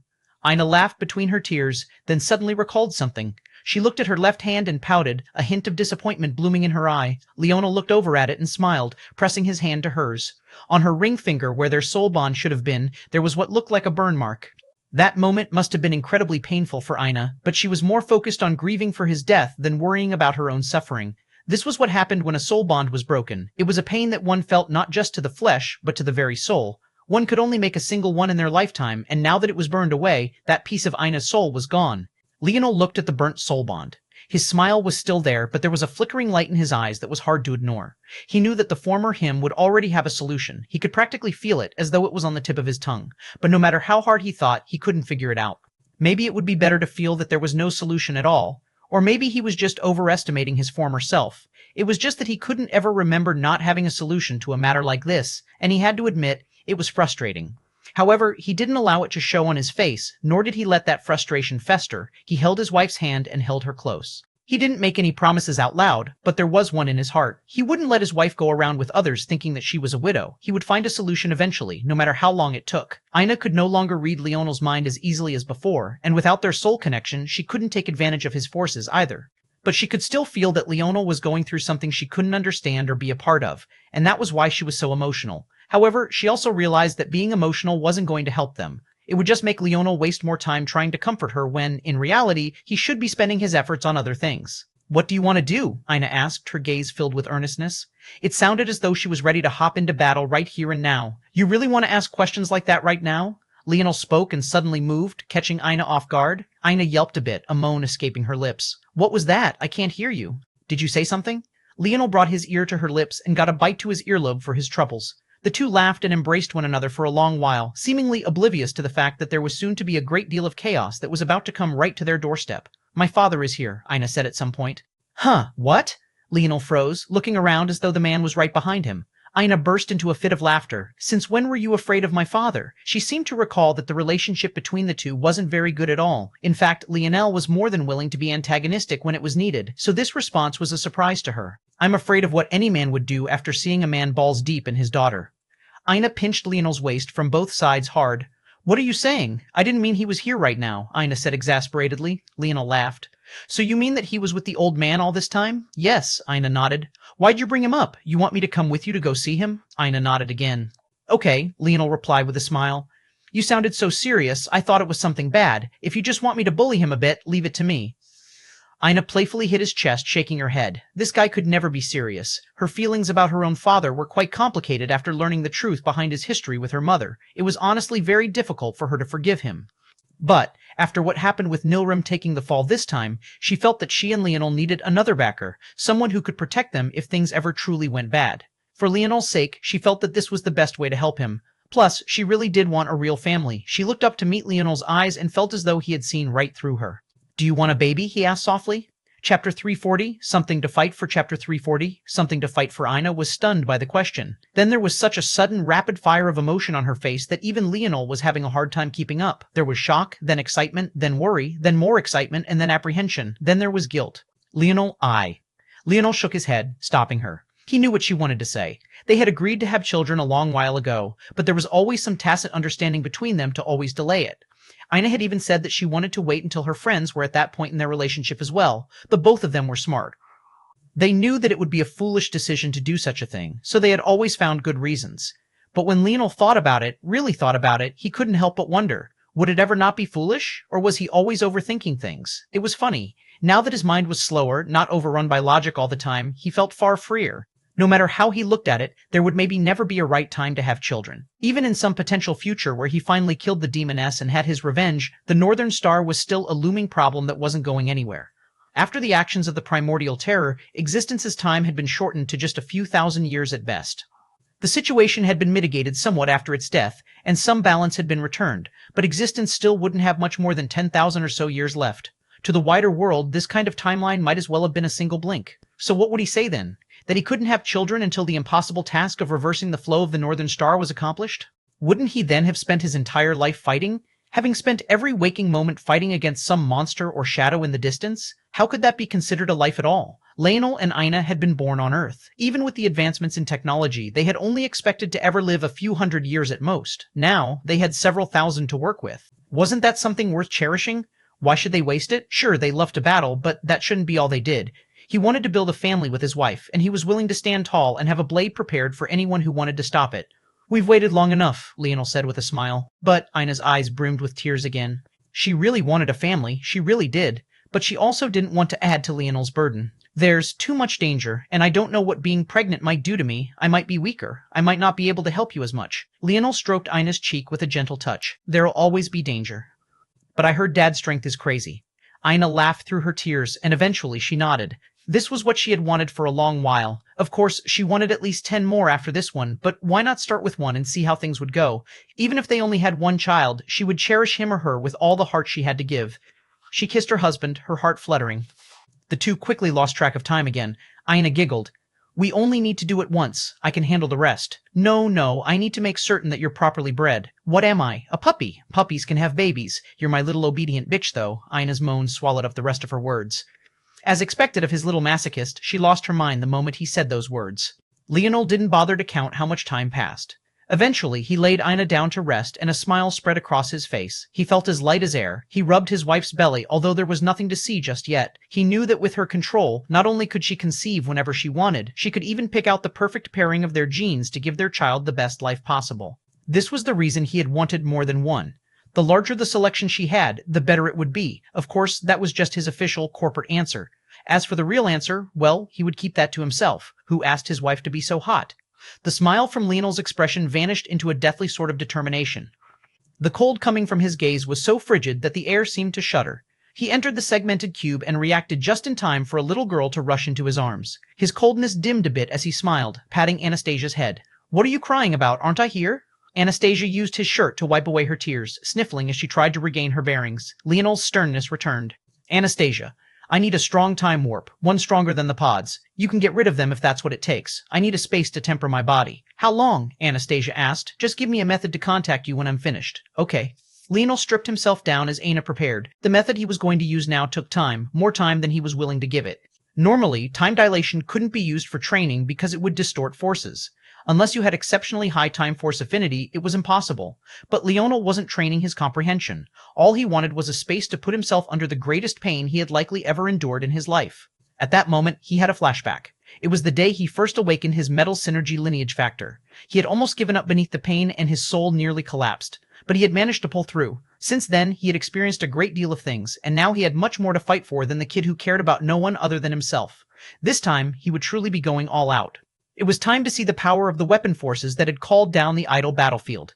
Chapter 3041, Time. Chapter 3041, Time. Leonel sat in silence. The room he was in, if it could even be called that, was made of a gray fog. There was no obvious ceiling or walls, or even ground for that matter. It felt like he was stuck inside a rain cloud with no way to get out, but this was exactly what he wanted. In truth, this was probably the most difficult thing that he would have to do in his entire life. That was because the time dilation in this place was so great that even if he called for Anastasia now and she reacted immediately, it might still be a difference of several months. But this was exactly the sort of time dilation he needed. As he had said, he didn't have the time to waste on hoping that things would eventually work out like he might have done in the past, and this time he only needed to suffer through pain. "Show me what you have," Leonel spoke lightly. At that moment, he stopped suppressing his spear and bow force. As expected, in that same instant, he was hit with a wave of pain. If it had felt like getting hit by a truck as a mortal, he might have preferred that. But it was very different. Instead, it felt like his body was filled with a countless number of blades that were slowly tearing him apart. His pores opened up, only for golden needles sharp enough to pierce through space to come rushing out as though they were beads of sweat. Other than the fact his body had grown exceptionally pale, there was nothing else on his face that said he was experiencing a great horror. Memories of his mother began to run through his mind. They weren't the same memories that someone else might remember at all. Leonel's first memories weren't in the world at all, but rather in his mother's womb. He could hear her words soothing him. He could remember her care and affection. He could remember how she made his father turn off the music he liked for something that would help her son sleep better. He could remember how she would rub her belly every time he kicked, and how she would protect him from discomfort as she slept. He could remember the first time he looked into her eyes, the first little kiss on the forehead she had given him. He could remember her precise scent, the precise tone of her voice, the heartbreak she experienced when she realized she would have to leave him behind, and how they had been robbed of their short moments together because of the actions of the Luxnix family. Softness toward family had taken something more precious from him than he could describe in words. They had forced him and his mother to separate when they should have been together. He could feel that smoldering anger holding him together, and it became a different sort of pain that overwhelmed any other he was feeling. He couldn't feel his weapon forces tearing his flesh and bone. He couldn't feel it assaulting his soul. He couldn't feel it needling through his very cells themselves as though they wanted to erase him down to the very last molecule. Any of those feelings were completely overwhelmed by something else entirely. It wasn't just a willingness to protect his family, it was a willingness to call those who called him family but actually had ulterior motives. He wouldn't allow the same thing that happened to him to happen to his and Ina's child. He wouldn't allow the mention of family to make his own life a living hell. He wouldn't allow anyone to stand in his path. Every moment they had was so precious. As beautiful as these memories were, he could have had so many more, but he couldn't, and he would never have the chance to form new ones. A single tear streaked down Leonel's cheek before it erupted into a blade light. The droplet left a blade mark down his face, but he didn't react to it in the slightest. It continued to drill through his body again and again, and he lost track of time. Minutes became hours, which became days. Days became weeks, and weeks became months, finally years. In the outside world, maybe not even a few minutes had passed, and yet Leonel was suffering untold horrors. Until now, he still hadn't brought out any of the materials that he had traded for. He was forcing his body to experience these horrors, forcing it to try and heal itself, all without relying on anything else. This method was crude and violent, and it would take decades to show any sort of substantial improvement, all while undergoing the cruelest of tortures imaginable. On top of that, it would leave countless lingering issues behind. There would eventually come a point where his body would simply break down, unable to take even a single step forward any longer. However, Leonel was more than willing to do this. He and Nilrim had both decided that this foundational process was necessary. It wasn't just about building tolerance, it was also about making the weapon force so ubiquitous in one's body that every subsequent step was possible. On an unknown day, decades later, Leonel finally opened his murky eyes. They weren't murky due to fatigue, but because they had been completely blinded. At some point 20 years ago, his eyes could no longer keep up with the grueling torment. The flesh within them had practically corroded as though they were metal, no longer sending signals. In fact, his eyes were the least of his problems. His organs were shutting down, his lower half didn't even work anymore, and his mind was beginning to display signs of Alzheimer's. None of this was due to age, but rather the grueling torment. Having to constantly heal itself like this made Leonel, who should have still had many more years to live, look no different from an old man. It's time. Chapter 3042 Crack, Chapter 3042 CRA. Leonel separated his soul from his body. Right now, he couldn't trust his mind, not in the state that it was in. It was more taxing to rely on the soul alone without fleshly support, but it would have to be enough. His soul had likewise aged like milk, but its robustness was still beyond that of his body despite having lost its core. Leonel finally began to bring out the materials that he had prepared, but what was shocking was the fact that not a single one of them was designed to heal. It was as though he was planning on throwing his body away completely, but although Nilrim had called him crazy, both of them decided that this was the only right path. Everything else was meaningless. Only if this succeeded would this be an appropriate path. According to Nilrim, there could only be a 20% chance of success. However, Leonel had never acted with anything less than 100% assurance. If he didn't, how could he ever have left his wife with child? Why would he do such a thing just to come here to die? He would succeed. He wouldn't allow even the Reaper itself to stop him. Even if a death god descended to take his body away, he would pierce its brows with his spear. A trembling might came off of Leonel's frail body.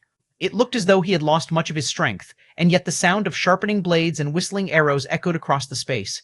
It sounded as though his weapon forces were stronger than they had ever been, despite the fact he couldn't comprehend in this space at all. Leonel's plan was simple. Weapon forces were constructed of the most foundational laws in all of existence.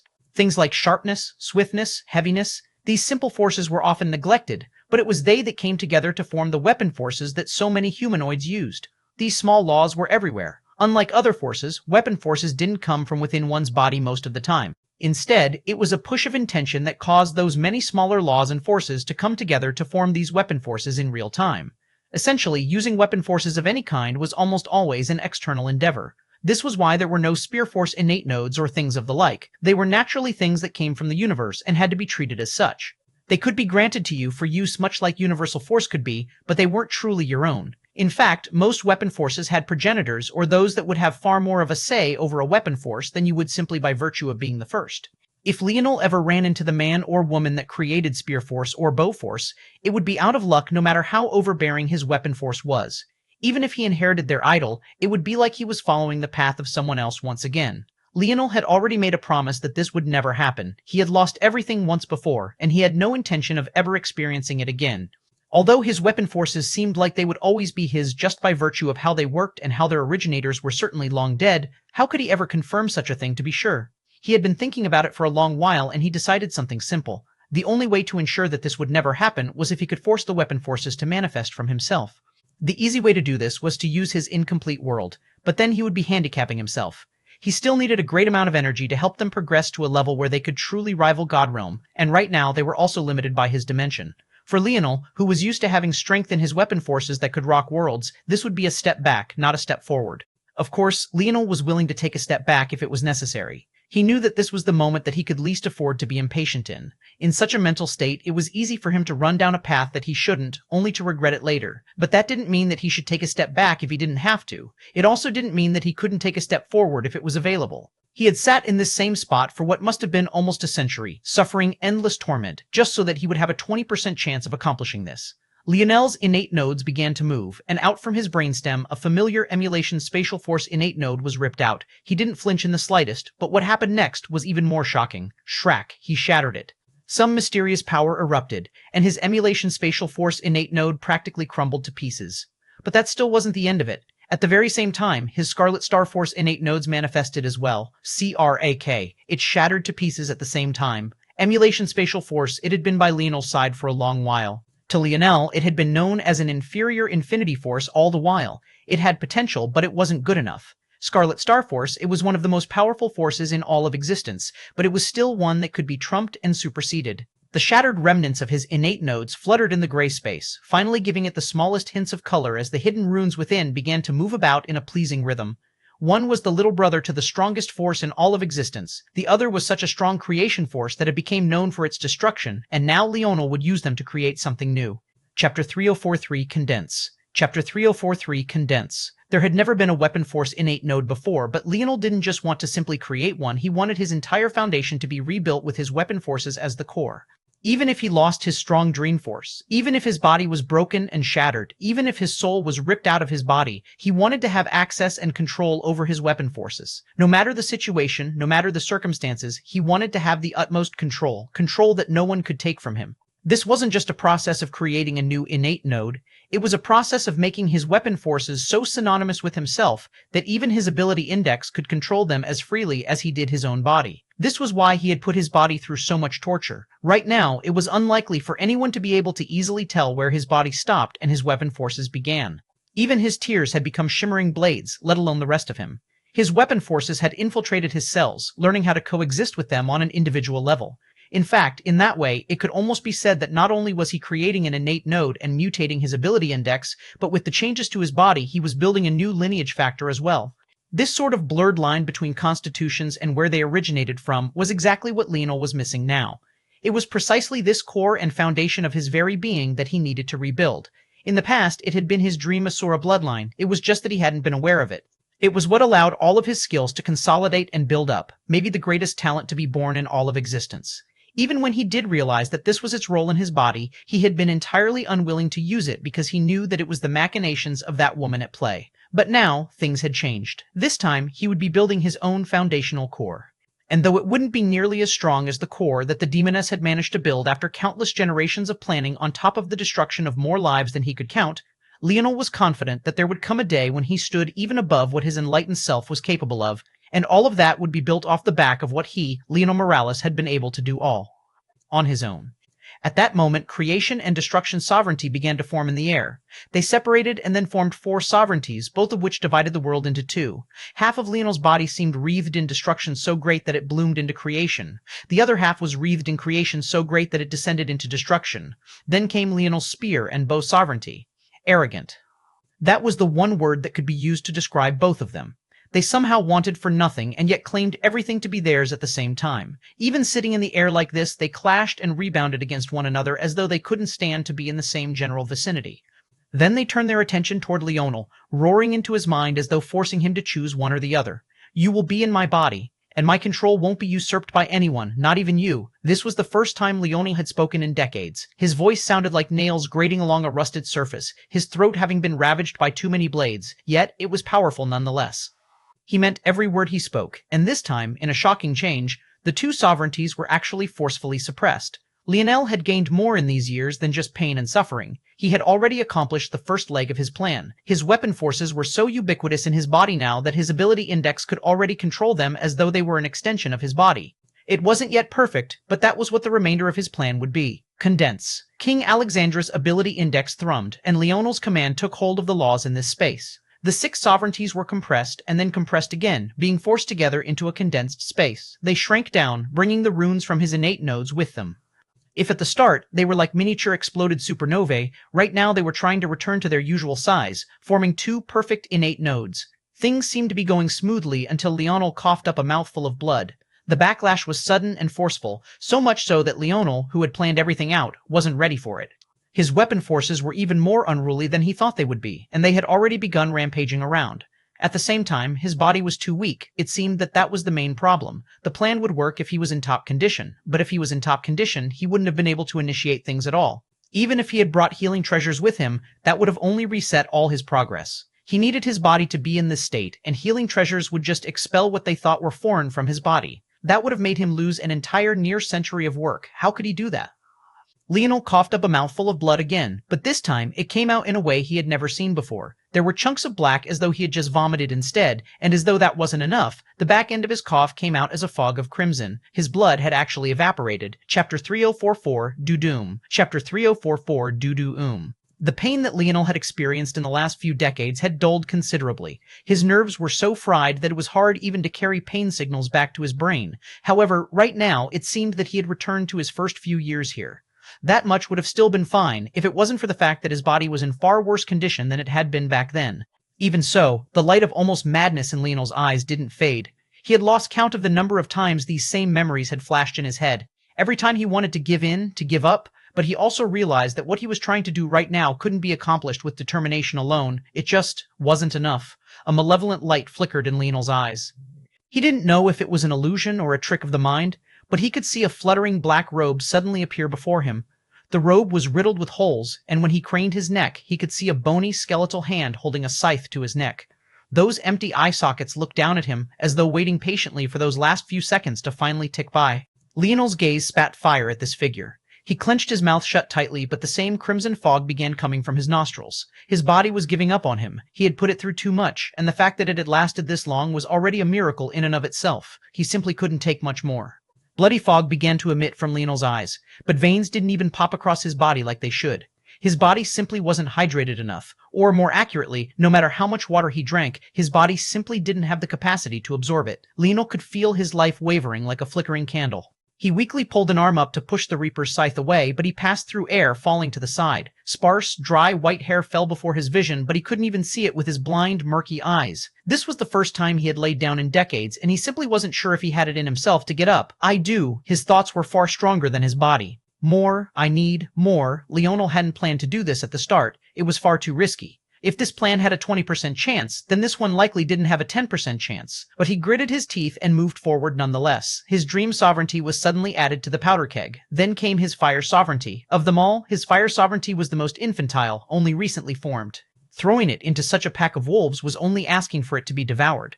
But he did it nonetheless. He let out a hoarse roar, his body trembling. His bones began to snap, not due to power, but because they were too porous and fragile. He had suddenly landed on a shoulder that hadn't been through much more than pain in the last several years. The moment he tried to move, his arm snapped, and his tendon went with it. However, this sort of pain was already something that no longer fazed him. He focused on his dream sovereignty, respect and persistence, respect and persistence, and persistence, and persistence, persistence. Leonel's hoarse roar became something far more sinister. It sounded like half a sob and another half a dragon's enraged cry. His mind flashed, and all the pain he had experienced came to a head. Form. Bang. All of his power was suddenly concentrated into two pinholes. These weren't fully formed innate nodes. They were just the embryos of them. They had the runes, but they lacked the substance. This method came from none other than Leonel's father. This should be the state his kidney was left in after his innate node was taken as a child. His father used earth science to nurture his body over decades, allowing him the chance to regrow it. Now, these two kernels were exactly in that state, waiting to be regrown. But it would only work if they were given the perfect environment, and after these decades of pain, Leonel's body was precisely in that perfect state. He weakly inhaled, still feeling like his body was about to collapse into a pile of ash. Then, the resources he had brought began to be inhaled by him one after another. His organs began to explode. Several pieces of his body lost what flesh they had remaining, revealing the cracked bones beneath, but he continued to hold on. Resource after resource flew into his body, or what was left of it. He was forced to use his destruction and creation sovereignties to grind them down and then force them into his body. At that moment, the strands of spear and bow force that littered his body began to truly become one with him. Under the influence of the innate node seeds, it was like they had found a law of movement. Do-do-oom. Leonel's heart suddenly began to beat. His two innate node seeds traveled through his body, following through his veins, through the remnants of his organs, until they suddenly met at his heart and clashed. The first clash echoed with the first heartbeat before they separated and began to roam through his body again, through his brain, his nervous system, even his ethereal glabella. Do-do-oom. They clashed again before separating. This time, they roamed deeper, entering the dream plane, then the destruction world, and even soaring through his inner world. Do-doom, do-doom, boom. This time, they stuck together forcefully, and Leonel's entire chest exploded. He lay there blankly, his cracked lips slowly parting. Honest, Tasia, he spoke softly as his eyes dimmed. He managed to speak out these words, but how many months would pass before the time dilation was broken? Chapter 3045. Together. Chapter 3045. Together, Leonel's body lay there, his chest cavity blasted open and his gaze vacant. It looked like he had completely died and was left with nothing more than a husk. However, deep within his ethereal glabella, there was a change occurring. His mage core had been completely overhauled. After Leonel died and his mother was forced to resurrect him with her own life as an exchange, there were many things that he had to give up. His incomplete worlds remained because they weren't technically physically tethered to his body, but were rather in the separate destruction world that he and his father had created. Logically, if there was another destruction sovereign and they too comprehended how to use a destruction world, they would be able to connect with Leonel's destruction world, much like all shadow sovereigns were connected. This was all to say that, at least for this foundational method, Leonel was able to reconnect and reestablish his dominance over them and his stars quite easily. The only thing he was lacking was a strong enough foundation and body to commune with them, as he had pretty much lost everything he had done to prepare for the use of final destruction. When it came to things like his mage core, however, they were gone. To make matters worse, his tree-shaped mage core had been created by his enlightened self, and he didn't have nearly the mental capacity now that was necessary to reconstruct it in the same way. Luckily, he had no desire to do so. Ever since he learned that the way of the human race was to take advantage of their fused soul, Leonel had been thinking about it. He never acted on these thoughts because his father's technique required their separation, and he would obviously follow the path his father had laid out for him. But right now, he had actually gained a path toward doing both. The weapon force innate nodes that he was creating would be the first of their kind, so why not create an ethereal glabella that was also the first of its kind? Siriying, Siriying, Sik-I-I-ing. Blade auras began to whistle about. They cut the air apart as though they were as tangible as stone and as fragile as paper. And then a beautiful scene began to take place. The golden blade lights organized themselves into a coordinated dance. At first, this dance didn't seem to have a purpose, but then a natural force art began to flow. Leonel's mental capacity was far too weak right now, he knew that. Once he completed his new foundation and began to use his weapon forces to bring together and control his Dreamforce talents under a single umbrella, it would get better, but it still wouldn't be as excellent as his true peak, the peak that only the schemes of the demoness had allowed him to reach. However, right now, they didn't need to be. He had spent almost an entire century entirely immersed in the pain of his weapon forces. Comprehending outside forces was impossible in a time dilation, but that didn't mean that he couldn't further comprehend himself and what he stood for. He understood his weapon forces so clearly and utterly now that they were truly no different from an extension of himself.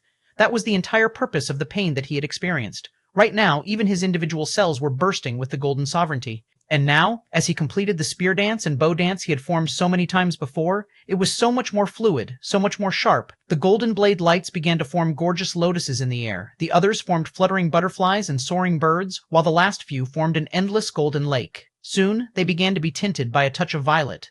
It was only a hint, but the contrast between the pale lavender color and the gold made the entire scene feel not only just beautiful, but also regal and holy. Dude, doom, foo, There was a heart-stopping echo and then the rushing formation of a vacuum. A gorgeous violet gold force art took shape in the bottom of the violet gold sea, and then another one took shape high in the skies. They formed a vacuum between one another, and then a tree almost exploded into existence. It looked like an ancient cherry blossom, but this time its blossoms weren't cherry or pink at all. Instead, they were the very same golden-violet color. When this took shape, everything in the world fell into silence. The weapon force. It was a unique force that could only be convened with form the outside world.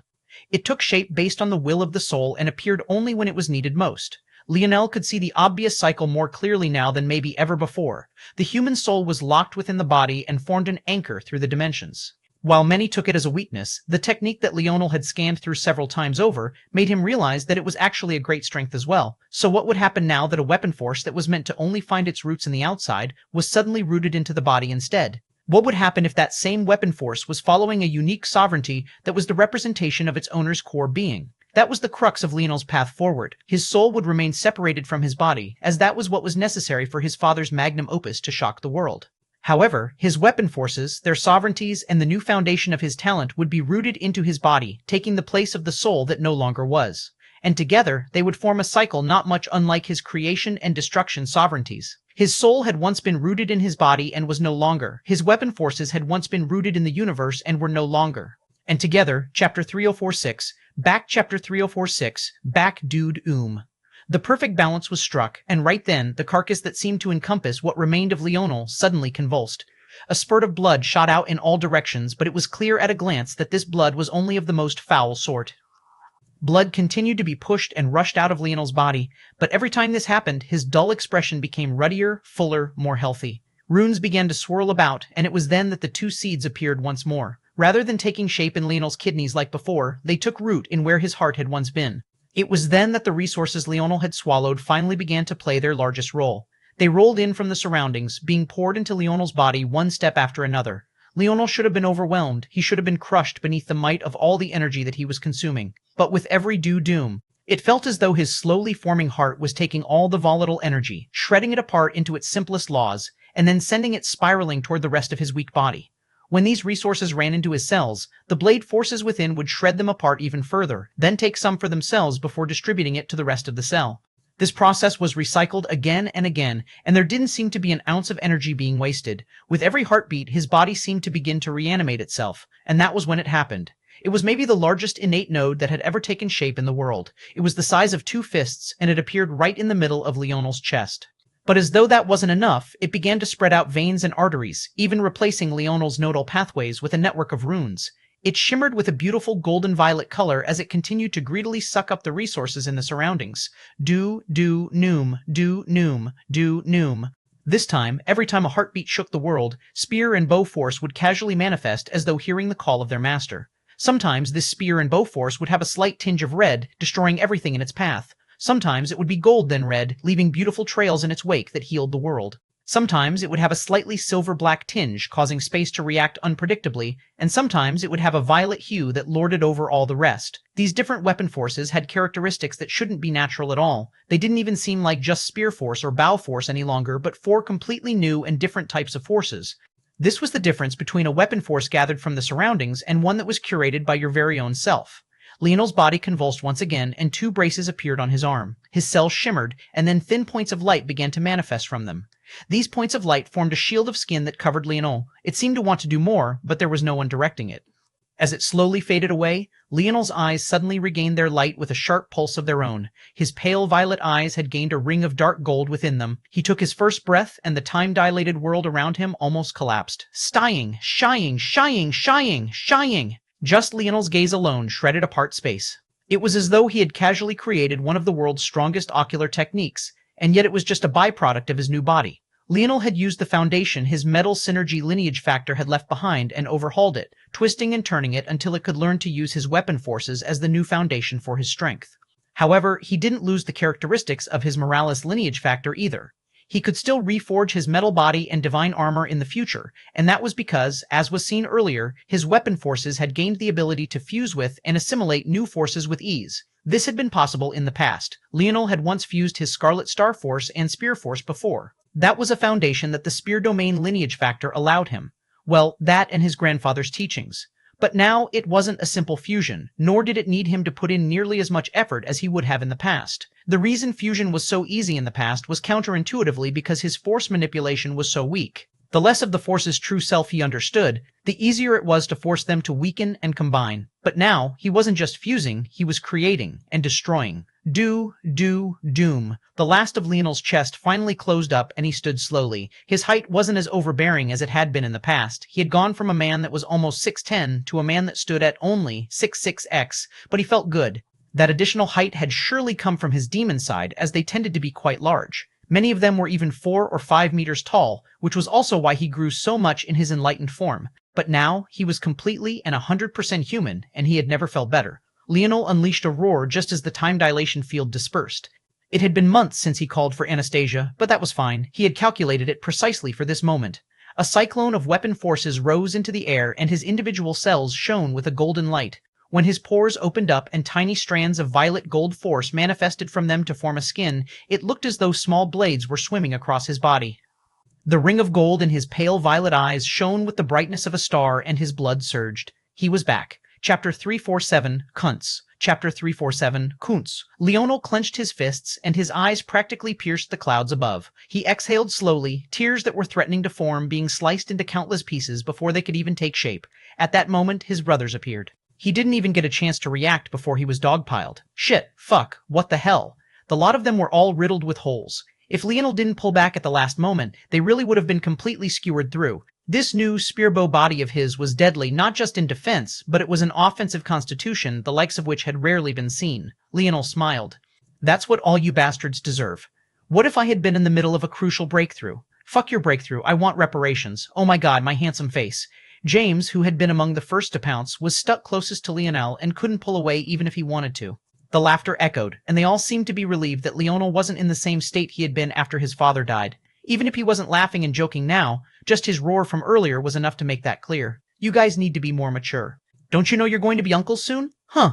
What? When this happened, the reaction was fiercer than what Leonel expected, and he was hounded with questions. Fuck me, and here I thought you have bullets hidden down there. Milan clicked his tongue. Turns out it's all Ina. You better not be shooting blanks, Cap, or else it'll be obvious which of you is the problem. Leonel's lip twitched.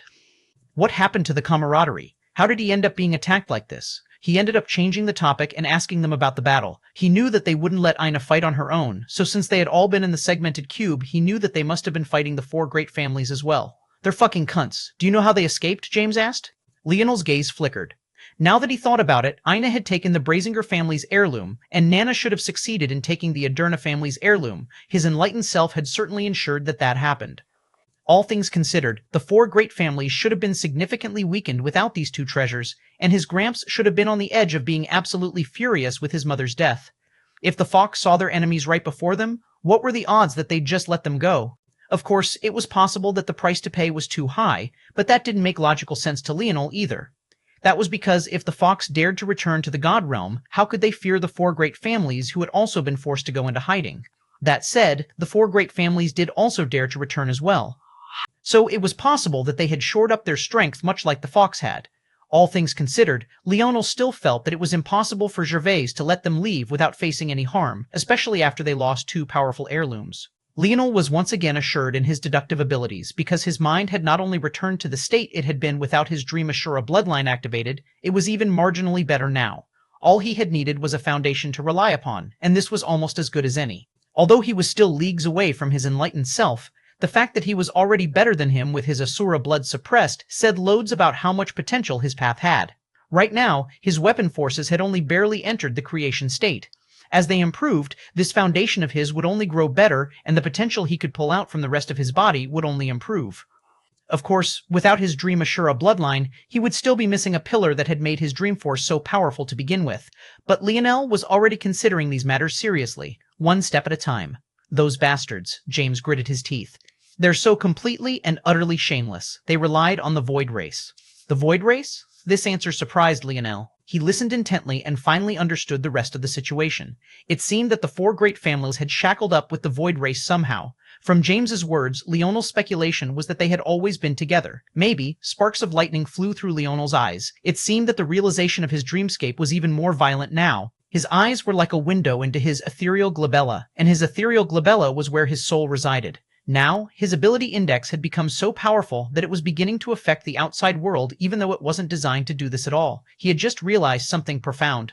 It was highly likely that the Void Race was part of these plots and schemes that had been going on in the background. The only reason they hadn't appeared in full force was because their role was different. There was a reason the Pluto race or many others hadn't appeared for such an important matter. The Void Race was definitely tipping the scales. Ironically, the Void Race had lost along with the Primordial Terror, and the real winner in the end was the Demoness. However, according to his brothers, she had vanished from existence as though she never existed, and there was simply no one capable of finding her or understanding what her intentions for all of this were. All everyone knew was that existence didn't have many years left, and the Void Race was forced to pick a side or be the public enemy of everyone. To everyone's surprise, they began to flex a level of strength they shouldn't have had. Chapter 348, Weak Chapter 348. Weak Leonel left the segmented cube to find Aina laying in bed with her palms over her belly, lost in thought.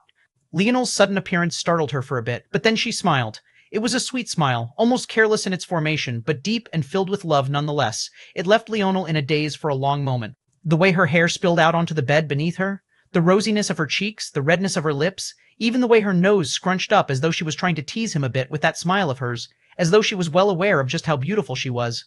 Leonel didn't know what to say, and he was at a complete loss for words. It was Ina who spoke first as though she knew he was stunned. You've gotten shorter, Leonel blinked. What? You want to divorce me now? Aye, the heart of a woman is so cruel. Ina giggled. Have you decided? Leonel asked, his meaning clear as he looked at her hand-covered belly.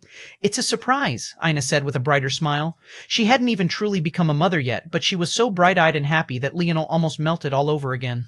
At the same time, he was kicking himself for withholding her from such a right for so long.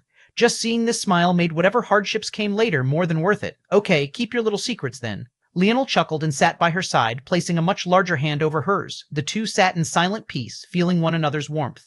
Leonel slowly traced his thumb over Ina's ring finger, feeling the burnt marks left behind by his soul brand. Even now, he couldn't quite figure out how he could fix this, but he had an idea. As for the baby in his wife's belly, it didn't matter to him. Boy or girl, it wouldn't make a difference so long as it was healthy and his wife was happy. How long do you think? Leonel asked. Under normal circumstances, it should take 9 months. They were human after all. But the problem was that the two had long mutated away from normal humans. Ina's talent spoke for itself. As for Leonel, although he had seemed completely weak and fragile, other than his dream Ashura bloodline, his seed should have carried everything else. In truth, he wasn't even 100% certain if his entire dream Ashura bloodline was gone. After all, just logically speaking, his bone marrow hadn't been dug out and his genes hadn't been altered. Just because Leonel couldn't sense it anymore didn't mean that it wasn't buried deep within him in some shape or form. Even though his own bloodlines had been without a foundation, with Ina handpicking the perfect embryo to use, this obviously wouldn't be a problem. This was why Leonel didn't care whether Ina became pregnant before or after his transformation. Either way, what mutations were caused by their union would supersede anything regardless. Plus, what Leonel had done to himself was more like a technique than a change to his talent. If his children wanted to follow this path, he would easily be able to help them do so. His only role right now was to grow stronger. To grow strong to the point Ina could have all the children she wanted and it would change absolutely nothing. I could speed it up, but I don't think that's best, Ina said softly. Depending on the situation, 2 or 3 years, I think, is a good time. Leonel nodded. That wasn't a long time at all, not with the current span of their lives. If you need any resources, let me know. I will get them all for you. Leonel's gaze suddenly sharpened and he pressed a foot down on his living quarters. Boom. The structure began to sway and shake, but Leonel had not only activated the protective formations, he bolstered them in the blink of an eye. Leonel Morales was back. All the force arts in the world were practically Play-Doh in his hands. Stay here, Leonel said softly. Ina was already trying to get up, but she could only pout when he spoke. However, her pout vanished when she could feel the life growing in her belly. Other mothers would need at least a baby bump before they could feel something, but Ina could practically feel every cell's movement. Although she still liked to fight, that was voided by her will to be a mother 10 times over. She didn't even mind it and had already forgotten the commotion. Her husband could handle it. Leonel walked out slowly. He looked up to find a dome of swirling runes above his head. Beyond this dome, there was a woman with long green hair that flapped about wildly in the wind. She was unlikely to be a fox and had likely married into the family from one of the powerful emerging bloodlines of Earth. Earth had always been exceptionally talented, so with so many years of growth, many such lineages were bound to awaken. Not only that, but the sparks that lit their lineage factors were very likely to still be alive as well. Return my son to me. Her screech caused a violent uprising of force in the region, but it suddenly froze when Leonel appeared before her. At some unknown time, he had pressed 5 fingers to her chest, looking down on her indifferently. The green-haired woman froze in place. Didn't they say that Leonel was impossibly weak now? Even if he wasn't he only in the 6th dimension? How could he be so strong? Bang, the woman was sent flying. Weak, Leonel said lightly. These people were so sheltered, living lives of leisure while plotting the downfall of others. He didn't believe that his grandfather was so incompetent as to raise a family of complete fools. He knew Gervais's tactics, and it was definitely almost a certainty that he had fabricated enemies for them even when there were none, forcing them to be tempered through blood and fire. If not, how could they stand tall here? But it was also clear that there were many among them that had managed to escape this fate. She came here to flex her muscle, and yet couldn't withstand a single strike. At that moment, several powerful auras descended from the surroundings as Leonel's pale violet hair danced in the wind. Chapter 3049, Bear. Chapter 3049, Bear. Leonel stood tall in the skies. He had been particularly heavy-handed against this woman, and it wasn't just because of her words or who her son was. Just now, she had attacked with the intent to blow everything apart without a care for who was inside or how many of them she killed in her tirade. In fact, she was probably hoping that she would kill several people. Even if it was just Ailsa alone, Leonel would have already been furious to an extreme. But now that she had a baby in her belly, this woman had just tried to wipe out his entire family in a single strike. What did she deserve if not a heavy hand? In fact, Leonel raised his hand again, his eyes glowing with a deadly light. Then he lightly drew a finger across the air. Die. Milady. Watch out. A guard rushed out to block, but that was when something completely astonishing happened. Their sword had blade blocked the scythe of spear force when he froze. His body convulsed, and then he erupted into a rain of blood and gore. The spray of crimson liquids and meat landed all over the lady, and her face was stricken with horror. Leonel stood indifferently in the skies, ready to draw another scythe. The bridge between his weapon forces and his ability index wasn't a normal one. Allowing his control ability index to wield his weapon forces like an extension of his body was already shocking enough, but it wasn't just his control ability index that got the boost. The bridge between the tangible and intangible, the opposite sides of his ability index and King Alexandra's, had allowed Leonel to gain even greater control over the latter ability index as well. As a result, a casual thought of death made this insignificant guard unable to even withstand a single blow. In fact, it couldn't even be said it was a blow. Instead, it was as though the world sensed that someone was trying to stand in the way of his edict, and it directly expelled the person who made such an attempt. The screech of the lady pierced the veil of the skies, and at that moment, the powerful auras who had been rapidly approaching finally arrived. They looked down wide-eyed at the scene, and when they saw that Leonel was about to attack again, their expressions changed once more. Stop! The men who reacted first were most definitely under the faction of Leonel's third uncle. However, looking around, there was certainly no third imperial prince to be seen, but this made sense. Leonel would be surprised if Fox's offspring could be so casual about their time. In all likelihood, most of them were on the battlefield earning merits. This useless woman was just likely one of his third uncle's many women and was certainly not the main wife. The main wife couldn't possibly be so useless. She was either on the battlefield as well, or Leonel looked around and saw something curious.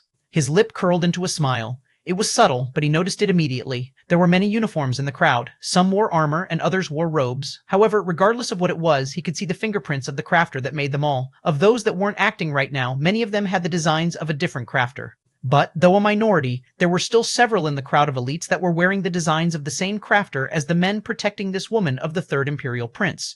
What did that mean? It meant that the faction of this third uncle of his was split. And even further than that, according to Nilram, the three he had killed shared the same father, but not the same mother. So why had only one mother appeared? It could be several things. One was a probe, a second was a trap, and a third was to get rid of this woman. Like those three had said, useless people wouldn't marry useless people in the Fox family. So why was this woman so worthless? The first explanation was that it was a personality problem. She had the talent and bloodline, but not the work ethic to do much with it. Still, she was good enough to pump out children from time to time. The second explanation was that she had a background of sorts that would only help the third imperial prince to solidify his standing in the family. Leonel, though, was less interested in this and far more interested in who was trying to pluck strings behind the scenes. That was because he had a feeling that it was all three. With a single move, they could probe him, pull him into a trap, and get rid of the woman they didn't like. Leonel's sneer was clear and wide, his disdain practically becoming tangible. He just didn't care. The scythe he was drawing finished at the same time all his deductions concluded. The guards tried to block the attack again, cold sweat matting their backs as they stood on the flesh of their companion. But the spear light just flickered and vanished. They didn't even have the time to react before the head of their mistress was sent flying into the air. There was no quarter to be had here. He hadn't hesitated to kill his own cousins, let alone this woman he had no blood relation to at all. There was only one path for those that stood in his way now. His heart wasn't as dark as it had been after his father's death. In fact, it was clearer than crystal and shimmered brighter than stars. He drew a clear line of what was right and wrong by his own standards and no one else's. With one breath, he would protect the life of the masses and put his heart on the line for them. In another, those that crossed him would bear his wrath. Chapter 350, Legion and Grand Prime Minister. Chapter 350, Legion and Grand Prime Minister. No one knew what to do. Nilram was right. This was the first time something like this had happened in the Fox family. There had always been a push and pull of dark and light, but no one dared to break the bottom line.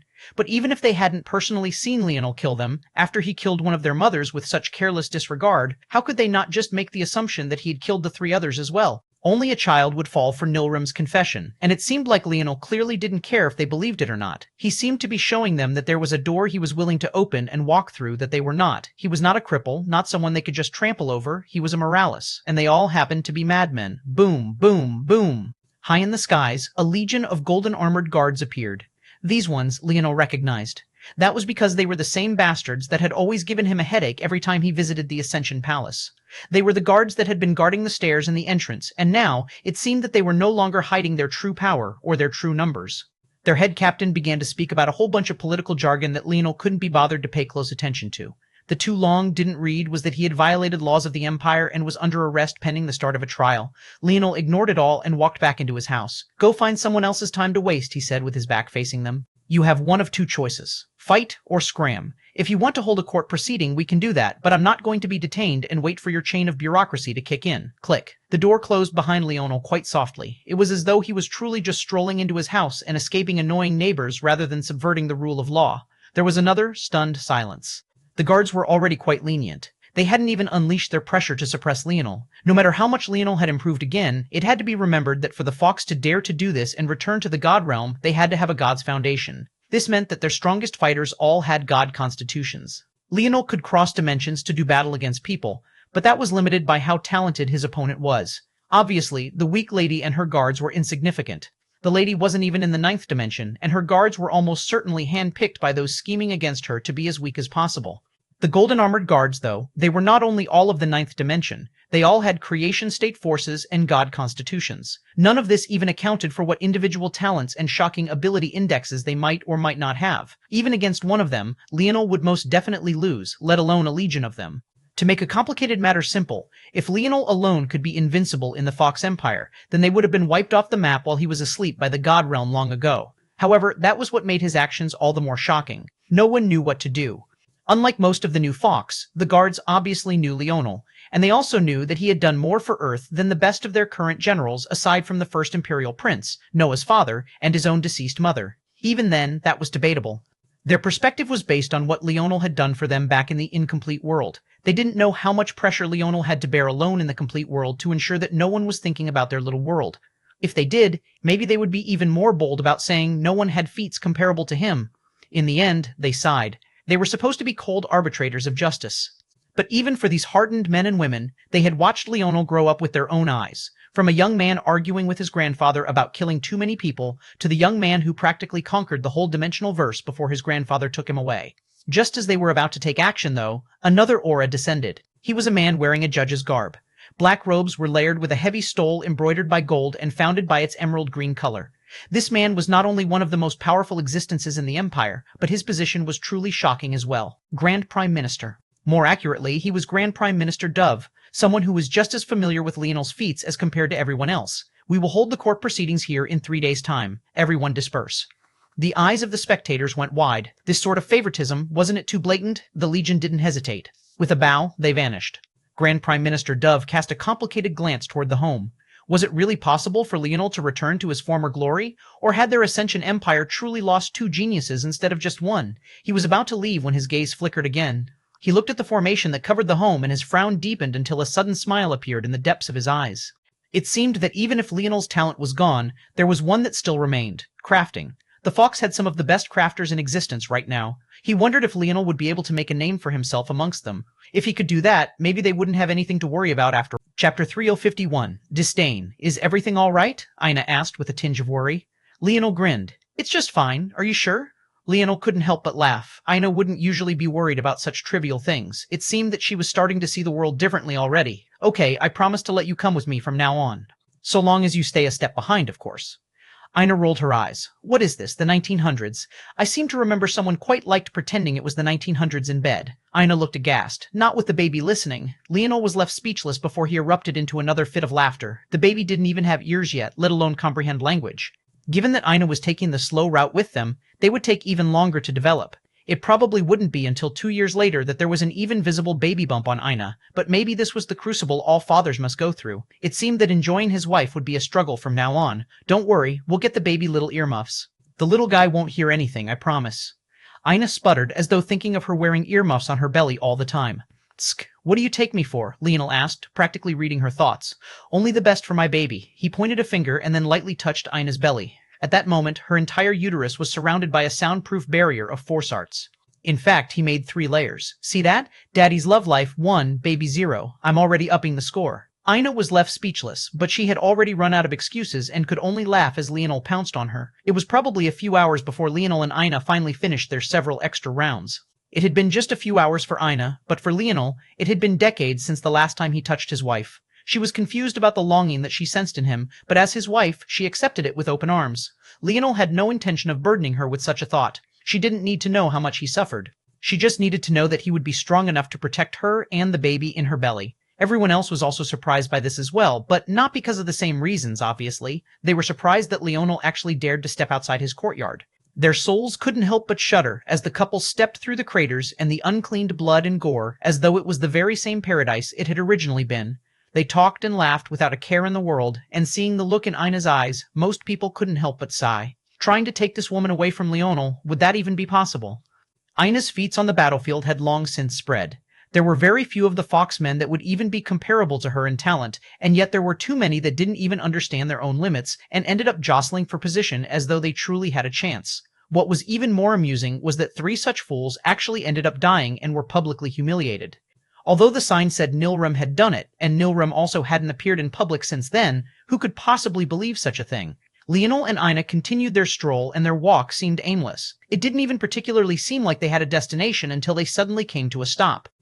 Let's go in here for a second. On the way, Ina had been telling Leonel a lot about her army and the situation on the battlefield. Obviously, for Leonel, this was his next stop, but he still had to prepare some other things first. First, he wasn't yet happy with his current combat strength. He was only taking a small break because he had quite literally just tortured himself for almost a century. If he wanted to complete it, he would need to first build a new divine armor, rebuild his weapon metal body, and likely form at least one dharma. He had already cleaned out the treasure stores of the Fox once already. As willful as he was, he knew that Gervais wouldn't allow him to do this continuously. The reason he could play this political game with ease was because he knew how to take advantage of the rules, and he also knew when not to push his luck.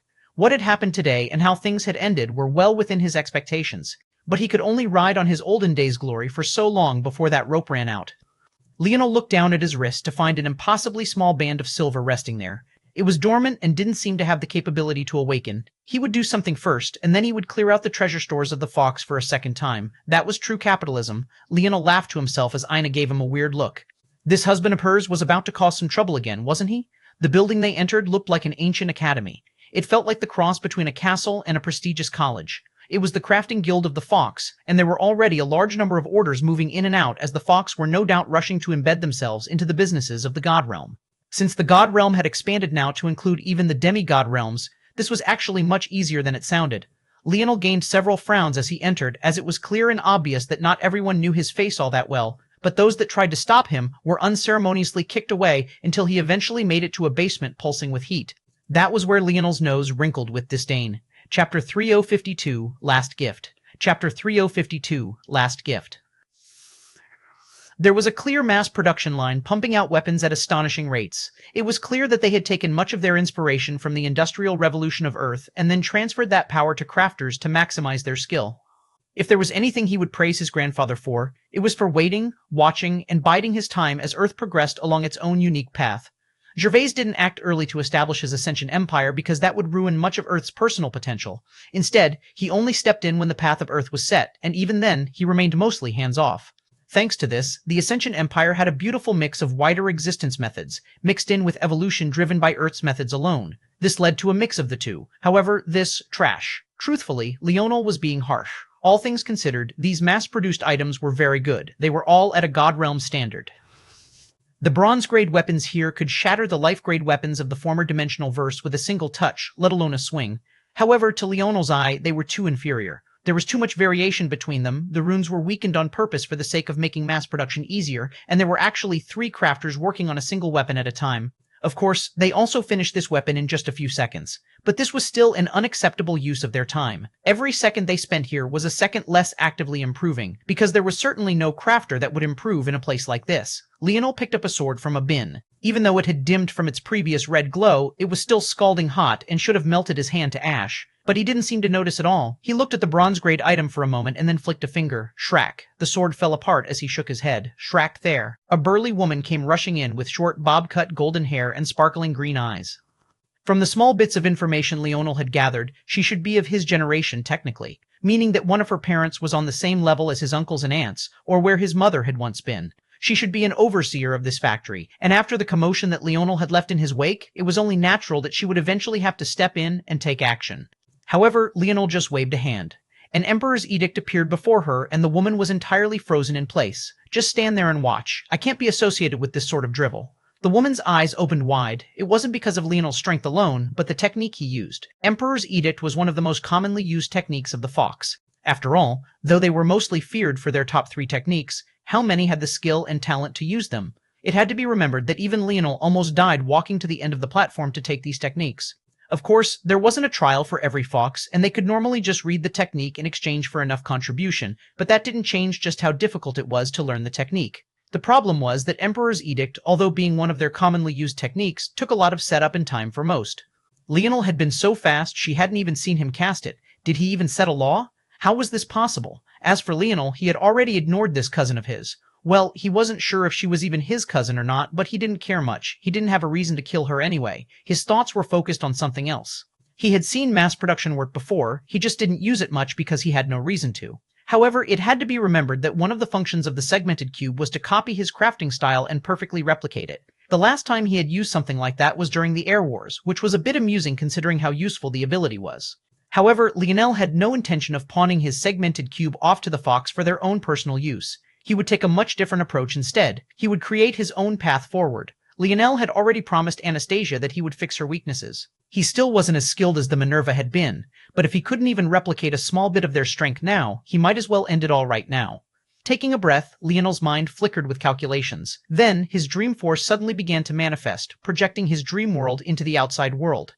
It was an ability that only savants should have had, but Leonel had actually broken through that barrier even though his emulation spatial force innate node was gone. This was, of course, because of the changes to his ability index, but these matters weren't important for now. He scanned every inch of this place until he finally took out the last piece his mother had left behind for him. Leonel looked at the world spirit in his hands with a complicated gaze. His mother was obviously the champion of Earth, so its world spirit had always been in her hands. The world spirit had chosen his mother when it was still immature and nothing but a bundle of instincts, so right now, it even took on her appearance.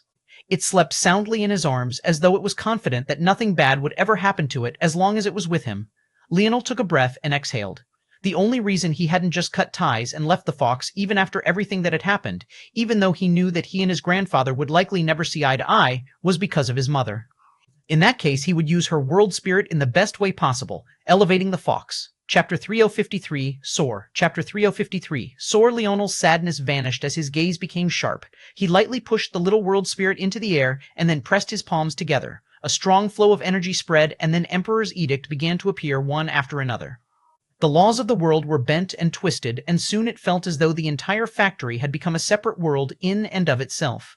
At that moment, there were several powerhouses that sensed what was happening and came over. Their expressions changed, but they weren't sure of what was happening, and if they interfered now, they could end up destroying their strongest world spirit. The miniature Alienor yawned and awoke with a slightly confused look on her little face. She looked around, still not quite understanding, but when she saw Leonel, she smiled brightly as though she had found her home. At that moment, nothing else seemed to matter so long as Leonel was there, so she obediently stood in place, waiting for Leonel to finish. She was an intelligent little world spirit, and though she couldn't speak or emote like Anastasia could, she was smarter than probably most humanoids were. Understanding Leonel's intentions wasn't very difficult. "It's time to wake up, Tolliver." Bloop. It was weaker than Leonel remembered hearing it before, but it was the sound of Tolliver nonetheless. The little guy had been ravaged, having faced death not just once, but twice. Back then, Leonel had to store it away in his ethereal glabella the first time he died, and relied on instant recovery to come back. And the second time was obviously when the demoness had acted. But it was also just as obvious that Tolliver hadn't quite recovered from their first bout of trouble. There were still some lingering effects that Leonel hadn't been able to deal with before everything went down. Now, it was about time they fixed that situation. All of the completed weapons surged toward Leonel and then were greedily taken away by Tolliver, who grew larger and larger with every passing moment. This was the biggest chance Tolliver had of absorbing god-grade ores since its birth. Although Leonel had tried his best, such materials had just been too far out of his reach. But now, there was an uproar as Leonel did this, but the burly woman was enough reason for them to not move as they wanted to. If they were too casual about it, they could end up being humiliated by Leonel as well. But these were months of their hard work. They had been slaving away to hit the quotas the Empire demanded of them, and now Leonel was taking all of that away. How could they not be furious? Leonel turned a blind eye to their fury. Soon they would understand that he was already doing them a great service by feeding his partner this trash. Luckily, Tolliver only needed the foundational ores. How good or poor the treasures were was irrelevant. All that mattered was what it could feed on. Quickly, it became apparent that Tolliver was benefiting greatly. The small blip became larger and larger until it encompassed the entire factory. It seemed that though Tolliver was even greedy enough to take it all for itself. However, it was easily reined back under Leonel's control. "Let's soar, buddy." Tolliver had been left to him by his father. This little world spirit was left to him by his mother. In that case, he would use them to create something beautiful. Leonel slowly pressed his hands together. Bang! The entire building exploded. And yet not a single person was hurt. Everyone watched in shock and awe as the bricks, piping, and various inner fixtures of the building were taken apart as though they were Legos. What shocked them the most wasn't even just Leonel having this ability, but the fact that he treated the force arts that protected this building as though they were papier-mâché. How much better than their experts did he have to be to do this?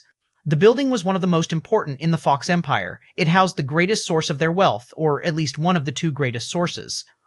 As such, it was heavily protected. So much so that normal ninth-dimensional experts with dharmas would take several moments before being able to take it down. Although they would eventually succeed, it would definitely take a few hits at the very least. But this very protective formation was shredded apart as though it wasn't even there. The world began to move in accordance with Leonel's mind. He could feel every material down to the very last, and it was with this that he began to reconstruct everything. Those that had been in the building either left on their own or were carried out by a mysterious energy. Then, the only ones left were Leonel, Ina, the Little World Spirit, and Tolliver. Force arts began to be pressed into the skies as though written into reality itself. Leonel no longer needed a force quill as a medium to add permanence to his force arts, because his mind was now capable of acting on reality itself. With the mage core on top of that, even with the alterations, it was like his blade was carving into the belly of existence. The crafters watched in shock and awe as force arts more complex than they could fathom appeared. They sank into individual bricks and even down to wood shavings. By the time they could analyze just a single one, hundreds more had appeared, leaving them feeling completely overwhelmed. Beads of sweat began to appear on Leonel's brows. It was clear at a glance that he was straining himself a great deal, but his wife appeared by his side, dabbing his forehead dry with a beautiful smile on her face. Leonel's heart thrummed and shook. His creation sovereignty rose into the air, a cycle of yin and yang forming as a heart-shuddering aura tore across the skies. Chapter 3054, 7 Orifices. Chapter 3054, 7 Orifices. Clip, flip, clip, flip, flip.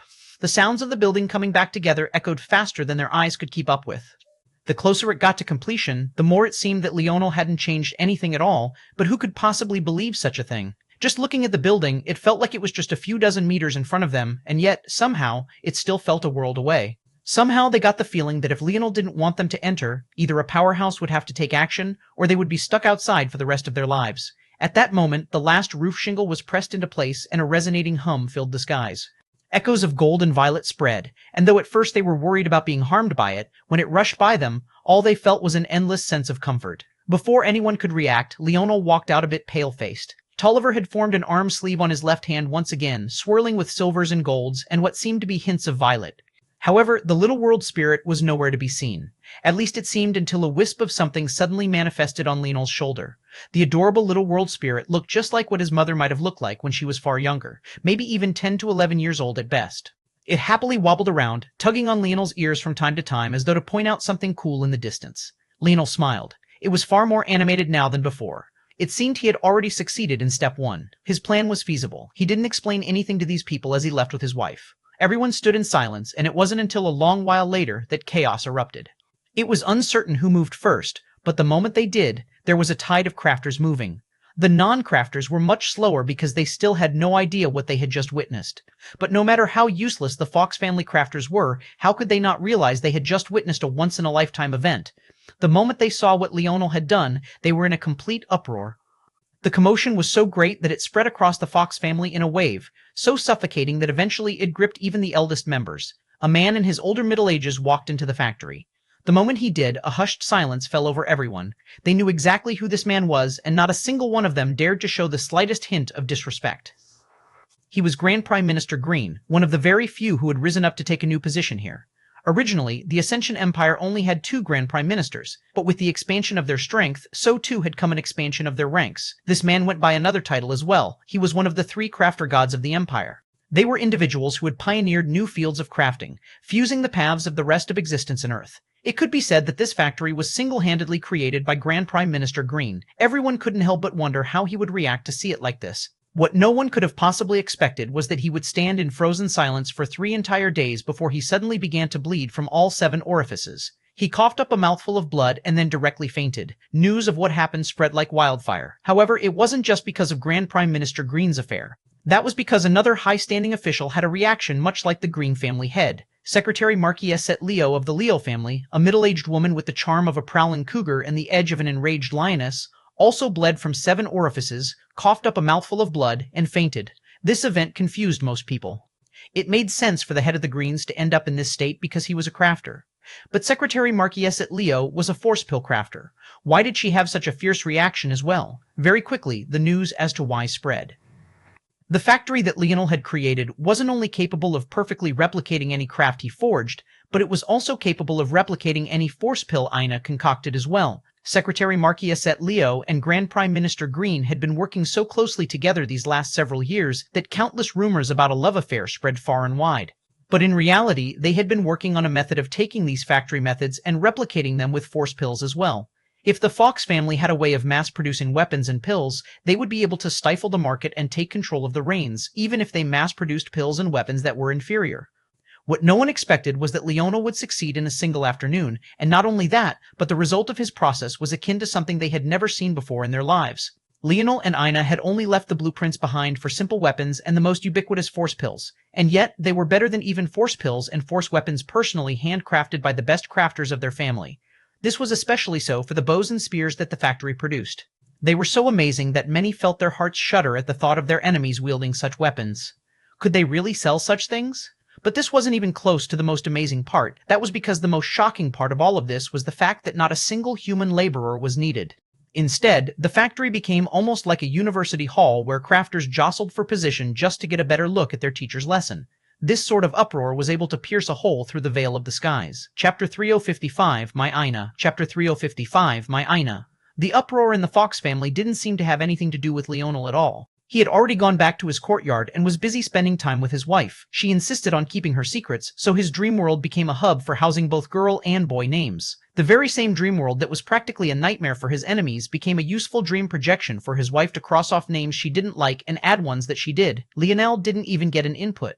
Inside, he just sat smiling to the side as her beautiful face was scrunched up with seriousness. None of these feel unique enough.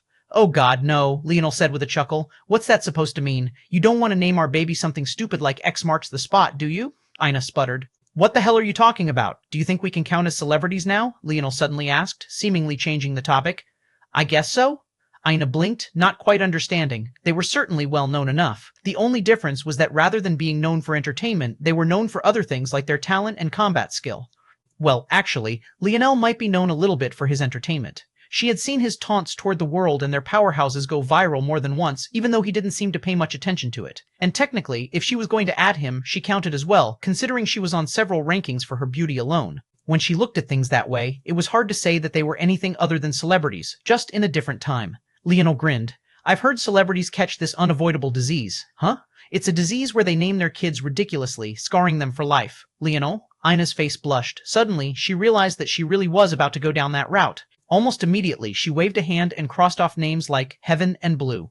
Leonel laughed so hard he almost fell off the bed they shared. He understood Ina, though. She wanted to put a lot of care and affection into this baby, and she wanted their name to reflect that.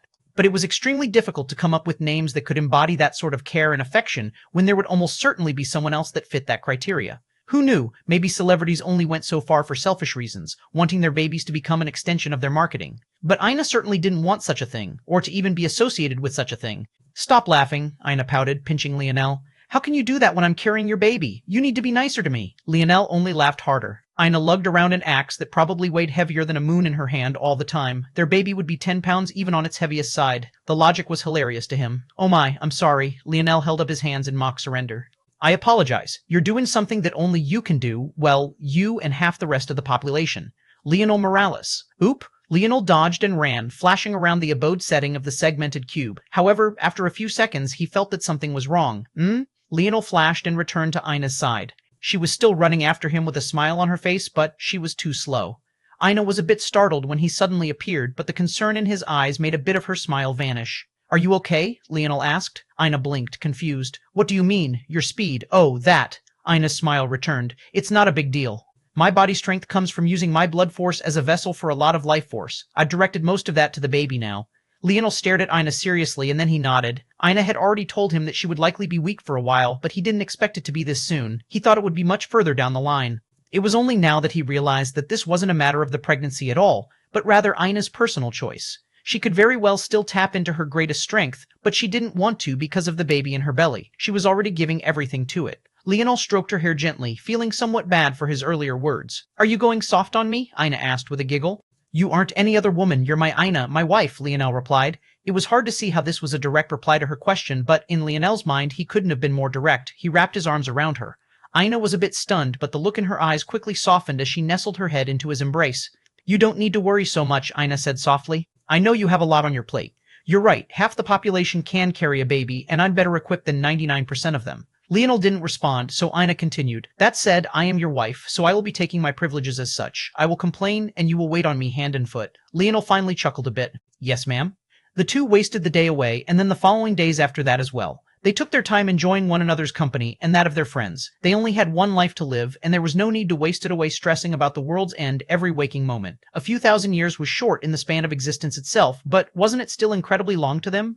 Soon, though, the day of Leonel's trial came. Chapter 3056, Farce. Chapter 3056. Farce. Leonel walked out of his courtyard casually on the day of to find that an enormous number of people had already gathered. Up in the skies there were even 3 grand prime ministers, 2 of which Leonel had some relation to, and 1 of which he had never seen before. These 2 were Grand Prime Ministers Green and Dove, while the last was an unknown man with a sharp, twirled mustache that somehow didn't look comical on him. In fact, it suited him quite well. This man was Grand Prime Minister G, and he would be the 3rd ruling over this court. Aside from these 3, there were many more, including a group that was very clearly the family of the 3rd Imperial Prince. They were all wearing mourning attire, especially 2 women at the front dressed in black gowns who had gazes just as black for Leonel and Leonel alone. They looked as though they wanted to rip him to shreds. These 2 were likely the mothers of the other 2 he had killed, and it was likely that one of them had been the one to scheme against the one he had killed just 3 days ago. Well, it's also possible that it was someone else, Leonel thought as he scanned the rest of the family. Amongst those that he had initially ignored, there was a young woman who seemed to be giving off a great deal of pressure. It was surprising because her gaze of killing intent wasn't the first that he had sensed from them, yet it was certainly the most intense. Interesting. Her ability to conceal herself is quite deep. Unfortunately, it couldn't escape Leonel. What Leonel didn't know, though, was that this young woman was another cousin of his, a certain little Princess Popsy. In reality, the reason she was the most furious was because she had lost both a mother and a brother to Leonel's hands. And it was clear that unlike her mother or brother, she was far more talented and far sharper. Leonel suddenly gave her a bright smile, taking her aback. Her rage flared in her chest, and for a moment the skies darkened. A powerful aura swept over everything, and several in her group directly passed out. She restrained herself quickly, but what was done was done. She stared at Leonel as though she was trying to pierce through him with her gaze alone. "I'm sorry, lady, but I'm not a fan of incest. If you would please look elsewhere, that would be great." Leonel Morales. She couldn't hold herself back any longer. This little Princess Popsy was one of the many gems in Gervais Fox's eyes. Of course, these gems referred to the talented among his descendants, the true talents. These gems referred to the youths that could help to elevate the Fox bloodline by bringing together the strengths of both their heritages. She was known for being calm, level-headed, and sharp, all the things that Leonel had said that she was. No one had ever seen her lose control like this. She made it to within just a dozen meters from Leonel, a distance that wasn't even a single blink in the eyes of experts like themselves. And yet, she found herself stone-walled at that exact moment. The formation of the courtyard was still activated, and she ran right into it. Although she didn't faceplant, her fist rippled away from it as though it didn't exist. Popsy screeched, a wild force billowing out from her in all directions. Her emerald eyes flickered with wild flames as she bombarded the barrier again and again, but it was all useless. Leonel just stood there casually. Normally, there would be no need to be so cruel to this young woman. She was technically his cousin, and her family's sins weren't her sins. But his dream force was very sensitive now. He knew that she wouldn't let it go no matter what he did, so instead, he chose to draw a clear line. "You're as useless as the rest of your family is. If you keep provoking me, I will kill you." Leonel's sudden killing intent made Popsy's look like child's play. In fact, there was likely not a single person in the Empire, not even Gervais himself, who had killing intent comparable to Leonel's own. He had walked through a river of blood every step he took here. He wasn't an emperor, he was a king. He didn't direct the battlefield from a throne, he took the vanguard.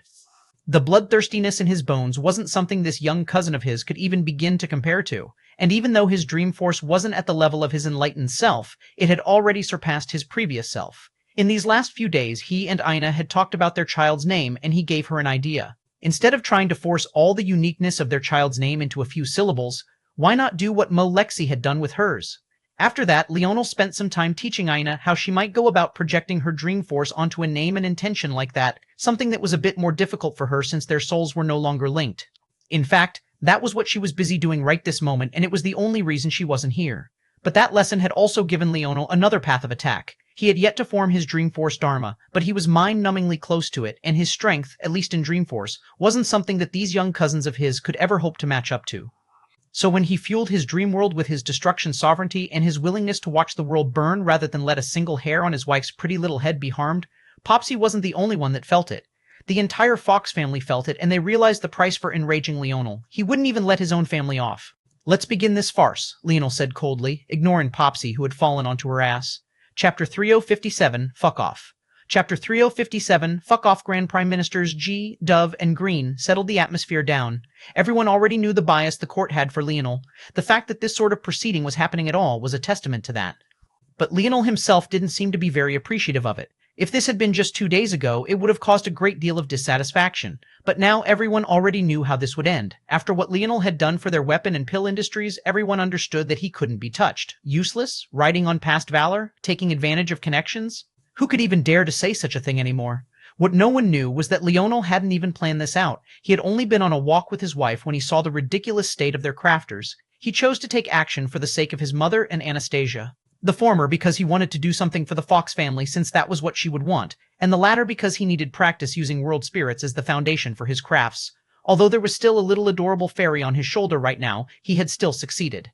This was the same way Anastasia could still appear anywhere while her segmented cube still completed its daily tasks. This wasn't just because a world spirit could split its attention so many ways, though that was true as well. Rather, it was a layer more complex than that. Leonel had used the world spirit as a proxy for controlling the laws of the world. He was essentially using the world spirit to gain permission from the world to use its energy as he pleased. This accomplished several things. First, the energy would be taken from the surroundings and didn't have to be replenished. Second, much of the computational load would be handled by the laws of the world that worked on the simplest evolutionary principles. And third, this left Leonel only having to leave a guiding hand. This was a level of crafting that left Grand Prime Minister Green in so much awe that he passed out trying to comprehend it. And the crux of this matter was certainly about to become very important very soon. Leonel Morales, Grand Prime Minister G, began with a calm cadence. Unranked Imperial Prince, son to the late First Imperial Princess, may she rest in peace. Grand Prime Minister G had a clear solemnness to him that made it evident how much he respected Eleanor. It was hard for anyone not to respect such a woman. And Velasco Morales, Leonel interjected, his gaze calm. Grand Prime Minister G's gaze flickered, but he still nodded in the end. And Velasco Morales, Leonel repeated. This time, Grand Prime Minister G couldn't help but frown. Leonel's intentions were clear. He wanted him to say the words. And Velasco Morales. Leonel couldn't help but notice that he didn't call out his mother's name and only referred to her by her title. There wasn't much to say about this, but if he planned on skipping over his father as well, that wouldn't be allowed. Since they were introducing him, they might as well remember that he was a Morales. His mother's name was Eleanor Morales, not Fox. His father's name was Velasco Morales, not Fox. His name was Leonel Morales, not Fox. His wife's name wouldn't be Fox, and their child's name wouldn't be Fox. Has been accused of killing members of the imperial family and committing fratricide. Would you like to refute these claims? Leonel tilted his head to the side. Was this guy trying to sweep them up into one group? Depends on which one you're talking about, Leonel said with a smile. I've heard several have died in the last few days. A shame, really. Grand Prime Minister G froze, and the third Imperial Prince's family shook with rage.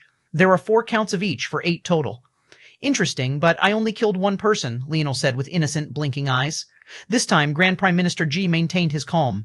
So you reject 6 counts? Well, I reject all 8. I was just curious about why there would be 8 in the first place, Leonel replied calmly. He was truly not taking this seriously. Imperial Prince, if you insist on making a farce out of these proceedings, we will hold you in contempt. We will lock you up for 6 months. Leonel almost yawned. If he had been tired, he might have really gone that far. This was all a waste of his time. Too much of a waste of his time. Unless he was training or spending time with his wife, it just wasn't worth it to him. Listen, whoever you are. Leonel's gaze became cold. I'll say this once and once only. I'm only allowing this because of my mother. If not only would I not even be here right now, but I wouldn't have the patience for any one of you. So let's speed run to the end, shall we? I didn't kill those 3 utterly worthless idiots. I did kill one of their mothers, but only after she attacked my courtyard first. Both my wife and I were in that house, and she attacked to kill, so I counter-killed. I hope that's enough for your little proceedings. You can fuck off now. Leonel turned and really walked straight back into his courtyard. Halt. Grand Prime Minister G completely lost his temper, his aura erupting like a volcano. Before he could do anything, though, he was stopped by a hand on his shoulder. This time, it was Grand Prime Minister Green who stepped forward. I understand the arrogance of the young, and you have indeed contributed more to this empire in a single day than we old men have in a lifetime, but there are rules that an empire must abide by. If you want to act as you please, then a price must be paid. Chapter 3058, Stretched Too Thin. Chapter 3058. Stretched too thin. Leonel's steps paused for a moment, and then he began laughing uproariously. The laughter was so piercing that it practically formed a spear that thrust through the skies above. In fact, that was exactly what it did. Leonel's spear force was at the point where it could move even without his conscious effort, rising into the skies with a momentum that could sunder the dome of existence itself. He could understand what Prime Minister Green was playing for without even going through the farce of a back and forth. He wanted the method of recreating what Leonel had, and he likely knew that he would fail, so he was secondarily angling for the little world spirit on Leonel's shoulder. Regardless of which it was, Leonel would be infuriated. But to have intentions on the latter was enough for something far worse. Wash your neck, old man. These were the only words Leonel said in response before slamming the door shut. Even Grand Prime Minister Green was taken aback. He had yet to remove the veil of cordiality between himself and Leonel, and he was still following protocol to its end. So how had things ended up this way? Grand Prime Minister Dove frowned. They had already made so many concessions for Leonel, but he was relentless, unwilling to take even a single step back. This was unlike the Leonel he remembered, but he was also only able to sigh. Was this just his form of grieving? He had no idea. But whatever it was trouble. An empire couldn't exist without its laws, and though the emperor wasn't here, that didn't mean that he wasn't paying attention to the situation. It could very well be that Gervais would have to step in eventually, and if that happened, then any odds of this matter being resolved peacefully might go out of the window. Leonel was making several things clear. He wasn't here to freeload. He wasn't here to follow their rules. He also wasn't here to be disrespected. These youths had been pining after and scheming for his wife all this time, and they expected that things would just be blown over. Then after they died, their family came to his door seeking revenge and didn't expect to suffer a blow. All of the spectators couldn't help but feel their hearts trembling. Until now, the Empire had some internal conflicts, but it was mostly left to a superficial level. No one killed any others, and while there was some jostling about for position, it never crossed any lines. But Leonel had crossed several of them just days after waking up, and now he was leaving a mess. No one knew how to clean up. Even if they wanted to be biased toward him, there was a limit, wasn't there? Call the Legion here, Grand Prime Minister G said. He will be found guilty on all 8 counts, since he's refused to defend himself, and the crime of threatening a Grand Prime Minister and inciting violence will be added to his counts. Shatter the formation and bring him in for detainment. The Emperor will make the final ruling on this. The command came down like thunder, and it was executed upon swiftly. What no one expected was that it would take the Legion an entire half-day to break down the formation, and by the time they entered, there was nothing to be found within the courtyard at all. The inner circle of the Empire was in an uproar, and no one knew what to do. Even the Grand Prime Ministers began to feel some reluctance. Had they sent in stronger warriors, then maybe the formation would have been cut down with much greater speed. However, it wasn't just that the Slayer Legion wasn't strong. The reality was that many of them were just reluctant to act. When they saw that Leonel wasn't even present, they even breathed out sighs of relief. However, while Leonel wasn't there was a very clear message left for all of them. Any talks of his wife, attempts at his wife, or wishes to be with his wife would be met with the cruelest of deaths. What no one knew was that Leonel hadn't left at all. He was in the segmented cube, still within his courtyard, and too lazy to leave just yet. He had war to prepare for. Leonel's grandmother sat in silence with tears streaming down her cheeks. From time to time, she would wipe them away, but more would come back in to fill their place just seconds later. She wasn't Ina. She had never wanted such a big family, maybe because she had already seen how family could fall apart with the Luxniks. A person could only have so many strong relationships with so many people before even their grandchildren became like vague recollections in their memories. What was even crueler was that with their memories and strength, it was easy to remember everything, and yet it was too difficult to care about them all equally. Gervais had never taken a second woman, so all of the imperial princes and princesses were her children, and all 3 of the princes Leonel had killed were considered to be her grandsons. The mother that had died was her daughter-in-law, and yet she couldn't help but be racked with guilt because she didn't care nearly as much as she should. It was like her emotional bandwidth had been stretched so far and thin she couldn't give them all the loving care and affection that she wanted to. Leonel's grandmother rubbed her belly. And now, yet another child was on the way, all to make her husband happy. She felt her heart shuddering, and the pain of the moment was becoming too much to bear. Her soul seemed to flee her body as her heart convulsed. She pressed a hand to her chest, a shred of panic coming to her as she collapsed. Her thoughts were too out of order, and now she felt that her consciousness was fading into something. At that moment, in a flash, Gervais suddenly appeared, hurriedly catching her before she could fall. Chapter 3059, False Idol. Chapter 3059. False Idol. Gervais's frown only grew deeper the more he observed his wife. If the problem had been with her body, that would be fine. But it most definitely was not. The body of a 9th-dimensional expert wasn't so easy to harm. A normal woman's body might break down after giving birth to so many children. Putting themselves through so many changes continuously was bound to have an effect. However, not only was a 9th-dimensional expert's body far more powerful, their lifespans were such that this was also much less of a worry. If a mortal wanted to have 16 children and work on her 17th like Leonel's grandmother Roja was, they would likely need to start having children as early as possible, and they would have to be pregnant every year of their physical peak. Otherwise, their bodies would become too weak to have children by the time they got to their late 40s and beyond. Roja, however, could easily take breaks as long as 10 years between children and still be in her physical prime. Sometimes, she wouldn't even have a choice but to take so long because it was extremely difficult for powerful people to have children usually. Ina and other life force experts were just an exception to this rule. This 17th child had taken a particularly long time to conceive, mostly because, in the last 100 years or so, Gervais had been completely focused on raising his strength.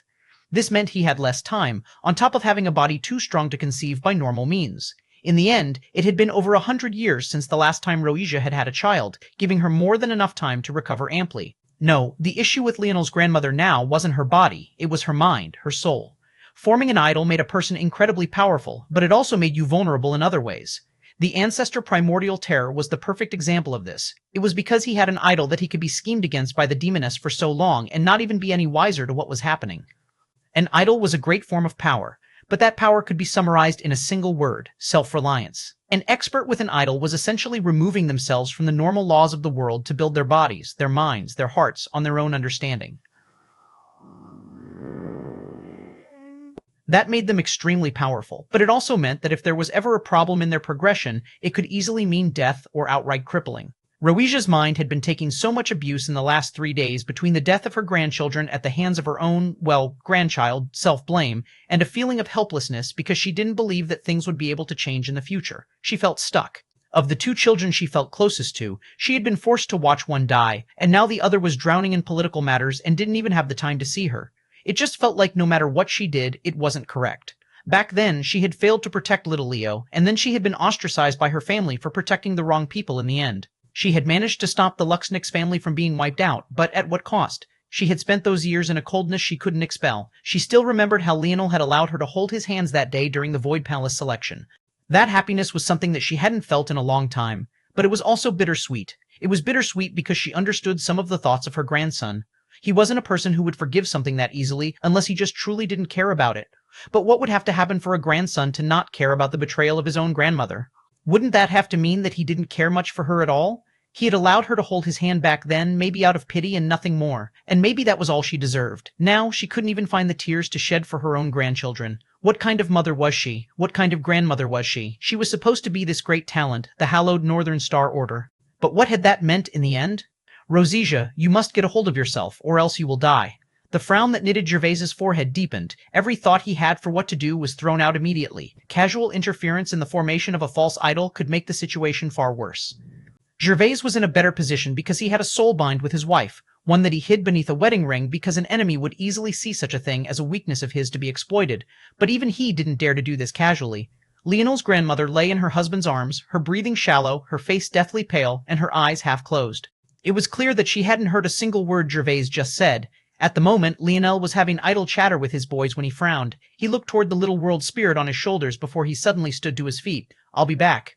Their expressions changed. Wasn't it a shit show outside right now? What was he about to do?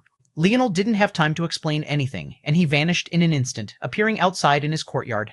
Much of everyone had already long dispersed. There were only a few idle people in the very far-off distance, and it could be said that Leonel's reappearance caused its own small storm. Leonel didn't have the time to mind them. He drew 2 fingers across the air and cut space apart like tofu before shooting forward. Chapter 360, Cling. Chapter 360, Cling. Leonel slammed against a barrier. Damn it. He cursed beneath his breath. Up ahead, there was a lofty palace that floated on golden clouds. There was a single staircase from the bottom to the top, and not only could he not fly, he had been blocked from spatial transportation. In truth, the entire empire should have these barriers. The only reason Leonel was able to come so far was because he used the help of the world spirit. But even the world spirit of Earth wasn't able to completely overcome all of the protections. Clearly, this palace had the strongest protections, blocking Leonel from the outside. There was only one way up. Leonel's gaze flashed, and he took a step forward.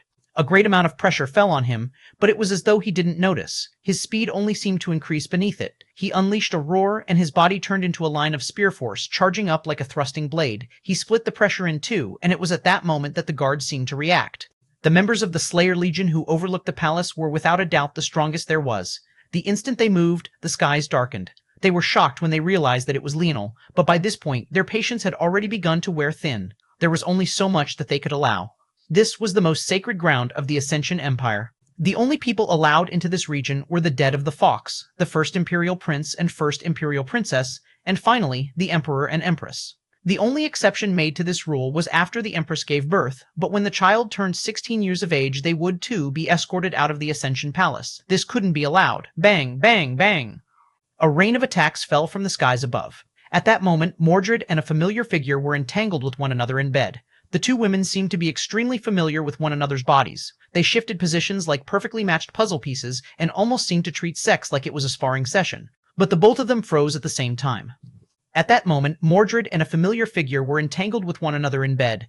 The two women seemed to be extremely familiar with one another's bodies. They shifted positions like perfectly matched puzzle pieces and almost seemed to treat sex like it was a sparring session. But the both of them froze at the same time. "Monet," Mordred suddenly said. "I know. I have to go." Monet leapt up, a wreath of flames covering her body. By the time she landed on the ground, she was already dressed in flaming red armor before she vanished in a puff of flames. Fuck. Fuck. Fuck. Mordred began to curse. That wasn't because her love session was interrupted, but because she knew that her wife and Leonel would likely have to fight now.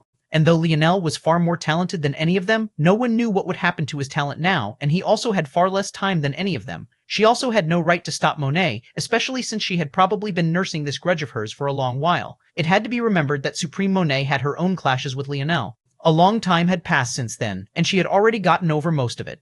But that didn't mean she wouldn't take advantage of the rules when she got the chance. Mordred shook her head. "Who asked me to have such a troublemaker of a little brother? I need to go." Darkness surged around Mordred, and she flashed and disappeared as well. Leonel ignored everyone as the pressure around him increased. He seemed to have eyes everywhere, moving with a deftness and speed that even these ninth-dimensional existences were having trouble dealing with. It wasn't that he was so much faster than them, but his speed was applied in far better ways. Gritting their teeth, the Slayer Legion realized that they would have to take a far more hands-on approach. "Blackstar," Leonel said calmly. A mighty destruction idol appeared high in the air. The majority of the Slayer Legion was sent spiraling away, rolling through the air as though they had fallen from a plane as mere mortals. Leonel's foot stamped down, and he suddenly accelerated again. He had to be faster, faster, speed. Leonel spoke this word, and the world was forced to obey. He shot up, foregoing any nimbleness and agility for straight-line speed. He reached the top of the stairs in a blink, however. Whoosh! A pillar of fire pierced through the skies. Leonel's eyes narrowed. A real powerhouse had appeared. How could real powerhouses be assigned the task of guarding a palace most wouldn't even dare to look at for too long? But even Leonel couldn't help but be surprised when he saw this woman. He hadn't thought about her in so long he had completely forgotten. But then again, she had been a supreme of the Slayer Legion before they rejoined the Empire. It only made sense that she was here. "Do you have any idea what you're doing right?" Leonel's spear was her only answer. Monet was caught off guard, not expecting Leonel to do this. However, when she felt the support of Blackstar's idol, her expression changed once again. A pair of fiery wings appeared on her back, and she hurriedly retreated as a ribbon appeared in her hand. Leonel's wrist twisted, and his blade seemed to leave a net in the skies. Monet was instantly overwhelmed by his skill. If before, Leonel could already be said to be one of the greatest spearmen in existence, right now, he was on another level in comparison to his previous self. None of his attacks seemed to be capable of causing life-ending injury to Monet, and yet she felt like her body was instantly covered in a cold sweat. If Leonel was any more powerful, she would die in a single strike. His spear seemed to meld into the laws of the world, shredding apart the foundation of her idol and piercing right into her soul. By the time her gaze cleared, Leonel actually wasn't even in front of her anymore. Cling, cling, cling, cling, cling. The sound of blade marks echoing across her armor sounded, and her expression became ugly. Not a single one of those strikes could even make it through her armor, but she had actually thought she was about to die. Lunal, she rushed after him. 728 def 928 def 928769 a dev 9 temanine 846 num 1 everything dine 846 num 1 everything dine 888 dev 9 14 type dev 99 888 dev 9 14 type dev 19 a 14 type w6 dum 19 8ww 779 would ww 7 6w2 sex 5ww 7 dine 6w 6 dum 19 6w 7ww 6w9 chapter 3 6w 9 7 dine die w 6 dum 1 everything w9 7W1, Sextar 1. Leonel didn't even look back at Monet, his speed only increasing. He pierced through everything as he rushed ahead, Blackstar's destruction idol only amplifying his power to an extreme. Because of the rules of the palace, no one was even allowed to step foot into it. That meant that all the halls were empty, and there were no obstructions other than formations, but Leonel ripped through them as though they weren't there at all. Bang! Suddenly, Leonel ran into a wall he couldn't push through at all. Even with his body as a spear and his blade as Blackstar's destruction idol, it didn't matter. He practically shattered his skull ramming into it so hard. Damn it, Leonel pounded on the barrier. "OLD man, let me in." Leonel pounded the barrier again and again. He didn't believe that Gervais didn't see what was going on yet. What Leonel didn't know was that his grandfather was truly out of it. He wasn't paying attention to anything other than his wife and had shut himself out from the rest of the world. Leonel was correct about his grandfather in a lot of ways, but he had miscalculated in one aspect how much Gervais actually cared for his grandmother. In Leonel's opinion, Gervais had only chosen his grandmother because of her bloodline and talent. He even felt quite bad for his grandmother because of it, but he had never said anything because, 1, he wasn't that close to his grandmother in the first place, 2, she likely already knew, she wasn't a fool after all, and 3, if she really didn't know, then ignorance was bliss. Leonel wasn't the same naive child he was back on Earth. In reality, he had likely never been naive enough to believe that honesty was always the best policy. If his grandmother believed that his grandfather loved her, then that was for the best, especially since he treated her well enough that it wasn't a problem. Informing her that he never really loved her at all would just be making her life needlessly more dark. The woman had already lost her daughter, been ostracized from her own family for decades, and taken on a weight no woman should have to bear alone. Letting her have her love life was the least he could do. The only time he had ever said anything remotely akin to exposing his grandfather was when he told his grandmother to come to him if she was ever bullied. And obviously, Leonel thought that that was exactly what was going on right now. His grandmother was clearly at her breaking point, and if not for the world spirit to sense the odd changes, he wouldn't have even been aware, and unfortunately, the situation would truly be better if his grandfather didn't care. At least then he would spare some thought to the outside world to make sure his empire wasn't burning down in his absence. But instead, he was only focused on the woman in his arms to the point he didn't even sense anyone pounding on his own edict world. Fuck! Leonel felt himself unraveling. He had been able to deal with his mother's death much better than maybe even he expected, but he refused to allow anyone else around him to die. If his grandmother died now, so soon after he had made such vows, he didn't know what he would do with himself. The world felt like it was collapsing around him, and his heart, which was far more fragile now than he seemed to have noticed, looked like it was on the verge of fragmenting into pieces. However, Leonel wasn't the same man he had been in the past. Too much? I've lost too much. Flashes of violet trembled in the depths of Leonel's eyes, the echoes of his heartbeat causing ripples in the air. Lunel. Monet's approaching voice came from his back, and it was clear that she was about to catch up and obstruct him again. Leonel took a breath, and his eyes went ice cold. The hints of trembling vanished, and his body became firm. He wouldn't allow it. The world spirit on his shoulder trembled slightly, and Leonel's mind pierced forward. Break, bang, kare. The spear Leonel manifested in his hands shattered, but he didn't stop. Break, bang. Blood began to ooze down Leonel's nose. Every time he yelled break, he was pulling on the other half of his ability index. But even if he commanded it, his grandfather's edict was too powerful. Trying to command something that wasn't possible caused an endless wave of backlash onto himself, forcing his soul into a weaker and weaker position and shredding it apart. The only reason he hadn't fallen already was because he was using the world spirit to bolster his command over the world, and yet, it still wasn't enough. If he continued, he would certainly die. Again, break, boom. Leonel's roar shredded his throat apart, and by this point Monet had already appeared right behind him, lashing out with her ribbon of fire to swallow him whole and complete his imprisonment. And yet, Leonel didn't seem to notice. I said, break! Boom! Boom! Despair threatened to root in Leonel's gaze once again as he saw that this strike barely caused the barrier to tremble. Blood began to leak from his eyes and ears as he stumbled backward, his knees weakening to the point he almost fell to the ground. However, that despair was stamped down by an even greater fury. The blood streaming down his cheeks only increased. Weren't you two so arrogant? Where is your arrogance now? Leonel seemed to have completely lost his mind, speaking to none other than his weapon forces. They were so arrogant that they didn't even want to share his body before. But now they couldn't even take down a single, measly barrier. What was their use? He should be able to pierce through anything, cut through anything. How dare they have such an overinflated sense of self when they couldn't even do this much? Monet's ribbon descended and caught Leonel. Chapter 362, Everything 2-2. Chapter 3062, Everything 2. Leonel's eyes went bloodshot, his body shaking as though he couldn't sense his sizzling skin. Stop! Monet roared. You've done enough! Leonel completely ignored her. His muscles flexed and the flames shattered into scattered pieces. Monet's eyes widened, but then they filled with a determined light. But since you don't want my kindness, fine. The scorching heat behind Leonel increased several-fold. It was so powerful that Leonel felt himself catching on fire. Leonel's fury peaked as he finally looked back. Monet felt a shock to her soul. It was like something had driven a spear right into it, and fear crept up her spine, almost collapsing her to the ground. It was at that moment that a second streaking light appeared, or rather, a streaking darkness. Stop, stop! Mordred appeared between Leonel and Monet, stopping things before they truly became bad. However, the towering rage in Leonel's heart only seemed to burn brighter. Break! Break! Break! Break! Leonel turned back toward the barrier, unleashing barrage after barrage. Nothing seemed capable of making the barrier do much more than tremble slightly, even with the world spirit, even with Blackstar's help. It was all worthless. Nothing was enough. Leonel's soul was quickly dissipating, and an eerily familiar scene was playing out once again. His soul was quickly slipping away, and no matter how hard he tried, it just wasn't enough. Bang, bang, bang, bang, bang. Leonel continued to form spear after spear, not caring about the shattering of his wrists or weapons, or the backlash to his soul. He had made a promise. He had made a promise. Get out of the way, Monet barked. Can't you see, dear? There's something wrong here. What can be wrong here that the Emperor can't handle himself? What the hell is he going to do? He can't even break the barrier. Mordred's heart shuddered. She didn't have a response for that. Monet wasn't a fool. She had obviously realized that there was something wrong already. No matter how willful Leonel was, he wasn't to the point of acting so unrestrained without any reason at all. But the problem was that things couldn't be allowed to run like this. Empires had rules, regulations. They had to balance the will of the people and the will of the nobles. They had to maintain rules when they could, or else if just anyone thought they could do whatever because they had a good enough reason, then it would be the beginning of the end for them all. The fact that Mordred had stepped into this palace when she wasn't supposed to was already a huge taboo. Leonel had just gotten here, but he was already putting his wife in danger.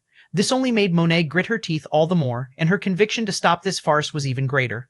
Unfortunately, Mordred wasn't moving, and she couldn't bring herself to truly attack her wife. There were just some things that were impossible to come back from in any relationship, and this was certainly one of them. Bang. Bang, bang, bang, bang! Break, break, break! He's killing himself! Monet shrieked, her frustration boiling over.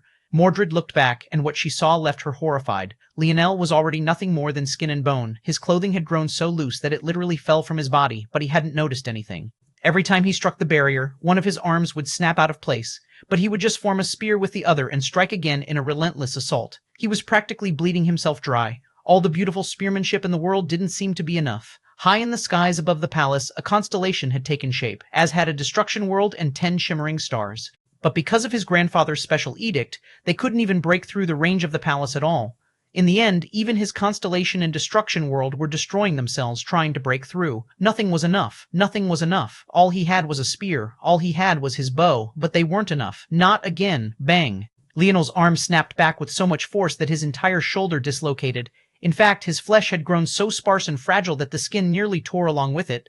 The tiniest strand of flesh seemed to remain, barely holding it in place. He cocked his other arm back and swung again, but this time his wrist was caught, not by Mordred.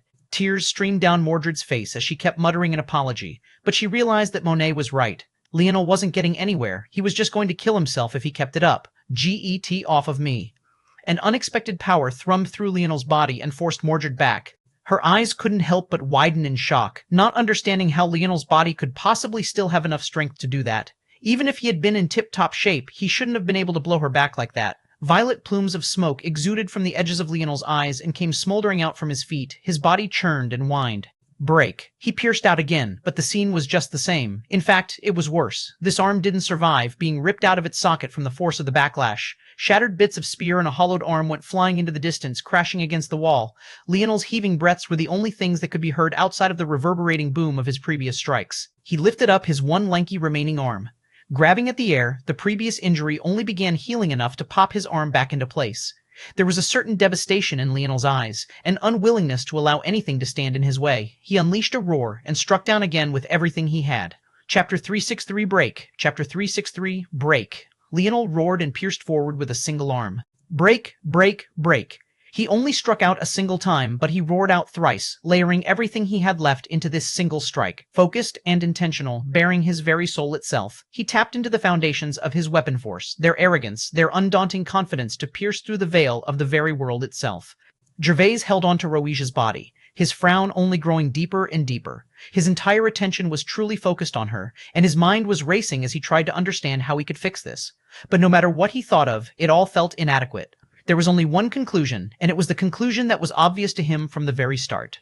If his wife didn't want to live, then no one, not even he, could make her do so. She was in control of her own world, her own soul, her own idol. One of the greatest weaknesses of the Emperor's might lineage factor was that it was unable to force those with idols to fight for them. They could be used as fuel for power, or even triggered for a short time, but even if you succeeded, they would be far weaker than when they had been alive.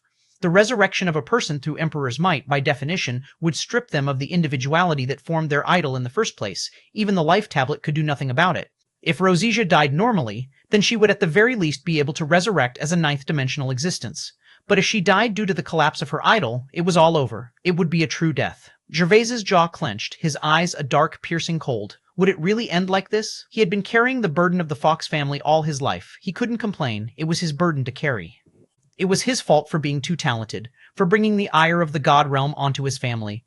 What need was there for him to become a god at 7 years old? He should have just been out playing in a cornfield or kicking around a ball in some place. But he had been arrogant, wanting to prove he could do it only because his teacher told him that he couldn't. When he succeeded, he could remember the look of awe and worship in their eyes. But then he remembered watching it all turn to horror. His Emperor's might lineage factor was too powerful, powerful to the point that it destroyed his family and crushed his childhood. Now, he was finally back and able to raise up the family to the state that it should have been. His talent managed to bloom from mere potential to true strength, and he had the power to defeat anyone in the god realm. He alone was the pillar that held up the skies, as there was no one else in the Ascension Empire that was even close to him in talent. If his grandson became useless, so be it. He still had the power to make sure the rest of his life was calm and peaceful. He had the power to do all of this, but it still wasn't enough. Until now, he was constantly making choices between his family and the Empire, and often they blended together, becoming the same thing. To him, the Empire was his family. How could it not be? It was his fault that the Fox family had fallen, so it was also his responsibility to help them rise up no matter what the cost was. No matter what the cost, Gervais's clenched jaw loosened and his expression became ice cold, but the tightness with which he clenched his wife seemed to tell a different story. He held her close. He could see the slightest hint of relaxation on her face when she snuggled into his embrace, breathing in his scent. They sat there in silence as Rosicia's life force slowly drained away. It was a peaceful sort of path to death, one that didn't stir up any waves or destroy much of anything in the world at all. But that was also because Gervais was taking on all of the damage himself. The destruction of an idol was far from a simple process. It could cause reality to warp and bend, shattering the laws of even the god realm. But right now, there was nothing but peace. He rocked Rosicia in his arms, his eyes becoming colder and colder as her body did as well. His hands moved almost absent-mindedly, stroking her white gold hair and caressing her cheek. His breathing became more even, and a trembling aura exuded from him in a suffocating might. It made the space more solid, and the barrier on the outside only grew stronger as a result of it. He had no idea that his grandson was doing everything he could to make it through right now. He had no idea that he was only making it more difficult. He only had eyes for the woman in his arms as his heart slowly became emptier. When she was gone, his last weakness would be gone with her. When that time came, no one would be able to stop the Ascension Empire. He used a thumb to gently wipe a tear falling from her eyes. Her lips moved, seemingly trying to say something. Gervais didn't need to hear it to understand. He knew his wife well. She was apologizing, like she always did. Even now that she was dying, her first thought was that she was leaving him to carry this burden alone. But he felt that things just might be better this way. At least this way he would be able to properly atone. Boom! A dull boom suddenly made Gervais look up. Then there was the faintest, muffled echo of a roar. Chapter 364, You Can't T. Chapter 364, You Can't. There was no suspense. Leonel's spear shattered against the barrier, but this time the force of the reverberating impact was so great that the rest of his arm went with it, fragmented apart like it was metal rather than flesh and blood. The impact didn't stop, traveling up Leonel's arm and taking out a large part of his chest. He collapsed backward, breathing haggard breaths. His body didn't even look human anymore. It was cracked and fragmented, almost like he had become a mummified corpse. And yet, when Leonel hit the ground, he tried to stand again with what little energy he had left. Mordred and Monet couldn't help but feel their hearts shake. They had known Leonel for a long time, but they had never been aware of what kind of willpower he had. In fact, they never knew it was possible for someone to even have this sort of willpower at all. It didn't seem human in the slightest. What they didn't know was that this same Leonel was a person who had once shed tears over a mere awakening of his own lineage factor. Since then, he had been through too much, seen too much, and it was precisely why he needed to get up.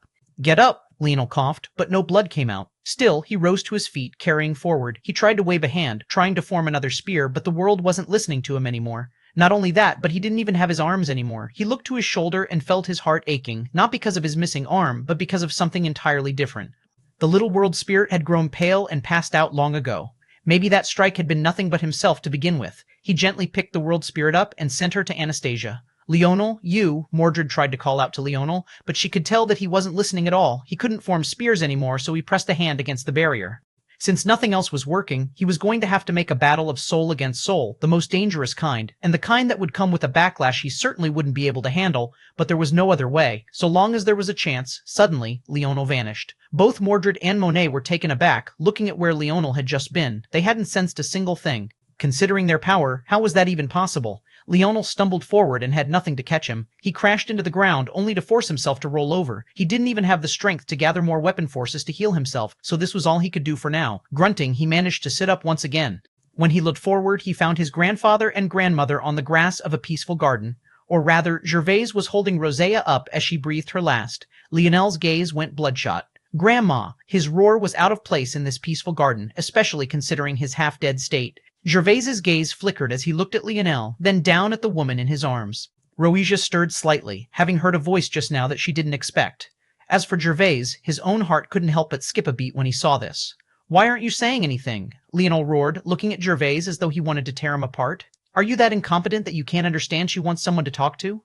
Or do you want to watch my grandmother die? Talk, too? Gervais sounded confused. It was the first time he had ever heard of such a thing. I swear to God, Gervais Fox, there's going to come a day where I pull you off that fucking throne, you incompetent piece of shit. Move. Leonel stomped forward and tried to shoulder check his grandfather out of the way, but even if he was in his optimal state, that wouldn't have worked, least of all now. However, Leonel didn't care, using what remained of his stamina to form small edicts that lifted her out of Gervais's arms. Grandma, listen to me. I just got rid of a few useless grandchildren for you. It'll all be fine. Let's not get into the semantics. You're not allowed to die on me yet because you haven't made amends. The words Leonel was saying almost made Gervais want to slap him to death. How was this helping at all? He was just picking at all of his grandmother's insecurities one after another. Get it together, woman. You know this old man is useless without you. He had no heart and no soul. All he knows how to do is use that thing swinging between his legs to create more meat shields for him to throw at the world. Gervais's lip twitched. What the hell? Have you ever seen this useless prick on the battlefield? His greatest achievement is making me use up 217 strikes to finally get in here, and all that did was almost cause his wife to die. Can you believe this bastard? The more foul words Leonel spoke, the calmer Gervais seemed to become. He was slowly understanding something. However, he also didn't believe that Leonel was telling even a single lie. At the very least, Leonel didn't believe that he was lying. If anything, he felt that he wasn't going hard enough. His words only began to escalate until even Gervais's thick face was having a hard time remaining completely indifferent. Don't go, Grandma. This shameless old man definitely wants to build a harem. The moment you're gone, this palace is going to be flooded with beauties, each one of them inferior to you. Using up your beauty products, frequenting places you love to frequent, trying to cozy up to the emperor so that their child has an inside track to the crown? Gervais coughed. At that moment, Rosia's eyes finally fluttered. She coughed as well, but hers was far more out of weakness. Little lion, you can't say such things about your grandfather. Chapter 365, Breakthrough. Chapter 365, Breakthrough, hey. Leonel laughed so hard that tears came from his eyes. All this time he had yet to shed a single tear, but it seemed that hearing his grandmother's voice was all that was needed for him to be pushed over the edge. He rushed forward to check on her, but then unfortunately remembered that he didn't have any arms. He looked ridiculous right now, like a shriveled-up corpse. Hey, old man, shouldn't you be? Leonel barely got these words out before he directly fainted. Little lion? Rhoetia began to call out weakly, feeling that something was wrong. She pulled herself up, struggling to stand from the swirl of energy that Leonel had been carrying her in. At that moment, the laws of the world swarmed her, gathering up like a casting of instant recovery. Butterflies, spinning lilies, and motes of golden light fluttered around her, pouring into her body as though she was existence's favorite child. And that she was. The strength of a Northern Star Order couldn't be measured by normal common sense. She didn't even have limits to her use of instant recovery, nor did she even have to cast it personally in the first place. The moment the world sensed that she was injured, it would act. The only reason it hadn't was because the impending collapse of her idol had isolated her from the rest of the world. However, Leonel's words had managed to pull her back from such a fate, and now she was looking for her grandson. The more she moved, the stronger her body became, and soon she was already back to over 50% health, and her vision had recovered as well. She was finally able to turn over and see Leonel's state. Her heart leapt into her throat, and all the color drained from her face. Leonel. Rhoetia gasped in horror and finally broke free of Leonel's edicts, rushing to his side. She picked him up, tears streaking down her face. Although she hadn't been conscious, seeing Leonel like this made her put most of the puzzle pieces together even without Gervais saying anything. Never would she have expected that Leonel would be willing to go so far for her. Although she didn't think that their relationship was poor to the point that Leonel would just stand by and watch her die, there was a difference between that and a world like this one where he practically gave up everything he had. He could have died. No, he was dying. Rhoetia pressed a hand against Leonel's chest and was startled by the heartbeat she felt. Still, she pressed on, pouring much of the healing that was coming toward her to him. It could be said that Rhoetia was the greatest healer of the Fox Empire, or rather, she was probably the greatest healer even when the entire God Realm was taken into account. It was a shame that this greatest healer had to watch so much of her family die before she did, and ironically, the collapse of her idol was practically the only way she could die. With her constitution, even the slightest nick was immediately healed by the world around her. This was the power of a wise star order, and it was something that couldn't be measured by normal means at all. Now, all that care and affection existence and the Northern Star had for her was currently being poured in Leonel. At a speed visible to the naked eye, Leonel's shriveled-up body began to regain its vitality. His arms grew back, his skin regained its elasticity, and finally there was real blood flowing through his veins now instead of the baby powder that had been passing through him before. It took much longer than was described, but eventually, Leonel's heartbeat began to echo once again, strong and firm. Leonel's weapon forces surged, entering the higher creation state in one fell swoop. It seemed that he was so injured before that he couldn't even withstand such a breakthrough, which was honestly odd even to Gervais and Rhoetia, who had a great deal of experience themselves. But then it became clear to them why this was, and their eyes couldn't help but widen in shock. Leonel had somehow tied his weapon force comprehension directly to his body. When one got stronger, so too did the other. The reason he hadn't broken through earlier, despite his weapon forces growing stronger, was because his body was too weakened to withstand it and had become a bottleneck as a result. But now that he was healed, those limitations had been shed away, and there was now a beautiful cadence resonating from the depths of his heart. The husband and wife pair looked toward one another and seemed to have reached the same conclusion. This was an unprecedented path, one that they had never seen before. Roisha cradled her grandson in her arms, a bright smile on her face that she couldn't seem to wipe off. Did she still feel guilt about not caring enough about her other grandchildren? She did. That was inevitable. It was just the kind of person that she was. However, that guilt was overridden by her happiness right now. Her guilt toward Leonel had been the greatest weight on her chest for many years now. She had always thought that there was a dividing line between herself and Leonel, one that could never be undone. But Leonel's actions today made her heart bloom like flowers. She just wanted to pamper and spoil the little man in her arms, although he wasn't nearly so little anymore. She rubbed her belly, sensing if her new child was still okay. After that, she completely relaxed. Maybe this son or daughter would face the same fate as all the rest. Maybe not. However, she felt that it was still her duty to do her best. Jervy, only Rosija could get away with calling the Emperor such a thing. I don't want to have any more children after this. Chapter 366, Sorry-Ass Crafters. Chapter 366, Sorry-Ass Crafters. Gervaise's eyes flashed. If you would like to continue expanding the kingdom and want to have concubines, I will not mind. I know of your heart and of your ambitions, and I know that you act for reasons much larger than yourself. I have held you back enough. Rosija gave Gervaise a delicate smile. She didn't seem to mind at all, but it was that sort of selfless smile that could make a man willing to give up anything for a woman. Gervaise looked at his wife for a long while. Just moments ago, he was preparing himself to lose her. Had he gone too far? We can consider these matters another time. A rare hint of hesitation sparked in his words. Roisha didn't mind it, but that was when Leonel's voice rang out. Jervy? What a cute nickname. I'll be sure to use it. Gervaise's expression froze, and Roisha covered her lips in a light laugh before fixing Leonel's hair. You've yet to be punished for what you've done, but you've gone and broken several more rules. Do you think my Ascension Empire is your playground? Yes, actually. Leonel nodded seriously as he pushed himself up. But that aside, this isn't like you, old man. You look flustered. What was that retort? Not nearly as sharp and witty as usual. The usual Gervais would never show his hand like that, and certainly not without already having a plan of action. He was clearly only mentioning such a thing in order to avoid embarrassment, but Leonel wasn't going to let such an opportunity slide that easily. This matter isn't a joke, Leonel, Gervais replied calmly, as expected of an old coot, shameless to an extreme. His face was so thick that even Leonel couldn't see the slightest hint of a change. It was as though he had cemented himself into that expression. Fascinating indeed. It's not my fault you let your grandchildren run wild. Is my wife someone they can have thoughts about? I'm only helping you clean up some trash. They were never going to be useful to you anyway. Blame your sons and daughters. Gervais didn't say much, but he did look at his wife. Rosija had seemed to decide not to care anymore. She was still looking at Leonel with a bright smile on her face, as though he was the only apple of her eye. Inwardly, he sighed. He would have never thought that such words from Leonel would actually make Rosija feel more assured. There were simply too many children. Rosija was working on her 17th, but what did that mean for the number of grandchildren she had? Even Noah had returned to find that he had several more brothers and sisters. Clearly, that uncle of Leonel's had been hard at work. By now, the number of grandchildren was into the hundreds, mostly because many of the imperial princes had taken several wives to birth even more children for them. On top of that, there were already many more great-grandchildren running around. It was seemingly endless. This was something that Gervais encouraged, but for Roja, who wanted to have a close relationship with her family, this was especially difficult on her. It made her feel like the world was being further closed off from her, and even worse, by her own actions on top of that. I do have some advice for you though, old man. And what's that? You probably shouldn't punish me too much, because I know you need me, and I'm definitely going to end up killing more. I'm sure you didn't work this hard to build up the Ascension Empire, only for your own sons and daughters to run it into the ground in a single generation, right? Leonel's meaning was clear. If Gervais punished him now, he would be setting a precedent. That precedent would be incredibly important going into the future, especially if Leonel was going to kill again. There was only one way out of such a thing, and that was to either not push Leonel at all, or to cleverly plan this punishment so that in the case Leonel were to kill again, it would be far easier to manage.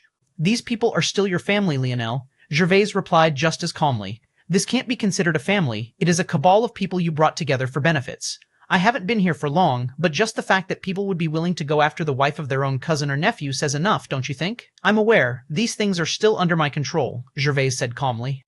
What are you going to do? Drop a few islands on their heads too when things go out of control? Leonel sneered, still referring back to the Paradise Island incident.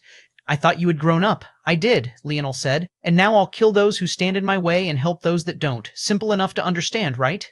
Gervaise's gaze finally had a hint of a flicker in them. There was a silence that fell over them all before he slowly began to speak again. You will be taking over a battlefield. You'll serve for either 100 years or until the war is over. Leonel yawned. A boring punishment indeed, but still something that was more than manageable. If he killed again, Gervais would just extend the time and make him battle more. Clearly, Gervais didn't believe that the war against the four great families was going to end anytime soon, especially considering the fact other God Realm existences were using them as a proxy to pressure the Ascension Empire. However, Leonel didn't mind it at all because it was also a flexible punishment. Who was going to oversee the fact he remained on the battlefield? And with the segmented cube, wouldn't he be able to go on vacation whenever he wanted? Yeah, whatever. Now, let's get down to business. Where are my rewards for saving your sorry-ass crafters? Chapter 3067, I'm in. Chapter 3067, I'm in. Your punishment was lightened due to your contributions, Gervais replied lightly. Oh, is that so, Gervais? It seems that I'm going to have to steal it on my own then. Gervais didn't reply to these words at all. It was as though he was fine with it one way or another, or he was already prepared to take action if Leonel should really go so far. Grandfather and grandson looked toward one another, one smiling and the other indifferent. Rosija looked between the two and sighed. The both of them were too hard-headed. She could already feel it. Sometime in the future, the differences between these two would boil over. But she wasn't as worried as she should have been about it. That was because after today, she was ironically very confident that neither would go too far even if such a battle were to happen. The question was, if after this battle was over, if the one who lost would still be the same, which of these two arrogant men would be willing to accept such losses? In some ways, such a loss would be more dangerous than even death. However, Roasia still found that she was calm. If her husband couldn't live on anymore, she would just die.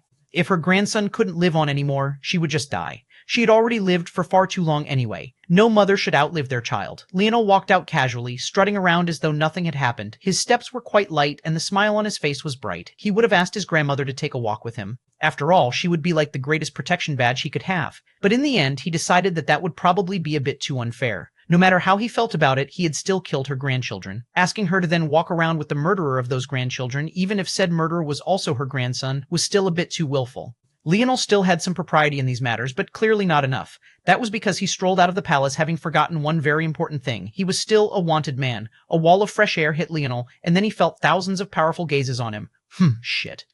Leonel coughed a bit. He was too caught up in scolding his grandfather to remember that the old man had to say something first before he was let off the hook. That shameless old man. Where's the edict? Where's the declaration? Is your word as an emperor really so worthless? Leonel spoke to himself like a madman, cursing the man the entire empire respected the very most. Hello, everyone. Leonel finally smiled at the crowd. Nice day we're having, Several lips twitched. This young man was far too audacious. It was still fine for those very familiar with Leonel, but for those that weren't, they could only look at him as though they were staring at a scourge. What's with the long faces? Shouldn't you reply with some pleasantries? At least a little back-and-forth banter? At that moment, a member of the Slayer Legion suddenly grabbed at the air, making a move to capture Leonel. But Leonel still reacted first. A man suddenly appeared before Leonel, completely naked from head to toe, well, ankle. He was still wearing his socks. His arms seemed to be hugging at air as his tongue stuck out with an obscene gesture. Don't run, baby? His voice came to a sudden stop. Nilrim opened his eyes to find that the little beauty he was entangled with was nowhere to be seen. He blinked, trying to figure out whether he was insane or not before he looked up from his position on the ground to see a slightly awkward and yet teasing grin on Leonel's face. Bang. The palm the Slayer Legion member in the skies tried to form shattered against the air, seemingly not capable of penetrating Nilrim's aura. Leonel thought of many ways that Nilrim might react to this situation, but he still underestimated this man's shamelessness. He cleared his throat and stood slowly. He pressed a fist against his chin and curled his other arm to his back as he entered a pensive state. He would have played the role well had his erection still not been at full bore. Hello, everyone. Nilrim finally smiled at the crowd. Nice day we're having, Ma?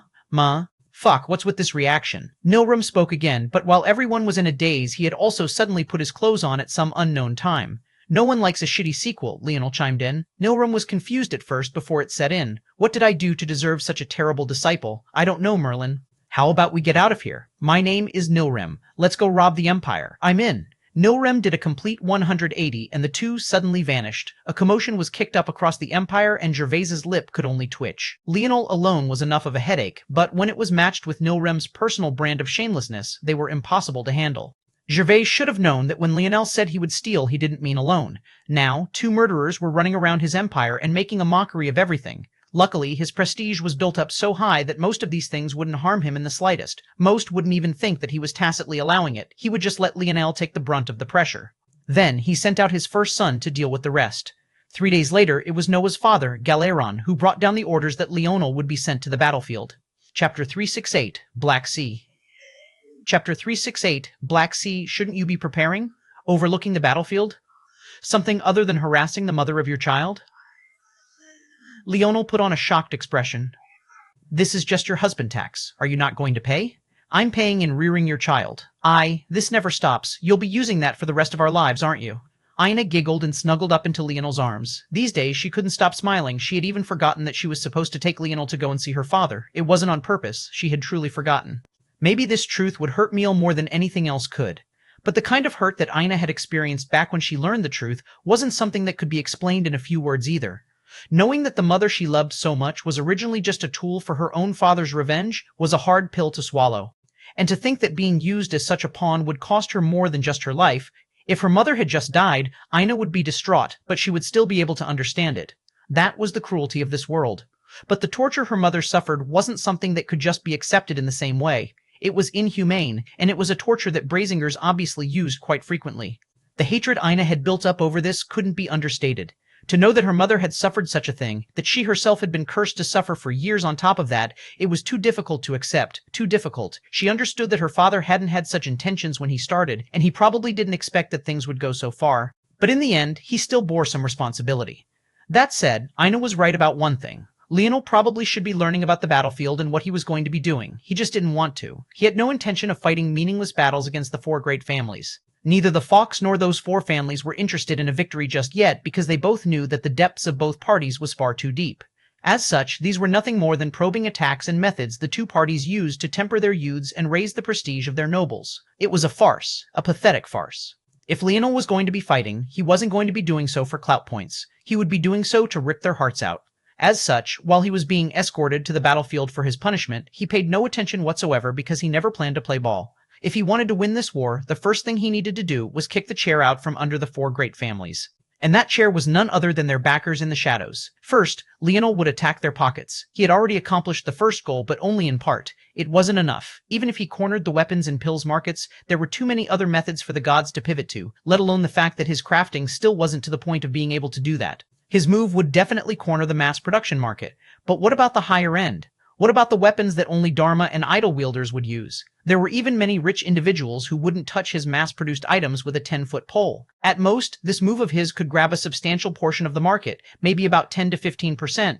If he wanted to do that, he would need more. And it would be just convenient enough to do exactly that since it would be killing two birds with one stone. After all, he still had to make the Sylvans pay for their actions. They must really think that he was easy to deal with. They didn't like that he had taken two of their kind. What would they do when he started killing more? A cold light flashed in Leonel's gaze. The battlefield was located in the in-between world, or rather, a place that had the feel of one, but was in practice much different.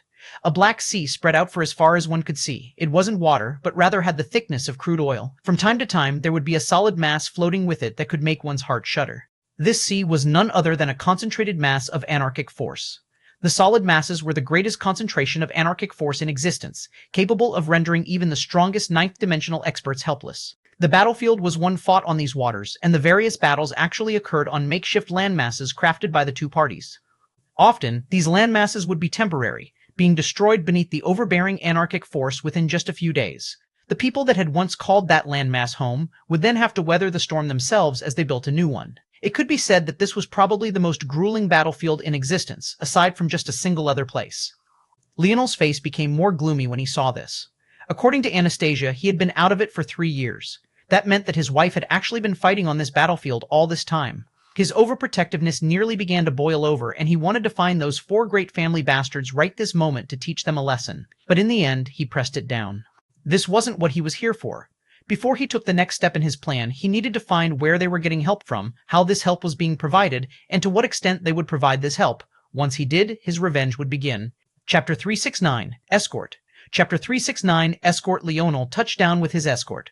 The location was obviously one of the temporary islands of the Ascension Empire, and he was quickly escorted to the commander of this region. When he saw this person, he couldn't help but chuckle. His grandfather sure had a twisted sense of humor. Was he really so eager for him to kill one of his sons? I swear, that old man just wants to see the world burn, and he's so sexist too, T.S. Gay. Gervais only cared about his daughters. As for his sons, they might as well fight it out in a bloody coliseum for all he cared. This was clear from the different treatment that Alienor received compared to Galeron. Those thoughts seemed to also transfer to his grandsons because he and Noah had certainly been through fire and rain together. I'll definitely have to teach that old man a lesson. Just wait. The moment I'm strong enough, I'm beating you into the ground. Leonel was still a bit annoyed that it had taken him so much effort to penetrate that old man's barrier. In fact, he hadn't even made it through in the end. He just barely managed to cause enough commotion that Gervais actually noticed someone was trying to break through, and that was despite the fact he had the support of Blackstar at the same time. Of course, that was because Gervais had written a powerful edict over his Ascension Palace that didn't allow external powers, so even idols were greatly weakened. But the fact that he could do that at all just went to show how much stronger he was than the current Blackstar. Back then, Leonel hadn't even been able to summon his Destruction World or his Constellation. All that energy had been stopped outside the palace. Old bastard. You've just got a few more years on me, that's all. As Leonel was lost in his thoughts, the commander was only growing more infuriated. However, he seemed to be far more patient than his sons, sitting in silence as his pressure continued to grow slowly. By now, it was obvious who this man was. This was none other than the third Imperial Prince and the father of the 3 goons Ina had killed.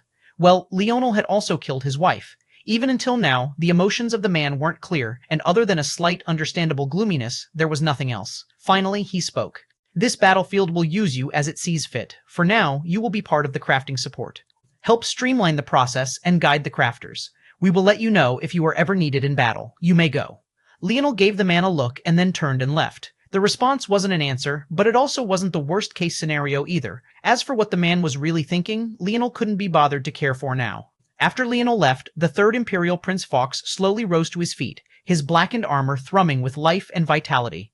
General Green, you will see to the fact that he follows his orders. Everyone else, we have important matters to discuss. We will deal a decisive blow to the 4 great families this month. Leonel walked out of the tent, his expression pensive but his thoughts unknown. At that moment, a familiar man walked up behind him. I will escort you to the temporary factory. This man should be the General Green the third Imperial Prince mentioned. It probably also wasn't a coincidence that he shared a last name with a certain Grand Prime Minister Green. That man was part of the initiative that created the automated crafting factories to begin with, and this General Green should be one of his descendants. Leonel shook his head. It seemed that his grandfather was using him again. Chapter 370. Who is guiding? Chapter 370. Who is guiding? It didn't take Leonel more than half a day to change the situation of the factory. As for teaching the crafters, guiding them, he had no patience for such a thing. He vanished from General Green's surveillance, and the man didn't even notice until an entire half an hour later. By the time he was put on high alert, Leonel was nowhere to be found. Leonel rushed across the endless Black Sea, his gaze flashing. He had already forgotten about the matters earlier in the day. He was entirely focused on scouting out the region. How is it, Anastasia? It's taking more time than usual. Leonel nodded. This only made sense. Not only was this the God Realm, but it was also a region thick with anarchic force. That didn't even mention what sort of protections his enemies might have against this sort of thing. He had asked Anastasia to map out the entire region for him to see what would happen. He didn't care about Anastasia's actions being hidden at all. They were in the middle of war, first off. And second, even if they weren't, Leonel didn't fear anyone right now. If he ran into someone he couldn't defeat, he would just throw out his handy-dandy trump card. He'd beat the living shit out of his enemies and get a free comedy show at the same time. What was there to hesitate about? However, Nilrim alone obviously couldn't win this battle. In fact, after the first time, Nilrim had already warned him that he would likely bring him more trouble than help. Nilrim had been around the God Realm, breaking all sorts of rules, for centuries already. His number of enemies wasn't just great, but they were all extremely powerful. Anyone who still dared to call him an enemy these days either had a great background or was their own great background. Of course, Leonel didn't give a damn about all of this. He might not be as powerful as Nilrim, so they likely wouldn't take him as seriously, and many of them probably thought he was a useless cripple now, but he definitely had more enemies than Nilrim, not less. That said, he would still have to be semi-cautious nonetheless. He couldn't paint Nilrim into a corner because part of the reason he was able to survive so long wasn't just his power, but also the fact he was hard to find. Using Nilrim would have to wait for situations where the enemy was certain to die and was likewise unable to send back any information. It's called observing my surroundings. It says more about you than it does me that you thought I was trying to be poetic. Class A, gaslighting. 10 out of 10. Fuck you, Raj. Leonel grinned, a spear appearing in his hands. We're not letting a single one of those fuckers off. Leonel spoke, his voice booming. He locked eyes with the blue-haired Aderna in the distance, and an almost draconic light flickered in his eyes. Not a single one. Kill. A small group suddenly appeared on the battlefield unexpectedly, but the moment they collided, the world overturned. A god, run. The situation has changed. Leonel's spear flickered and danced, ripping through the defensive lineage factor of the Aderna as though it wasn't there at all. A single spear, a single death. He didn't even use any energy outside of his physical stamina. The world's spear force gathered all on its own, resonating with the hum of his blade. Everywhere he passed, death came in droves. But it wasn't enough. Faster, faster. All of you deserve death. A violent glow lit in his gaze. Chapter 3071. All, 1, 3071. All, 1. Leonel's spear became akin to a reaper's scythe. The anarchic force beneath him churned, and that was when a shocking sight began to take place. A cancerous golden energy spread out from Leonel, pouring into the thick black waters and turning it golden as well. The dark gold liquid rose up, rotating around Leonel's body as it was pulled into his spear dance. Suddenly, his attacking strength reached a new level entirely. TSS, TSS, TSS, TSS. Spiraling tendrils of sharp dark gold liquid danced around Leonel's blade, and suddenly his range of attack skyrocketed. Another god, another god. Leonel filtered out their words, the malevolence in his gaze reaching a new level. Every bit of rage he had pent up in his heart poured out at once. He flickered and vanished, appearing before an Aderna commander. His spear swept out once, and the waters beneath the latter's feet reacted, tearing him to shreds. Leonel vanished once again, taking a step, and becoming nothing more than a beam of golden light. Rip, shred, tear, his spear seemed to be bows everywhere and nowhere at the same time. Existences that had long entered the ninth dimension couldn't withstand even a single strike, making their supposed god constitutions look like nothing more than a joke. He spun in the air, a rippling, absolute domain jetting out from the tip of his spear to his body. The fragmented laws of the in-between world responded in kind, being forcefully pressed together to form chaotic pools of spear force. They didn't even notice that it was Leonel's dream force suffocating them. A true demon had awoken, and it was triggered ironically because his demon bloodline was taken away. At that moment, Leonel didn't look like a normal human boy to them. He looked like a giant who held the skies up with his demonic horns and solidified the murky ground with his furious stomps. A misty blood hung around Leonel, and under everyone's eyes, more shocking things continued to occur. The blood force and life force were shredded apart into their component laws, and then these laws reformed, creating the spear force that Leonel needed. He grinded his enemies down, ripping them apart into the fundamental laws of nature, and then reconstructing them into the energy he needed to kill more of their companions. At some point, Leonel's brothers and the Ascension Empire had stopped fighting entirely. Some of them felt real fear, not even knowing who Leonel was. But this sort of cruelty, did even they hate the four great families so much? It wasn't just this. The main problem was, how was he doing this? This level of application of creation and destruction was simply something they had never seen before. It didn't seem to matter what kind of force it was, Leonel was able to turn it into what he needed. His stamina seemed endless and his power was heart-shuddering. No, it wasn't even that his power was so great. In fact, he didn't even seem like he was nearly the strongest person on the battlefield. It was instead that he was far too sharp, far too skilled, far too capable. Even after the battle was won, he simply wasn't satisfied. He killed, and he killed, and he killed, and maybe the most heart-shuddering part was that his expression hardly changed. His eyes radiated a cool, violent color that seemed to be looking down on the battlefield from an indifferent third-party perspective, as though he wasn't the one doing the killing at all. These indifferent eyes could see everything and yet felt nothing at all. Leonel stood over the last member of the army at some unknown point, staring down at the kneeling, listless man with a gaze that penetrated into his very soul. The man seemed to finally realize that Leonel was standing above him, and he looked up with a pleading expression, but he was met with a swift blade. Chapter 372, All 2, 372. All 2, Leonel walked back to the Ascension Empire army. Waving a hand, the spear he had formed vanished along with the blood that had been on it. Slowly, the dark gold glow of the anarchic force beneath him also faded until the water was just as dark as it was before. Welcome back, murder hobo. James eventually broke the silence. How's it feel to be a mass murderer? They used to make documentaries about your kind. I didn't expect one to be in our midst. Feels about as good as fucking a cloud race whore in a back alley, so you tell me. You still itching down there? James froze. A burst of laughter came from the others. The change caused a bubble the others didn't know they were sitting on to burst. Of course, this didn't refer to Leonel's brothers. They were mostly indifferent to it all from the very beginning, as they were the most familiar with Leonel. They were already too familiar with the kind of person Leonel was, so this was only a natural outcome to them. Even when Leonel seemed just fine, more often than not, there was a storm getting ready to explode. Leonel rubbed little Nana's head, a bright smile on his face. It looks like you managed to succeed. I did, thanks to you, Nana replied with an equally bright smile. Her eyes even seemed to be a bit misty, as though she might cry at any time. She had wanted to succeed so badly, just to prove to the Aderna that bloodline wasn't everything, but in the end, she had to rely on Leonel to succeed. Even though logically how things ended weren't her fault, she felt that she was completely useless. Who told you to use a sword? Leonel asked. Nana blinked in surprise, then looking down at her waist. She had been trying to get used to this thing for a while, but it was difficult. She had never used a weapon like it before, but she thought that a short sword was probably the best thing to pair with her shield. What do you mean? Nana blinked in confusion. No one. No one? Leonel raised an eyebrow. He didn't quite believe that. No one even suggested it. Leonel caught it out of the air and handed it to Nana. But before he explained anything, he waved a hand and Ina's battle axe appeared before him. He scanned it, but in the end, his expression slowly relaxed. It was either Ina had already gotten rid of the suggestion herself, or there had never been on her heirloom to begin with. It should all be fine now. Leonel looked at Nana with a smile. Your skill doesn't lie in close combat. Don't waste your time maximizing what isn't good for you. Nana blinked. Someone? She wasn't stupid. She could guess some things after Leonel took such violent action. Yes, but it should all be handled now. At that moment, Ina appeared. After her battle axe disappeared, she knew that it was Leonel, but she couldn't help her curiosity. However, the moment she appeared, the atmosphere completely changed. Leonel had been just fine until now, but his rage boiled over in an instant. All the color drained from Nana's face, and she fell back, almost collapsing to the ground. Veins of crimson spread across Leonel's face and body, his jaw clenching so tight that his teeth actually cracked and fractured in several locations. However, he didn't seem to feel the pain at all. His gaze was locked onto Ina's belly, and his rage had consumed even his breath, constricting his lungs and his heart alike. He couldn't even take a breath without feeling like he was inhaling scorching magma. I'll kill them all. Leonel's thoughts were barely coherent as he reached a hand forward, too fast for anyone to react. He pressed his fingers against Ina's belly and pulled, his fingers flickering with dense violet flames. His thoughts went completely black, and at that moment, the waves of the in-between world began to roll and surge, forming tsunamis that towered into the skies.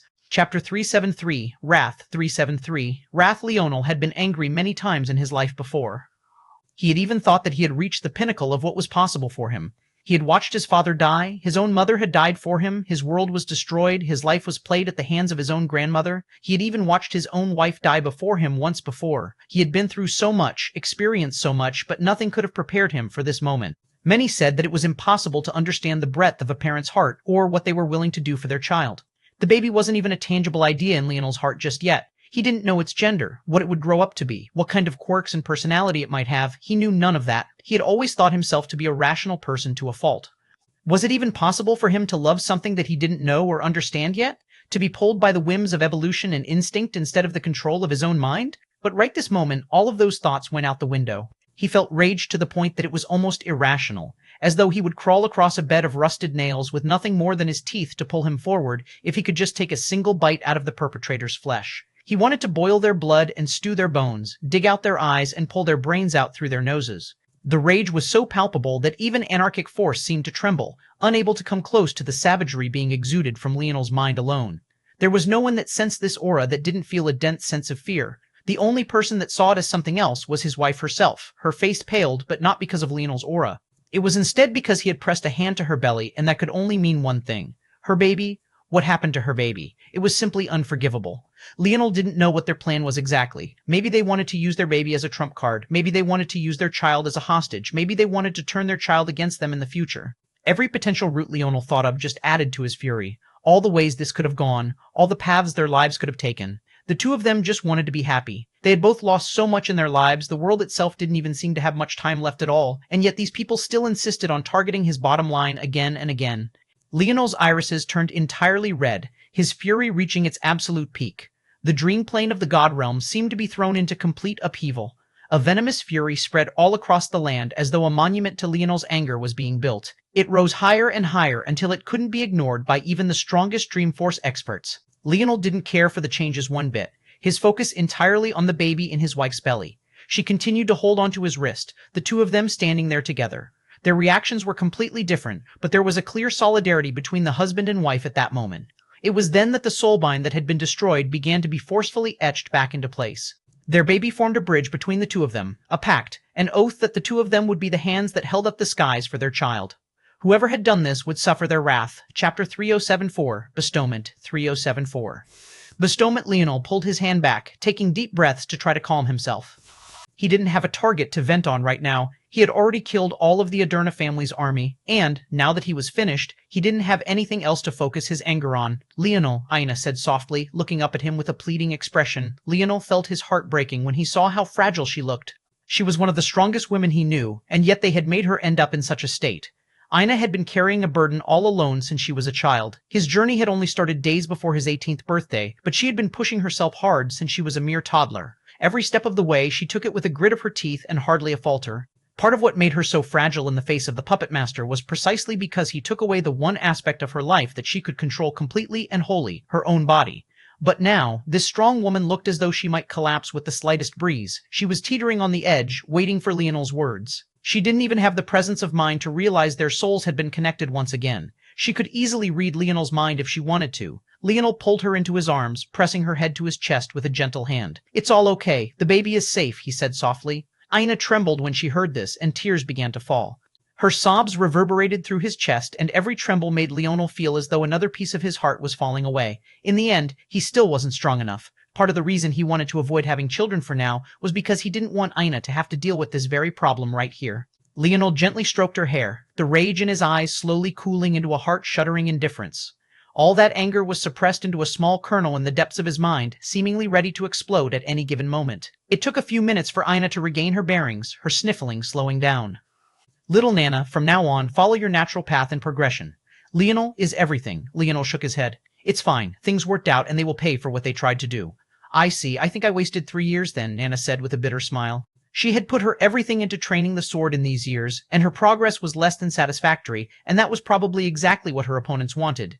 They didn't want her to have the chance to bring out the full potential of the shield. She had thought that maybe it was because she was too useless before, but now, even though she knew it was because of external interference, she still couldn't feel at ease. Was it already too late to fix things? Leonel walked toward her and then pressed a finger to her forehead. Dream Path. It was a skill that Leonel hadn't used in a very long time. Back in the dimensional verse, it was this skill of his ability index that he used to help his brothers progress more quickly by illuminating the path ahead of them.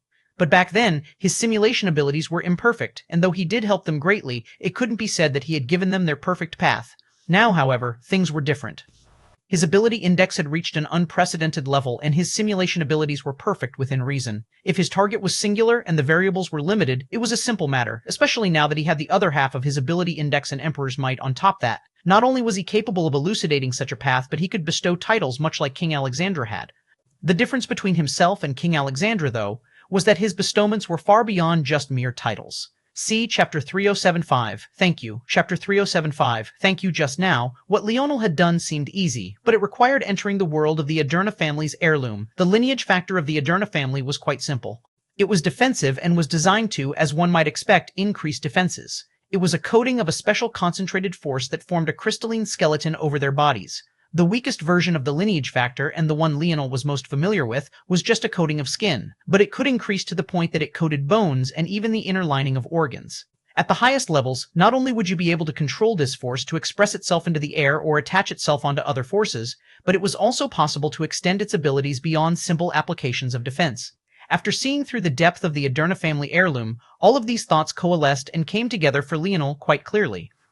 He was able to see Nana's truest potential even more clearly than he could see his own thanks to this, and as a result, it only took a single point. "Are you ready for your title, Nana?" Leonel asked softly. Nana nodded seriously. Leonel smiled. It was a bit of a sad smile since the previous occurrences hadn't been completely cleared from his mind, but it was still a sincere smile nonetheless, like an older brother hoping his little sister would soar. "We are all people of Earth, but..." Nana hesitated. She was only somewhat a citizen of Earth. Though she was born there, she was technically a traitor. Leonel's smile didn't fade, shaking his head. "We are all people of Earth." Nana's large blue eyes brimmed with tears, but she just barely managed to stop them from falling. Nana's hair began to whip about wildly, an enormous manifestation rising up behind her. It reflected herself in all its perfection. But then it began to change. In one hand, she raised up a shield, gorgeous and resplendent in its crystalline light. In the other, she raised up not a weapon, but an owl. This owl exuded a pressure of wisdom, carrying the hidden intent of Nana's ability index. It commanded the world not with its strength, but with its wisdom. Everywhere its gaze passed by, the world seemed to freeze. Beautiful in its simplicity, harrowing in its presence. The dichotomy played off of one another until it solidified into a single aura, one of a goddess that looked down upon the world from above. It took a long while before Nana's aura settled down. She had just formed a dharma, and she felt like she was just one step away from completing her own idol. Her power had risen to an entirely new level, one that she found hard to put into words. Leonel nodded with satisfaction. Guiding someone in force manipulation, especially when the last few stages required personal thought and breakthroughs, was incredibly difficult. If he wasn't careful, he could cut off Nana's path to improvement entirely. But now, his dream force control was on a completely different level. He was able to use a combination of suggestion and tangible change to the world and mind state to make a person believe that they had comprehended it all on their own, when technically they had. The end result was just a single step shy of what his grandfather had accomplished, but arguably far more impressive. His grandfather used Emperor's might to create his own idol at just 7 years old, but Leonel used his own to help someone else reach the state of Dharma. Both of these things were extremely difficult to do, but the latter was certainly on the higher end of difficulty, if one ignored age, that is. That said, in Leonel's defense, unlike his grandfather, he hadn't been born in a perfect environment. Nonetheless, it seemed that only time would tell whose abilities were superior. Nana snapped out of her daze, and a light of excitement lit her large blue eyes. Leonel had basically just helped her recover her wasted 3 years, and then some. Even if she had followed her true path from the start, she wouldn't have made it so far so quickly. Thank you, Leonel. Chapter 376. So what? Chapter 3076. So what? Finished? Leonel spoke to Anastasia. It had been over a week since Leonel's last battle, and he had been forced to sit with his rage for a long while. But he knew that he didn't have much of a choice. Being too eager right now would have the opposite effect.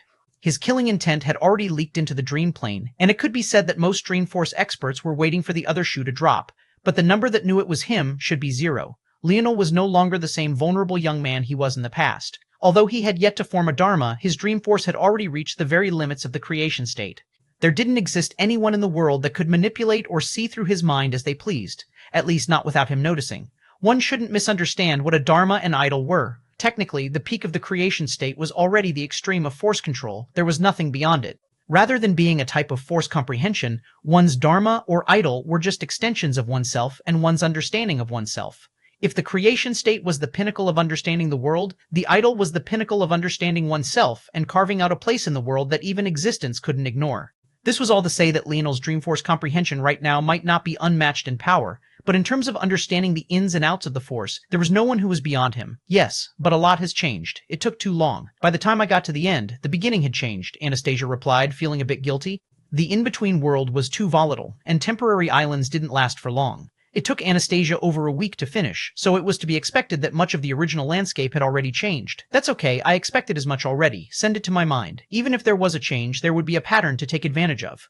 If one's temporary island was destroyed, the likelihood they would create another in the vicinity was high. In addition, construction on an island definitely started long before one collapsed, so there would even be clues to where the next one might be even if they weren't so lazy. Are you sure? Anastasia was taken aback. Usually, she had to filter out what she was seeing so that she wouldn't overwhelm Leonel's mind, but now it seemed he was asking for all of it. We're going on a mission, boys, Leonel said. Doesn't sound like a normal mission. Leonel grinned. It isn't. With a wave of his hand, he was once again wearing their uniforms, a sniper rifle appearing on his back and thick black military gear bathing him from head to toe. Ha ha, Raj laughed to the skies. Put me in, coach. Those bastards dared to touch my little nephew, Arnold surprisingly spoke, catching everyone off guard. Then everyone burst into laughter at once. Arnold, damn it, you don't even know what the gender is yet. Mylan gave Arnold, who was already embarrassed about his little slip-up, a heavy slap on the back. The big guy could only rub his nose. Look at him, to think the Russian mob boss would be looking forward to being an uncle. This is adorable, James spoke between bellies of laughter. Leonel smiled, hints of warmth and coldness flashing through his eyes. It was the same for all of his brothers. They seemed to be laughing now, but they were truly infuriated. The enemies they were facing had no morals, no bottom line, no sense of humanity. In that case, why should they care at all? Leonel was a man who would rather save a child than give himself great power. He always had lines he would never cross. But since they had taken things so far, so what if they all became demons? Chapter 3777, Hazy Memories. Chapter 3777, Hazy Memories. What? The news of the complete wipeout of an Aderna troop took their upper echelon off guard. It wasn't a particularly powerful troop, but the problem were the plans that were based around them. Obviously, ever since the loss of their heirloom, one of their main targets was Nana. The problem was that the opponent wasn't stupid. How could they not know this as well? At the start, Nana was nowhere near the battlefield, having become a highly protected asset by the Ascension Empire. Even getting to her was a nightmare, let alone finding a method to take their heirloom back. But that was when they were approached by a party and something was suggested. At first, they were infuriated. That was because this party all but admitted to tampering with their heirloom in advance. That was right, the suggestion left on the heirlooms wasn't the fault of the four great families at all, but rather an existence working in the background. As for exactly who that existence was, even the four great families weren't 100% certain yet, and the reason for that uncertainty was because there were too many people who wanted the fox dead and gone. Until now, they had received help, whether directly or indirectly, from the Sylvans, the Void race, and even the Beastman race. Those were just the large figures as well. There was still subtle hints of help coming from the newly risen god races such as the Owlins, or rather the Minerva as they now called themselves, and even the barbarian race. This shadowy figure seemed to be lurking and unwilling to reveal their identity, so this seemed to likewise point to the fact that they weren't among these few. But that would be thinking that was too rigid. Maybe it was precisely because their race was already overtly helping the four great families that they thought being covert now would help cover up their identity all the more. After all, who would suspect that this hidden figure was actually part of those other races already? Why expose themselves then but hide themselves now? Did they fear the four great families? That was possible. Tampering with the heirlooms was obviously crossing a bottom line. But there was something off about it. Why did they need to reveal the fact it had been tampered with in the first place? Wouldn't that just give the four great families the runway they needed to ensure that they had a countermeasure in the future? It was all too confusing, and it made them feel as though there was a larger web at play here. But larger web or not, it was all irrelevant, not when their plans had suddenly taken a hit. Thanks to the suggestion, they had been able to slowly coax Nana into both following the wrong path and into the battlefield. The unfortunate part was that she was still in a fair protected region, and there were too many layers of formations and armies between herself. So it was hard to send their very best at her. They chose to take the slower route instead, carefully chiseling away at her psyche. They had been gearing up until the time was ripe to both strike and force Nana into making a tactical error. It would be a year at most before they had her in their clutches. For an army to suddenly be wiped out in combat with her suggested that something had gone wrong. There shouldn't be anyone powerful enough in that region to do such a thing, and they should know because they kept close tabs on one another. As restricted as the Aderna were in moving their armies, the Fox army was likewise just as restricted. They were essentially in a game of tug-of-war. Now receiving this news, the head of the Aderna family, Nissa, couldn't help but have a gloomy expression on her face. "I have a speculation, Head. I don't know if you'd care to hear it?" A man deep into his Middle Ages spoke, his blue hair looking far lighter than the others, a sign of aging in their four great families, though it could also be a sign of strength. "Speak, Animos." "Our spies have reported that Leonel Morales has woken up and caused a great deal of commotion in the Ascension Empire. Soon after, he killed 3 of his cousins and his aunt. Following this, he was punished with 100 years of military service and was shipped to this battlefield." Nysa frowned. She had heard that Leonel Morales had woken up. Most believed that his talent was dead in the water after what the demoness did to him. Many of their memories of exactly what occurred back then were hazy because it had been a battle of 2 Supreme Dreamforce users. Even they couldn't escape their fuzzy thoughts. But the broad strokes were sharp enough to conclude a few things. First, Leonel was crippled. 2. The demoness had managed to survive as the only lasting member of the Primordial Terrors faction. 3. The Celestial Terras had been suppressed within the confines of the 4 God-Beast territories, as it seemed that the other 3 God-Beast factions were not happy with them for one reason or another. As for the other details, such as the familial tie between Leonel and the demoness, or Leonel revealing that the demoness had been responsible for everything from start to finish, well, they had no idea. The only person who remembered such things was Leonel himself. As for his grandfather, he hadn't even been present for that matter, so he had no ability to force himself to remember. Though there were certainly other Dreamforce experts in existence strong enough to forcefully remember something the demoness wanted them to forget, none of them had been physically present at the scene, and as such, it was impossible for them to recall something they didn't witness in the first place. "What does this have to do with anything?" Nysa asked. Chapter 378 Cripple. Chapter 378 Cripple Animos had already expected this kind of response. There was a lot of anger toward Leonel, but they were also well aware of his strength. Back then, he had taken advantage of several factors in order to strengthen himself, many of the details of which were incredibly hazy. However, it was enough for them to know that his power back then wasn't natural at all. And that was when he had access to his full array of talents. What about now that he was a cripple? One might wonder why the demoness would even want people to know this. If others knew she had taken Leonel's talent, then it might be possible for clever individuals with powerful Dreamforce to be able to reverse engineer what had happened back then. There was also the Pluto, who were still shocking powerhouses. Even El Ryan had been able to reverse time in the dream plane to experience what had happened in his absence, so what could the strongest members of the Pluto race do? There were several factors to this. First, the demoness was far more powerful than anyone knew. Simply put, she saw the entirety of existence as her chessboard, and her pieces didn't avoid the Pluto race. She actively used them when it suited her needs. She feared no one. And second, this wasn't her intention in the first place. The reason Leonel could be known as a cripple now was because he had survived when he shouldn't have. Not only that, but his survival was tied to the death of one of the 3 strongest existences of the Ascension Empire. This was all to say that it was impossible to make hazy the memory of Leonel becoming a cripple because him being alive was evidence enough, and the people of the Ascension Empire could never forget their first Imperial Princess. The moment they wondered why it was their shining beacon had died, they would remember that it was in order to save her son, and they would, by extension, understand that Leonel was a cripple as a result. The reason this was so important was because this was also the linchpin that Leonel was using to recall everything as well. No matter how powerful the demoness's dream force, it was impossible for her to make Leonel forget his own mother, and so long as he remembered that smiling face, there would come a day he got his revenge. By extension of all of these matters, the world knew as well. Ironically, this was also even more important for Leonel's survival. It was because this idea of him being a cripple pervaded that the god races had never truly gone all out to crush him. With this background, it was clear why Naya and many of the other elders that were present couldn't help but look toward Animos with a weird glint in their eyes. Animos looked around and sighed. None of the four great families specialized in Dream Force. All of their skills were combat-oriented.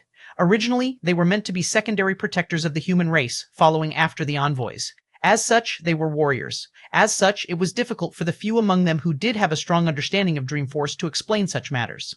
Animos was even partly convinced that from the very beginning, the four great families were too susceptible to manipulation precisely because of this great weakness. I want to say that I do not think that it is a coincidence that this matter occurred mere hours after Leonel was scheduled to arrive on the battlefield. Even if you take this boy as a cripple, his intelligence cannot be underestimated. All things considered, he stood on a battlefield of gods at the mere sixth dimension. Even if he's become weaker now, as far as I know, his crippling extends to his mind.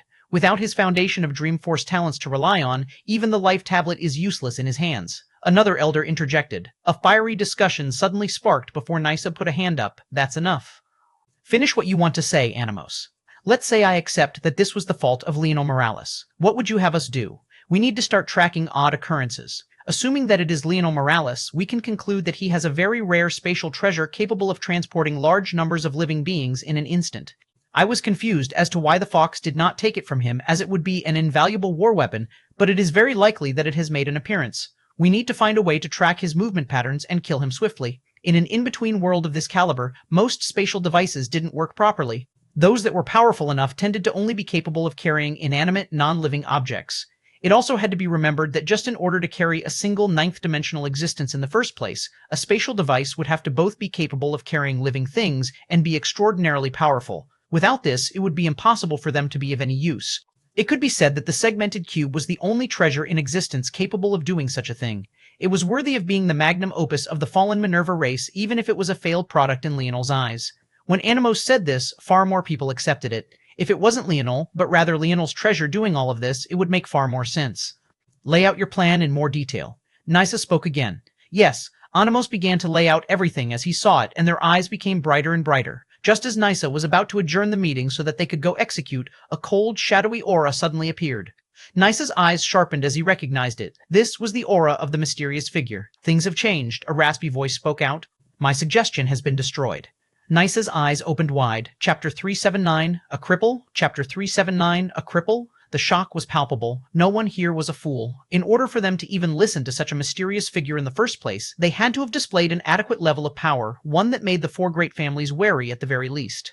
They dared to make an enemy of Gervais, and that was enough to speak about their level of overall power. For them to choose to team up with someone who had tampered with their heirlooms instead of going all out to eradicate them, one could imagine the level of strength this shadowy figure had to have displayed.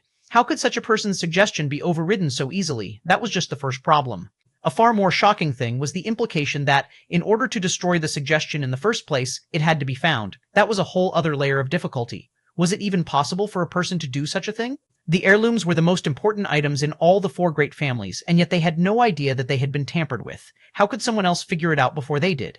The only explanation seemed to be that there was some internal struggle going on within the power this shadowy figure was from, but why would they go so far as to destroy something like this? This didn't seem to help them either.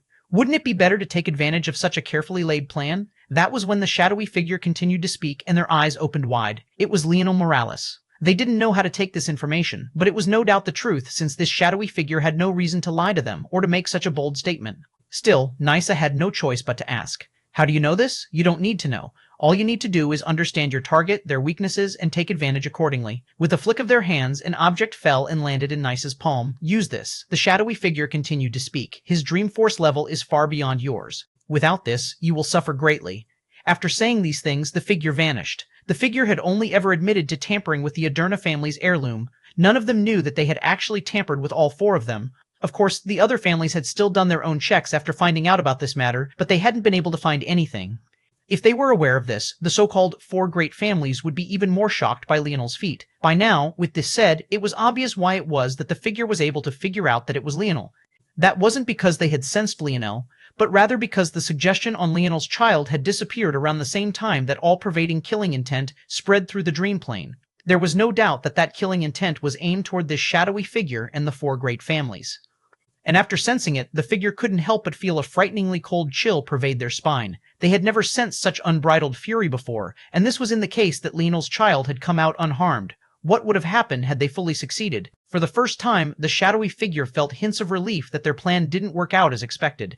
Otherwise, it was hard to tell just what might have happened to the landscape of the God Realm. What others didn't know was that Leonel had only lost to the demoness for a single reason. She started planning long before he did, and he had lived decades of his life without even knowing of her existence. But now, after his first true death, he had already been expended as a piece on her chessboard. There was no one in existence left that was capable of reining him in. It should be enough, the shadowy figure thought, looking back toward the four great families, thinking of the item they had left behind. Dreamforce experts were on the scale of the God Realm were truly fearsome. In fact, it was a very good thing that there were no official god races that specialized in Dreamforce any longer. Otherwise, it would likely be extremely difficult for any other powers to rise in their presence, at least not without being manipulated in ways they couldn't fathom. The Fox family was still much too small, while the Dream Assuras, whether by design or not, was still very much a demigod race, unless the other demigods who almost all took the opportunity to take that final step. Still, while there were no races on a large enough scale that specialized in this force, there were still extraordinary experts. Much like how the dangers of spatial force were contended against with various formations and counters, powerful families and powers all had the capability of combating the worst Dream Force had to offer. Some methods were more potent than others, and likewise, some cost a pretty penny just to put into action. Given that this environment was an in-between world, the difficulty of countering Dreamforce was exceptionally high because the cost of using Dreamforce in the first place was extremely high. It could be said that Leonel had only been able to succeed so easily in countering the suggestion precisely because they were in the in-between world. However, this was still what shocked the shadowy figure the most and caused them to make such a sacrifice. So long as Leonel dared to rely on his Dreamforce to start forcing large-scale changes, he would be ensnared and pinned down. At that point, the shadowy figure would take personal action. A cripple? Even if Leonel was that, he was too dangerous to allow to live for a moment longer. Chapter 3 AE, Chaos. Chapter 3 AE, Chaos. Leonel stood in silence, overlooking an island. Moments ago, this island couldn't be said to be vibrant, but it had been bustling with life. Now, however, it was burning in an inferno of flames, slowly sinking into the thick black waters below. There was a light of indifference in his eyes, one that looked down on the world as though no amount of death or destruction could faze him. And yet, that was in direct contrast to the beautiful fluttering violet lights around him. In his 100 years of seclusion, Leonel had only really been able to focus on himself. The pain of constantly tempering his body with weapon forces was obvious enough, but what it taught him a lot about was the state of his body. What was interesting about this approach was that it came with an ingenuity and understanding of his current condition that only those with clairvoyance could match. But it also made Leonel realize that his control ability index was exactly that, but a step beyond. Clairvoyance was to understand what your body needed and when. But his control ability index, when taken to its logical extreme, was about shifting the state of the body to suit the needs of himself at any given time. Aina was following along the path most suitable for herself, but Leonel was able to take the reins and shift courses when it was necessary. The difference between Leonel and Aina was that even before her death, her ability index was incredibly potent. After her death, her ability index became mind-numbingly strong. In just the 3 years Leonel had spent out, she had already progressed to her 7th rebirth, having stepped into the 9th dimension while he was unconscious. Her current strength, if not for the baby, was certainly enough to strike fear, and there was no doubt that her name had come with quite a bit of terror whenever it was spoken these days. Leonel, however, well, his ability index, he was now realizing, was never actually his strong suit. It had only become extremely powerful over the course of his journey thanks to the techniques he created for it, and most importantly, his natural Dreamforce talent. It had to be remembered that all ability indexes came in 5 stages, with the 5th being exclusive to savants. Some people automatically awakened theirs to the 4th stage. If you were a savant, you would automatically awaken it to the 5th. But now that Leonel thought back, his ability index awoke at the 1st stage. He had taken the C grade that the Ascension Empire's watch had given him to be a joke or a mistake, especially since not long afterward, his ability index began to display more and more powerful skills. But now that he had recontextualized everything, and especially knowing everything his grandfather would have known about the extended dimensional verse and beyond, how could Gervais have made such a mistake? It could be said that if Leonel was born with his ability index alone, without any of his other supporting Dreamforce talents, his Dreamforce affinity would be classified as middling or even worse than that. However, because he had the Northern Star lineage factor, because he had Dream Ashura blood, because he was a Y Star order, because he had King's Might, because he had both Dream Ashura lineage factors, his Dreamforce talent overruled what existence gifted him in an ability index, allowing it to soar, quickly moving from the first stage to the second and eventually the very pinnacle of the fourth. It was quite funny when he thought about it. It had actually taken him so long to figure that out, mostly because of his own personal arrogance. But the question was, why was all that important now? What did it even have to do with the current situation? The reality was that Leonel could be said to be the first person in history to become a savant by forceful means. His Dreamforce talent was so high and he pushed against the fourth stage's ceiling so hard that he eventually broke right through. When he did so, he gained a vision that allowed him to see the other side of the coin, the opposing party to his control ability index, King Alexandra's. However, this still didn't explain why this was important now. Leonel looked at the violet lights fluttering around him. For the first time, he really looked at them. All his life there had been two forces pushing and pulling at him. One of them was a dense crimson energy that seemed to want to destroy all things. The other was a beautiful violet energy that wanted to nurture and heal. Leonel never really understood what they were. He thought the crimson energy only came from his near-failed attempt to awaken his metal synergy lineage factor, while the violet came from a mutation in his King's Might. What was funny was that he was right. That was exactly where these energies came from. Happenstance and the gambling of nature. And because of that gamble, he was able to see things, feel things, understand things that most could never dream of. From the very beginning, the strength he needed to jump off the demoness's chessboard was right in front of him. Two complete variables that she had never considered before. Leonel still remembered the small light of surprise in the demoness's eyes when she fought him in Flora's body. Back then, he had been too enraged to even care and thought it was related to the fact he had touched upon true destruction back then. But after those 100 grueling years, Leonel realized that this wasn't the case. He was a unique combination of destruction and creation forced into a single body. He had always been. And because of that, he could touch onto a concept that hadn't been seen since the beginning of time. Chaos. The improbability of life, the chance for predictions to veer so wildly off course that even the sharpest minds couldn't keep up, a complete wild card. Being this wild card was what allowed him to break the rule of the fourth stage, and he was only getting started with breaking rules. The first was his weapon force constitution. The second was his weapon force innate node, the very first of its kind.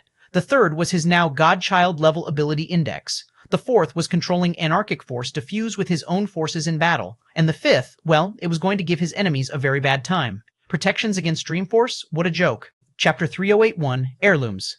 Chapter 3081, Heirlooms. The number of military encampments that Leonel and his brothers destroyed was only growing.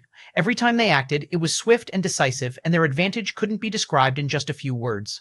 Of course, that had to be the case. A squad of barely more than 10 was continuously taking down armies numbered in the thousands at worst, so there had to be a secret to it. Obviously, that secret was twofold. First, Leonel had a god beast of destruction by his side. This world was practically Blackstar's oyster. And second, he knew how to pick his targets. Why would he go to a place he wasn't sure he could wipe out just yet? He didn't care how weak they were, whether they were a distraction or a vanguard. He didn't even care if they were forcefully enlisted from the ranks of the four great families. He killed them all. By the time they got support, Leonel and his brothers were already long gone, and no information seemed capable of reaching the ears of his enemies. Until now, they were still under the impression that Leonel was leading large armies for the Fox, swiftly killing them all with overwhelming numbers. Never could they have realized that all Leonel was doing was with nothing more than a few brothers of his own. A week later, they returned to Nana's army. Do the scan again, Leonel said while speaking with Anastasia. They had no choice but to return because the last few islands they visited were too off the mark, so obviously Anastasia's previous scan had become outdated, but that was fine. This was also well within Leonel's expectations. How is it? Leonel moved to Nana's side after ensuring that Anastasia had everything under control. In this last week, she had had the time to get used to the dream path and make some progress. Leonel was already eyeing an incomplete world for her to absorb, but getting to it was going to take an extra bit of effort. For now, it would at least be another week or two. Great, Nana said with a hint of cheer in her voice.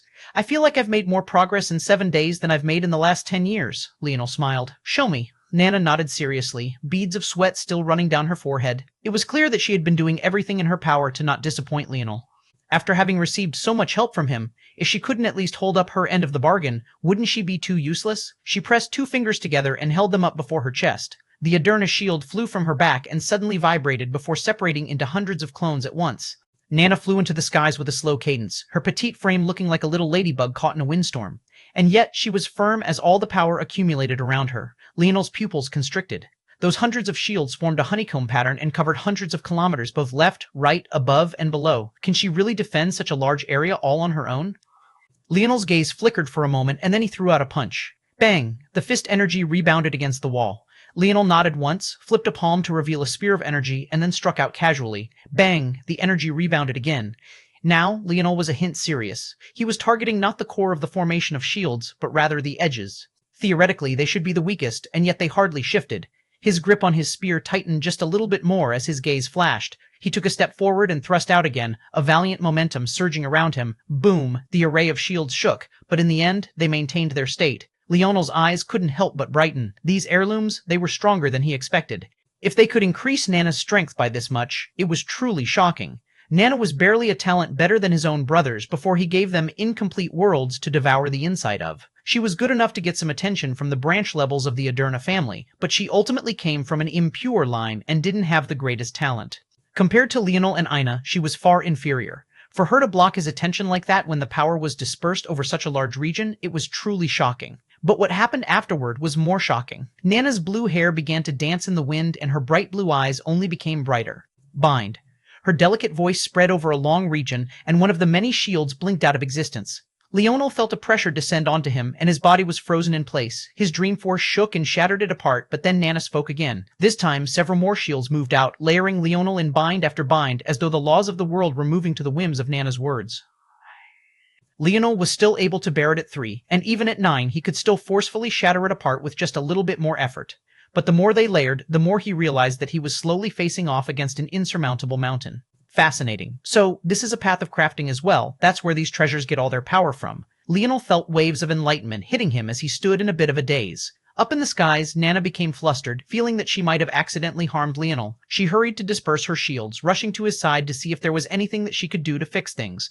But when she got close, she somehow felt that Leonel was a world away, as though he was untouchable to her even though he stood right there. Suddenly, Leonel's eyes brightened. Chapter 3082, Law Spirit. Chapter 3082, Law Spirit. Leonel understood something after seeing the true Aderna shield in action. Before, Nana had been just using it like a normal shield, albeit an extremely powerful one. She attached it to her arm and used it to directly block blows from enemies. Honestly speaking, even while being used like this, the heirloom was extremely powerful. It could absorb blows far beyond Nana's strength, allowing her the sturdiness to not even need to take a step back. However, this wasn't where the true strength of the heirloom lay. It all clicked for Leonel when he remembered one very important thing, the spirit. It could be said that the outer appearance of the heirlooms was just a shell. It could practically be anything so long as it was sturdy enough. But what really shocked Leonel was that the spirits were almost like the embodiment of a law, more complicated than an edict, less potent and lacking in depth compared to a world spirit. The spirit of these weapons was essentially capable of exerting an influence of its own rules onto the world, and when you learned to communicate and convene with this law spirit, you could then begin exhibiting the truest strength of the treasure. The Aderna family's law spirit seemed only capable of doing one thing, defending, but this wasn't exactly the correct way to describe it. Rather, one needed to take a step back and realize that whether it was force or the body of its wielder, the law spirit always had to be attached to something. Rather than saying it practiced the law of defense, it would be more accurate to say that it practiced the law of reinforcement. It could reinforce the skin, the bone, the inner organs, even one's force, just like the Aderna family lineage factor. In fact, the two were extensions of one another. It's almost like an idol concentrated into a weapon. It's a beautiful feat of crafting. What Nana had realized was that this law spirit was likewise highly compatible with her ability index. Nana's bind ability index was a form of reinforcement as well. It convened with the laws of the world and her words in order to bind her opponents, reinforcing the world around them until they couldn't move. If anything, her bindability index was just a higher form of reinforcement, capable of more flexibility and application. That was because she couldn't just bind people to stand in a single spot. She could bind the laws themselves, limiting access to certain forces, restraining ability indexes, and even lineage factors. When the two came together, she was able to display a great deal of power, the likes of which the Aderna family heirloom had never been able to experience before. The irony was that this was all because of her ability index, something that was inherently non-hereditary. The four great families could breed themselves until the end of the world and still have no guarantee of displaying this sort of compatibility. In the distant past, Leonel had always wondered about ability indexes. They had no rhyme or reason, and even when family members shared some characteristics of them, it was purely coincidental. However, he had come to the conclusion that ability indexes were like existence pressing its weight on the scale of evolution, giving other powers chances to rise up and shifting the balance of the world. Now, that was only all the more clear. Leonel's bright gaze looked toward Nana. "I see you're focused on large-scale defense?" Nana nodded, lowering her head. "I can see your intentions, but don't focus too much on that stuff. If the power of the spirit wasn't so dispersed, your strength would be several times greater. Even if you want to help a large amount of people, you need to first be able to protect yourself. Leonel smiled, rubbing her head. It was an action he couldn't help but do. She was far older than him by now, but he really couldn't look at her as anything other than the little girl from back then. She had been carrying a burden for a long time, ever since she was a child. But now she was worried about worrying about the wrong things. The reason those people wanted her to go down the wrong path was because she was the danger. If she spent too much time trying to protect a large amount of people, it would be slightly better, but still worse off than she could be. What she needed right now was the strongest power in her hand. You've seen for yourself how compatible your ability index is with the Aderna shield. You're best suited for it. Take that to heart and display its fullest potential. After Leonel finished speaking, he flipped a palm and the Brazinger heirloom appeared in his hand. Watch, he said lightly. He stared at the axe for a long while. Slowly, his eyes began to turn a fierce shade of red-crimson veins rushing up his arms in eerie patterns that looked as though he had been poisoned. Leonel had realized that if the Aderna shield had such a law spirit, then the Brazinger axe certainly did as well. He had been wondering what it was. Destruction, maybe? But no, that wasn't it. If it was, he would have noticed this long ago. It was something else entirely, something more complex. Rather than a law of the body like one might expect, it was actually a law of the mind, to fight without limits. No, to fight without a care for tomorrow. The law spirit of the Brazinger family heirloom could only be the strongest in Ina's hands. That was because, much like blood force, it took control of your life force, expelling it out all at once rather than in increments and over time. It broke the protective limitations of your mind, giving you the greatest power, but if it was applied to a weapon force. A raging intent stormed out of the blade, and Leonel began to laugh. If I say you're a spear, then you're a spear. Chapter 383, you win. Chapter 383, you win. Boom, boom, boom. There was a certain violence to the battle axe at the moment, something that seemed to seep into the world around it and savagely break apart everything. Leonel casually swung it, and cracks of crimson appeared across space everywhere it passed. After seeing Nana in action, he realized something else. As good as Nana's heirloom was for her own ability index, the Brazinger heirloom might be even better for his own. Silence. Leonel spoke lightly, as suddenly a span of thousands of kilometers was blanketed by a stretch of jagged crimson runes. All at once, the sounds of the world fell to silence, and when Nana gasped in shock, fear struck her when she realized she couldn't hear her own words. The result was as expected. Much like the body had limits, so too did the world. A planet in an incomplete world had limited lifespans, so too did stars. In complete worlds, those lifespans were far longer, but they existed as well. World spirits and regulators existed as a form of regulation for worlds much the same as blood force did for humans. They were all filters to stop a world or a body from rushing to expend all its life force at once. In fact, it could be said that this was even more important for a world because it had even more to manage. The people born in a world had to be given an equal amount of potential, and when they died, their potential had to be taken back from the world. There needed to be a balance of force herbs born and powerful landscapes created. It could even be said that if there wasn't any regulation, there would be nowhere people could even live because the landscapes would be too powerful. Because of these protections, worlds were exceptionally resistant to change. They protected their Earth force stringently, making Earth force one of the most difficult forces to make use of, and that only made sense. After all, Earth force was what laid the foundation that allowed forces to remain bound to a world. And by extension of this, whenever Leonel cast an edict or tried to influence a world with his dream force, he was fighting against the world itself. With their regulations in place, how could a world allow him to change it so easily? And that was where the Brazinger family heirloom came into play. If he used it to influence a world, breaking its hold on the life force around, it would be far easier to manipulate it as he pleased. What Leonel had never imagined was that this was even possible to begin with. The self, the self path was self-created by his father. It was something that shouldn't exist in this world at all. However, it seemed that whoever crafted these heirlooms had reached such an extreme of the life path that they were able to cross over and touch the edges of his father's self path. The self path was the only thing that could allow this. No matter how great a life-grade weapon, it was something that was in line with the laws of the world. It couldn't create its own world or its own laws. It had to rely on what already existed. This also meant something else. Leonel didn't have to reach the level of skill of this crafter just yet in order to replicate the feat on a smaller scale. Even if the scale wouldn't be the same, the power surely wouldn't be able to be ignored. If Leonel applied this properly, his crafts would take another enormous leap forward. As for the battle axe, well, since his wife wasn't fighting any battles for now, he might as well borrow it for a bit. He wasn't worried about its shape. If there was anything the spear domain ring had taught him, it was that a spear had too many forms it could take. He had seen spears that were more like crooked branches, ones that looked more like glaives, double-headed ones that even extended from chains. They were too numerous in shape and size. What decided whether something was a spear or not wasn't the form, it was how it was wielded and the heart of its wielder. I-H-ing. A ring appeared around the base of the blade, a golden light getting out in between the double blades to form a point. Suddenly, it looked more like a halberd than a spear. Leonel casually thrust out and, bang! The net of crimson that covered thousands of miles shattered to pieces, motes of light falling high from the skies. Leonel pulled back and rested the axe on his shoulder. Well, what's mine is hers, and what's hers is mine anyway, Leonel said with a grin. That's not how it works, echoed in his head. It's what's yours is mine, and what's mine is mine, is mine. I can see you've never had a wife before, Leonel scoffed. Would you want me to have? You wouldn't dare. He could practically hear Ina's scowl in her words. I don't know, maybe she would be less selfish. I can be as selfish as I want. It's hard carrying a child. Leonel's lip twitched. They weren't even through month 1 just yet, and Ina was really milking this. Funny enough, it probably wasn't her fault. Other mothers wouldn't feel any drain for at least a few months. Well, other than some sickness from time to time. But then there was Ina, who was practically giving all of her life force to their child from the very start. Fine, you win. Leonel could already see the rest of his life flash before his eyes. He might never win another argument again. But that was fine, so long as his child was born plump and healthy, and for that, some heads would have to roll. They had already long since touched his bottom line, so he was going to eviscerate theirs. Chapter 3084, Rendezvous. Chapter 3084, Rendezvous there. Rendezvous there. Leonel and his brothers stood shrouded in darkness, having been pulled into Blackstar's shadow world together. In these last few weeks, Leonel had sent out a ton of probing strikes. But as he had said, his main goal wasn't to win this war, at least not yet. As much as he wanted to, that just wasn't possible. The opponents he was facing was too powerful, and presumably, whoever was helping them in the background was even more powerful. He had destroyed so many islands and troops by now, but not only had he only been able to target the Aderna family, but he had hardly left a dent in their forces. His 10-person squad wasn't enough. His main goal, first and foremost, was to find out who was helping them behind the scenes, and if he wanted to do that, he would have to apply a lot more pressure than this. Well, the matter of who was less important than the matter of how. The who was obvious. It would be some combination of the Sylvans, the Void Race, and maybe even the Minerva. However, the how, that was what was really spurring Leonel on. The 4 great families seemed to have an ability to react to the greatest of dangers with swift and decisive action.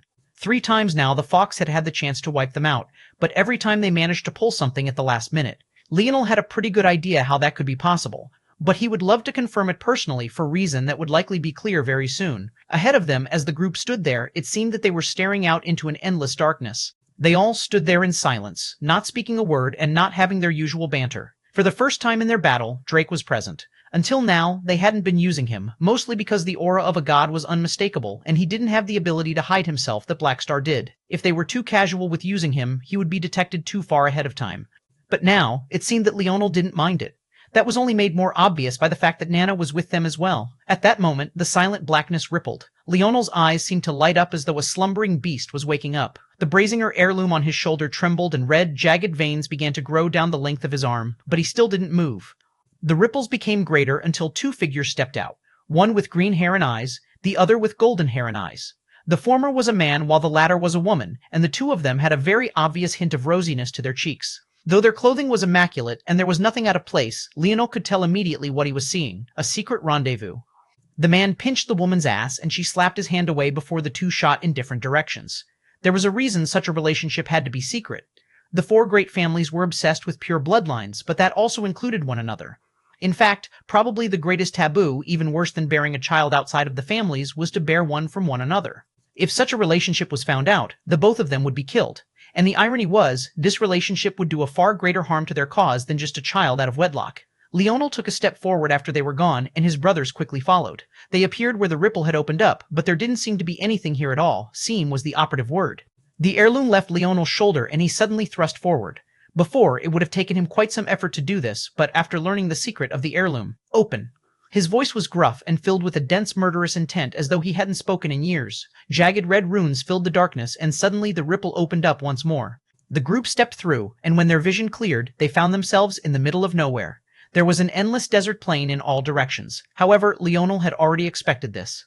If they immediately transported into enemy territory, those 2 lovers wouldn't have had such rosy faces. Otherwise, they would have long since been caught. This place was a world of the 4 great families. In order for there to be a battle in the in-between worlds, there obviously had to be a way to get there. However, the power of God realms made this more complicated than it seemed. That said, this complication made it easier to protect their worlds. The Ascension Empire hadn't been able to bring the battle to their doorstep just yet because they couldn't find a gateway inside, but Leonel had. After analyzing 3 different maps created by Anastasia, he had deduced where it had to be. Go, Anastasia. Let them know we've arrived. Anastasia's powerful senses immediately flared out and covered the entire world. Unlike the in-between world that took her a week to scan completely, she finished in a single instant this time. All at once, the information was projected into Leonel's brain and deduced everything. A savage grin spread across Leonel's face, his fury reaching higher and higher until it practically became tangible. The Sylvans. Leonel stomped a foot and shot off in a certain direction. At that moment, in a far-off distance, an ancient tree was standing tall and proud. All the nutrients in the region seemed to be sucked up by it, leaving most of the surrounding land desolate. It had been in a calm meditation, ignoring the world, when it suddenly sensed a powerful sense sweep over it. Not good. The Sylvan immediately began the process of uprooting itself, knowing it would be vulnerable in this state. But Leonel had already appeared over the horizon, a bloody pillar of light jetting out from him. Chapter 3085, about Chapter 3085. About Drake suddenly came to a stop in the air, raising up his sniper rifle high and firing 3 shots. They whizzed forward with a pace almost akin to teleportation, slicing by Leonel's figure with a close shave that practically exuded endless confidence. Before Leonel could even arrive before the large Sylvan doing its best to unroot itself, the strikes got there first. Boom, boom, boom. The 3 bullets drilled into the body of the Sylvan, exploding with the force of bombs and gouging out large pieces of its bark. A roar of rage and pain filled the skies. Many birds that had perched in the Sylvan's canopy fluttered, shooting into the skies. However, while many of them seemed to be meaningless, Leonel's gaze flashed. Suddenly, the character of his spear force changed, becoming a dense collection of silvery light. Star Force and Spatial Force came together, and high in the skies, a constellation formed, casting the world in darkness as the figure of the Morales stood tall and powerful. Shhuu, Pucci. Leonel's body suddenly changed directions, shooting up into the skies. He seemed to become a blade of silvery gold light.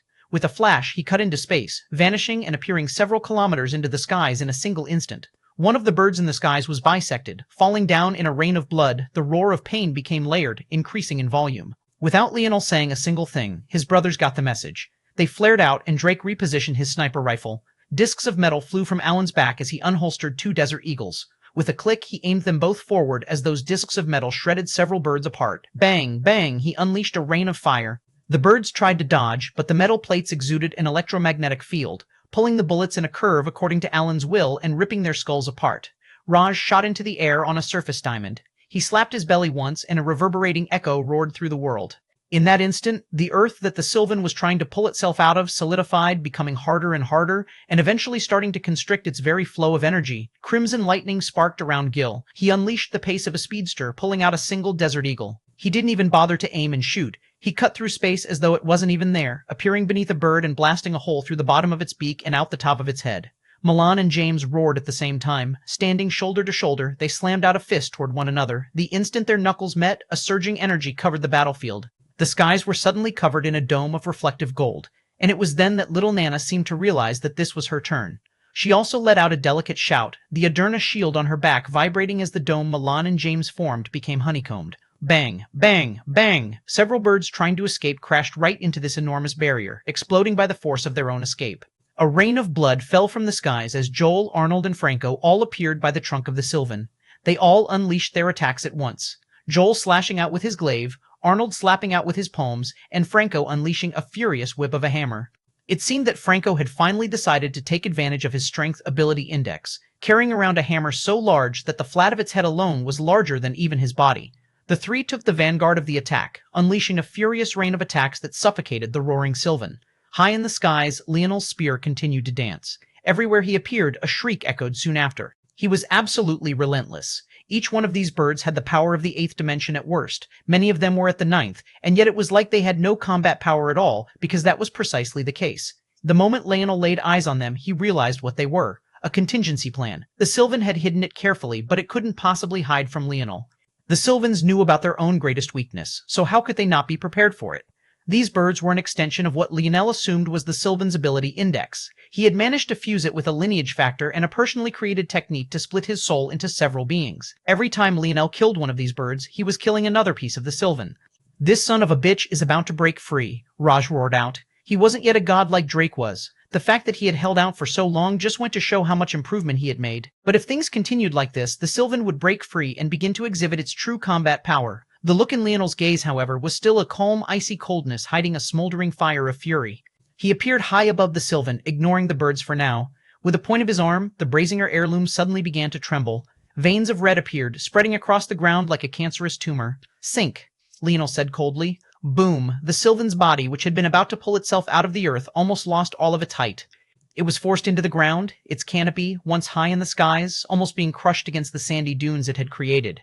Earth force swirled around Leonel and he grasped onto Raj's hardened earth. Harden, solidify, constrain, boom, boom, boom, roar. The Sylvan roared like a madman, but it was entirely unable to do even a single thing. Leonel's spear spun in his hands, his dream force flaring. Then he thrust out. Chapter 3086, too late. Chapter 3086, too late. Bang! Leonel's spear pierced through the heart of the Sylvan. Its body writhed and shook, its fury palpable. I know this isn't enough to kill you. A savage grin spread across Leonel's indifferent features. You're probably thinking about your revenge, is that it? You think you're too powerful, too untouchable. Maybe this isn't even your main body? Leonel twisted his spear, and the screams became worse. No, I think they're all your main bodies. Is that it? Leonel couldn't even see the face of the Sylvan while it was in this form. Its true body was probably somewhere deep within this monstrosity, but it had no ability to separate itself from this situation. It was already far too late for that. The reason the Sylvans were so vulnerable in this state was because it was the state they entered when they wanted to either monitor a large area to deduce something or absorb a large amount of energy. Usually, it was a combination of both that varied depending on the situation. In order to do this, they were essentially extending their life force into the world around them, then forming a bridge between themselves and the world. On the one hand, that put everything that happened in a world in their purview. They were probably even better than Anastasia in this regard because rather than scanning everything one by one, for all intents and purposes, the world was them and they were the world. This was the fearsomeness of Sylvans, and yet, on the other hand, it also left them extremely vulnerable. The only reason this Sylvan dared to do this here was because it was confident in how well hidden this world was, and it was also confident that the four great families wouldn't dare to touch him. What he couldn't have ever expected was that their Dreamforce countermeasures would be worthless against Leonel. While they thought that they had properly restrained him, he had been observing them all the while, and he found the perfect time to strike out and crush them all. You Sylvans truly overestimate yourselves. You had no reason to get involved in this conflict. You could have let someone else take the brunt of my wrath for you. Yet, you insisted on dipping your toes into these hellish waters. You tell me. Was it worth it? Violet smoke billowed from Leonel's feet and the corners of his eyes. At the same time, his destructive aura skyrocketed, the constellation high in the skies only growing in strength. Nana, come here, Leonel suddenly said, not caring or wanting to hear the words the Sylvan might have to say. Nana rushed over, beads of sweat falling down her little face. She was a bit confused about what Leonel might want, but what happened next shocked her. Veins of red began to surge across the bark of the Sylvan, and the screams that had just died down erupted once again. I originally wanted to find a way in to get you the perfect world. There would be no better world than an incomplete world from the Adernas, but this fool took all the energy first, turning this place into a barren land. So, instead, I'm going to give you its heart. Leonel Morales. The infuriated roar of the Sylvan filled the skies as it spoke for the first time. You will not have a good death. My Eswolven race will— Shut up. Leonel spoke lightly, and yet the voice of the Sylvan was completely cut off. Take this as the last bit of mercy I'm giving you, because I promise had you threatened my family in any way, what I have in store for you would only get worse. The entire Sylvan shivered in horror, feeling its life being stripped from it step by step. Usually, Emperor's Might could only be used on the dead. Yet, Leonel seemed to be breaking this rule, forcefully taking control of his body. At the same time, Leonel used the Brazinger heirloom to counter the laws he needed. Then he reverse-engineered it all, creating the natural force art he needed to allow Nana to absorb it all. Since the Brazinger heirloom was designed to break laws, why not use it as a method of more quickly comprehending the world around him? The commotion that happened here had certainly alerted others. He didn't have the time to waste slowly comprehending it all. This was made worse by the fact the Sylvan had definitely absorbed more than one world, so it was too much of a jumbled mess. But now, the last of the red veins enveloped the Sylvan and Leonel's eyes glowed with a fierce light. Assimilate. What kind of pain did one experience being assimilated while they were alive? If the Sylvan had to describe it, it was like every bit of his flesh was being compressed into his heart, almost like walls were slowly pressurizing him from all directions. If before his shrieks had been mostly to let Leonel lower his guard so that he would have a chance to escape, this time it was truly the most horrifying thing he had experienced. The worst part was that Leonel seemed to slow it down on purpose, his cold eyes piercing through his bark and staring right into the very depths of his soul, as though his shrieking pain was a tonic for his fury. And yet, Leonel didn't seem to be satisfied with this alone. The Sylvan was already experiencing hell on earth, but this wasn't enough for Leonel. The Sylvan could finally see it, the madness of a man whose bottom line had been crossed. There were two types of people in the world. One would allow themselves to be trampled over, or they might feel like no harm was done so the punishment didn't have to go so far. And then there was another, the kind of person who would raise your life to the ground for even daring to think of standing against them. Too late, the Sylvan had realized which one Leonel was. Chapter 3087, Silver Platter. Chapter 3087, Silver Platter. Soon, there was nothing but a sylvan heart remaining. However, the cold in Leonel's eyes still hadn't vanished. One after another, his brothers landed, having killed all the birds in the skies. There was a light sheen of sweat on them. This matter certainly wasn't as easy as it seemed. It was just a good thing that they were very good at working together. The moment Leonel saw through the problem, the battle was already over. Had they failed to kill the birds, the Sylvan would have been able to use a technique to displace its life force and reform its body elsewhere in an instant. However, because Leonel had, the result spoke for itself. Absorb it. Leonel handed the Sylvan heart to Nana. The moment he handed it over, Leonel had already looked into the distance, feeling that the powerful auras he had already expected to appear were on their way. Boom, boom, boom. Leonel's wrist flexed, and his grip around the Brazinger heirloom tightened. A surge of murderous intent poured across the skies, and a small troop of a few dozen appeared. With a single glance, it was clear that they were mostly of the Lavis and Crudis family. At that moment, Nana's aura was skyrocketing by leaps and bounds. Nana lacked the foundation of dimensional cleanse that the others did. As such, it could even be said that she had lucked out by having the Sylvan process all of this energy for her. If not for this, Leonel would have either had to find a way to get her to start dimensional cleanse as a secondary dimensional method, or found another roundabout method. This Sylvan, however, in death, had ironically become the exact thing she needed to make all of this several levels easier. Her aura suddenly grew to the point the four great family warriors couldn't even approach any closer, their gazes becoming incredibly solemn. The Aderna heirloom. A young man with flowing gold hair suddenly shouted out. It was only at this point that they all understood the seriousness of the situation, and that shock only became greater as they looked through the carnage and devastation. Wasn't that where the Sylvan was supposed to be? Where had it gone? They couldn't be blamed for not realizing immediately. The enormous body of the Sylvan was no longer anywhere to be seen, having all been shrunken down into the form of its Sylvan heart. They hadn't noticed because there was nothing to notice. This part of the desert had gone from the core of the entire world to a wasteland of sand, flesh, and blood.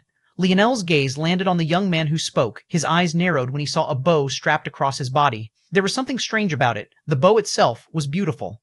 It had a golden body with what looked like a twin pair of eastern dragons etched in diamond twisting around one another in opposite directions. The two heads of the dragons formed the heads of the bow itself, their maws opening wide with a roar out what seemed to be the thinnest bowstring Leonel had ever seen. Even if you had the strength to pull such a bow, if your body's defenses were too low or you didn't wear special protective gear, you would slice through your entire hand. However, this wasn't what was so magical about the bow. Its aura, it felt identical to the spear in his hand and the shield on Nana's back. Brazinger heirloom. Another shocked voice echoed out from another young man. This one had green hair and eyes, wearing armor that seemed formed of bark. However, if one didn't look closely, it seemed to be gorgeous elven-inspired armor formed of leather and nature's vines. It too had the aura of an heirloom. Leonel couldn't help but find himself to be a bit stunned. Were these four great families truly so stupid to allow their heirlooms to fall into his hands just like this? These heirlooms, though, they're missing their spirits. Is that their contingency plan? Leonel was correct. The heirlooms of the four great families weren't just weapons, they were also opportunities. The secret depths of their lineage factors, depths that only the strongest of their ancestors had touched upon, were hidden within these weapons. As such, using the weapons to try to convene and commune with their lineage factors was a shortcut to maybe touching this hidden past, but it was difficult, and not all of them would succeed in doing so. As such, the heirloom was usually passed around and touched the hands of the most promising descendants of their families. To protect against any problems that might arise, the heirloom was separated from its spirit. This made it more difficult to sense the intricacies, but this was a necessary evil. After all, they wouldn't have the tears to shed if someone took advantage and snatched away their heirloom and its spirit alike, something that the Aderna and Brazinger were learning about in real time. So long as the spirit was still in possession of the family head, the weapon would be able to be summoned across time and space without issue, making it worthless to steal. Plus, this could act as an additional test for their future family heads. If they could reach the pinnacle of their lineage factors without the spirit, then it was only right that they would be even more powerful when they finally did gain it. These two, Monk of the Crudis family and Endrick of the Lavis family, were the current holders of the heirlooms and probably the de facto leaders of this current troop. In all likelihood, they had already reported what happened here and reinforcements were on the way. However, Leonel didn't care about any of this. He had come here only as the start of his revenge, not the end of it. He just didn't expect that his enemies would give him such a chance on a silver platter. Chapter 3088, 5 minutes. Chapter 3088, 5 minutes. Nana's aura began to slowly settle down, but the brightness in her blue eyes was on another level still. She seemed to be constantly having insights with every passing moment. Despite hardly doing anything, the barrier that she, Milan, and James had put up together was even growing stronger with every passing second. Let alone her aura, they didn't even have a chance to break through this barrier. Endrick's expression turned fierce as he pulled the bow from his back, firing an arrow that looked more like a beam of light. However, peng, it rebounded off of the barrier, barely leaving a small nick. His expression became ugly, not having expected such a thing. Although he didn't have the bow's spirit, he should be far stronger than Nana. It was nothing more than a joke to them that she had gotten her hands on an heirloom, and it was a humiliation they made sure the Aderna felt. But none of them actually believed she would ever be able to use it properly. Most of the four great families didn't even know that Nana had been manipulated, and they certainly didn't know that she had not only broken free of that suggestion, but she had grown far more powerful as a result.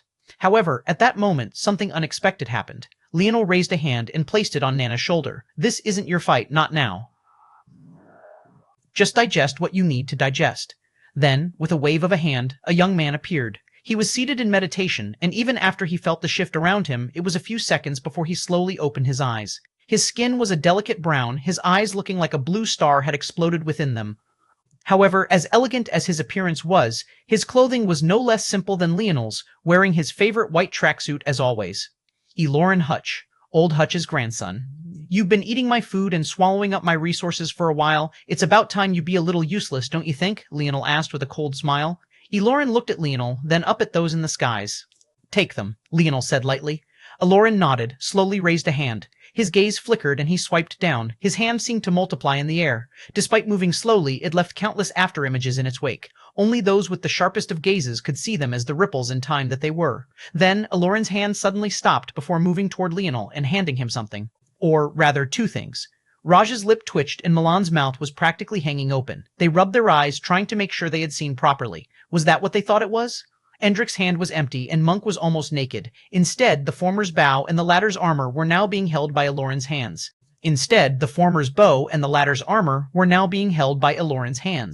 Leonel pursed his lips. Not bad. He took the bow and tossed the armor into the segmented cube. Truthfully speaking, he was actually quite looking forward to the armor as well. He had mutated his metal synergy lineage factor, gaining the ability to take plants and control them. The thing was that he never used it. He had gotten a taste of it with the Sylvan Hearts before, but that had ended up destroyed during his battle against those gods. He felt that it would be interesting to study it again. Of course, his entire lineage factor had changed, and a lot of factors had been changed along with it. His metal synergy, for example, wasn't quite that anymore. It was difficult for him to pinpoint exactly what was the same and what was different, but that was only to be expected after the core that combined them all was taken away. However, he was sure that he could find something interesting from it. As for this bow, Leonel flipped it on his palm. Even when he slammed its head into the ground, it was taller than even himself. Cool to the touch, it felt so smooth in his palm that it might just slip out at any moment. "Not bad," Leonel said lightly. Leonel touched the bowstring and it cut into his finger just as expected. "Be obedient." Leonel spoke lightly, bow force flaring in his eyes. His heart churned and the bow trembled in his presence. He touched the bowstring again, and this time it was impossibly silky smooth.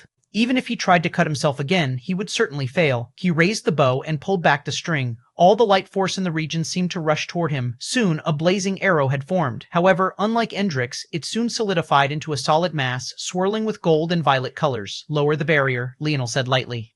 Endrick and Monk's eyes were already bulging with rage, the former having replaced the bow with another and the latter having put on a new set of armor. These words were like music to their ears until it actually happened. The barrier vanished and suddenly the arrow disappeared from its bowstring. Peng! Endrick's eyes opened wide, his head rocking backward. No one saw what happened until it bobbed forward once again. It was only then that a small, bloody hole was clear for them all to see. Bang! Endrick's head exploded, the residual force blowing him apart. Leonel nodded. It had been a while since he had had such a powerful bow. He had almost forgotten how important of a role it played too.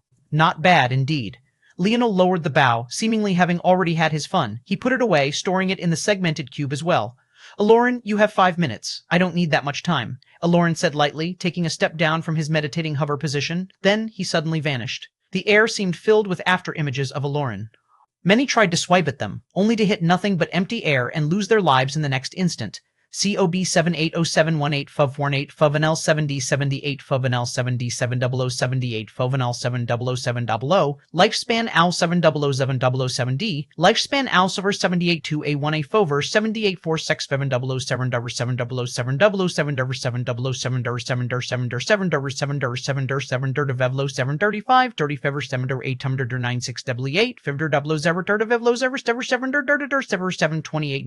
Lifespan Chapter 38-9 Lifespan Alarin's movements and stances were practically impossible to keep up with. He didn't seem to have much functional skill in combat, but when it came to the use of his ability index, he was simply on another level.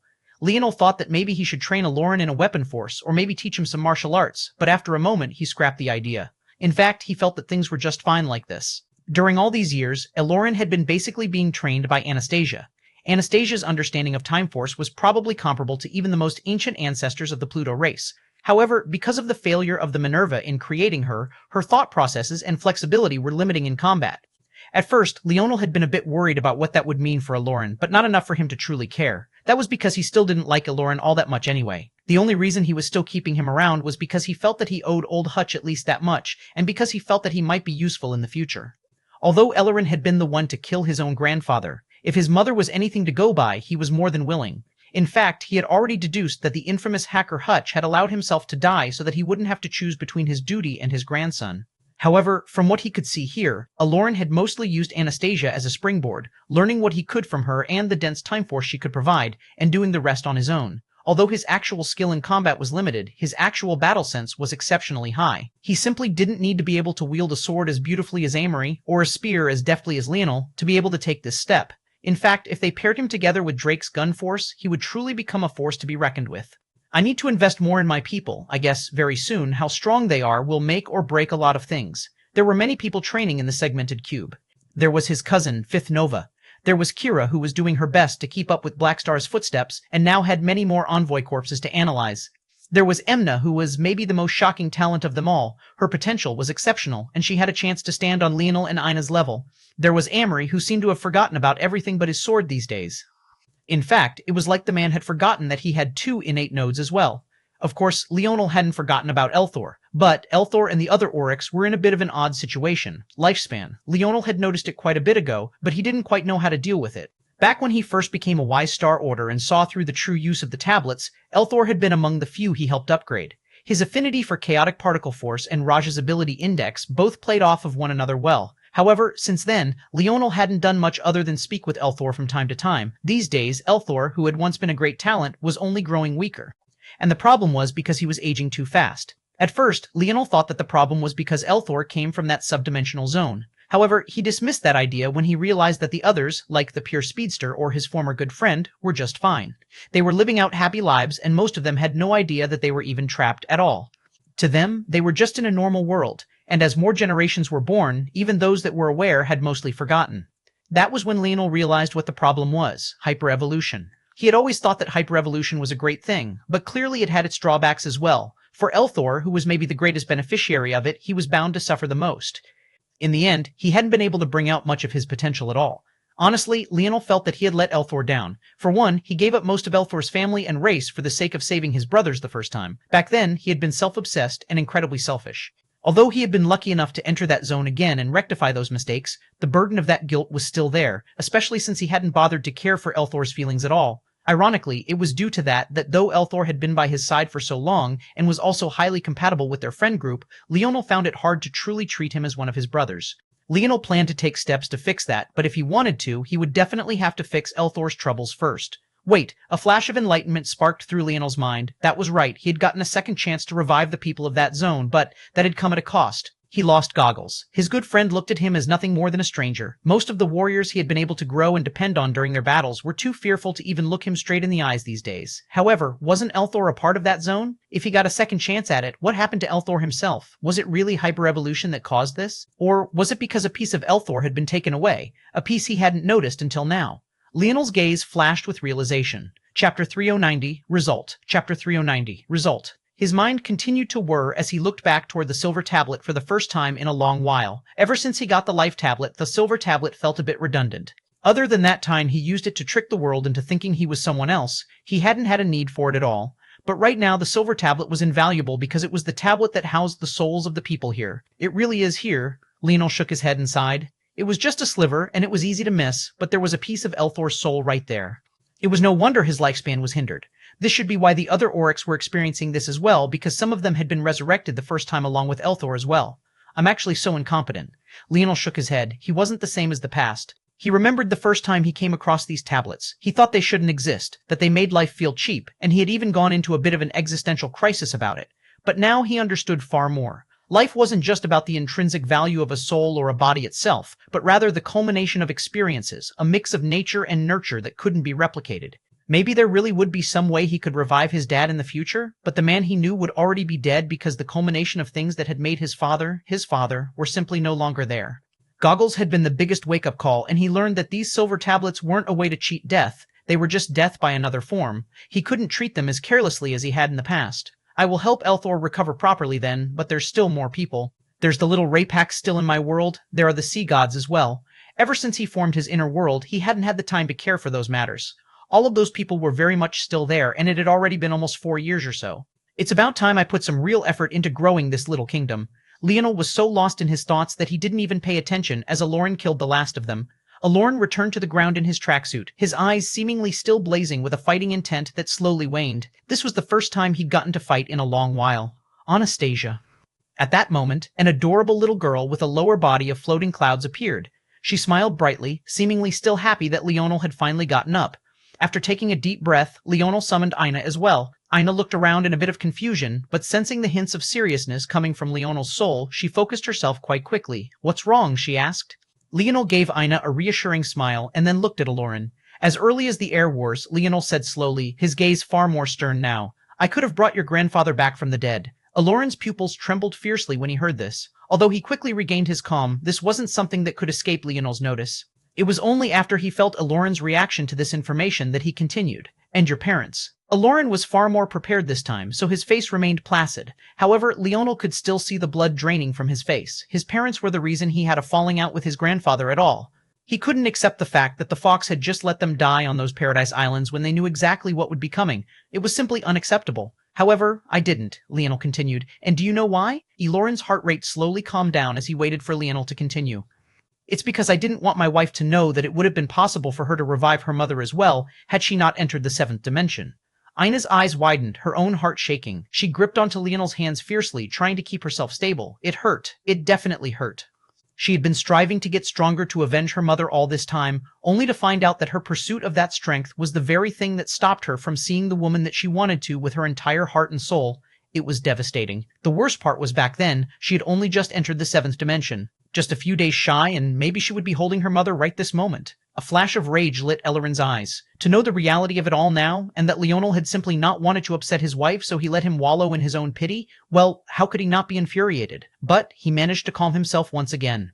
It would make sense if Leonel simply wanted to hurt him, but why would he do that at the expense of his wife? Why summon her? Plus, if he wanted to do that, why wait until after he had given him all this power and room to improve? Was Leonel truly still so confident that he could defeat him? However, things have changed.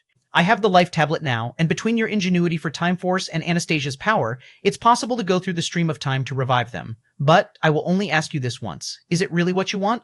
Leonel let the words hang in the air. He could feel Aina's hand tightening around him to the point her arms were trembling. However, he couldn't do anything to help fix her internal turmoil. As much as it hurt, he could only allow her to make the decision herself, even though he knew exactly what the result would be. Chapter 3091, A Chance. Chapter 3091, A Chance Back. When Anastasia offered to help revive Elloran's parents, it was because she too knew the kind of danger he would be. Even with her simple thought processes, she thought that it would be easier to control Elloran in the future if he was very grateful to Leonel. It was a good idea, but the simple-minded little world spirit had never connected the fact that this might help Aina's parents as well. At the very least, if she had brought up the idea earlier, it would have been possible. But she only brought up the idea right after Aina had just become a 7th-dimensional existence. According to Anastasia, the problem with Aina's dimension being too high was that now the link to her mother was being weighed down. With the silver tablet back then, Leonel could revive up to the 7th dimension. With Anastasia's ability to reverse the flow and peek into the stream of time itself, it would work. Unfortunately, it wasn't just the silver tablet that was limited, but Anastasia herself. This was why, even after getting the life tablet, Leonel never thought to do this. However, Anastasia's limitations could be mitigated by Aloran. Anastasia had the raw power, and when it came to executing the inbuilt functions of the segmented cube, she was practically second to none. This was why, if the segmented cube wanted to hide, no one would be able to find it, and it was also why Leonel even had the option to turn a couple of hours of the outside world into an over-century for himself. However, for a task that was outside of her purview, her control was limited. That was where Aloran could step in. His raw time force was completely inferior compared to Anastasia, but when it came to control, well, Leonel had just seen it personally. Aloran was still only the 6th dimension, but he had just taken out a group of 8th and 9th dimensional individuals with god constitutions as though they were worthless. Even Leonel couldn't do such a thing so easily. Ina's lip trembled. Leonel was looking down at her with caring eyes. While Elorin felt enraged about all of this, Ina only felt guilty and warm at the same time. This demonic couple had never had a normal moral compass to begin with. Ina didn't particularly care about Elorin's feelings on the topic. All she could see was Leonel's care for her feelings, even though having a trump card like Elorin would have made so many things far easier on him. Elorin had become a true powerhouse long ago and could have definitely taken on a great deal of the burden along with him. But because Leonel couldn't trust him, he kept him on the back burner. He had had a trump card to force Elorin into submission for a long time now, but he hadn't used it for her sake. It was hard for her to feel anything but warmth and hints of guilt at the same time. Now, Leonel was giving her a choice. His words were clear. The result of this might be outside of her expectations. He was no longer nearly as naive as he was in the past, and he likewise knew that playing with life could end poorly for them all. But he was still giving her this choice. She was a grown woman, the mother of his child, the love of his life. She had the right to make this decision for herself instead of him making it for her. "I will do it," Elorin said plainly. Leonel faintly nodded, but his gaze didn't leave Ina's.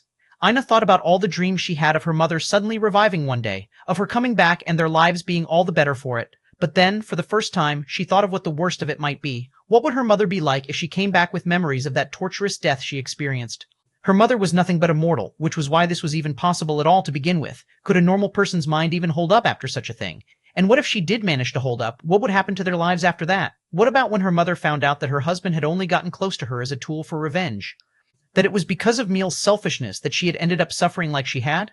How would she feel about the fact her daughter killed without blinking an eye and consumed blood for pleasure? Would she be able to adapt to this new world at all? Would she still be the same loving mother, perfect and flawless in her memories? It was the first time Ina had ever thought about anything going so wrong. She had seen Leonel break down several times every moment he ran into a roadblock in reviving his father, and now he didn't even think much about it at all, having already realized that it would simply be an impossibility. Ina's eyes dimmed a bit and she leaned her cheek into Leonel's chest, using the rhythmic flow of his blood to calm herself down both for the sake of her own sanity and the health of their baby. How nice would it be if she had her mother's help in raising their child? "Is it okay if I watch first?" Ina asked softly. Leonel stroked her hair. "Of course. You can change your mind whenever you want." Smiling lightly, Leonel continued to reassure her. "Even if you want me to go pluck out some stars from the sky for you, I'll do that." Ina smiled, chuckling softly. "Anastasia, let's retreat first, then do this." "Okay," Anastasia nodded. Soon the group had retreated, but they didn't leave the world. Instead, using Anastasia's ability to hide in space and time, they hid deep within the endless sand dunes. Then they began. Chapter 3092, Fourth Dimension. Chapter 3092, Fourth Dimension. Leonel stood in silence as Anastasia and Elorin began to form a resonance between them. He had always been fascinated by Time Force, and though it was a bit hard to care to focus on it when he was still comforting his wife, he couldn't help but throw out a few more glances. His weapon forces always had a tendency to touch onto space and time forces when it reached an extreme, though in limited applications. However, the stronger his weapon forces became, the more obvious the overlaps became, and the more he realized the kind of direction the pinnacle weapon forces went toward. There was something unexpected that reinforced this idea, however, and that was his former Emulation Spatial Force innate node, now turned his heart. Emulation Spatial Force was a combination node of dream and space.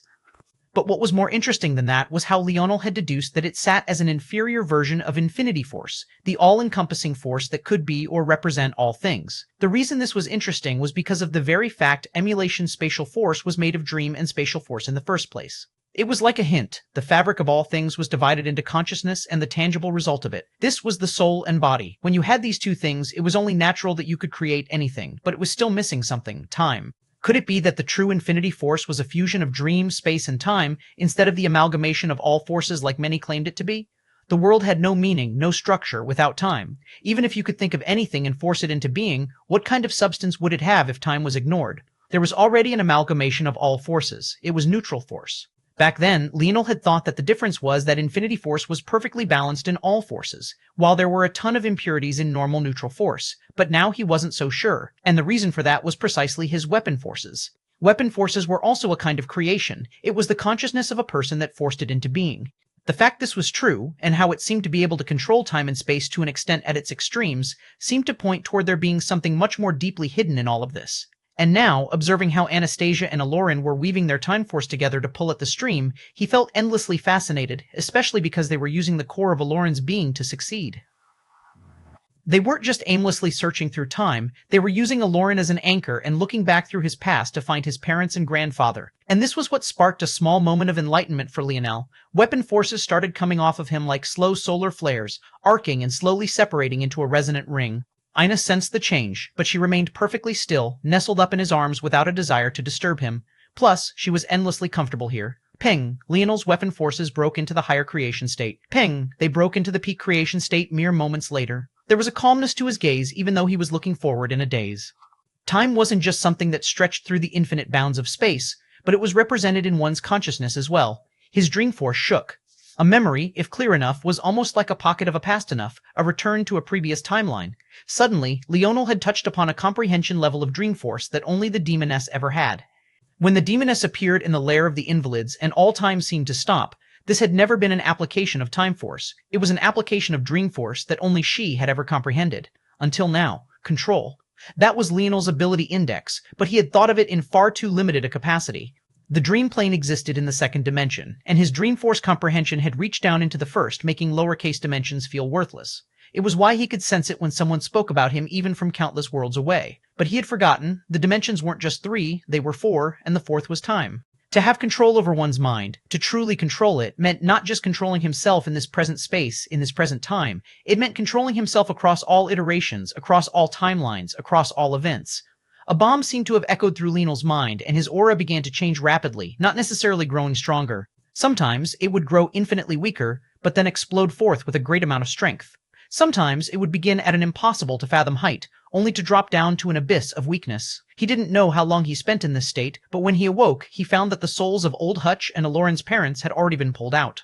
He slowly regained his bearings, the pressure he was giving off slowly receding.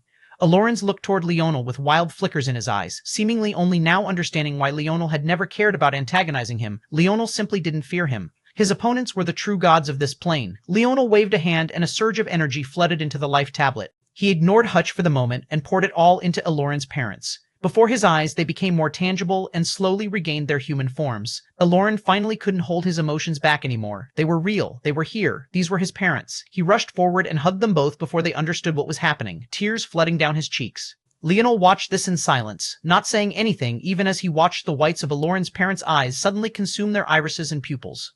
SKRI. Aloran's parents chomped down on his neck at the same time. Chapter 3093 to his knees. Chapter 3093 to his knees. Aloran froze. He was too powerful by this point. Their teeth couldn't even penetrate his skin. In fact, his father ended up shattering his own, seemingly having awakened a kind of broken strength ability index. However, his father, the man he thought about almost every day without rest or pause, didn't seem to notice this pain.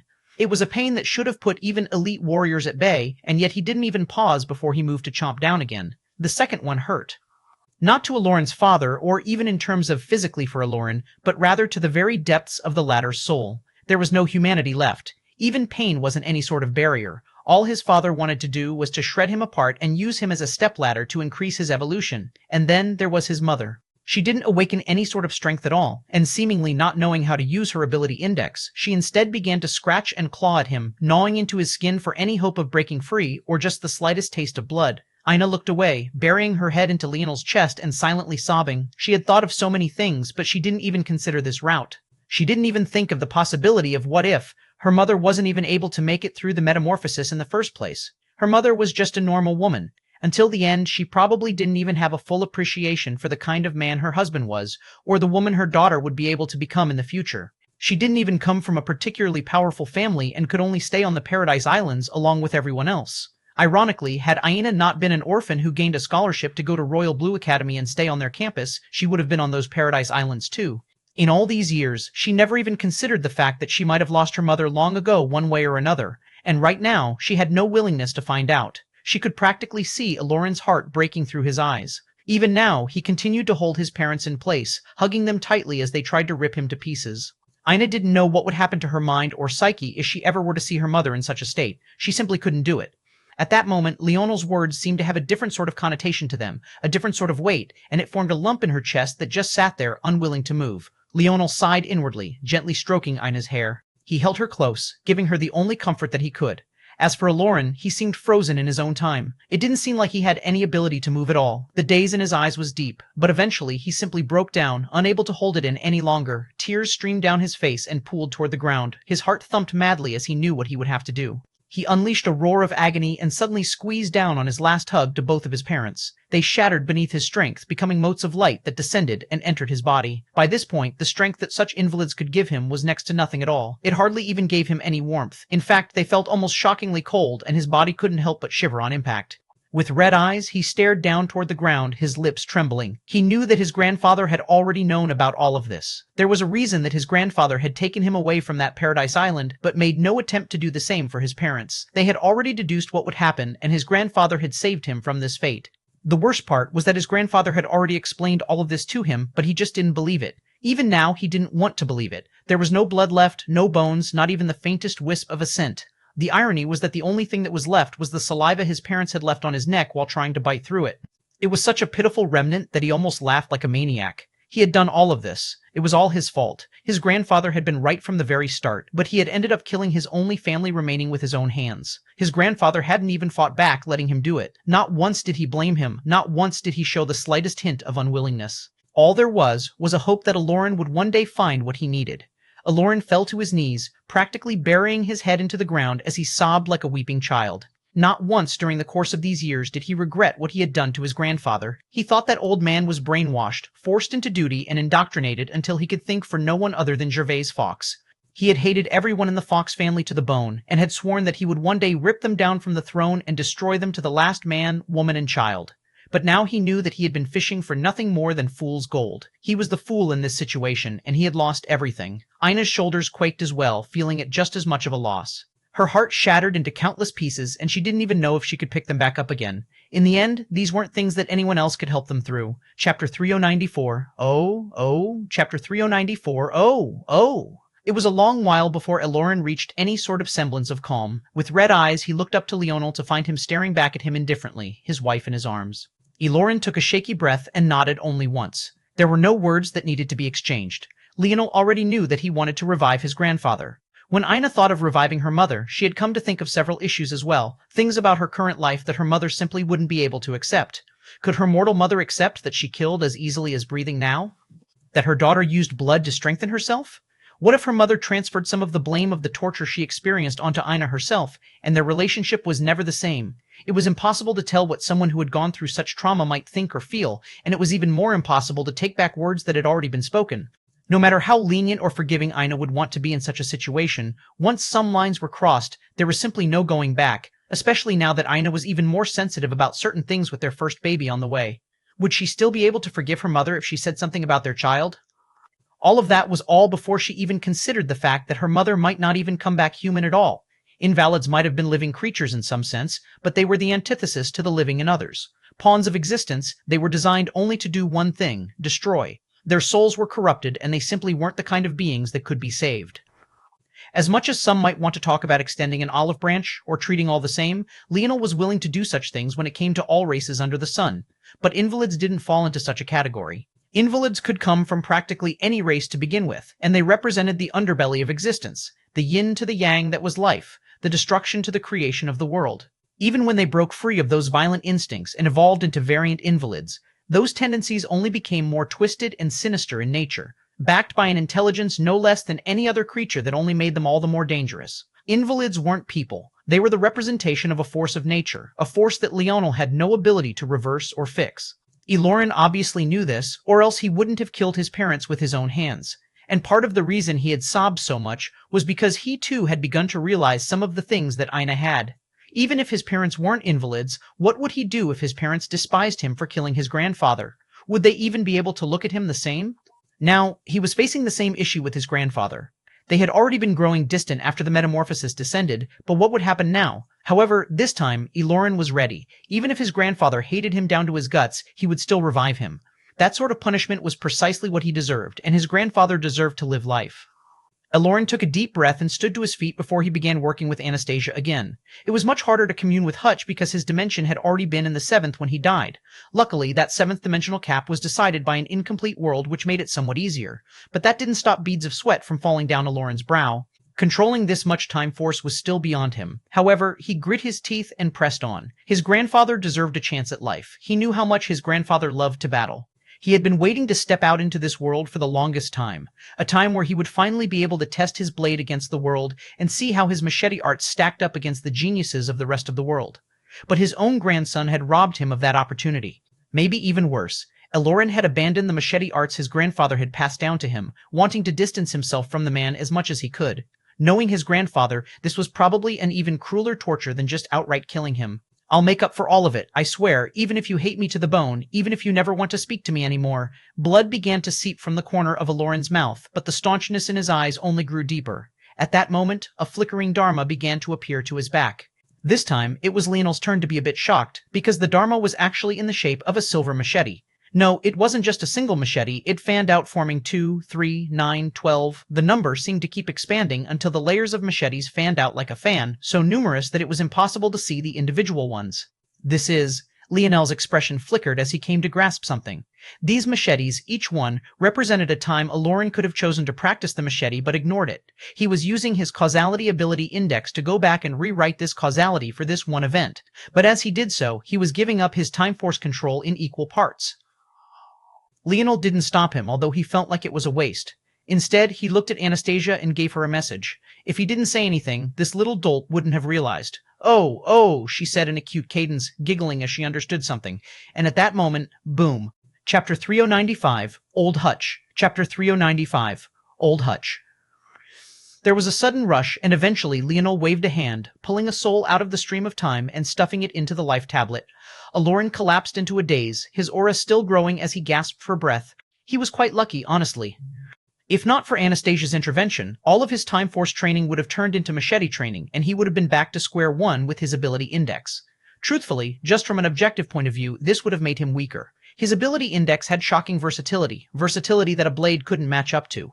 That said, if he managed to grasp the same comprehension of weapon forces that Leonel had, then maybe he could have regained his time force comprehension in a more roundabout way. However, Leonel's current ability to see through people and what was a good path for them and what wasn't had risen considerably after his new Dreamforce breakthrough. By this point, although Leonel was technically still at the peak of the creation state, it would be difficult to find even an idle Dreamforce master with better Dreamforce comprehension, usage, and execution than him. That was why he could tell at a glance that as much as Elorin wanted to pay homage to his grandfather, making the machete his main skill and focus would be ruining his future. Instead, if he wanted to use it, it should be a supplemental addition to his strength. Luckily, there was Anastasia. By helping to bolster the amount of time force he had in those moments, rather than having to make a trade-off between his knowledge, he was able to keep both.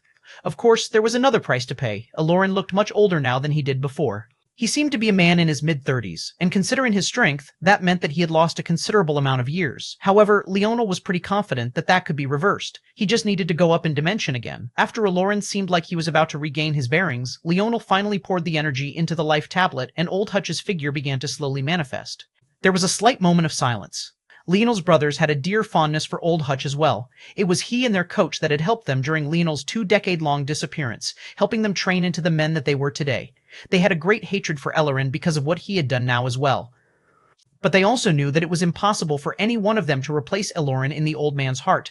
After all, no matter what, Elorin was his grandson. As such, it wasn't their place to decide whether to forgive him or not. Old Hutch's eyes slowly cleared. He looked much younger than when Leonel first met him. He still had wispy hair that left much of his scalp exposed, but now it was much more gray-black than it was white. His beard was just as wild, and his skin was a healthy, deep bronzed color. His had a brown richness to him that made it feel like he had worked on farm fields all his life. It gave him a youthful exuberance despite the rest of his appearance. The old man, though, was in a rare daze.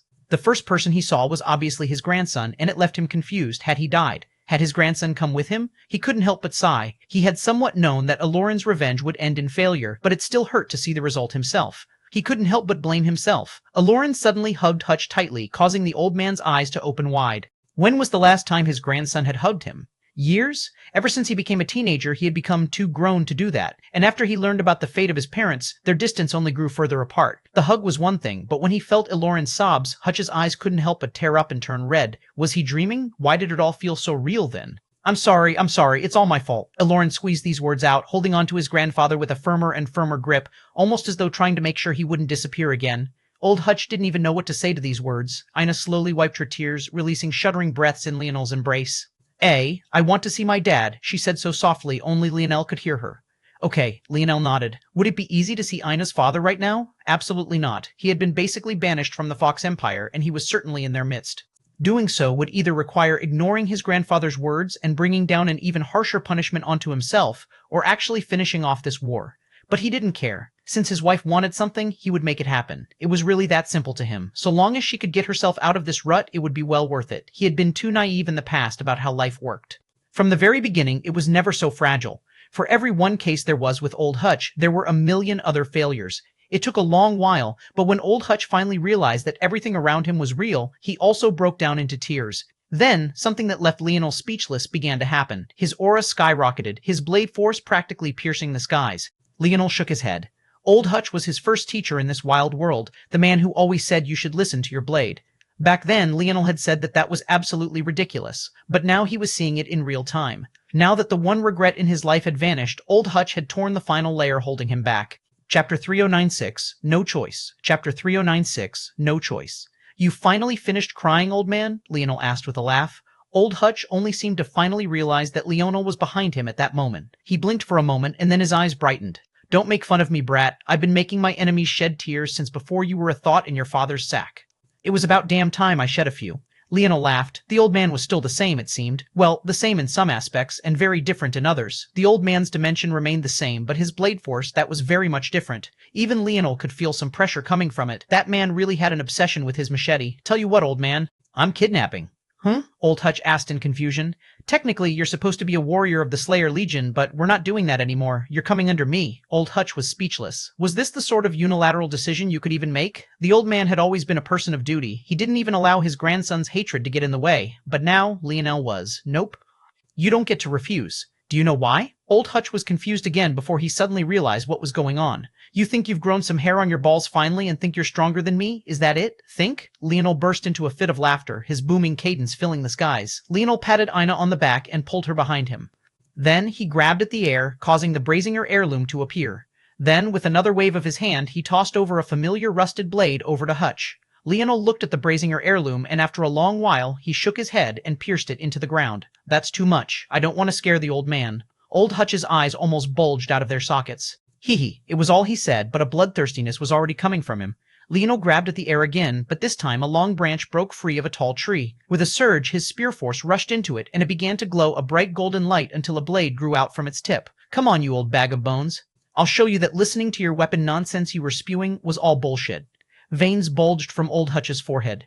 I'm going to spank you like the good old days, brat. Bang! The two suddenly vanished at once. A shockwave spread out from between them, however. It was clear in a single glance who was superior, although neither took a single step back. High in the skies, Leonel thrust out his spear with a single arm. The tip matched with the blade edge. Hutch tried to twist his wrist and continue his attack, but every time, Leonel only lightly flicked his wrist, sending them back to the starting position. Ho, it seems you really have grown a bit. In that case, I can stop holding back. A violent red aura seeped out from Hutch, and his eyes went crimson. He suddenly pulled back his machete and unleashed a violent rain of attacks. Leonel took a single step back, his wrist elegantly flickering. His arm hardly moved, but every time the blades clashed, Old Hutch's machete would be parried to the side. But what surprised Leonel was that with every strike, Old Hutch would seem to adjust, and then adjust again. He wasn't becoming faster or stronger, but he was becoming sharper. The lines of his attacks were becoming more simplified, more to the point, and yet they carried a myriad of mysteries deep within that all pointed to one direction. Kill, clang, clang, clang. Leonel became a hint more serious, his second hand finding its way to the shaft of his spear. His aura changed, and a suffocating spear dance erupted from him without the slightest change to his expression or his foot position. Clang, clang, clang. His wrist twisted and parried the machete upward, but Old Hutch had already bailed into a spin, moving toward Leonel's spear and shifting slightly, causing the blade to just barely miss cutting into the back of his neck. His torso tensed and he continued his spin, forcing down his parried machete right toward Leonel's throat. He had closed the distance too much for Leonel to pull back his blade in time. And yet, Leonel was completely indifferent to it all. He pulled his arms up and changed his stance slightly. Bang! The machete's blade met the shaft of Leonel's spear just before it could decapitate him. Old Hutch was just as savage as ever, immediately twisting his wrist and sliding his blade down the shaft to cut Leonel's fingers into minced meat. But Leonel only pushed upward, throwing Old Hutch, who was still in a half spin off balance. Taking advantage, he erupted with a quick three-piece combination, thrusting toward Old Hutch's head, heart, and crotch seemingly all at the same time. Old Hutch was still off balance and hurried to block, but it was clear that he was pressed into a sorry state. He stumbled backward and almost fell after the first thrust, but the second was already coming toward his heart. He barely managed to twist out of the way, but that left his crotch wide open to a slash. By this point, he had barely managed to recover his machete blade and thrust it downward to block. Clang. Not bad, old man, Leonel said with a laugh. But this time it was his turn to twist his wrist. Old Hutch's expression changed as he found that his own blade was being pressed toward his crotch. If this continued, his own precious blade would castrate him. However, just as this was going to happen, Leonel suddenly stopped. The loss of a force to fight against caused the old man to stumble and almost fall out of the air. Leonel grinned, catching his old teacher by the shoulder. See? You have no choice.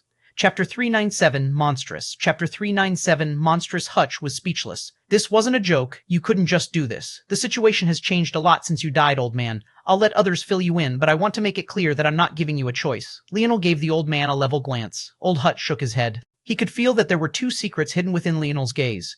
The first was more happy and cheery, the interpretation he wanted to take while ignoring the other. And that was that Leonel was forcing his hand so that he didn't feel guilt about abandoning his position. After all, if Leonel was the one forcing him to stay by his grandson's side, it wasn't really his choice, right? But old Hutch was a veteran, a man of many battles who had seen countless things. He knew that this kid before him now was the same child he had known back then. Maybe the youthful Leonel he had met all those years ago would have been like this, but that Leonel would have also let him leave if he insisted on it. However, the more dreary side of Leonel's current tone was that he was truly not allowing old Hutch to reject. If Hutch resisted, he would find out quickly just how much Leonel had held back. Right now, Leonel had kicked the ball into his court, letting him know that whether their relationship stayed so cordial or truly became one of master and servant was entirely up to his reaction to Leonel's words. Old Hutch couldn't help but sigh, feeling a bit uncomfortable in his heart. He wasn't used to doing such things. Something like swallowing his own feelings on a matter and burying the thoughts of his heart just weren't in his nature. However, he looked toward his grandson. For too long, he had neglected him. There was a reason he had never blamed Aloran, and that was because it was his job as his grandfather to raise him right since his parents weren't around. He had neglected his grandson, too obsessed with going back to his glory days, too obsessed with being Hacker Hutch again, to even see how much his grandson was hurting. Now he was being given an opportunity to right that wrong, to stay by his side this time. How could he not take it? How could he make the same mistake twice? Old Hutch sighed. I don't know what happened to you, kid, but you're becoming a lot more like your grandfather. Don't compare me to that old fogey. I'm much more handsome. Old Hutch was speechless, but in the end, he could only chuckle. Inwardly, he was also feeling for Leonel.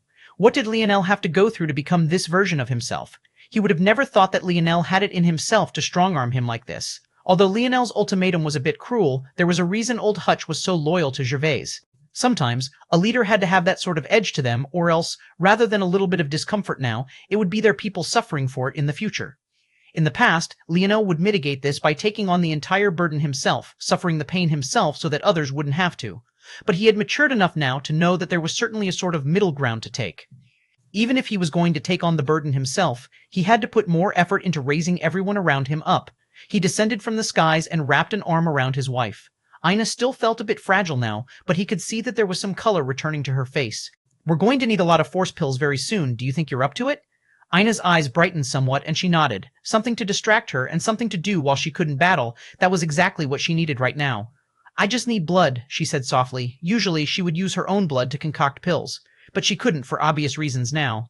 She was directing much of her life force to the baby and wouldn't misdirect it for this purpose. However, that didn't mean that she couldn't pull the same life force from others. Even though she had never done that before, she was quite confident in it. In fact, doing things that way would probably be even more efficient. After all, she wouldn't have to worry about overdrafting if it was someone else's blood. She could just focus on directing the blood and life force. She would probably even be more efficient like this. Don't worry about that. You'll have plenty of blood soon. Leonel grinned. Hey, old man, show me your ability index. You finally realized how much I was holding back? Is that it? Old Hutch sneered, still a bit dissatisfied.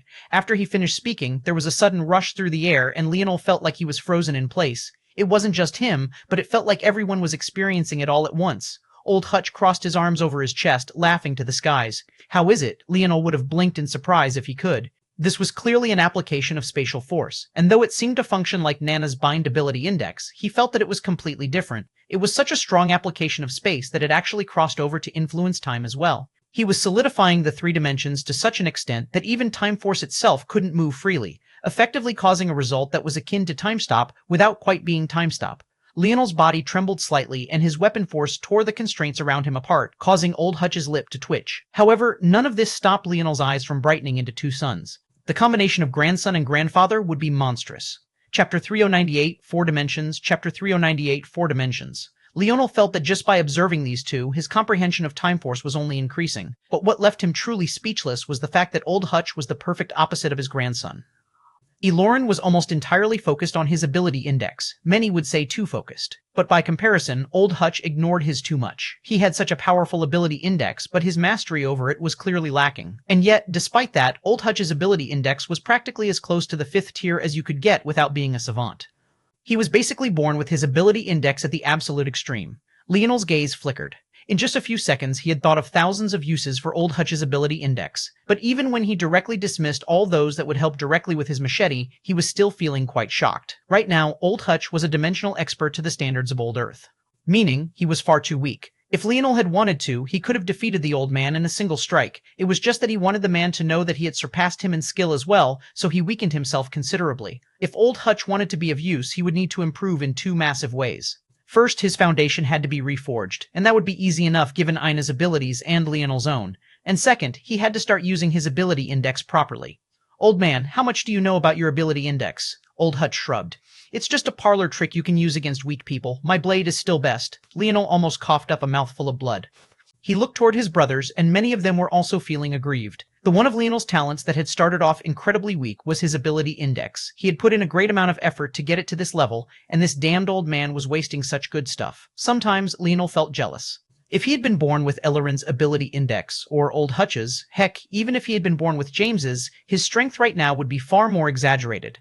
Of course, it was stupid of him to complain about this. It was like an already rich man crying about not being richer. Leonel shook his head and then waved a hand. At that moment, his dream force rippled and they entered his dream world.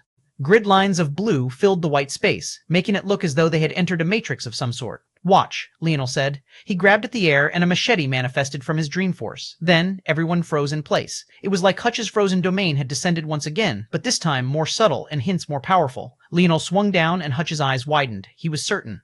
Leonel wasn't swinging the machete very fast at all. And yet, it was so fast that there was simply no time to react at all. By the time Hutch finished these thoughts, the machete was already resting against his neck. Do you see? Leonel asked. He took his blade and rushed off into the distance, only to hit the edge of Leonel's barrier and choosing to stay there and swing his blade again and again. Leonel was speechless. This first teacher of his was a little bit stupid, but his talent and instinct were on another level. The reason Hutch had always said to listen to his blade was because that was all he understood how to do. He didn't think through things because he never had to. If Leonel explained the science of what he had just done, Hutch's brain would probably implode. He had deduced it all thanks to Anastasia and Elorin. There were 4 small D dimensions that acted on the world, and according to a certain theory of relativity, they were all acting in conjunction. Hutch's spatial ability index was powerful to the point that it could influence time, changing and warping space, how much of it you were moving through, and thus tweaking your acceleration through it could influence time. If Hutch mastered this, he could take his ability index to an entirely new level. Right now, he could only make people freeze in time. But there was no reason why he couldn't make time accelerate around himself like Leonel had just done.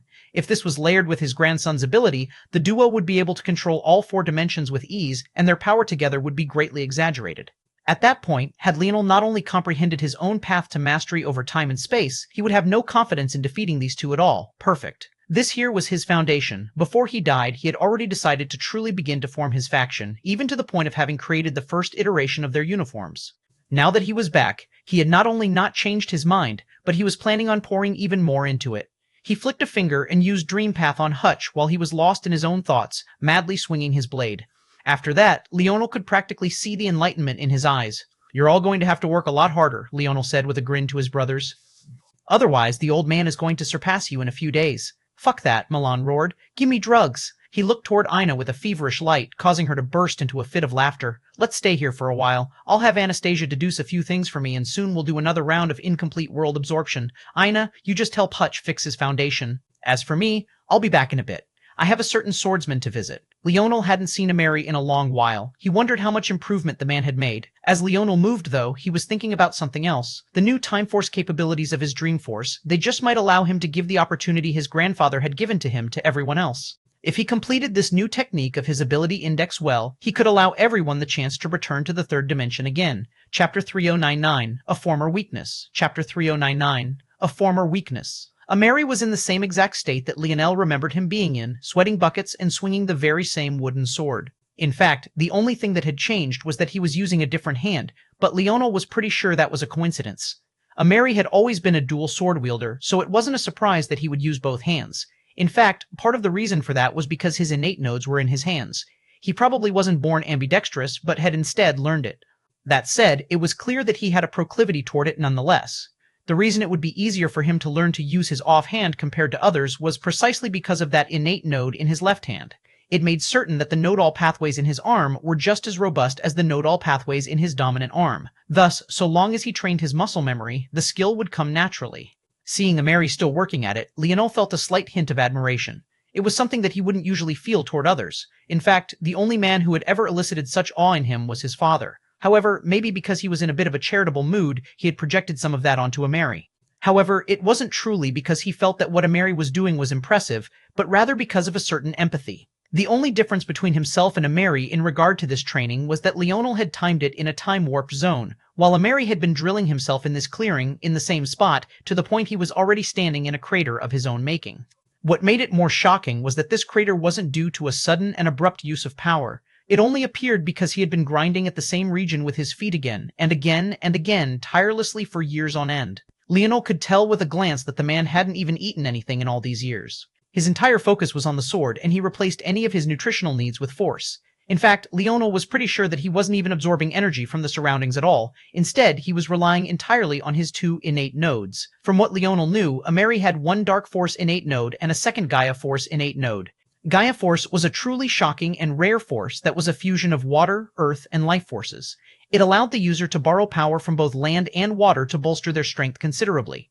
With such a setup, it could be said that Ameri was a unit no matter what battlefield he stepped onto, the only exception being the vacuum of space itself. But in that case, everyone took a hit. After all, there was no force for anyone in space. Leonel didn't say anything for a long while as he simply observed Ameri. Right now, he wasn't in a rush. He had already taught the Sylvan who dared to lay a hand on his child a severe lesson. Although it was up in the air if that Sylvan was still alive in another form or not, Leonel knew that rushing wouldn't get him anywhere right now. The four great families were definitely antsy and could easily overextend themselves right now. They knew that someone had infiltrated their world, but they had no idea where this person was. Leonel planned on letting them stew in that discomfort for much longer before he struck again, and in that time he would build up the coalition that he should have long ago. When he appeared in the world once again, there would be an entirely different legion to worry about. Ameri had certainly noticed Leonel's appearance already, but since he didn't say anything, he just continued to swing and swing and swing. "You've hit a wall." This was what Leonel said after an entire 3 hours of observing Ameri in silence. The truth was that it had taken Leonel this long to fully analyze Ameri's state.